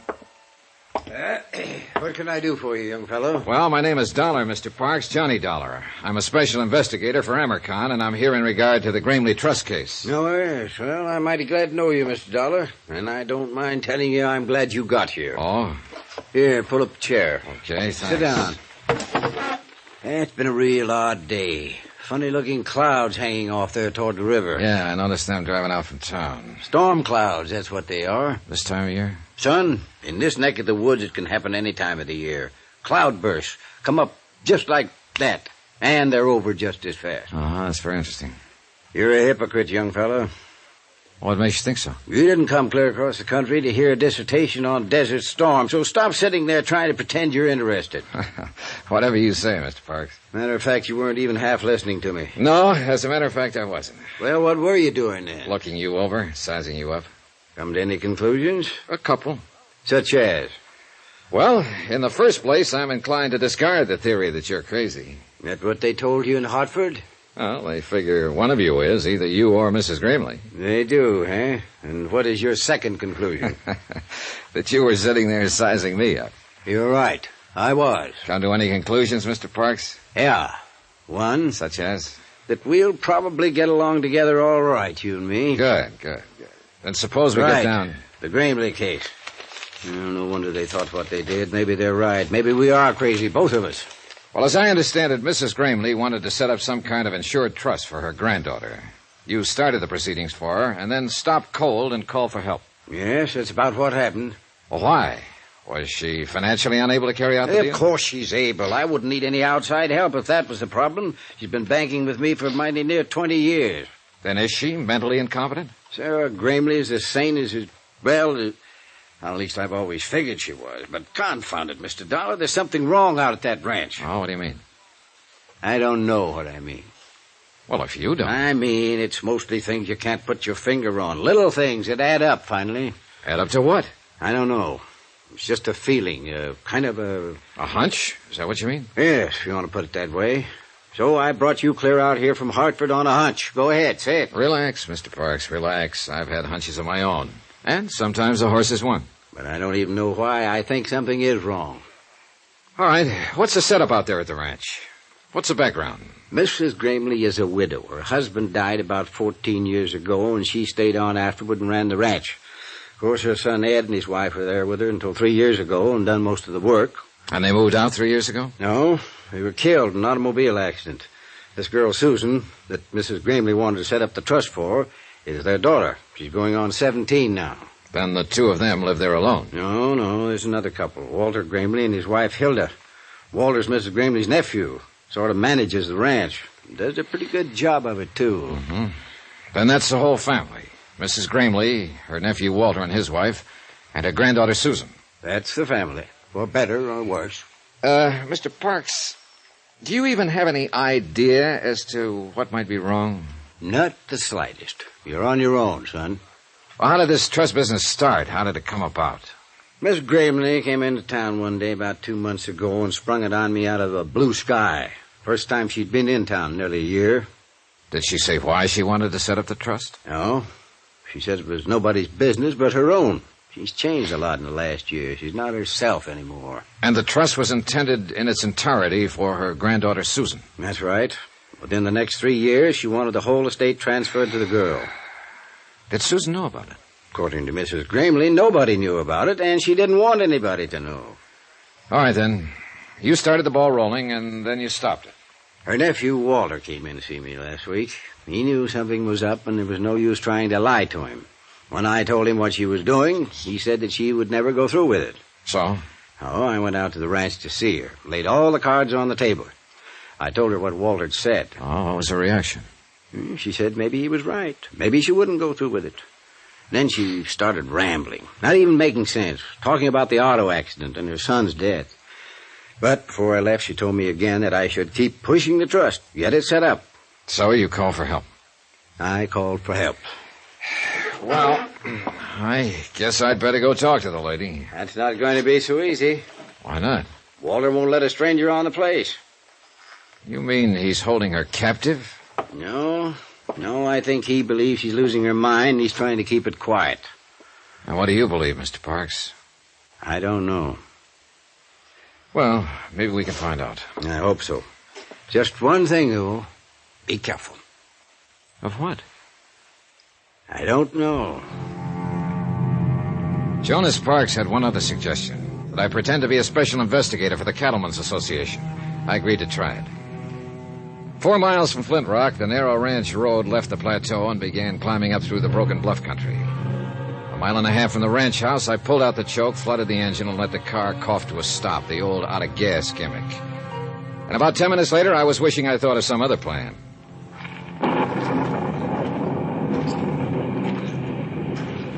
When Parks said cloudburst, he wasn't exaggerating. The rain came down in sheets. In 60 seconds, I was soaked through. And in another 2 minutes, the dry ground was a muddy bog. I kept on walking, or trying to walk, and the footing got worse. By then, I'd had it, or at least I thought I had. I hit the mud, rolled into a pile of boulders, and pulled my gun. A man was riding slowly toward me on a horse, holding a rifle over his arm. I edged down between the rocks, took a sight on him, and waited. Whoa there. Whoa. He dismounted and walked toward me, carrying the rifle carelessly. Apparently, he thought he'd dropped me. I let him get within 12 feet. All right, hold it. Drop that rifle. Get your hands up. I said drop it. What's the idea? Well, that's a good question. Only I'm the one to ask it. You're trespassing. We've been losing cattle. So I've heard. What do you mean you've heard? I'm an investigator for the Cattlemen's Association. Are you Walter Gramley? Yeah, that's right. What do you expect to find sneaking in here on foot this way? Not what I did find, at least. Look, I've got a car back there on the road. I ran out of gas. I understand the owner of the Flint Rock is a Mrs. Ezra Gramley. Yeah, she's my aunt. Well, I'd like to see her. I'm afraid that's impossible. Why? What's your name? Dollar, Johnny Dollar. Mr. Dollar, go back to your car and wait. I'll send some gasoline from the house. Huh? When you get it, turn that car around and get off the property. You're working for me, you know. I'm a member of the association. And you know as well as I do that you've got no more authority than any other private individual. So get out and stay out. And if I don't? Well, then you're a trespasser. And I won't miss twice. The next time I'll kill you. Is that clear? It was clear. Perfectly clear.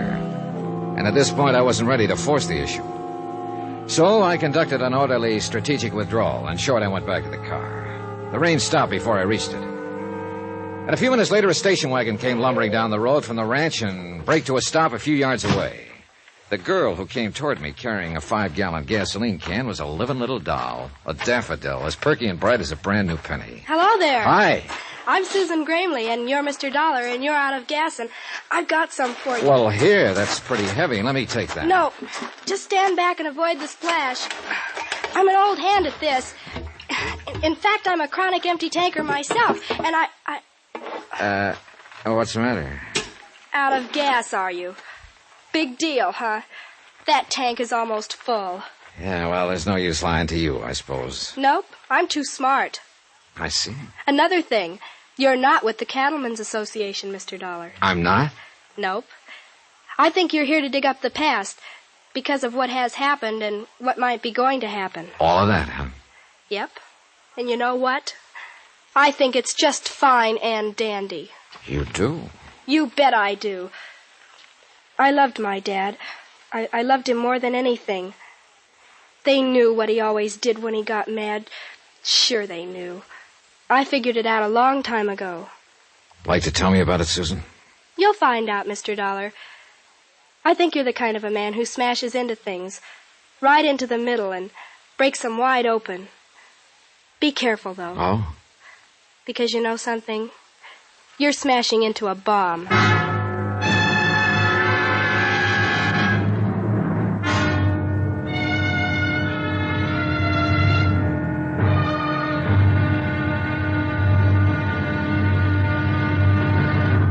Now, here's our star to tell you about tomorrow's intriguing episode of this week's story. Tomorrow, the dead past speaks in a musty morgue, or tries to. And a living lady gets cozy, or tries to. Really tries to. Join us, won't you? Yours truly, Johnny Dollar.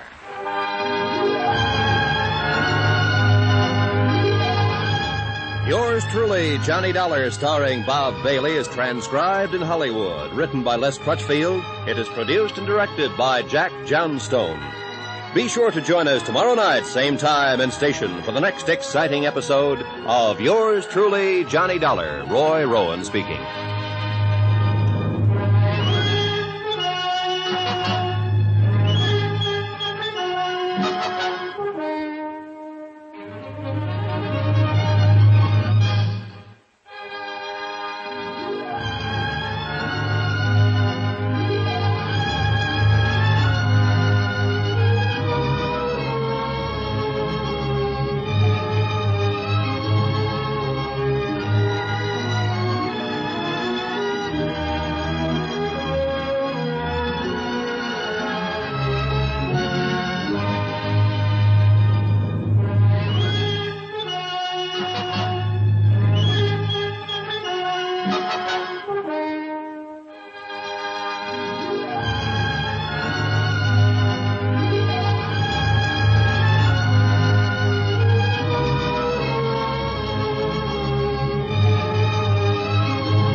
From Hollywood, it's time now for Johnny Dollar. Jonas Parks, Mr. Dollar, the Flint Rock Bank. Yeah, I know. The man who warned me. How's that? You said it would be tough to get into the Gramley Ranch. Well, I got rained on, shot at, threatened, outsmarted by a 16-year-old girl, and I still didn't see Mrs. Gramley. You aiming to give up? For the night, yes. I'm busy trying to dry out my bones over the heat from a triple brandy. Well, I'm going out to see Mrs. Gramley in the morning. I'll try to fix something up. Yeah, do that, will you? And something else, Mr. Parks. That auto accident 3 years ago when Susan's parents were killed. What about it, Mr. Dollar? You know what about it. The dead past is always with us. You go see Will Connors there in Las Vegas. He runs the Ford County Weekly Tribune. Tell him I sent you. And be careful. Once again, Mr. Parks, careful of what? I still don't know.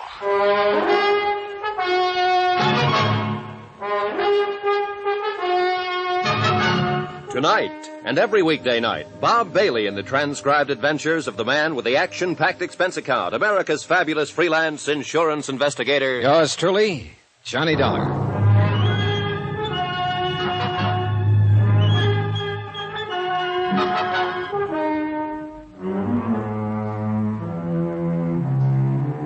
From Special Investigator Johnny Dollar, location Las Vegas, Nevada, to the Home Office, American Northern Trust Company, Hartford, Connecticut. Assignment, the matter of reasonable doubt. Expense account continued. Item 4, $7.25. A triple wasn't enough, so I bought the whole bottle and took it up to my room. I was bushed, and not just from being caught out in a desert cloudburst. Mrs. Gramley, elderly widow, owner of the Flint Rock Ranch, wanted to set up an insurance trust and convey all her holdings over to her 16-year-old granddaughter, Susan. Her only other heirs were her nephew, Walter, who managed the ranch, and his wife, Hilda. Jason Parks, my client's local representative and respected president of the Flint Rock Bank, had started proceedings, then got cold feet and dropped them. Why? He didn't know. Just a hunch. Something was wrong. He'd call for help. And I was that help. Total result so far, 0. I put the cork in the brandy bottle and went to bed.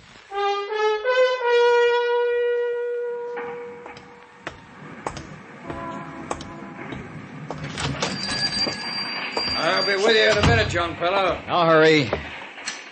The Weekly Tribune, like 1,000 other Weekly Tribunes across the country. Not competing with the big dailies, not even trying to. Printing the little things, homey things, and hanging on.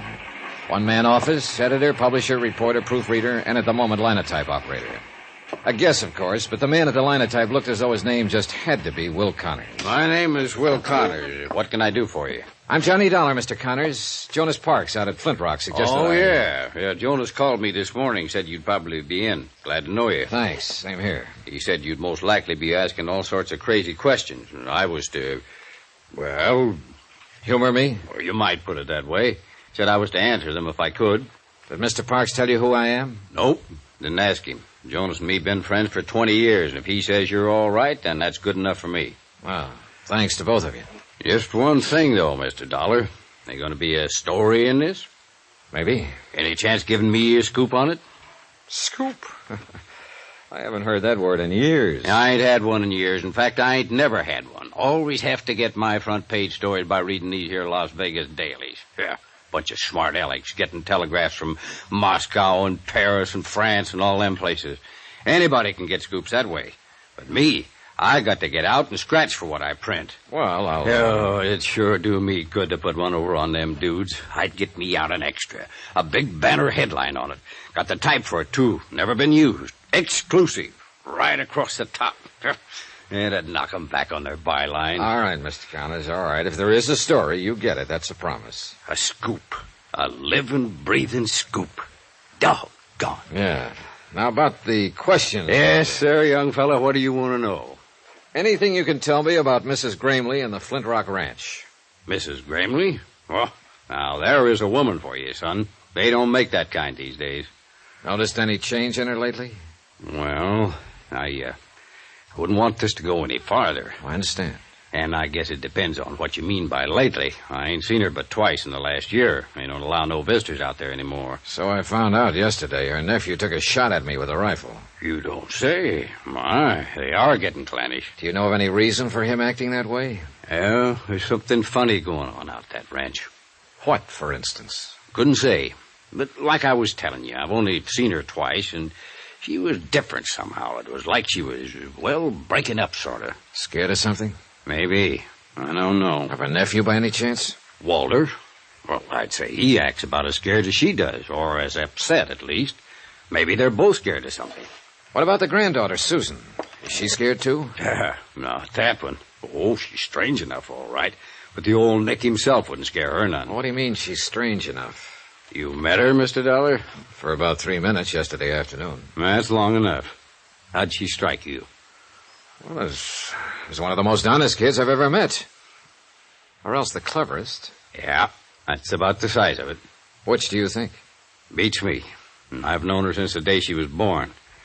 Yes, sir, it's quite a family, including that fancy wife of Walter's. Hilda? What about her? Well, let's just say she's too much for him. You follow me, son? Yeah, I think so. Well, they're all worried. They're on edge. Either about the same thing or different things. They're pushed. They're driven. You can feel it. There's a pressure out there, and anything can happen. Maybe it already has. Hmm? Maybe it happened 3 years ago. What do you mean? There was an auto accident 3 years ago, and Mrs. Greenleaf's son and his wife, Susan's parents, they were killed in it. Well, I've got the morgue files here. I wrote it up pretty complete when it happened. Yeah, I'll want to look through those files later. But right now you want the story behind the story. If there is one. Well, if there is, I don't know it.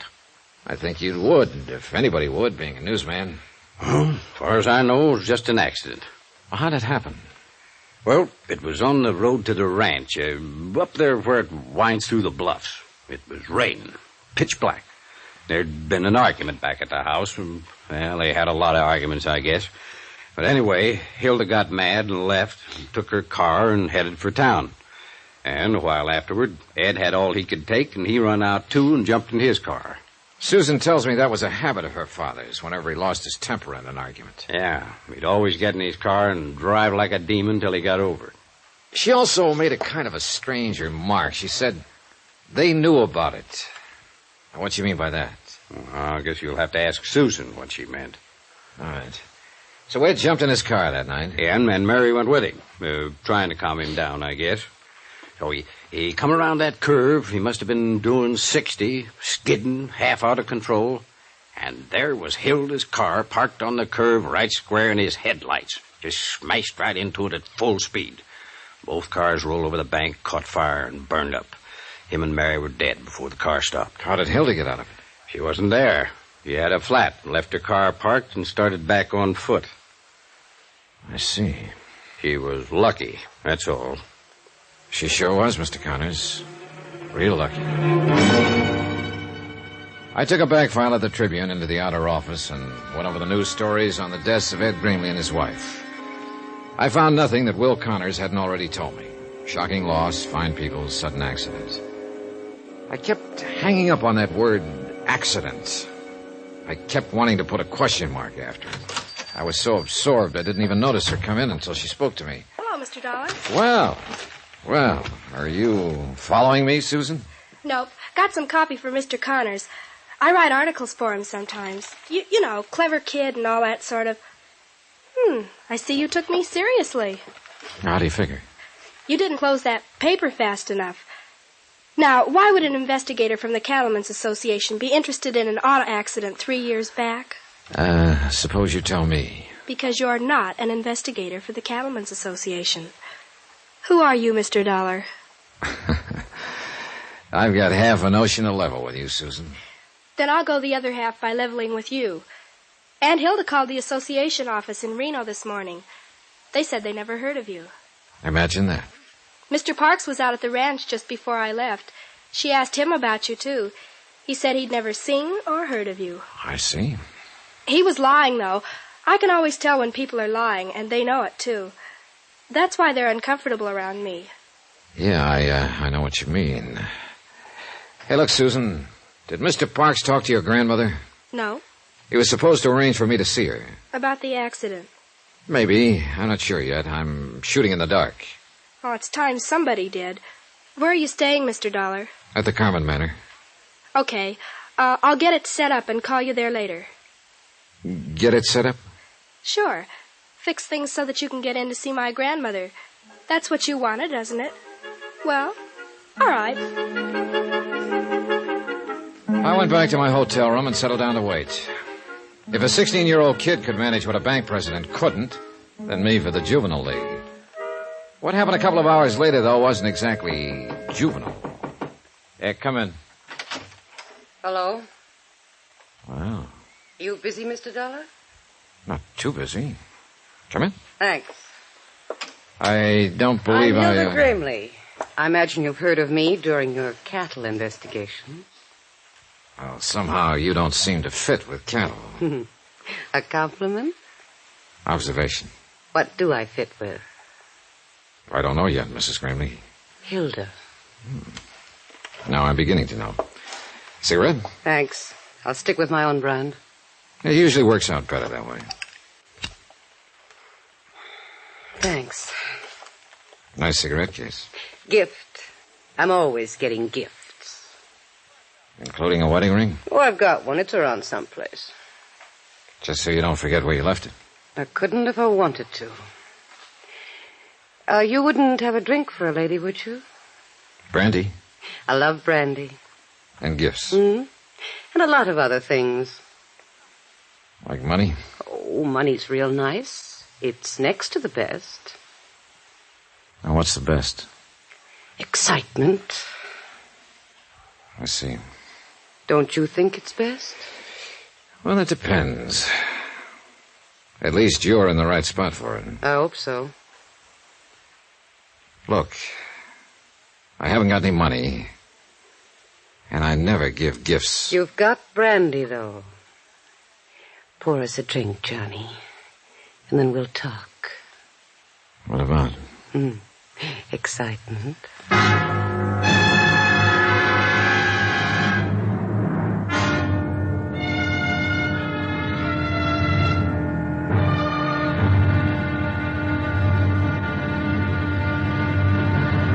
Now, here's our star to tell you about tomorrow's intriguing episode of this week's story. Tomorrow, a worried old lady shows her mettle, a gambler shows his hand, and the game gets tense, tight, and a little bit frightening. Join us, won't you? Yours truly, Johnny Dollar. Yours truly, Johnny Dollar, starring Bob Bailey, is transcribed in Hollywood. Written by Les Crutchfield, it is produced and directed by Jack Johnstone. Be sure to join us tomorrow night, same time and station, for the next exciting episode of Yours truly, Johnny Dollar. Roy Rowan speaking.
From Hollywood, it's time now for Johnny Dollar. This is Susan Gramley, Mr. Dollar. Oh, yes. How are you, Mr. Wilson? Mr. There's somebody there with you. Yes, that's entirely correct. Well, just listen then. It's all fixed, Mr. Dollar. Grandmother's expecting you. She'll be alone for the next few hours, so come on out to the ranch. You're certain of that statement, I suppose? Yes, of course. Uncle Walter went into Vegas, and Aunt Hilda's gone somewhere, Yes, too. I'm quite aware of that. You mean she's there? With you? That's right. Oh, Mr. Dollar, you men are all alike, aren't you? That's quite a remark for a person your age, Mr. Wilson. Oh, I'm quite mature for 16. Has she made her pitch yet? I think we'd better postpone this discussion until the next time we meet. Well, she always does, you know. She's a regular vampire. I figure Uncle Walter's going to kill her someday. Mr. Wilson. Yes, sir. Goodbye.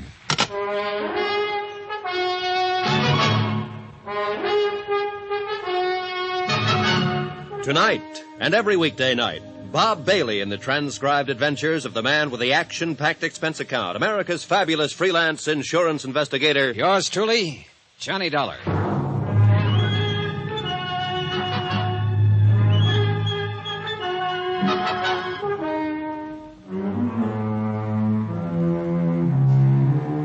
From Special Investigator Johnny Dollar, location Las Vegas, Nevada. To the Home Office, Amercon Northern Trust Company, Hartford, Connecticut. Assignment, the matter of reasonable doubt. Expense account continued. Item 9, a $50. Tip to the hotel bell captain to call a taxi for Hilda Gramley and to wave goodbye to her as she drove away. I do not include the 6 brandy she guzzled. Those are on me.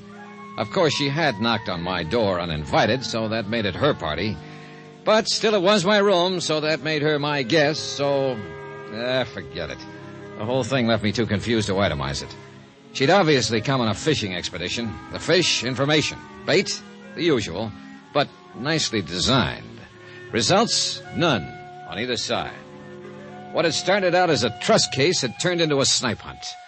I was in over my head, floundering, and I needed some good, buoyant answers. I was hoping Mrs. Gramley herself could supply a few of them. I'm very glad to meet you, Mr. Dollar. Sit down. She wasn't young, and she wasn't beautiful anymore, but she had been once. She still had some of that assurance and authority that beauty always gives a woman. She seemed a little uncertain, a little harried, maybe, but underneath it, just as tough as an old field boot. I think you'd better leave us alone now, Susan. Okay, Gran. If she starts using her brass knucks, give a whistle, Mr. Dollar. I'll rush in and save you. Thanks, I'll remember. Oh, she's a brash little flibberty-gibbet. And you love the dickens out of her, don't you? Love? Oh. Yes, I do love the dickens out of her, Mr. Dollar. Is that what you came out here to find out? No, I knew that already. Otherwise, you wouldn't have wanted to transfer all your holdings to her. How did you know about that? Just who the devil are you, anyway? Seems to me Susan was pretty vague on that score. She had to be. She doesn't know. Then why did she think I ought to see you? Oh, she decided I looked honest. Claims she's got a knack for that sort of thing. As a matter of fact, she has. And also, she loved her father and mother.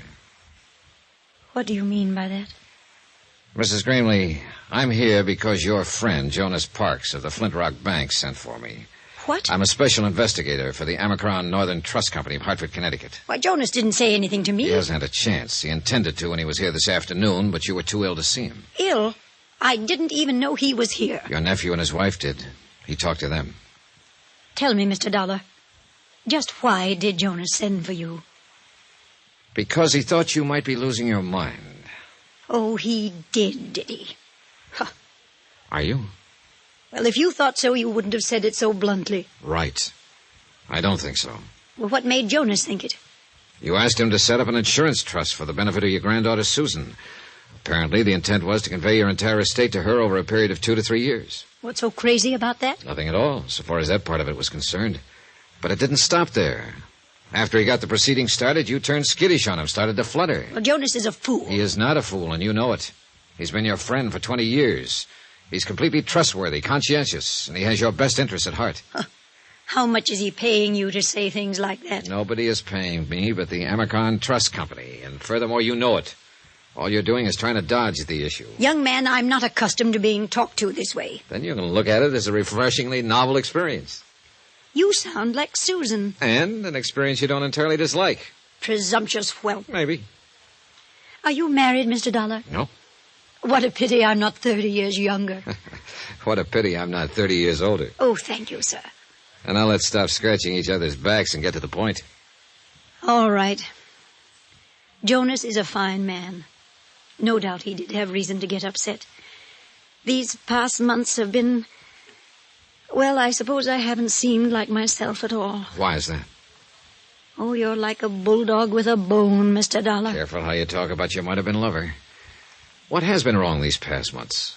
Maybe I am losing my mind. Because actually, nothing has been wrong. I don't agree. I think something is wrong right now. Then why don't you tell me about it? All right, I will. Apparently I'll have to if we ever expect to get anywhere. All right, some months ago you stopped going into town, stopped having visitors. Then you decided to get rid of your estate, turned it over to Susan. When your nephew, Walter, heard about it, he implied to Jonas Parks that you were losing your mind.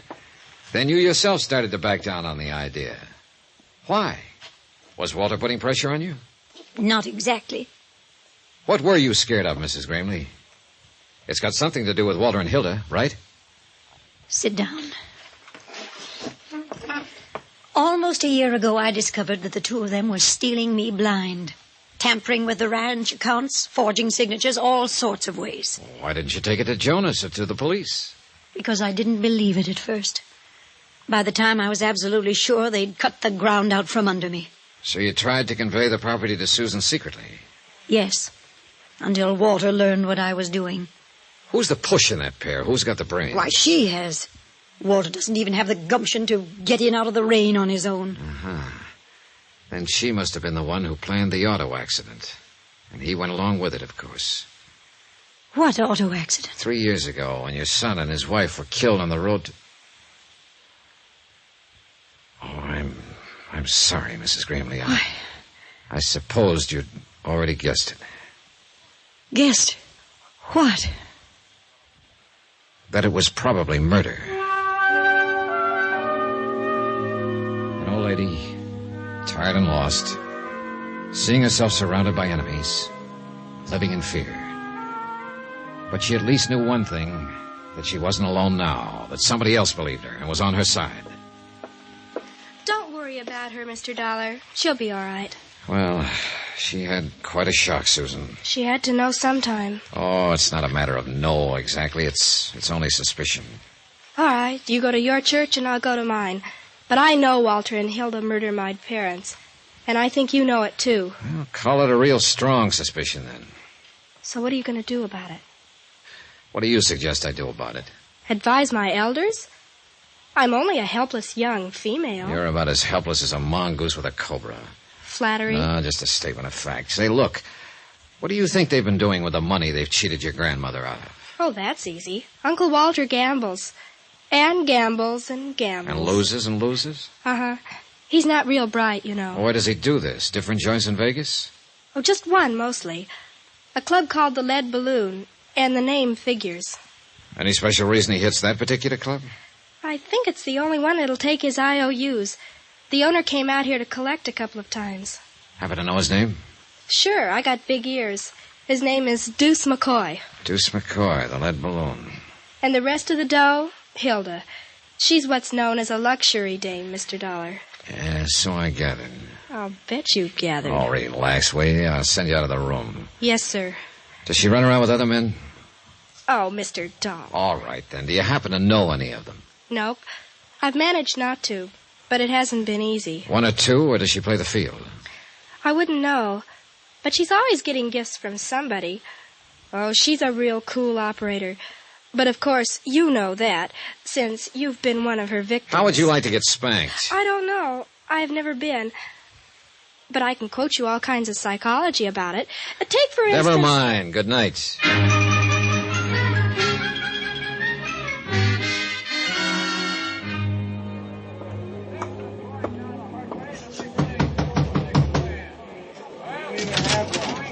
Yeah? Your name McCoy?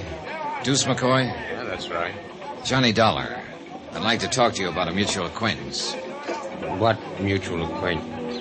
Walter Gramley. He's across the room there at the moment, bucking one of your crab tables. Come on in, Dollar. Thanks. All right. Now, what about Gramley? How much is he into you? Nobody gets into me. You've been taking his IOUs, haven't you? He buys them off. Holding any now?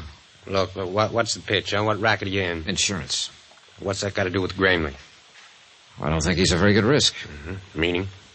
He's probably going to be doing time for embezzlement before long. So why are you telling me about this? Well, I thought you might be interested, since you've been taking his IOUs. Oh, you're big-hearted, is that it? You're just being neighborly? You might put it that way. Yeah, and I might not. Now, what is your angle? Is Gramley a personal friend of yours? No more than any other sucker out there at the tables. Then you wouldn't know where he gets the money he loses. Well, that I never ask. And I don't suppose you'd know his wife. Oh, he's married, is he? Her name is Hilda. She likes gifts and brandy and money and excitement. Then I hope she manages to find him. Whoever she is. Oh, she does, one way or another. We all got our problems, Dollar. Yeah, but some of us more than the others. Right, McCoy? You through speaking your piece now, huh? Not another word to say. Well, then I don't want to rush you, but... Hey, that's a nice cigarette case. Platinum, isn't it? I wouldn't know. It's not yours? Somebody left it at the table. Somebody, huh? Then you don't know who it belongs to. If I did, I'd give it back.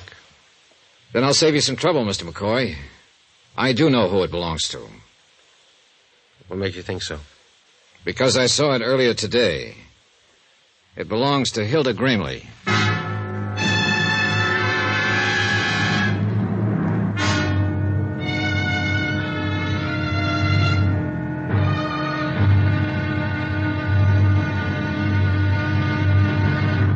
Now, here's our star to tell you about tomorrow's intriguing episode of this week's story. Tomorrow, the pressure hits the top and the whole mess starts to crack. Join us, won't you? Yours truly, Johnny Dollar.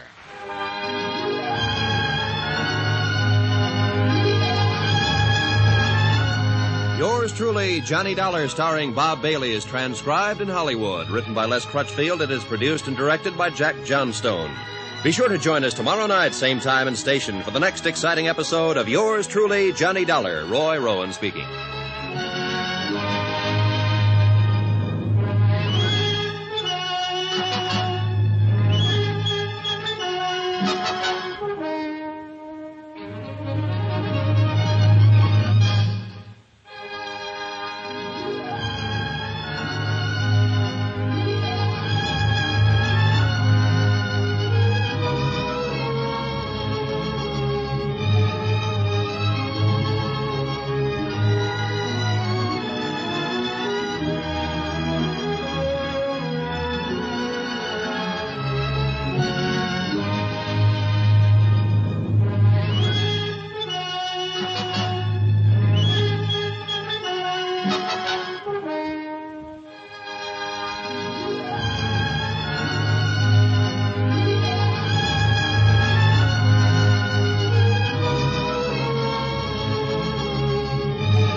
From Hollywood, it's time now for... Johnny Dollar. You're there. Sure, I'm here. What? I mean, at your hotel. Is this Susan? That's right. Why aren't you out there, Mr. Dollar? Out where? On the old boulder cutoff. If I'm supposed to meet you there in 15 minutes, you're going to have Wait a minute. What the devil is this all about? Where'd you get any idea I was supposed to meet you? From your friend. What? Sure, he phoned here a few minutes ago. He said I should slip away from the ranch, take the station wagon, and meet you over on the old road right away. I just phoned your hotel on the off chance that... I don't imagine he gave his name. No, and I didn't recognize the voice. Susan, listen. Get away from there right away. Don't go near that road. Come straight here to my hotel. Do you understand? Yes, but why? What's it all about? Never mind. Just get here and get here fast while you're still alive.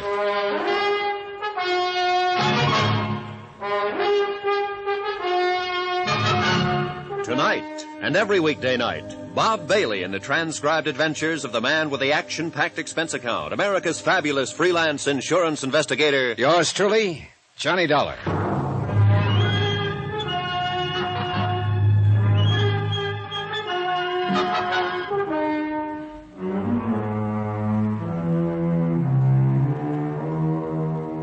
From Special Investigator Johnny Dollar, location Las Vegas, Nevada. To the Home Office, Amicon Northern Trust Company, Hartford, Connecticut. Assignment, the matter of reasonable doubt.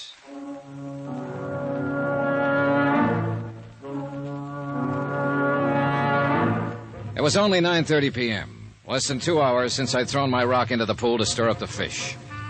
I'd expected results, sure, but not this fast, and not this deadly. I'd picked a gambling casino owner named Deuce McCoy as my broadcaster, and I'd let him know who I was, why I was here, and what I was going to do. Apparently, the news had gone out fast. But I couldn't figure this move. Even with young Susan out of the way, they still couldn't get their hands on her grandmother's estate. It didn't make sense. At least, not right then. One thing, though, that I was sure of. If Susan Gramley had driven out that deserted road alone, she'd have never come back. Not alive. Who is it? It's me, Mr. Dollar. All right. Just a second. Well, come on in, Susan. Thanks. I guess it's I, though. I mean to be correct. I don't care whether it's I or me, just as long as it's you. Say that again? Oh, skip it. You have any trouble? I missed the green light at Fremont and Fifth. Anybody follow you from the ranch? Nope. Who was there when you left? All of them. Uncle Walter and Hilda had just come in. Together. Can you beat it? Well, then it wouldn't have been Walter who phoned you. Oh, not him. He's got a kind of a sneaky undertone. I'd have recognized him right away. And you didn't recognize the voice on the phone? No. He didn't say much, just that he was a friend of yours, and you wanted me to meet you right away, so I said okay, and he hung up. I see. Well, maybe you do, but I don't. Oh, what did you mean when you said, get here while you're still alive? I wish I knew. Look, Susan, that phone call wasn't just a practical joke. Then you do know. I know somebody was trying to get you out on that desert alone tonight, and they weren't trying it just for laughs. You mean they... I mean the luckiest thing you ever did was to pick up that phone and call this hotel. But why, Mr. Dollar? Why would anybody want... That's what I don't know. I don't see what they'd hope to gain by it. They know the trust hasn't been set up yet. Your grandmother's still in control of the property, not you. Look, excuse my ignorance, but I don't think I know what you're talking about. Well, maybe it's time you did, since you seem to be right in the middle of it now. Look, your grandmother decided to set up an insurance trust and convey all her holdings over to you. To me? Gran was going to do that. Jonas Parks at the Flint Rock Bank started proceedings, then got cold feet. He got the idea there was something screwy behind the whole thing. So he wired Hartford, and the trust company sent me out here to investigate. But Gran never said a word. She didn't even mention it. She was scared to death. Afraid Walter and Hilda would find out and block her off, have her declared incompetent, get control of the estate, and leave you clear out in the cold. She thinks a lot of you, Susan. Gran's the most, isn't she? How did she seem when you left? Back on her feet? Oh, better than she's been in months. More relaxed. I guess she's counting on you, Mr. Dollar. Yeah, well, I wish I could be sure she could. Look, that phone call I got, if Uncle Walter and Hilda weren't behind it, then who was? Oh, I don't know. I'm pretty certain that by now they know who I am and why I'm here. And they know I'm out to get them. I dropped the word a couple of hours ago. I figured they'd react all right, but I didn't expect this move against you. But there has to be somebody else in on it, Mr. Dollar. Neither of them made the phone call. Yeah, I know. But nobody else even knew about the trust. Jonas Parks did, and Will Connors of the Weekly Tribune. But they've been friends of Gran's for years and years. They wouldn't do anything to harm her. I didn't say they would. And they couldn't have had anything to do with the accident that killed my parents. Nobody could have, except Hilda and Uncle Walter. Unless, of course, it was just an accident. Oh, you know better than that, Mr. Dollar. Oh, I'm beginning to wonder if I actually know very much about any of this. Susan, listen, how scared are you? Oh, I'm not scared at all. I'm just bewildered, I guess. Good, then you won't be afraid to stay here alone for a while. Of course not. Sounds kind of grown up, in fact. Yeah, well, all right then. Don't leave the room. Keep the door locked and don't let anybody in. If someone should try, call the manager and have him call the police. Don't answer the phone unless it rings twice. That'll be me. Got it? Got it. Good. Hey, there are a couple of magazines there on the nightstand. Can I ask you what you're going to do, Mr. Dollar? Sure, you can ask. See you later, Susan. Stinker.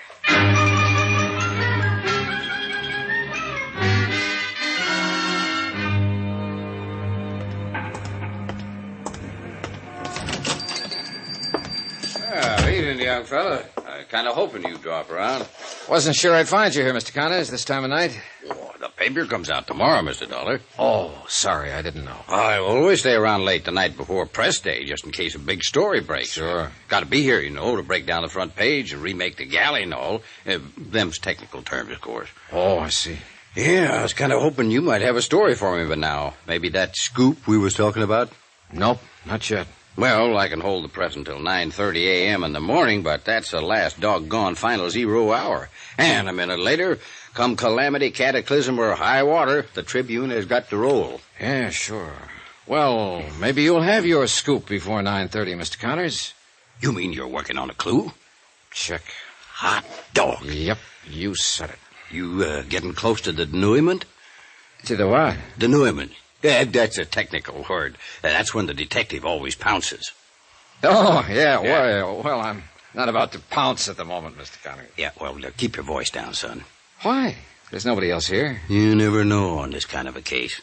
Well, let's take a chance. All right. I'm game if you are. Good. I've got a couple of questions I'd like to ask you. Shoot, son. You know anything about a gambler named Deuce McCoy? Owns the Lead Balloon Casino over across town? Well, I know who he is, all right. He don't own it, though. He just runs it for a syndicate. Works on a salary, you mean? Salary and percentage, I reckon. He ain't getting rich on it, though. Not the way he lets it get away from him. On what? Just 2 words, son. Women. Hilda Gramley wouldn't be one of them, would she? Well, it's a new one on me if she is. Of course, you live and learn. You sure do. Yeah, and be right cozy if something like that was going on. Her husband spends half his time in McCoy's place. Yeah, I know. You figure Deuce McCoy's tied in on this Gramley thing? I don't know. You want to do me a favor, Mr. Connors? Well, just sing it out, young fella, with the scoop. Well, listen, young Susan Gramley is in my room over at the hotel. You don't say so. Well, but Never mind, it's a long story. I hate to have her there alone. So how about going over and babysitting for a while? Sure, I'd be glad to. All right, I'll phone her first so she won't lay you out with an ashtray. And I'll keep in touch with you. If there's a story, you'll get it. Meanwhile, clam up. Right. I'll see you later. Yeah, do you pack a gun, Mr. Dollar? Sometimes. Why? Deuce McCoy does, too. All the time.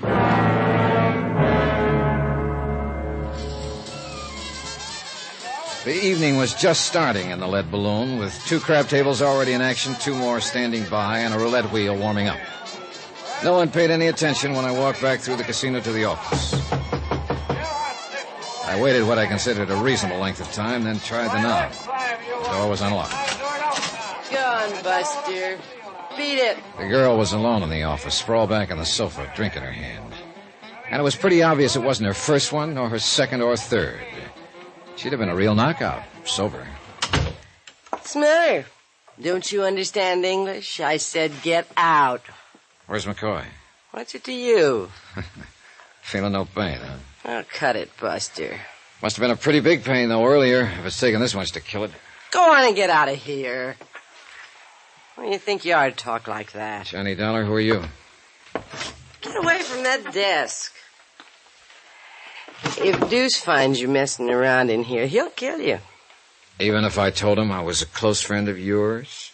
You rat. I'll call one of the boys and get you thrown out of here. Oh, I wouldn't. Might make an awful scandal. And I don't think Deuce would want that. Not right at present. What are you talking about? Oh, come now. You're in it too, aren't you? No, you're not with the police. I know them all. You're FBI. Oh, what makes you say that? Look, if Deuce is in a jam, I don't know anything about it. What's your name? Nicky. Nicky Vernon. All right, Nicky, sit down and relax. Whoops. Now, where's Deuce McCoy? Think if I knew I'd be sitting here by myself, lushing it up? I suppose you were McCoy's girl before Hilda Gramley cut you out. Cut me out nothing. That rotten little sneak's been asking for it, and I'm about ready to give it to her, Was she too. here this evening? You see any blood on the rug? Just let me catch that dirty Shut little... up, Nicky, and sit down, will you?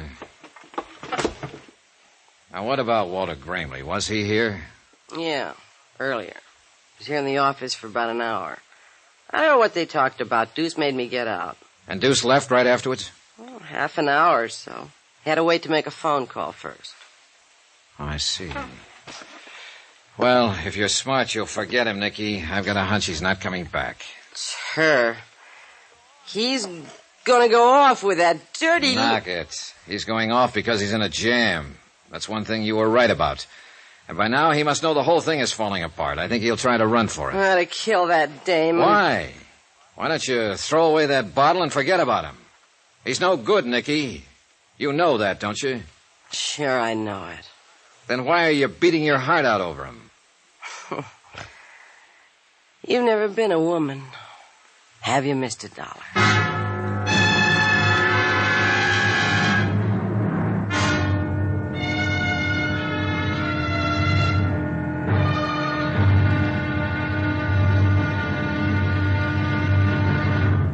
Now, here's our star to tell you about the final intriguing episode of this week's story. Tomorrow, I tag the pitch too late, and a runner gets home. The score?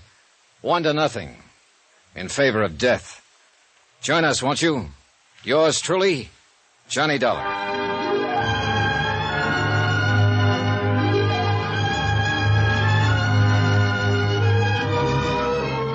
Yours truly, Johnny Dollar, starring Bob Bailey, is transcribed in Hollywood. Written by Les Crutchfield, it is produced and directed by Jack Johnstone.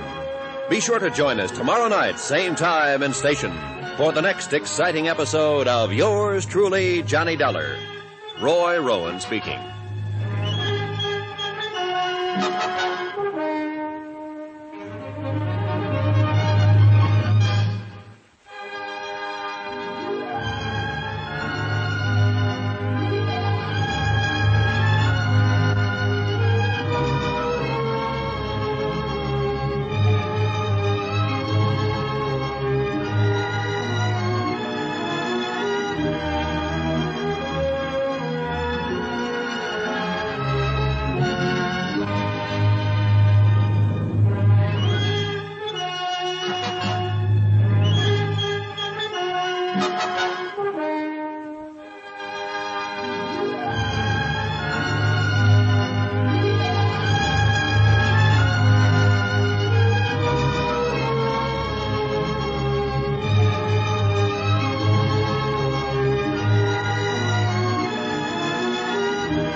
From Hollywood, it's time now for... Johnny Dollar. This is Mrs. Gramley, Mr. Dollar. Oh, good. I understand you were trying to reach me. I just told your nephew, Walter, that if he didn't have you on this phone within 3 minutes, I'd be out there at the ranch with a posse of police. Oh, I'm afraid there's some mistake, Mr. Dollar. You see, I told Walter I didn't wish to talk with you. You what? I admire your persistence, young man, but... Are you saying this of your own free will? You're not being forced? How ridiculous. Who's there with you? Just my nephew, Walter, and his wife, Hilda. Surely I'm coming out there, Mrs. Gramley. Mr. Dollar, you were sent out here from Hartford to investigate an insurance trust I was arranging for my granddaughter. Well, I've decided not to set up the trust, so there's no further reason to involve yourself in my affairs. Good night, Mr. Dollar. Hello. Hello. What have you got cooking with the Gramleys anyway, Mr. Shut up, Nicky. Let me think.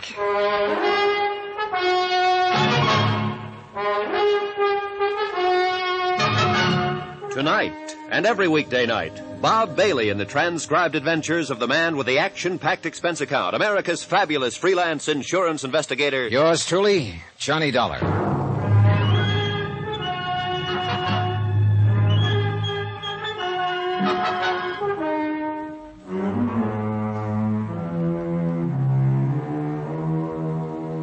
From Special Investigator Johnny Dollar, location Las Vegas, Nevada, to the Home Office, Amercon Northern Trust Company, Hartford, Connecticut. Assignment, the matter of reasonable doubt. Expense account, final page. Item 12, 75 cents. I had a pint of black coffee sent in for Nikki Vernon, girlfriend of missing casino operator Deuce McCoy. She'd been overworking a bottle of scotch, and I figured the coffee would help clear the fumes. And it might have, if she'd drunk it. No, take it away. I don't want any coffee. I couldn't figure that phone call from Mrs. Gramley. She knew her nephew and his wife had been stealing from her. That's why she'd started to set up the trust to save the estate from them and turn it over to a young granddaughter, Susan. And she knew also, App told her, that Walter and his wife had probably contrived the auto accident that had killed Susan's parents. And yet now she seemed to have reversed her whole attitude. Maybe Jonas Parks had been right. Maybe there was a reasonable doubt as to her sanity. Maybe a lot of things. But all of the answers were out there at that ranch. She's to blame for it. Things were all right with Deuce and me till she came messing around. If it hadn't been Hilda, it would have been somebody else. A whole lot you know about it. Oh, why don't you drink some of that coffee, Nicky? I don't want any coffee. Okay, suit yourself. Go ahead and enjoy your broken heart, then. Kill the rest of that bottle if that's what you want. Cry up a storm. Live it up. Wallow in it. I'll get that dame. It's the last thing I ever do. For what? You ought to thank her for getting that rat off your neck. What'd you have to turn him in for? Deuce never did anything to you. He never had the chance. Well, what's he supposed to have done that's so horrible? It's more what he tried to do. Oh, sure. You happen to know young Susan Gramley? Yeah, I've seen the kid. Why? Well, your lover boy phoned her out at the ranch earlier this evening, disguised his voice, said he was a friend of mine.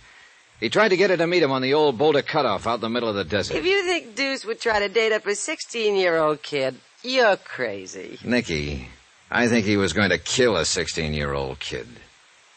It's her fault. Hilda Gramley. She and her sneaky little henpecked husband got Deuce mixed up in something. I don't imagine he was very hard to mix. That dame's been asking for it for a long time. Yeah, I know, and you're about ready to give it to her. Well, forget it. Sober up, find the nearest exit, and then run like the devil. I want Deuce. So do the police. And they're the ones who are going to get him. They're covering the airport now, the depot, all the highways. Vegas is a tough town to get away from. He hasn't got a chance. It's just as much your husband's fault.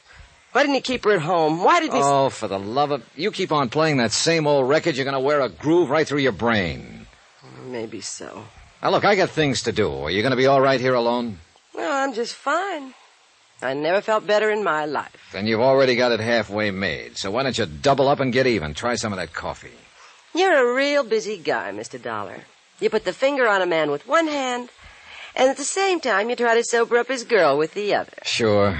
And if I had a broom, I'd sweep the office. Well, then why don't you go be busy someplace else? That's exactly the idea. All right, kid, you're on your own. Good luck, Nicky. Good luck? Huh.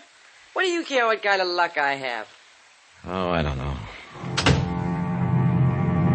I picked up my car and drove out across the desert toward the Flint Rock Ranch. I couldn't quite imagine Mrs. Gramley being intimidated. The idea of Walter and Hilda standing over her, holding a gun at her head and making her say things against her will was pretty unbelievable. Faced with a threat like that, she'd probably say, shoot and be blasted. It just didn't make sense. Apparently, she really had reversed her field. But I had to hear it from her face to face.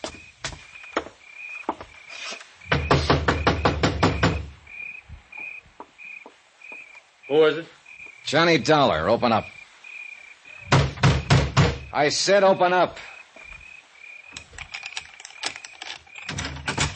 What's the idea? Mrs. Gramley told you to stay away from here, didn't she? I don't know. There was static in the phone. I want to hear her say it again. What do you think you're doing? Coming in. All right, Walter, let's go talk to Mrs. Gramley. Look, Dollar, you haven't got that much weight to throw around. Suppose we get it straight right now and save a lot of time. I came out here to talk to Mrs. Gramley, and I'm going to talk to her. Now, if you want to go at it bare knuckle, let's get started. Or if you're thinking of that gun routine again, go ahead and pull it. I'm packing one myself.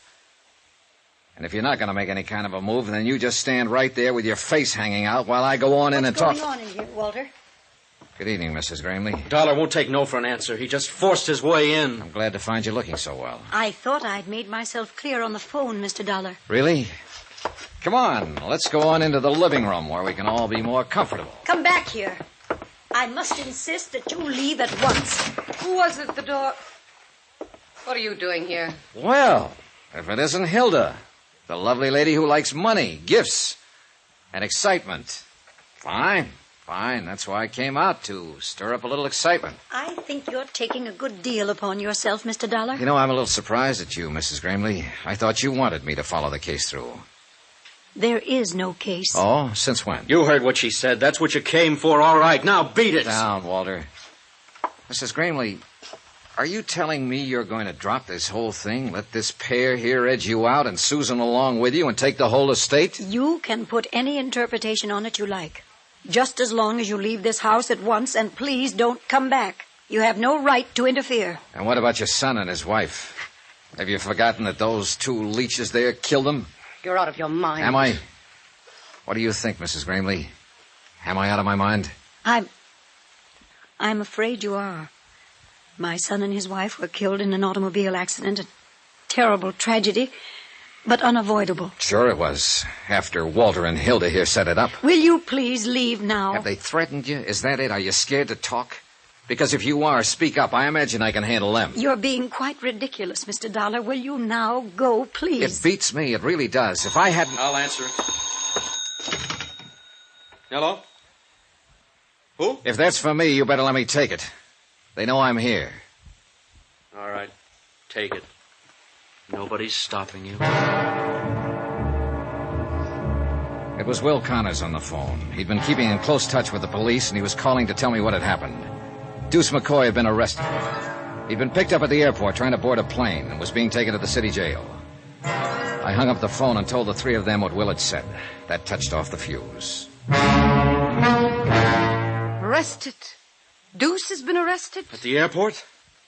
I don't get it. But you will get it, Walter. Deuce will talk. He'll spill the whole thing. And I think we'll be able to make a case against you and Hilda, even without Mrs. Gramley's testimony. Susan, was she with him? Is she all right? Mrs. Gramley, Susan has been in my hotel room with Will Connors for the last... So that was the hold they had over you. They told me this man Deuce had phoned her and tricked her into meeting him. Susan doesn't trick so easy. She called me Get and your hands up, Dollar. Oh, now it's a little late for a gun, Walter. You won't find it any easier to run than Deuce did. He's right, Walter. Let me think. There must be some way... Let you think. That's what I've been doing for the last 10 years, and you thought us right into this. Walter! The airport. You know what he was doing? He was running out. The kid didn't show. He knew something had gone wrong, and he was taking a powder. And not even telling me. There's no time now Left us here holding the bag. And now you say, let me think. Why didn't you think before? It was your idea, cutting him in on this. Oh, she's got a lot of cute ideas. Nicky. She's a real little brain. What the devil are you doing here? Slumming, Mr. Dollar. The door was open, so I walked in. You mind? Look, whoever you Look are. what, sucker. I've seen guns before. Why didn't you use it on them? When they were playing you for their number one patsy. What are you talking about? Deuce McCoy. And that little sneak you're married to there. You mean you still don't know? She's lying, Walter. Don't you wish I was? They had you right in the middle, sucker. Deuce was taking it away from you on the tables, and little Hildy was getting it back from him after hours. I'll bet they got a lot of laughs out of it. Better hand over that gun, Walter. It's true, isn't it, Hilda? Of course not. Take a gun to him, huh? Well, maybe it's not too late. Walter, what are you going to do? Give me the gun, Walter. Sure. Why not? I don't need it now. He killed her. His own wife. Stood right there and shot her down in cold blood. Would you call the police, Mrs. Gramley? Yeah, tell them to hurry right out. They can take me in on a real charge now. I didn't mean for her to get killed. You know something, Dollar? No. Suppose you tell me. That's the first big move I've made in the last 10 years. That Hilda didn't plan.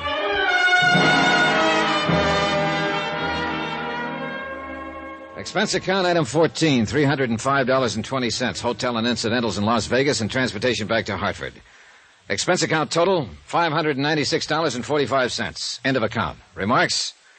Well... I can't figure out why she had to go messing around that way when she already had a man of her own, her husband. Of course, he didn't amount to much, but not many men do. What you expect to find in this world? Pearls in all her oysters? A turkey in her soup? Well, that was Nicky, and that's the report. And that's life. Come to think of it, though, what isn't? Yours truly, Johnny Dollar.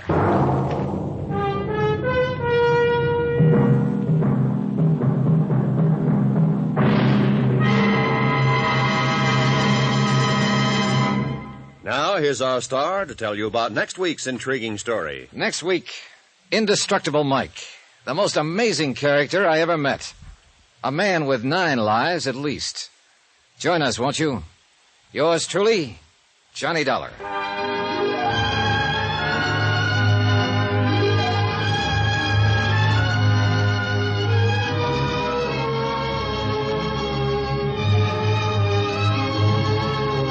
Yours truly, Johnny Dollar, starring Bob Bailey, is transcribed in Hollywood. Written by Les Crutchfield, it is produced and directed by Jack Johnstone. Heard in our cast were Susan Whitney, Richard Crenna, Jeanette Nolan, Forrest Lewis, Inga Adams, Paul Richards, and Gene Tatum.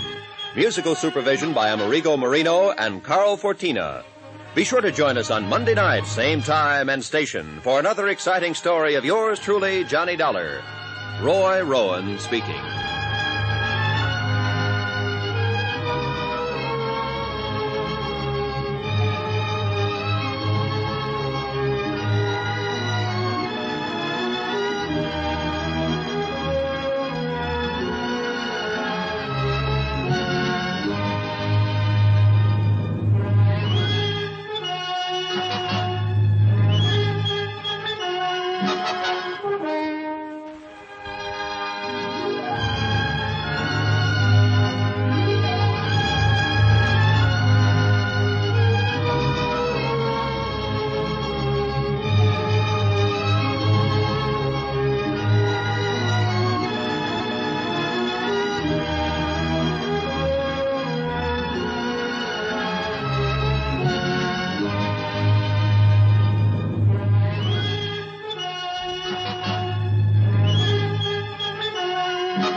From Hollywood, it's time now for...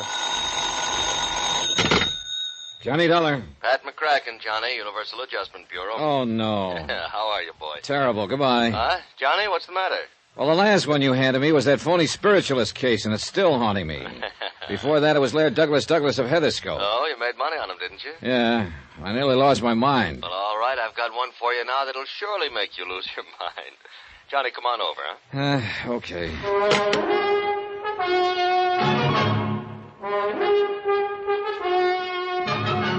Tonight and every weekday night, Bob Bailey in the transcribed adventures of the man with the action-packed expense account, America's fabulous freelance insurance investigator. Yours truly, Johnny Dollar.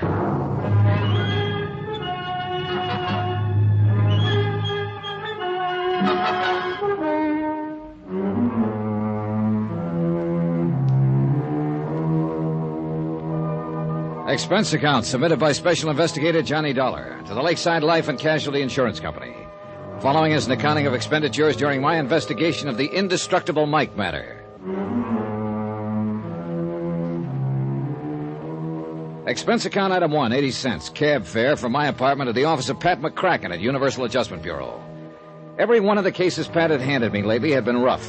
And if it weren't for the loot involved, which is to say Pat never really cracked down on my expense accounts... Well, after all, I didn't have any other cases pending, so... Hi, Johnny. Hey, you're looking great. Sit down, huh? Cigarette? Or would you like a drink? Well, how are you, boy? Okay, Pat, let's have it. This one must really be bad. Why, Johnny, what makes you say a thing like that? You sure you wouldn't like just one little one? No, thanks. Right. Now, come on, let's get to the point. What are you trying to get out of paying off on this time? You want the truth, Johnny? Nothing. Nothing at all. Just a favor for a friend of mine down in New York. Yeah, who? I want you to go down and see Peter Branson. Branson? Any relation to that worrywart Harry Branson of Philly Mutual? Well, his brother. Whoops! Get yourself another boy, Pat. No, Johnny, he's as different from Harry as day is from night. Well, he better be. That literal-minded stick-in-the-mud Harry nearly drove me crazy on those 2 cases I handled for him. Pete is different as day is from night, honest. Now, will you see him? Expense account item 2, 21 even, train fare and all the incidentals I could think of, Hartford to New York. Item 3, 55 cents, taxi from Grand Central to Peter Branson's Lakeside Life and Casualty offices at 500 Fifth Avenue, where my worst fears were justified.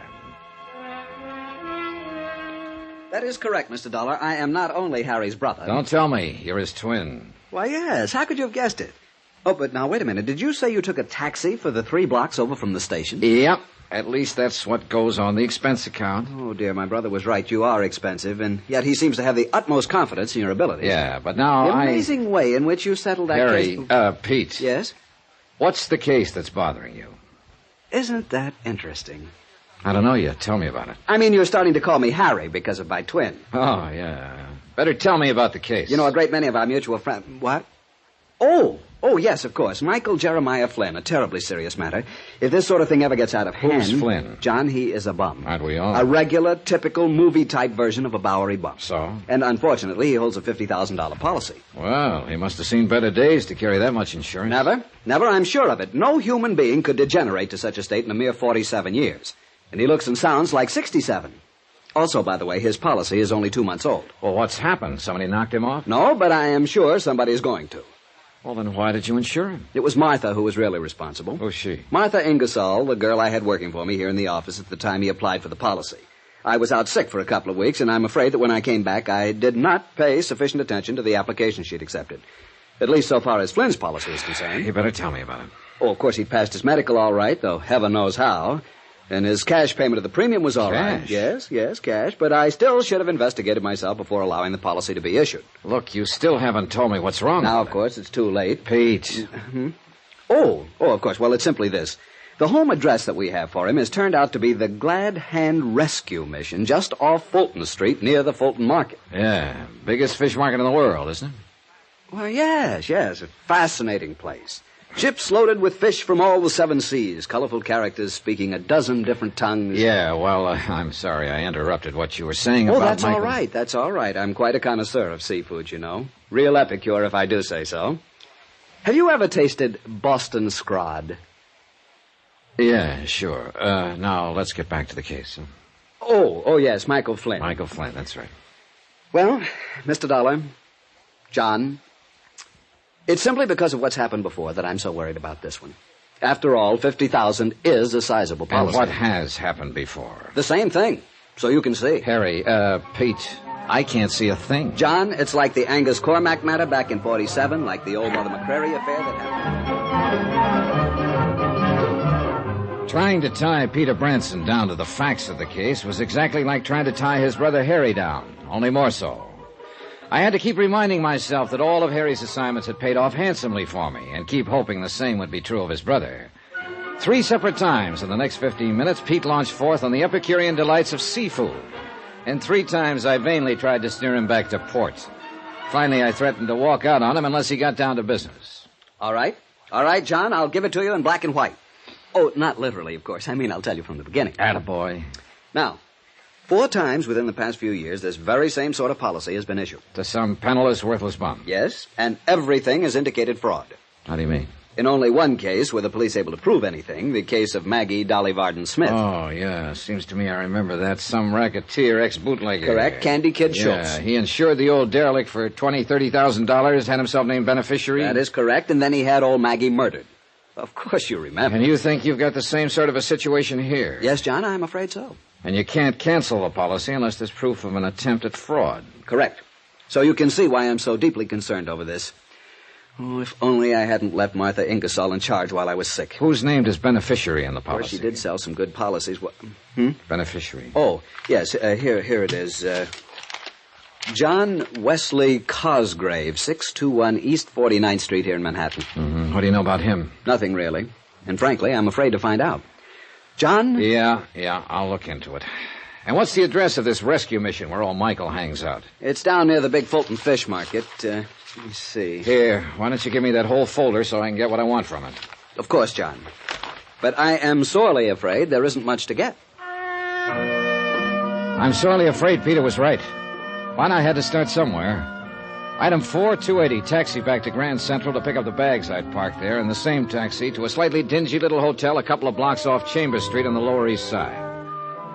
Item 5, $9.83 to a second-hand clothing store where I outfitted myself in hat, coat, pants, shirt, shoes, and socks that I hope would make me eligible for a spot on a bench at the Glad Hand Rescue Mission. When I finally shuffled into the place, which looked more like a cheap flop house than a mission, I felt somewhat like a kid playing tramp at Halloween. Welcome, brother, welcome to the mission. I'm Daddy Bill. Hi. The entrance to the soup kitchen is over at the side, you know. Yeah, well, I just want to sit down for a spell, rest my feet. And have you a bed for the night, brother? Oh, who knows? I'll make out. Well, there's always room for one more, you know. Will you be here for our meeting tonight? Well, I don't know. You have an excellent singing voice, I can tell. Are you sure you don't want something to eat, my boy? No, I'm all right. Well, then, just sit and be comfortable and we can talk. I kind of hope maybe I might run into Mike. Mike? Flynn. Oh, yes, of course. Michael lives here. Spends most of his evenings with us, poor fellow. Although I really shouldn't say that. Huh? Say what? But poor fellow. After all, he's also one of our biggest contributors, too, when he's sober. Although where his money comes from, I'll never know. Yeah, well... Although I'm sure it's money honestly gained. Michael's very religious. He's taken the pledge many times, many. Has a lot of money now and then, huh? Yes. He seemed to think he might have a contribution for us when he comes back tonight. But you don't know where he gets it. My boy, I never ask these personal things of the brothers. Now tell me all about you. You're from out of town, aren't you? I can tell. This was something I hadn't anticipated, and I had to rack my brain to come up with a story that would convince Daddy Bill I was a bum. When I could get a word in edgewise, that is. And the kindly, gabby old biddy proceeded to tell me in minute detail the life history of all of the habitués of his mission. All, that is, except the one I was interested in, Mike Flynn. Maybe he was suspicious of me. Afraid I might be trying to get my hands on some of the money old Mike frequently showed up with. Generous in the extreme, John. That's why I feel I must protect him from some of the people who come in here and might try to take advantage of him. Sure, Daddy, you're right. Responsibility for the care and welfare of the brothers weighs heavily upon me sometimes, but it's a burden I'm glad to bear. Yeah, well... Feed their stomachs and feed their souls. That is my task. You say you think... And as I say, it's a task I'm privileged to assume. After all, whom else have they to lean on? You think Mike will be back here tonight? Oh, yes, John, I'm sure he will. Oh, but listen. The quartet in the, we call it in the music room. Can you hear them? Oh, yeah. Yes, they're getting ready for the meeting tonight. Aren't they wonderful? Beautiful voices. Yeah, they ain't bad at that. You're sure you won't join them? Oh, no, some other time, huh?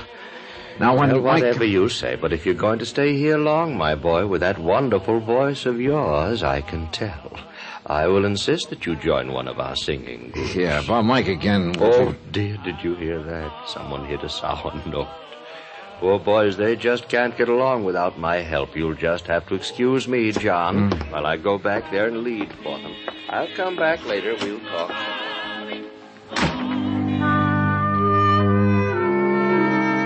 I don't know whether it was the overuse of steam heat in the battered old assembly hall of the mission, or having listened to 2 solid hours of Daddy Bill's talk about his boys. Whatever it was, I was tired. And since I had nothing better to do than wait for Mike Flynn to show up, I stretched out on one of the hard benches and closed my eyes. How long I slept, I haven't the least idea. I'd managed to conjure up a mighty sweet dream, too. Bill! What? Daddy, Bill! What? What? Where Bill? Oh, there. Oh, hold it, fella. Hey, you've had a couple too many. Yes, I guess I have. Bill! Oh, he's out back working with the quartet now. Come on over here and lie down. Yes, I guess old Michael... Michael Jeremiah Flynn, sir. Mike. And I guess I have had a couple... A couple too many was right, but not of what I'd thought. His tattered coat opened as he fell, and there, just below the heart, 2 dark red splotches slowly widened on his ragged shirt. And it looked like Peter Branson was right. The beneficiary of Michael Jeremiah Flynn's life insurance policy was anxious to collect.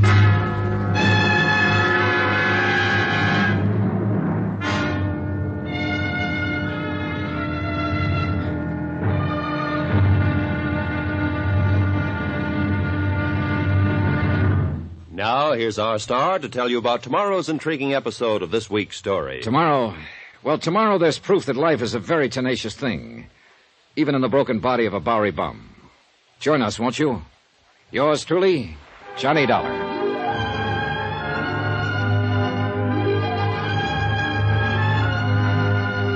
Yours truly, Johnny Dollar, starring Bob Bailey, is transcribed in Hollywood. It is produced and directed by Jack Johnstone, who also wrote tonight's story. Be sure to join us tomorrow night, same time and station, for the next exciting episode of Yours truly, Johnny Dollar. Roy Rowan speaking.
Johnny Dollar. Dollar, this is Raymond Tillotson. Tillotson? Yes, Eastern Liability and Trust. Well, what can I do for you, sir? Can you come over here and see me right away?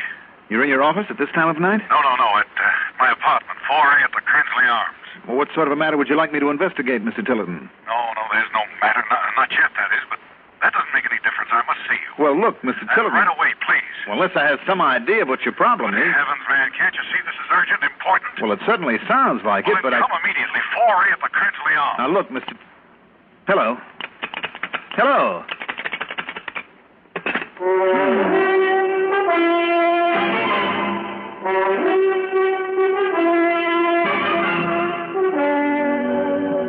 The CBS Radio Network brings you Mandel Kramer in the exciting adventures of the man with the action-packed expense account. America's fabulous freelance insurance investigator, yours truly, Johnny Dollar.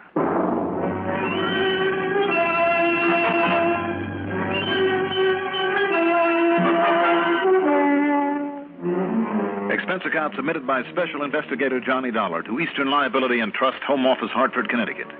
Following is an account of expenses incurred during my investigation of the No Matter matter.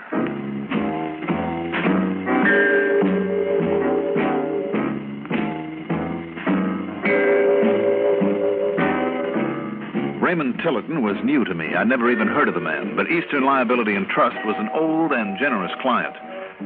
So in spite of the fact that it was after 11 p.m., I put on a shirt and tie, spent item one, $4.70 for a tank full of gas, and drove across town to the Kernsley Arms. It's not the newest of apartment buildings, and after riding up a shaky old elevator, I landed on the 4th floor. It was lighted by a single fly-specked bulb at the far end of a dingy hallway. Now, let's see. Tillotson said 4A, and... Oh, here we are.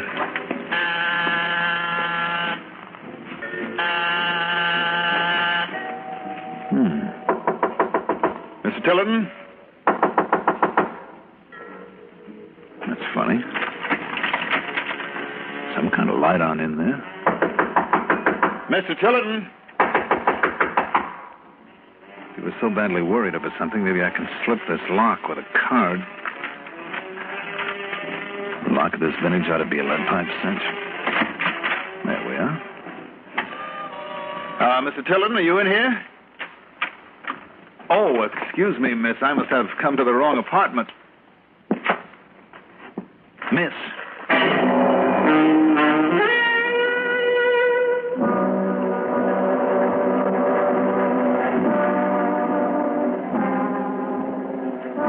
The girl sitting by the window was about 25, brunette and beautiful. Her brown eyes were wide open, staring at the floor, but they weren't seeing anything. She didn't move.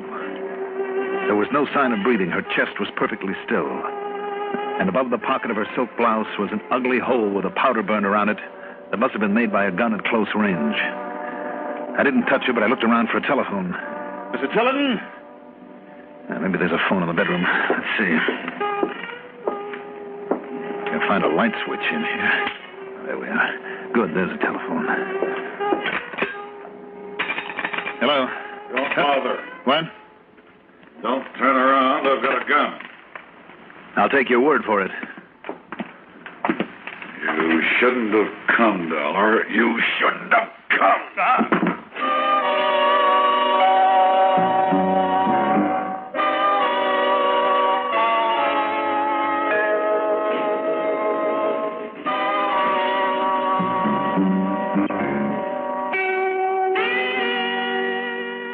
Must have been along about dawn when I finally came to. At least I could see a bit of light around the edge of the tightly drawn shades.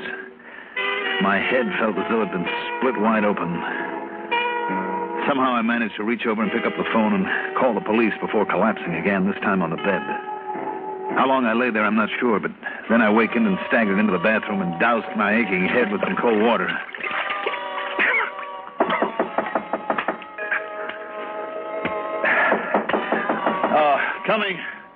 Coming. This is the place. Open up in there. All right, I'm coming. Oh.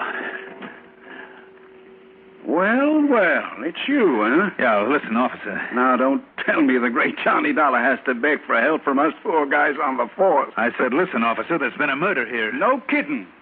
Murder? That's right. See for yourself. It's this girl right over here. What girl? She was here, I'm sure, but she was right here in this chair. Who? A girl, I tell you, a brunette, a good-looking young brunette. And she was dead, huh? Yes, she... Wait a minute, where is she now? Well, you tell me, Johnny. I tell you, she was lying there in that chair. When? Last night when I came here. Yeah? What time? I don't know, sometime after 11. Had a late date with her, huh? I don't know who she was. Oh, she was that kind, huh? Look, when I came in here, she... What's the matter with you? Don't you believe me? So what really happened, Dolly? You tie one on and dream it all up? No. You sure look it. You see any sign of her around here? No perfume, no cigarette butts with lipstick, no nothing? Sitting right here, huh? Yes. Then how come this lamp isn't on? I don't know. You didn't turn it off, Dollar? No. Wait a minute, I remember now. It wasn't on before. That's why I didn't notice her at first when I came in the door. Well, didn't she let you in? No. Then who did?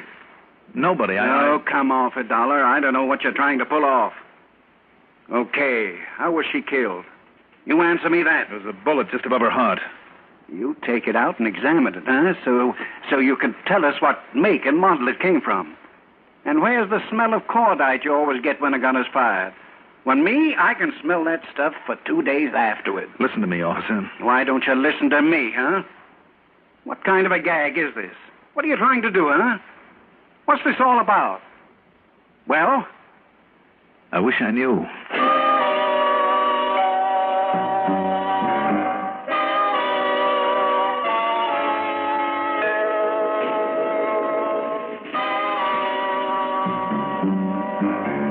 I stopped in the office of the building superintendent before I left the place. Yes, sir. Apartment 4A is leased by Mr. Tillotson, all right. But what's in your business? Well, that depends. And what was that policeman doing here? And why did he talk that way to you when he left? And who are you? Don't worry about it. Just a minute, young man. Don't you walk out on me. I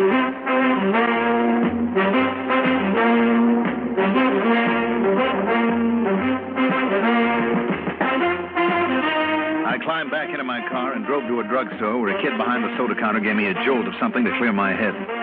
Then on to the Spear Building to the office of Mr. Raymond Tillerton, who had started all this.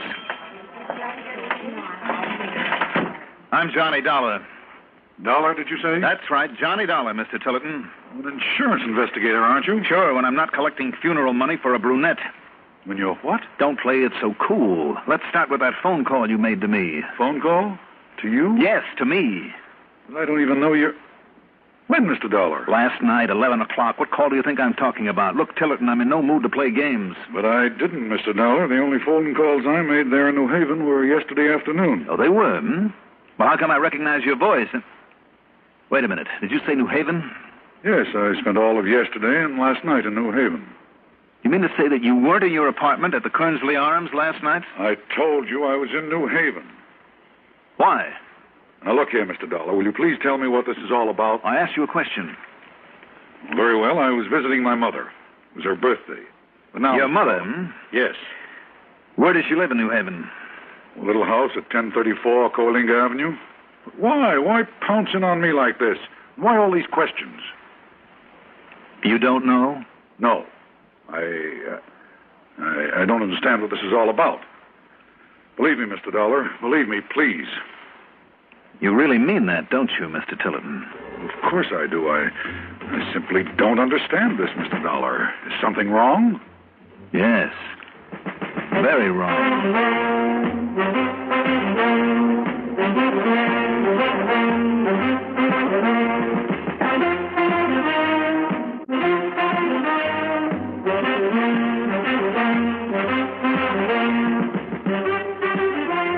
I was sure of that voice. It was the same one I'd heard on the phone, that I'd heard in his apartment just before the roof fell in on me. All right. Item 3 is $3 even, train fare to New Haven, then a taxi to the address on Coalinga Avenue. It was a large, rather nice, but very old-fashioned home near a busy shopping section, and a kindly, gentle, gray-haired lady invited me in. Yes, Mr. Dollar, I was 87 yesterday. Think of that, 87 years old. Mm-hmm. And it was so nice to have one of my boys with me all day to celebrate. Of course. Raymond's in the insurance business, you know, in Hartford. Yes. Doing very well, too, and just terribly busy all the time. But he took the whole day off just to come and be with me. Now, wasn't that nice? Yes, it was indeed. Tell me, when did he leave you, Mrs. Tillerton? Oh, he stayed here with me until after supper. Only it was Plenty of time. dinner, really. You see, he brought me a lovely birthday cake. Wouldn't you like a piece of it? It's very delicious. Oh, no, thank you very much. Point is, he had time. Oh? For what? To get on back to Hartford to his apartment to call me, and then... Yes? And what, Mr. Dollar? Nothing. Nothing that you need worry about. Thank you, Mrs. Tillerton.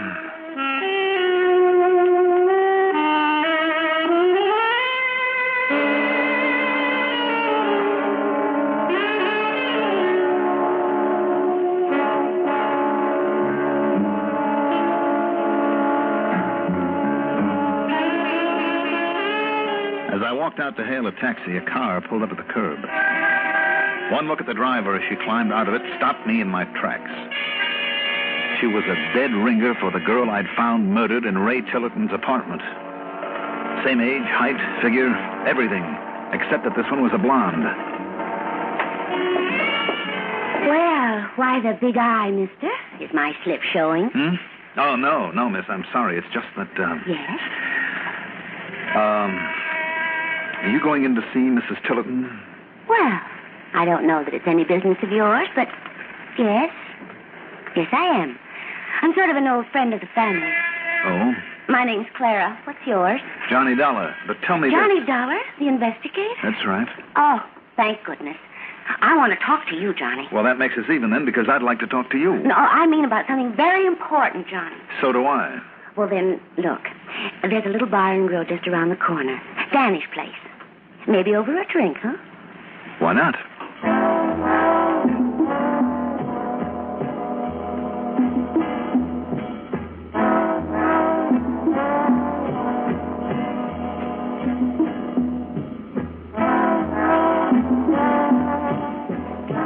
Stepping into the gloomy interior of Danny's place after the bright sunlight was like suddenly stepping into the middle of midnight. By the time I'd clumsily stumbled against a table near the door, I'm sorry. I know. It's kind of dark in here. Oh, certainly empty, too. At the end of the bar sat one lone customer, his back toward us. There was no sign of a bartender. Oh, here, Johnny. We can take this table right here. Yeah, all right. What happened? They run out of electricity in this place? Certainly looks like it. A little bit of light might help answer a few questions for me. Questions, Johnny? Mm-hmm. Yes, Clara, like how you happened to show up at Mrs. Tillerton's just as I was leaving. But I told you, Johnny. Because you tailed me down here from Hartford, maybe? Tailed you? Because you figured maybe I'm onto something and you might be better off playing on my side? Johnny, I don't know what you're talking about. Oh, wait a minute. A trap for me? Is that it? And who's the lone customer sitting there at the end of the bar? Friend of yours? Johnny Dollar, I don't know what you're talking about. No? All right, then let's put it this way. What happened to the silk blouse with the phony bullet hole above the pocket and the powder burns? And I am keeping an eye on that guy at the bar. Well, Clara? Phony bullet hole? Powder burn? Yes, to make you look dead. Oh, but that doesn't make any sense. Where? When? And what are you talking about? Come on now, quit stalling around and take off the blonde wig, because it is a wig, isn't it? And you are the same girl that I found supposedly murdered. Okay. Okay, so the hair is phony. But this isn't, Johnny. Oh, I see. No, don't grab for yours and don't move. You make a practice of waving a .25 automatic at people? Yes, when I need to. And right now is one of those times when I... Now, don't move. And don't turn around. The boyfriend, hmm? Okay, Tilly. It's okay now. You can come over and finish him off. Okay, hmm? Just keep a gun on him, Clara. Not if this table isn't glued to the floor. No. Give me that gun, Clara. Give it to me. Oh, no, you don't, fella. Ah.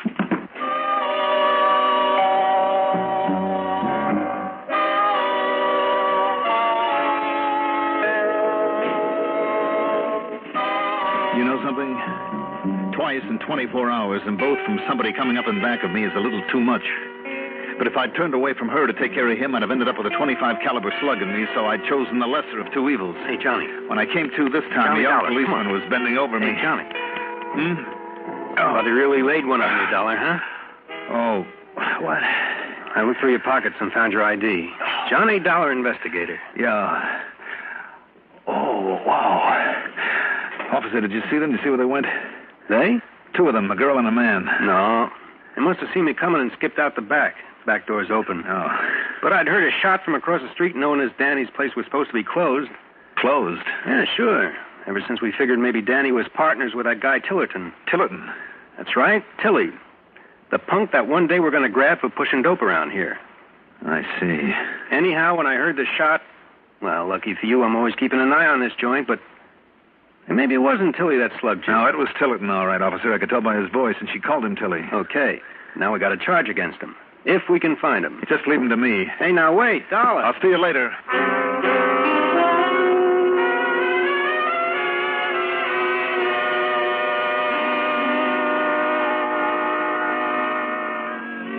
Item 4, 3 1/4 for the ride back to Hartford. I drove on over to Tillerton's office in the Spear Building. No, I'm sorry. But Mr. Tillerton hasn't been in this afternoon. I don't doubt it. All right, miss, thank you. It's quite often he's out of the office, you know, out selling insurance. Don't bank on that.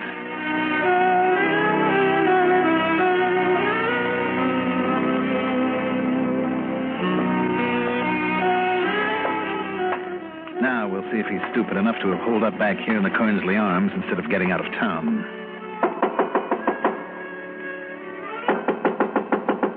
Yes? Johnny Dollar, open up. Dollar, I'm glad to see you. You are, hmm? Yes. Suppose you tell me why. Well, because of this morning at my office. You said some very strange things. Yeah?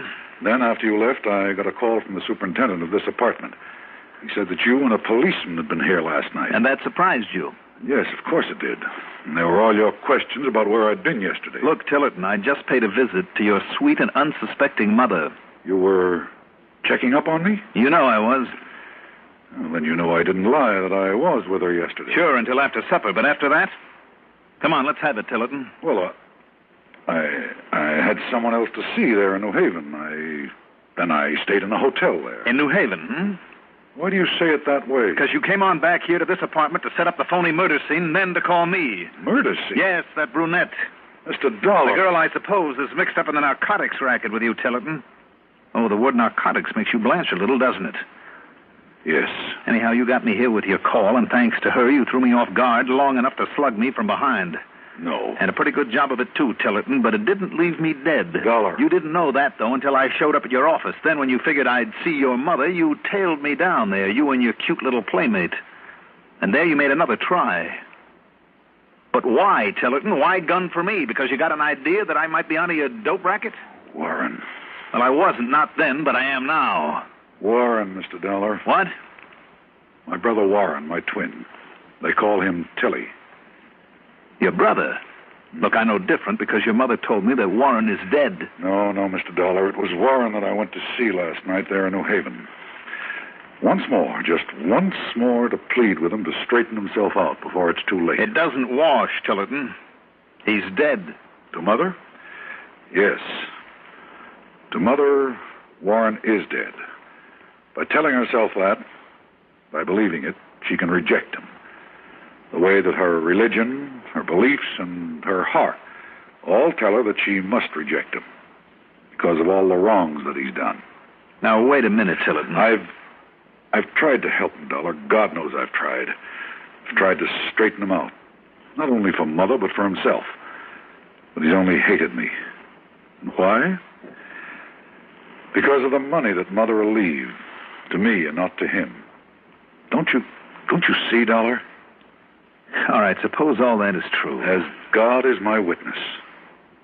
And it's true that your mother's piety and religion are so strong she won't even acknowledge her own son Warren because of his sins? Yes, it is true. All right, but it still doesn't explain what's been going on here, the phony murder, the attack on me. But it does explain. Don't you see, it was made to look as though I'd done these things. And even if he aroused a small suspicion on Mother's part... She'd cut you off, too. Yes. Even only the slightest hint of wrongdoing. And he told me last night that if he were to be out of Mother's will, he'd see to it that I was, too. That somehow he'd get me involved in a scandal, in something. Now, that's it, Dollar. That's it, and it's the reason for all this. Okay, I'll take your word for it, but why call me in? Because he knew I'd come here alone, where the police might have sent a whole squad around, and that would have shown up his trick with the girl. Yes, that must be it. And because of his voice, he knew I'd think it was you. Real good theory, Dollar. What? Well, Beauty and the Beast. My brother, Warren. That's right. And me. And don't make a move, either one of you. So you like our theory, huh, Tilly? Yeah, Dollar. Too bad you're right. Too bad you know. I told you, Tilly. I told you Dollar was the wrong pigeon to pick. He'd get wise. So what? You think it's going to do him any good? Not now, baby, not now. Could be you're wrong, Warren. Yes, Warren, listen to me. Well, what do you think you're going to do? We've got the guns. See? That's right. Including yours, Dollar. From back in New Haven. That cop coming around is all that saved you. But you know what happens now? Suppose you tell me, Warren. Sure, Dollar, sure I'll tell you. Oh, why waste the time? First, I take care of Ray here with your gun. Then you with Clara's gun.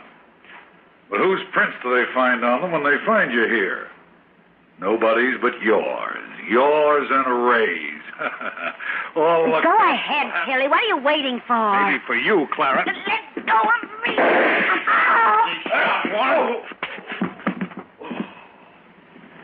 Well, Mr. Tillerton, looks like you and I got lucky.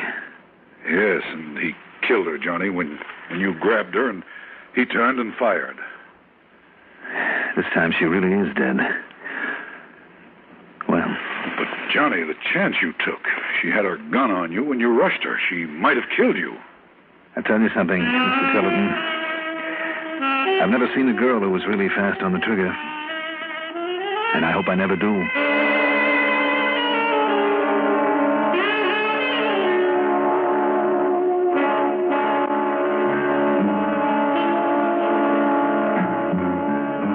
Something else? The part I'm really grateful about is that one more dope peddler is out of business. And Warren is. You can be sure of that. Expense account total? $11.45. So forget it. Yours truly, Johnny Dollar.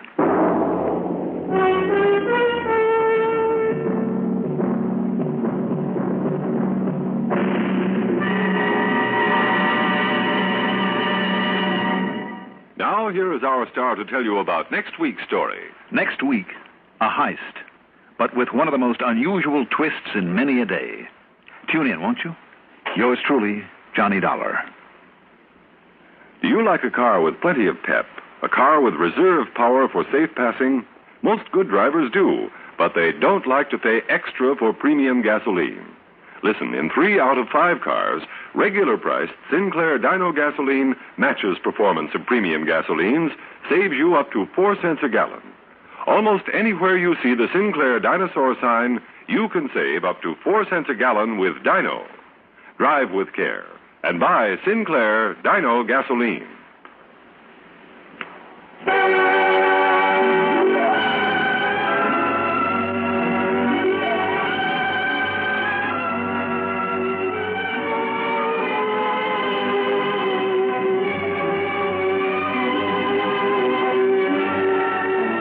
Yours truly, Johnny Dollar, is written by Jack Johnstone, produced and directed by Fred Hendrickson. Johnny Dollar is played by Mandel Kramer. Also featured in our cast were Richard Keith, Guy Rep, Arthur Cole, Ethel Everett, Evelyn Juster, Bill Lipton, and Constance Simons. Music supervision by Ethel Huber. Sound patterns by Walter Otto. Technical supervision by Mike Shosters. Be sure to join us next week, same time, same station, for another exciting story of yours truly, Johnny Dollar. Art Hanna speaking. Johnny Dollar. Johnny, this is George Hardy at Northeast Indemnity Association. Yes, George. Got a pencil and piece of paper? Sure. Then write this down. Go ahead. 130-07-0583. Got it. So? He wants to see you. Who does? 130-07-0583 at State Prison. Oh. Do you know his name, George? No, but if it's who I think it is, well, Johnny, you just might find yourself going for the commission on $100,000 bucks.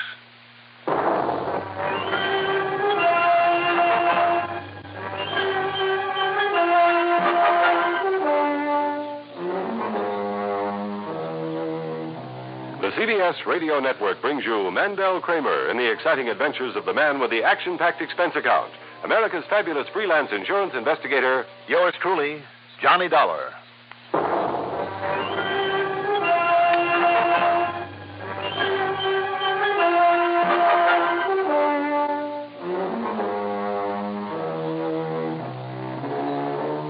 Expense account submitted by Special Investigator Johnny Dollar to Northeast Indemnity Association, Home Office, Hartford, Connecticut. Following is an account of expenses incurred during my investigation of the tip-off matter.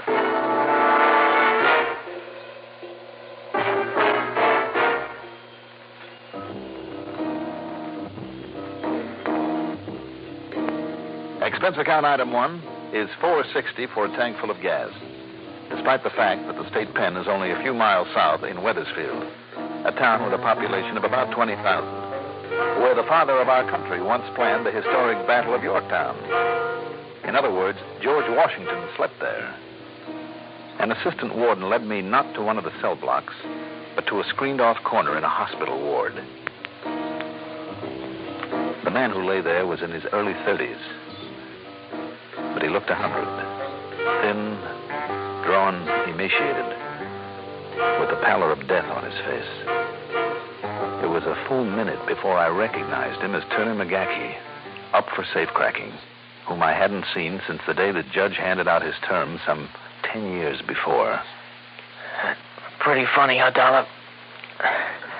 I'm due to get out. Instead, I lay here dying. Oh, now, come on. Who told you that, McGackie? Now, come on, don't you try and kid me too, Dollar. I ain't got long, and I know it. That's why I had him send for you, see. Maybe you can stop a killing, Dollar. A killing? From that safe job that got me in here. Well, that was 10 years ago. Only they never found the loot from it, did they? Oh, I see. And you know where it is, Mac? Look, this ain't... This ain't easy, Dollar, me telling this, but... You're the only one I got any respect for. Respect for me? Mac, I was partly responsible for putting you here. Yeah, sure, Dollar. I hated your guts. Then I did. Only yesterday, the warden... He told me about what you've done for Tommy. My kid brother. About the home and foster folks you got for him. About you seeing he'd get educated. Like the way that I never did. He was a nice kid, McGackie. It's all because of you that kid has a chance to play it straight. Get somewheres. I think he will, too. He doesn't know about me. He didn't know I was there, Mac. There? Yeah. I stood in the crowd and I watched him graduate from high school. With honors. You'd have been proud of him, Mac. Yeah. Proud. And all on account of you give him what I couldn't never give him. Tommy deserved a chance like any other kid. That's all. Yeah, but the way you done it. You're letting them think I'd been killed. Some kind of an accident. You're never letting them know about my record. What I really was. And now he's got no spots on him. He's got nothing to live down to make him ashamed. And all this time I didn't know about what you've done for him. I just kept hating you. But I didn't know. Look, Mac, that's all water under the bridge now. So now I'm going to make up to you, Dollar. There's no need to, Mac. Look, you're getting tired. I better leave you now. Yeah, but the loot from that safe job, 100 G's.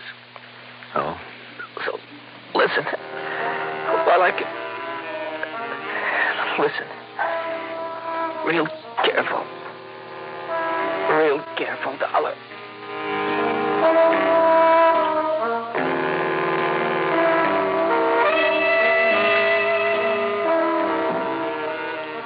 He told me then about Joe Pirelli, an old crony of his. Pirelli, now posing as a fisherman, living in Mac's old cottage on Peconic Bay, Long Island, near the town of Cutchogue. He told me about a safe in the cellar of the cottage, and the fact Pirelli knew only half the combination to it. And the other half? 2 weeks ago, when he'd found out that he was going to die, Mac had given the other half to a crook by the name of Danny Russeloff, who'd pulled the heist with him, who was also there in the pen, who'd not only been a boxman, but a killer. Okay, fine. Except for one thing. I wouldn't have told Danny. Not if I'd known then about what you'd done for my brother. Look, Mac. But now I do know. So it's you that's going to have that dough. No, it'll go to the insurance company, Mac. Look, if Danny gets to him first, Danny will kill Pirelli. Take it easy now. Don't get yourself too excited. Don't you see, having the whole combination between them, Danny will get the dough, then he'll kill Pirelli. Well, look, if you gave me the combination. Yeah. All right, then. You'll give me your word. You'll protect Pirelli. Kind of his keeping that dough for me all this time. Mac, I'll do what I can for him. But first, while I'm here at the pen, I better get things straight with Danny Russeloff. No, Dollar. Danny's getting out of here today. Getting out? You mean they're releasing him? Yeah. So you gotta go for that dough and now go see Pirelli. Okay, Mac. Now the combination of the safe. Yeah. First it's right. Turn it right. Yeah. Number. Dollar, I can't breathe. Mac. Come on, Dollar. Come on, Mac. Help me.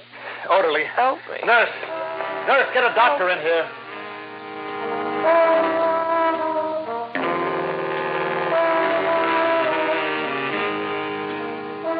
By the time the doctor got there, McGackey was dead. I asked the warden about Danny Russeloff then.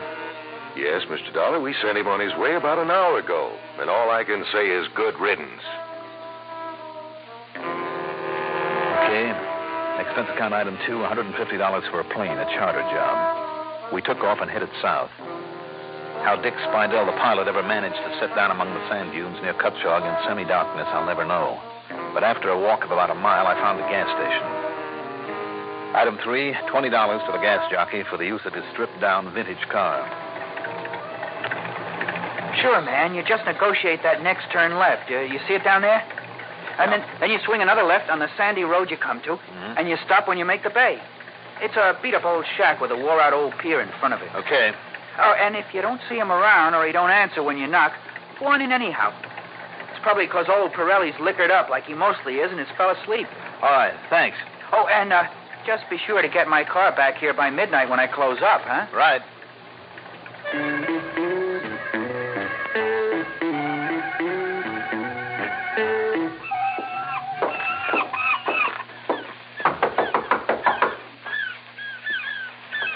Mike? Pirelli? Anybody here? Stop knocking down that door. Come on, open. Okay. All right, Pirelli, Oh. Yeah. You got a gun? Because I've been waiting for you. You're a lousy shot, Pirelli. I'll get you. Okay, Danny, I give up. I give up, Danny. Danny, huh? Is that who you were waiting for with this gun? Danny Russeloff? Yeah, I thought... I read Danny was getting out today. Who are you? Who are you, mister? My name is Dollar. Now sit down over there by that table. Yeah. What are you doing here? I've come to pick up some money, Pirelli, $100,000. No. From the safe in your cellar. No, you got no right to that. I haven't, huh? You think I didn't know what's in the safe? I'm sure you did. And it all better be in it now. That's Max, though. McGackey's. He's dead, Pirelli. Only a couple of hours ago in the prison hospital. You're lying. You want to call him up and check on it? Dead. McGackey's dead, huh? That's right. Oh. Now half of that dough is mine. That's mine, Dollar. I don't think so. Oh, no. Dollar, huh? You Johnny Dollar? You're the insurance dick. That's right. And I'm here to get that money. Oh, no. I'm also here for another reason. Yeah? Like what? To save your worthless carcass if I can. You don't believe that, huh? I never trust no cop, and you're a cop. Look, Pirelli, get one thing straight.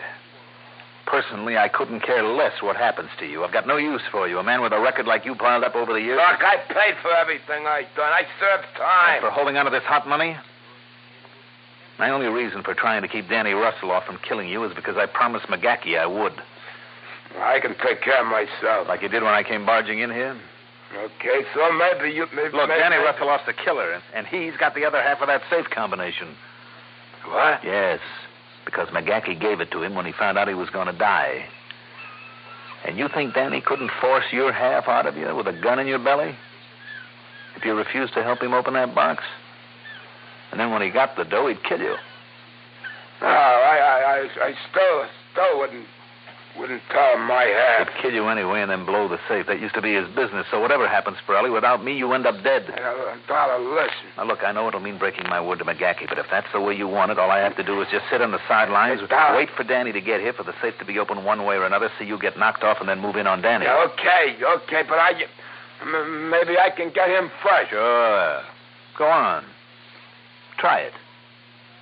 But if you do get lucky, if you do kill him before he kills you, I promise you one thing, Pirelli. I'll see you end up in the chair. Would you like to think about that for a while? Just don't take too long, though, because I doubt if Danny's going to waste much time getting down here. And if I'm not around when he does get here? Well, Pirelli? Okay. What do you want me to do? Got enough food around here to keep us for a couple of days? Sure, I got plenty. All right, then I'm moving in. Have you got a phone? No. Only plenty of food and booze. I can see that. Is there any other way to get here, Pirelli, besides the road that turns off near the gas station? Not unless somebody try to get here with one of those helicopters. All right, then from the gas station, I can tell if somebody is heading in here. Huh? I'll see you later.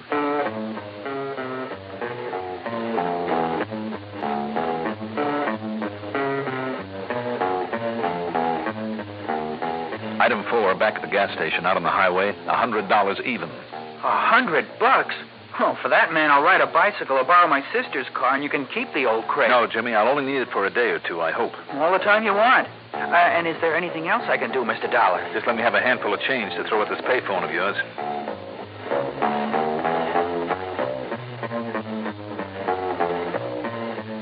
Item 5, $3.80 for a call to George Hardy at his home back in Hartford. I gave him the whole story. Good, Johnny, good. I had a feeling it had to do with that safe-cracking job we had to make good on. Now, how do I contact you down there? You don't. I'll have to contact you. What are you thinking of? Well, you said this Danny Russelloff hasn't shown up there yet. Not yet, though he's had plenty of time by now. Maybe Danny's playing it smart now he's on parole. What do you mean? Well, he's supposed to report in here in Hartford where he used to live, isn't he? Probably.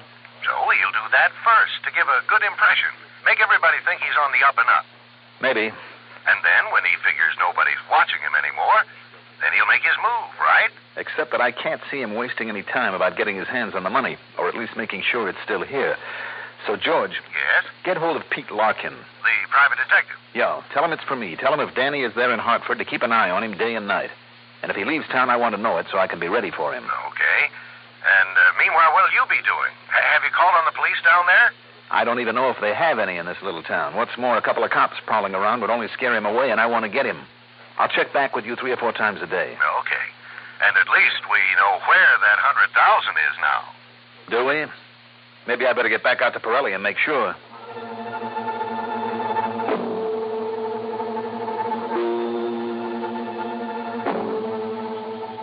The safe was still there in Mike Pirelli's cellar, intact. And Mike himself, in the process of getting very, very drunk. But in answer to my question... Yeah, okay. It's only the last 2 numbers of the combination that I know. All right, what are they? It's 2. 2 turns to the right. 2 turns to the right to what number? It's 81.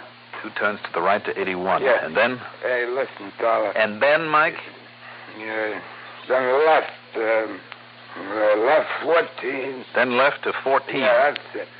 Okay. Hey, listen, Dollar, I'm scared now. You got me scared. Give me the... Here, go ahead. Help yourself. Yeah.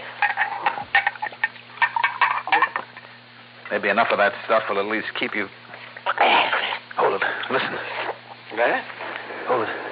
What? You hear that? What? Yeah. There's the car out there. All right, let me douse these lights. You see it there? You know that car? No.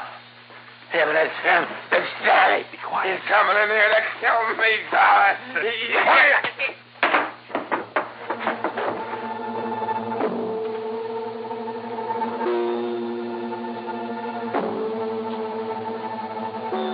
As the car pulled to a stop, I quietly slipped over to one side of the door and grabbed the knob. I drew my gun and waited. For a long moment, there was no sound out there. Then a car door opening and closing quietly. Then footsteps on the wooden sidewalk.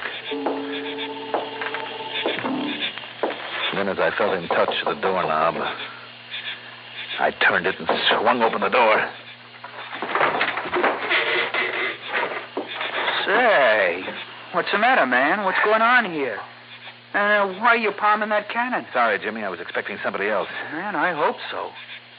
Hey, what happened to him, to old Pirelli? Oh, well, he... Oh, yeah. Yeah, I see the jug now. Mm-hmm. Falling down drunk again, huh?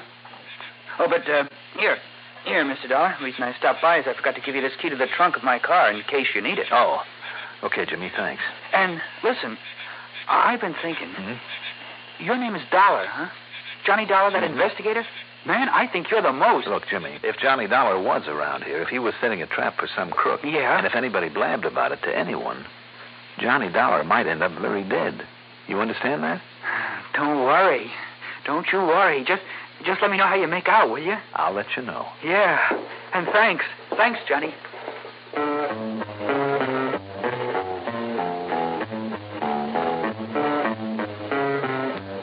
Item 6, in the next 3 days, $41 for more telephone calls to George Hardy.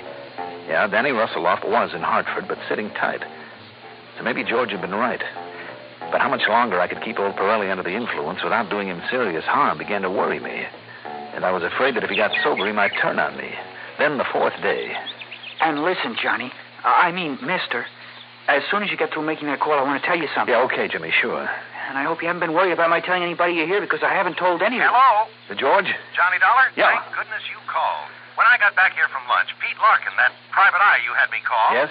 Early this morning, Danny Russelloff got away from him. He did. Pete's lost him entirely. So, Johnny, if I were you... Okay, George. Now, what I was going to tell you... Jimmy, I'm sorry. I haven't time now. But about that other car that started down the road. What? Yeah, down at Pirelli's place. When? Well, about an hour ago. But then it came back to the highway. Did you get the license? Oh, I didn't get the number. It was Connecticut, though. All right, and then after he came back to the highway? Down that way. I see. Look, Jimmy, is there another road around here that goes to the bay? Yeah, the old fishing club, below Pirelli's place. Okay. Here. A sawbuck? Yeah. But why? What did I do? I'll let you know.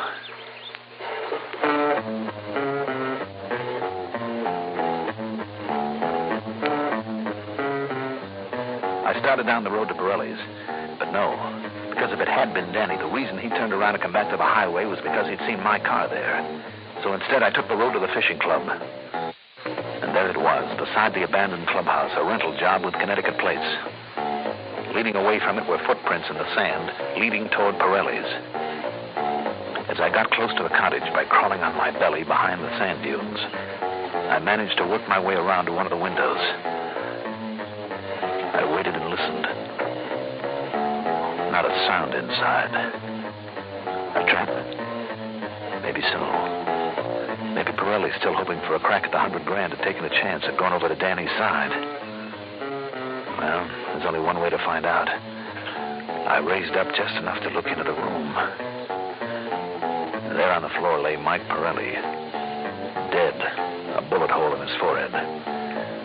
So he hadn't told his half of the combination. That meant there was only one way Danny could get the dough out of that safe now. And the door to the cellar was wide open. Yet if I tried to lift the noisy old window and climb in without some other sound to cover...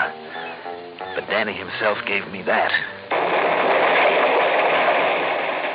By the time the noise of his nitro job on the safe had died away, I was inside the house and halfway down the cellar steps.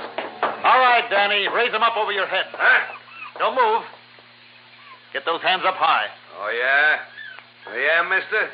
Well, look. You reach for a gun, Danny, and I'll pull the trigger. Oh, no, you don't. You see this? This bottle, mister? Nitro. It's nitro, and I can throw it even with a slug in me, and you're dead. If I can hit that bottle from here... Now, back up. Drop the gun. You try throwing that bottle of nitro, Danny. Yeah, at you. Set it down now, gently. Set it down. No, I'm throwing it now.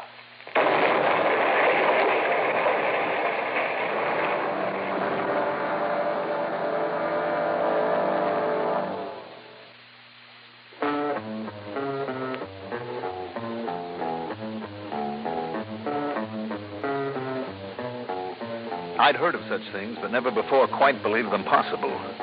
But so help me, when I picked myself up on the edge of the wreckage of that cottage, most of my clothes were blown completely off. And yet, by some miracle, I suffered no more than a couple of bruises and a slight headache. As for Danny, well, let's not go into that. He's paid for all his crimes. Expense account total, $349.40. And don't forget my commission, in spite of the fact that a lot of bits and pieces of that money had to be pasted back together. Yours truly, Johnny Dollar. Can you get premium gasoline performance at regular gasoline price? Find out what so many other car owners have found. In 3 out of 5 cars, regular-priced Sinclair Dino gasoline matches performance of premium gasolines, saves you up to 4 cents a gallon. Almost anywhere you see the Sinclair sign, you can save up to 4 cents a gallon with Dino and still get premium performance and mileage. Drive with care and buy Sinclair Dino gasoline.